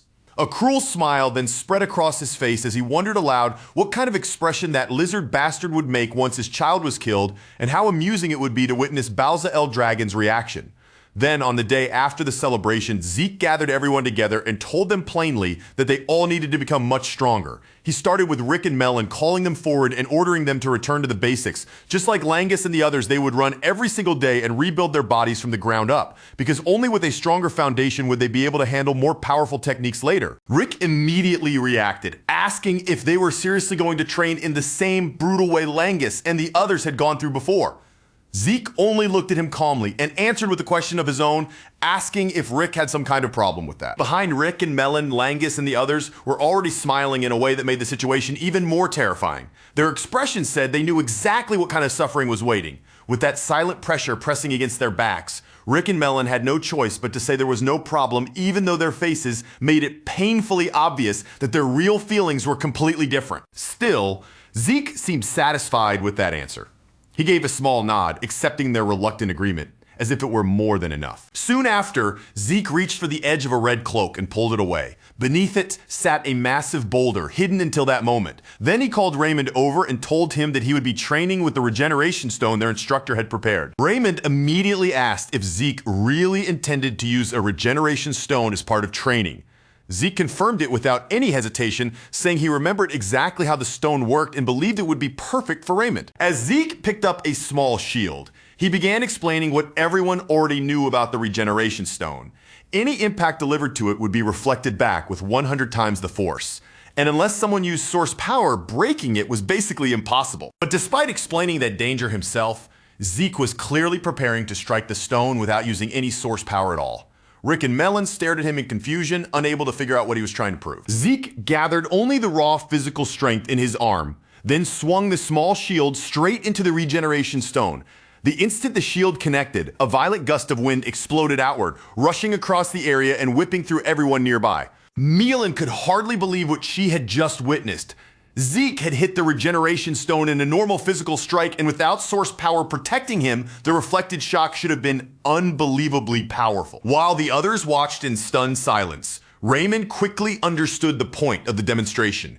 Zeke had taken the full reflected impact from the regeneration stone and endured it using nothing but his shield. Zeke then held up the shield and showed them the cracks running through it. He explained that this was exactly the kind of training he wanted Raymond to do. Just as Zeke had demonstrated, Raymond would learn either to withstand the recoil head-on or to properly deflect its force. Raymond accepted the instruction, already deciding in his mind that from that point forward he would follow the training method Zeke had shown him. Nearby, Celine remarked that she had never imagined a regeneration stone could be used for training in such a way, and right then, Zeke called her forward as well. Celine answered immediately and stepped forward, ready to receive her own assignment. Zeke then instructed her to repeatedly thrust her sword at the regeneration stone. He told Celine that she was allowed to use her source power during the exercise, but her concentration had to be absolute. Every single thrust needed to strike the exact same point, and not even one attack could be allowed to slip away from the target. Celine took Zeke's instruction in without the slightest hesitation. In the very next moment, her fingers tightened around the hilt of her sword, and she stepped toward the regeneration stone with focused determination. Her blade began flashing through the air in a rapid flurry of crisp, sharp slashes. But even though her attacks were fast and controlled, every cut landed just a little differently, carving into separate parts of the stone's surface instead of striking one exact point. Zeke followed the path of her blade with calm, careful eyes, missing nothing about the way each strike landed. Then, without sounding harsh, he pointed out the exact spots where her sword had cut into the stone. He explained that even when a fighter fully intended to focus every attack on the same single point, actually making each blow land, there was far more difficult than it seemed. Celine understood the lesson immediately, and instead of making excuses, she accepted it with a serious nod. Once she understood the problem, Zeke gave her the next objective in plain terms. From that moment on, Celine's training would be centered around one thing no matter how many times she swung her sword. She had to learn how to guide every single strike toward one precise point without letting her aim drift. Zeke then borrowed Celine's sword and stepped up to the regeneration stone himself. His eyes moved over its surface as he noted that the cuts from Celine's earlier attacks had already vanished, the stone healing itself as if nothing had happened. He admitted that no matter how many times he saw that strange recovery, it still felt difficult to get used to. But for that exact reason, it was the perfect tool for training.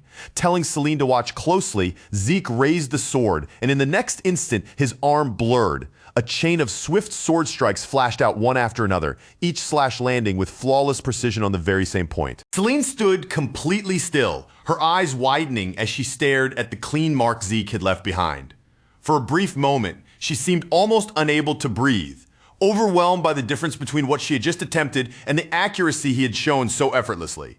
The sight left her speechless. Zeke went on to explain that Celine's flower sword style naturally favored overwhelming an opponent through a flood of repeated strikes. But instead of chasing only speed or the number of attacks she could unleash, he told her she would grow far stronger if she learned to value the weight behind each individual blow and aim every strike with clear intention. Celine listened without interrupting, taking the lesson seriously before giving him a firm nod. After Celine's training direction had been settled, Zeke turned his attention elsewhere and called out to Langus. Langus answered at once, standing upright with nervous readiness written all over him, while his mind immediately began racing over what kind of strange and unreasonable training Zeke might have prepared for him this time. But when Zeke calmly pulled out a single feather and announced that this would be the tool for Langus's training, Langus was left completely stunned. He stared at the feather as if he had misheard, unable to connect something so soft, light, and fragile with any method that could possibly make him stronger. Zeke then released a faint current of wind source power. The feather lifted gently from his hand, rising into the air and drifting there as though carried by an invisible breeze that moved exactly according to his will. Langus noticed the nature of that wind almost immediately. The feeling of the power was familiar, and after only a moment, he realized why. It was the same kind of wind source power that Lord Vanille Fafnir El Dragon had used before. Raymond stared at Zeke in visible surprise, unable to hide his confusion as he asked when Zeke had learned to use wind source power. Zeke answered with complete casualness, as if the matter was barely worth mentioning, saying that he had picked it up after fighting Vanille. After taking Vanille's wind aura directly, he had realized that he could use that power as well. Langus could only stare at him in stunned silence, his expression making it painfully obvious that the explanation sounded utterly impossible. Zeke carefully placed the feather on the very tip of Langus's spear, balancing it there with delicate precision. Once it rested in place, he explained that Langus's training would be about teaching his body to move along with the flow, rather than resisting it or forcing his movements through sheer strength. Langus understood at once just how difficult the assignment really was. The feather was so light that even the smallest twitch of the spear could make it slip or fall. Yet Zeke expected him to guide it freely. As Langus stared at the delicate feather trembling at the spear's tip, he could not help wondering what Zeke truly meant by letting himself move with the flow. Zeke explained further, making it clear that Langus was not supposed to simply follow the flow, and he was not supposed to seize it by force either. What he needed was to surrender himself to it completely, and if Langus could reach that state one day, then he would no longer be someone who merely moved with the flow. He would become someone capable of creating the flow himself. Zeke's eyes narrowed slightly, and in the span of a blink, the feather split cleanly into two. Langus felt a cold bead of sweat slide down his cheek as he stared at the severed feather, his mind struggling to grasp how Zeke had performed something so impossibly precise in such an instant. Just then, Laika arrived and called out to Zeke, warning him that they were going to be late if they did not hurry. Zeke seemed to remember his other obligation all at once. Without wasting another second, he tossed Langus's spear back to him and prepared to leave. As Zeke rushed off, he called back over his shoulder to the others, reminding them that every one of them already knew what they needed to work on. He told them to train seriously while he was gone, and then he disappeared down the path together with Laika. Langus and Rick both nodded in response, but neither of them looked relaxed. The weight of the training Zeke had left behind was clearly pressing down on them. Langus looked as though he might burst into tears at any moment, convinced that his assignment was far beyond what he could manage. Rick tried to reassure him, but even he could not completely hide his own quiet worry over whether he could truly handle the training Zeke had given him. Meanwhile, Zeke and Laika hurried side by side through the corridor. As they moved quickly down the passage, Laika asked what he had been doing that nearly made them late. Zeke apologized without slowing down and explained that he had been arranging training for Langus and the others during the time they would be away. Zeke then shifted the topic, glancing toward Laika as he remarked that the lineup she had chosen for the strike team was surprisingly interesting. Laika lifted her chin with clear pride, confidently declaring that her selection was flawless in her view. It was the strongest and most appropriate team she could have assembled for the mission. As the two continued through the passage, the rest of the strike team assigned to the special mission finally came into view and spotted them approaching. Aegis Van Blade was the first to greet them. Laika apologized for their late arrival and explained that she had needed to go fetch Zeke. The strike team gathered at the meeting point consisted of Sandy, Aegis Van Blade, Lila, Sonar, Vanille, Fafnerd, Eldragon, Alan, Zeke, and Laika. Now that everyone had finally regrouped, there was no more time to stand around. The team immediately prepared to move out for the special mission. Earlier that same day, Teach Mentric reported directly to Balza Eldragon that the strike team had already departed.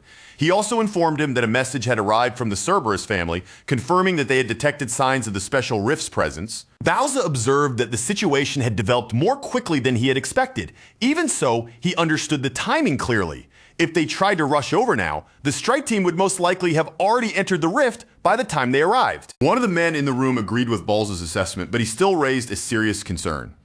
After the rift was cleared, there was a very real possibility that the Cerberus family might show up and attempt to steal the rewards. Ideally, the strike team would join up quickly with the soldiers guarding the rift's perimeter, but he could not say for certain whether that would happen in time. Balza stayed silent for a moment, his expression giving away very little. Before asking just how strong the strike team actually was, Teach Mentric answered with confidence, saying that they had selected the finest fighters among the 3-star ranks. Because of that, clearing the rift itself should not be a serious obstacle for them. Teach Mentric added that even if the team encountered members of the Cerberus family along the way, they still possessed enough skill and combat strength to stand their ground, instead of being immediately overwhelmed. Even after hearing that reassurance, Balza did not appear entirely satisfied. His eyes sharpened as he questioned whether Teach Mentric could still speak with such confidence when one member of the group was only a 2-star. Teach Mentric calmly dismissed that concern and confirmed that the strike team could handle the danger. He even stated that if the situation came down to it, Zeke alone might be enough to deal with the Cerberus family. That statement struck both Balza and the man beside him with visible shock. Teach Mentric continued, explaining that he had watched all of Balza's children for many years, but among every one of them, Zeke was the first child whose true limits he could not even begin to measure. The man standing near Balza asked in disbelief whether Zeke was truly only at the 2-star level. Teach Mentric confirmed that he was, then added that observing Zeke had reminded him of an important truth. Rank did not always reflect a person's real strength. The man had no response after that, and sweat began to gather on his brow. Teach Mentric's eyes narrowed as he revealed something even more astonishing. When he first saw Zeke's techniques, he felt the same kind of impact he had experienced years earlier when he first witnessed Balza's dragon-slaying combat arts. The words stunned everyone in the room, and even Balza himself could not hide his reaction. Balza immediately demanded to know exactly what Teach Mentric meant by that. The dragon-slaying combat arts were not just any martial style. They were a secret technique passed down only from one head of the El Dragon family to the next, guarded with absolute care and said to be impossible for ordinary people to learn. The man beside Bowser rejected the idea outright, asking if Teach Mentriki was truly claiming that Zeke had mastered something of that level.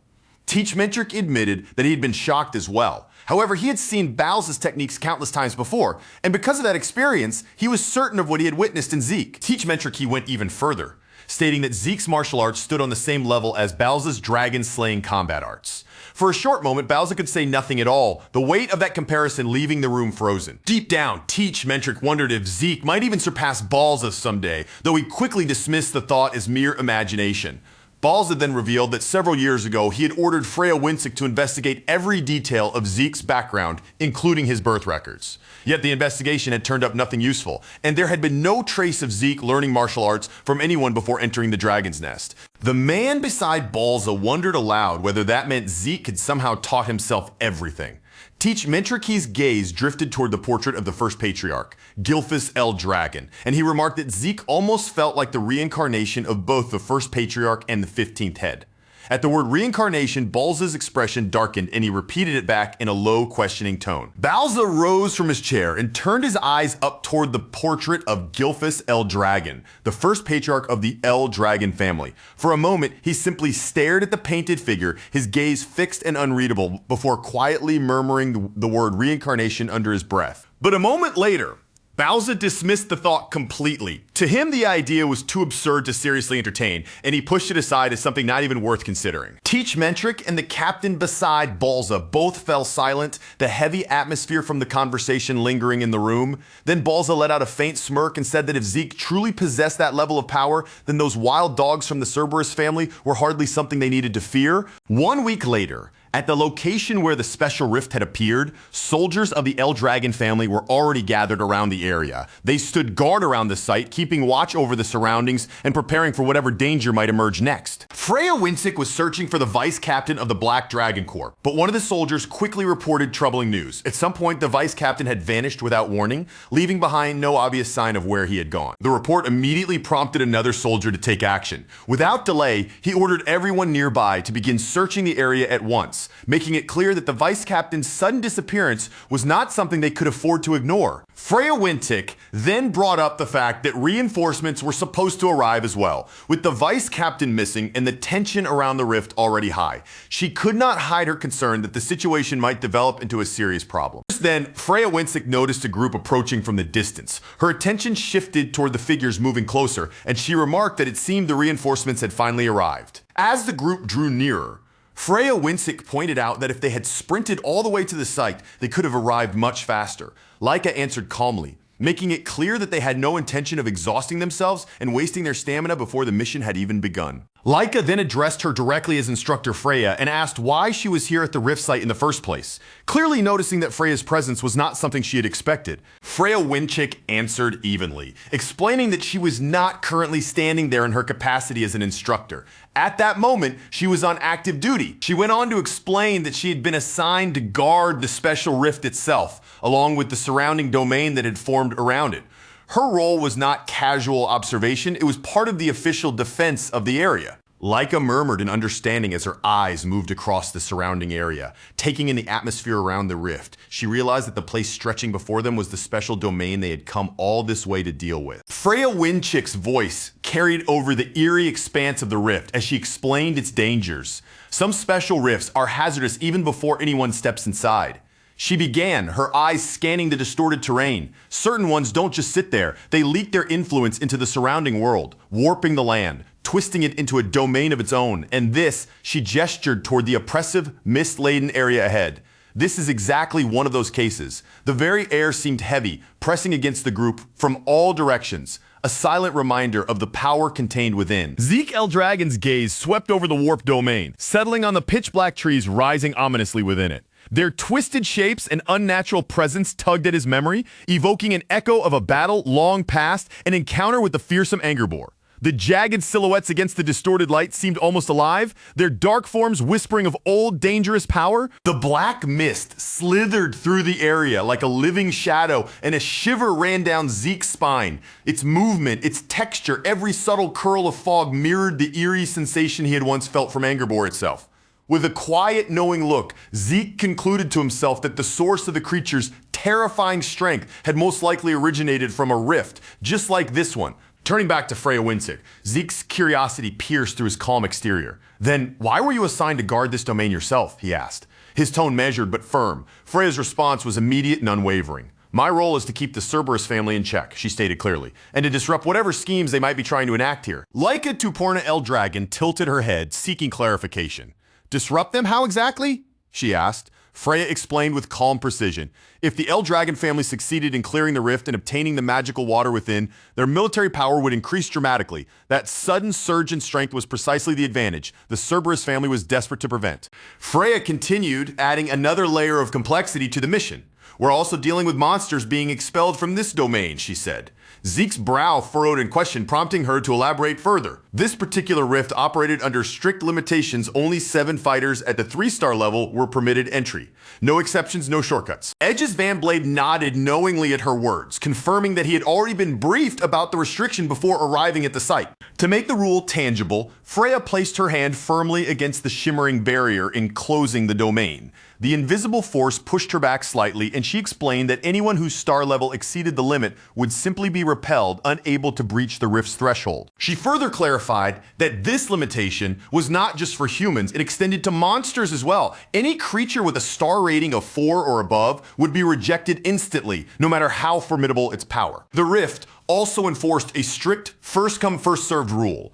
Once a group entered, no one else could step through until the team inside had either conquered the rift or been completely wiped out, leaving no room for second chances. Zeke reached out and placed his hand on the barrier. The instant his fingers made contact, he felt the subtle hum of the force, a judging power, discerning who could pass and who would be denied entry. He recalled the warning he had been given: no mortal strength could shatter such a barrier. Yet rather than feeling deterred, that very thought sparked a heightened curiosity in him. The urge to test the limits of the rift with his own power surged within him. Freya noticed the glint of mischief in Zeke's eyes immediately. A bead of sweat formed on her temple as she warned him sharply. When someone explains something important, you should actually listen, not start plotting the opposite right away. Zeke only winked and gave her a confident thumbs up, insisting that he had been listening all along. Freya, however, knew better, and her skeptical expression made it painfully clear that she did not believe a word of it. Freya then addressed the group more broadly, noting the urgency. Nobody knew when the Cerberus family's forces might arrive. The safest course of action, she explained, was to enter the rift immediately if they were ready. Leica Tuporna, Eldragon, and the others responded firmly, their voices steady as they confirmed their preparedness. Without another pause, the team stepped forward, crossing the invisible barrier and disappearing into the warped, foreboding land beyond. Freya Winsick's voice lingered behind them, wishing them luck as they ventured into the heart of the domain. The moment they entered, their senses were assaulted by a new threat. Animals corrupted and twisted by the black mist. Their movements were unnatural and jerky, yet precise and lethal. They charged forward with a predatory intensity, leaving no hesitation between thought and attack. Vanille Fafnir Eldragon stepped up to meet one of the monsters, head on. His unfamiliar new weapon was held with deliberate firmness, and the air around him shimmered with the gathering of wind source power. With a single devastating strike, he shattered the creature's skull, the impact echoing through the warped terrain as the monster collapsed instantly. Alan's eyes lit up with admiration, and he clapped enthusiastically, praising Lord Vanille Fafnir Eldragon for his brilliance as always. Vanille, however, remained silent, his gaze locked on the weapon in his hands, still adjusting to the unfamiliar feel of its weight and balance. Edge's Van Blade observed quietly, recalling an earlier encounter. Before the mission began, he had seen Zeke and Vanille speaking in the hallway. That conversation had hinted at the exchange about the new weapon, setting the stage for what was now unfolding before them. At that time, Vanille had asked Zeke what exactly had been handed over. Zeke had responded calmly, saying that the weapon was meant to train him,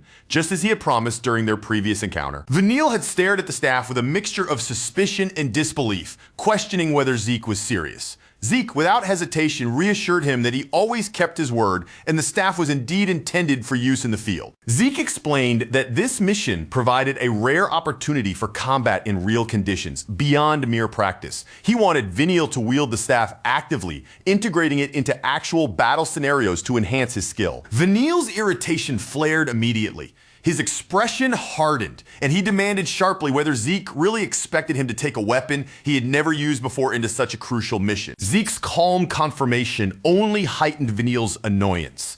To him, it seemed absurd, yet Zeke's unshakable confidence left no room for negotiation. Unable to contain his frustration any longer, Veniel Fafnird Eldragon flung the staff onto the ground, accusing Zeke of mocking him. Turning away, he muttered under his breath that he had no intention of using such a bizarre weapon. Before Veniel could walk far, Zeke infused the fallen staff with wind source power. The air around it swirled violently, stirring with an almost sentient urgency. The sudden gust forced Veniel to stop and turn back in surprise, his eyes narrowing as he demanded to know why Zeke was manipulating the wind in such a way. Zeke did not offer a full explanation. With a casual wave, he brushed aside the question and simply told Veniel to use the staff. Veniel Fafnird Eldragon refused again, his annoyance plain as day, yet no matter how many times he rejected it, Zeke persisted with the same calm, unyielding insistence. The argument escalated to the point of absurdity, and Veniel eventually sank to his knees in exasperation.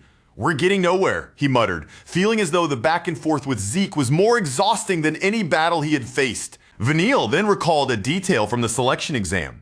Zeke had mentioned umbrellas during their training. Zeke confirmed the memory and explained that since umbrellas were not available here, the staff would serve as a substitute, functioning in a similar manner for practice and combat. For the time being, Zeke instructed, Veniel Fafnird Eldragon would train with the staff, using it as the foundation upon which he would develop a new combat method. Standing back up, Veniel questioned how he could possibly train with a weapon he had never wielded.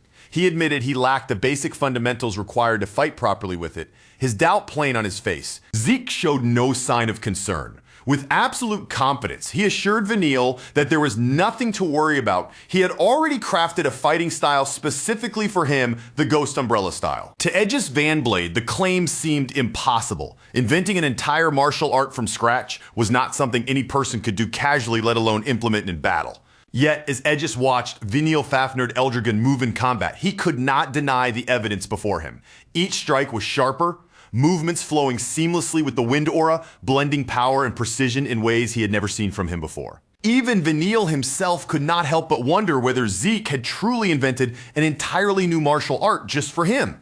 Zeke praised the last strike, while Alan, eyes wide with excitement, asked if the Ghost Wind Umbrella style was real. When Zeke confirmed it, Alan and Veniel exchanged a glance, the unspoken question clear. Just what kind of person was Zeke, capable of creating martial arts so effortlessly? Veniel Fafnird Eldragon admitted plainly that he had no answer either, his expression betraying the same bafflement and awe that Zeke always seemed to inspire. Nearby, Lila Sonar had been quietly observing the exchange, taking in every word and gesture without interrupting. Zeke noticed her and turned his attention toward her. "Your name is Lila?" he asked calmly. She confirmed it without hesitation. A brief silence fell over them. Then Lila Sonar asked the question that had been on her mind. Had he truly created that new style himself? Zeke answered casually, as if it were the most obvious thing in the world. Yes, he had. When Lila asked how he had managed such a feat, he simply smiled and said, "Because I'm Zeke?" Lila clapped her hands in genuine amazement, impressed by the sheer confidence of his answer.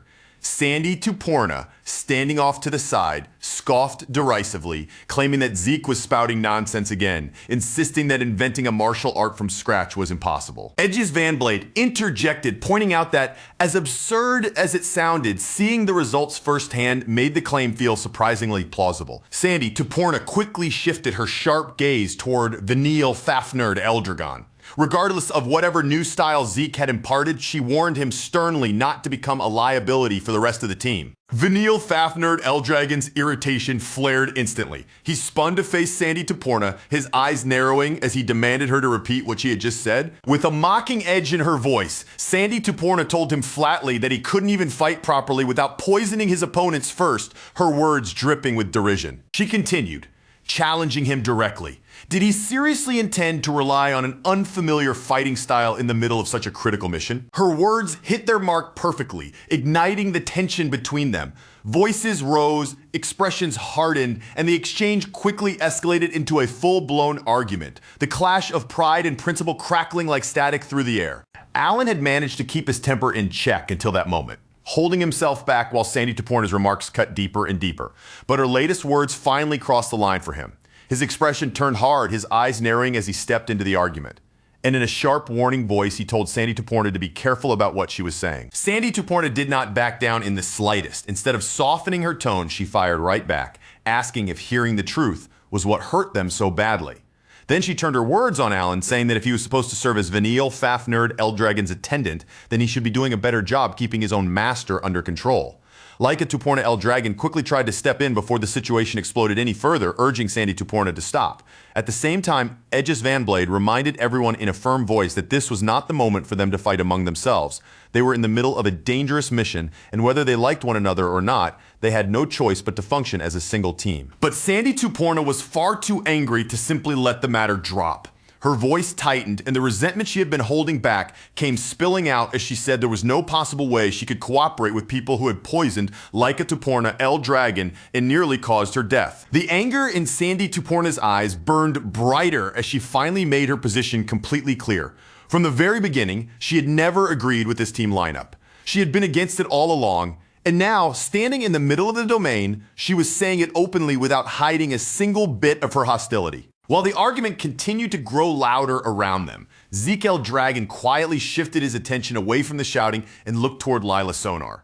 In a calmer, lower voice that cut beneath the noise, he asked whether she was really all right with everything unfolding in front of her. Lila Sonar answered with surprising calm, saying that none of it truly bothered her. To her, simply being chosen as part of this special mission was already something meaningful, and despite the heavy tension between the others, she seemed sincerely happy just to be standing there with the team. Zeke Eldragon gave a small laugh at her answer, commenting that Lila Sonar really did have a generous heart. But while the two of them spoke quietly, Sandy Toporna was still pressing the issue. Her frustration now turned toward Laika Toporna Eldragon, and she demanded to know why Laika had chosen to include Vanille Fafnir Eldragon and Alan in the team at all. Laika Toporna Eldragon hesitated for a moment, her expression tightening as Sandy Toporna's words struck at the doubts she herself had already been carrying. She could not completely deny the concern behind the accusation. Still, after a brief pause, Laika admitted that even though she had her own reservations, Vanille Fafnir Eldragon and Alan possessed strength that was simply too valuable to leave out of a mission this dangerous. Alan immediately seized on Laika Toporna Eldragon's answer and agreed with her, praising her for making the correct decision. But even while supporting her judgment, he could not stop himself from throwing another cutting remark in Sandy Toporna's direction. That one extra comment struck like a spark near dry powder, making Sandy Toporna's anger flare up all over again. As the tension between them began rising once more, Laika Toporna Eldragon found herself trapped in silent uncertainty. Watching the group clash so openly, she could not help wondering whether the team she had chosen was truly the right one after all. Zeke Eldragon observed the entire exchange with a careful eye, saying nothing as he took in the mood between them. He understood exactly what was happening. The wounds left behind by the selection matches had not healed in the slightest, and if those grudges continued to fester, there was no way this team would ever be able to truly trust one another. At the same time, Zeke Eldragon noticed something else beneath the surface. Behind Vanille Fafnir Eldragon's sharp tongue, arrogance, and prideful attitude, there seemed to be some kind of inner struggle taking place, something Vanille was trying very hard not to show. Zeke Eldragon knew that a team this unstable was an incredibly risky gamble. With emotions running high and distrust sitting between them, one mistake could turn dangerous fast. But he also understood the other possibility: if they somehow managed to understand each other, and if they could learn to accept what each person contributed, then this mismatched group might one day become true comrades, people capable of trusting one another with their lives. Even with the tension still lingering between them, the team continued moving deeper into the heart of the special domain. Before long, something bright appeared ahead of them, a clear glow shining through the thick darkness and black mist that surrounded the warped land. The moment Laika Toporna El Dragon noticed that light, her expression sharpened with excitement and focus. She immediately urged everyone to move closer, pushing the group onward toward the glow waiting in the distance. Zeke El Dragon narrowed his eyes and studied the light carefully as they approached. From the way it shimmered and split through the air, he remarked that it had to be the rift itself. Its shape looked like cracks torn open across space, as if the world had been fractured from the inside. Laika Toporna El Dragon's excitement settled into seriousness as she faced the rift. She warned the entire team that once they stepped inside, there was no telling what might happen. Because of that, every one of them needed to stay alert, keep their guard raised, and be ready for anything. Zeke El Dragon clenched his hands, and despite the danger ahead, he could not hide the excitement rising inside him. A confident look crossed his face as he agreed with Laika Toporna El Dragon, already preparing himself for whatever challenges might be waiting beyond the rift. But in that exact moment, Zeke El Dragon's eyes suddenly lit with a sharp glow. From somewhere far behind them, he sensed a new presence entering the special domain. His focus shifted instantly, his attention pulled away from the rift and toward that unseen arrival in the distance. Leela Sonar noticed the subtle change in him right away and asked if something was wrong. Zeke El Dragon paused for only a brief second, as if weighing whether to say anything. Then he brushed it off with casual ease, telling her it was nothing, before urging everyone to hurry and enter the rift.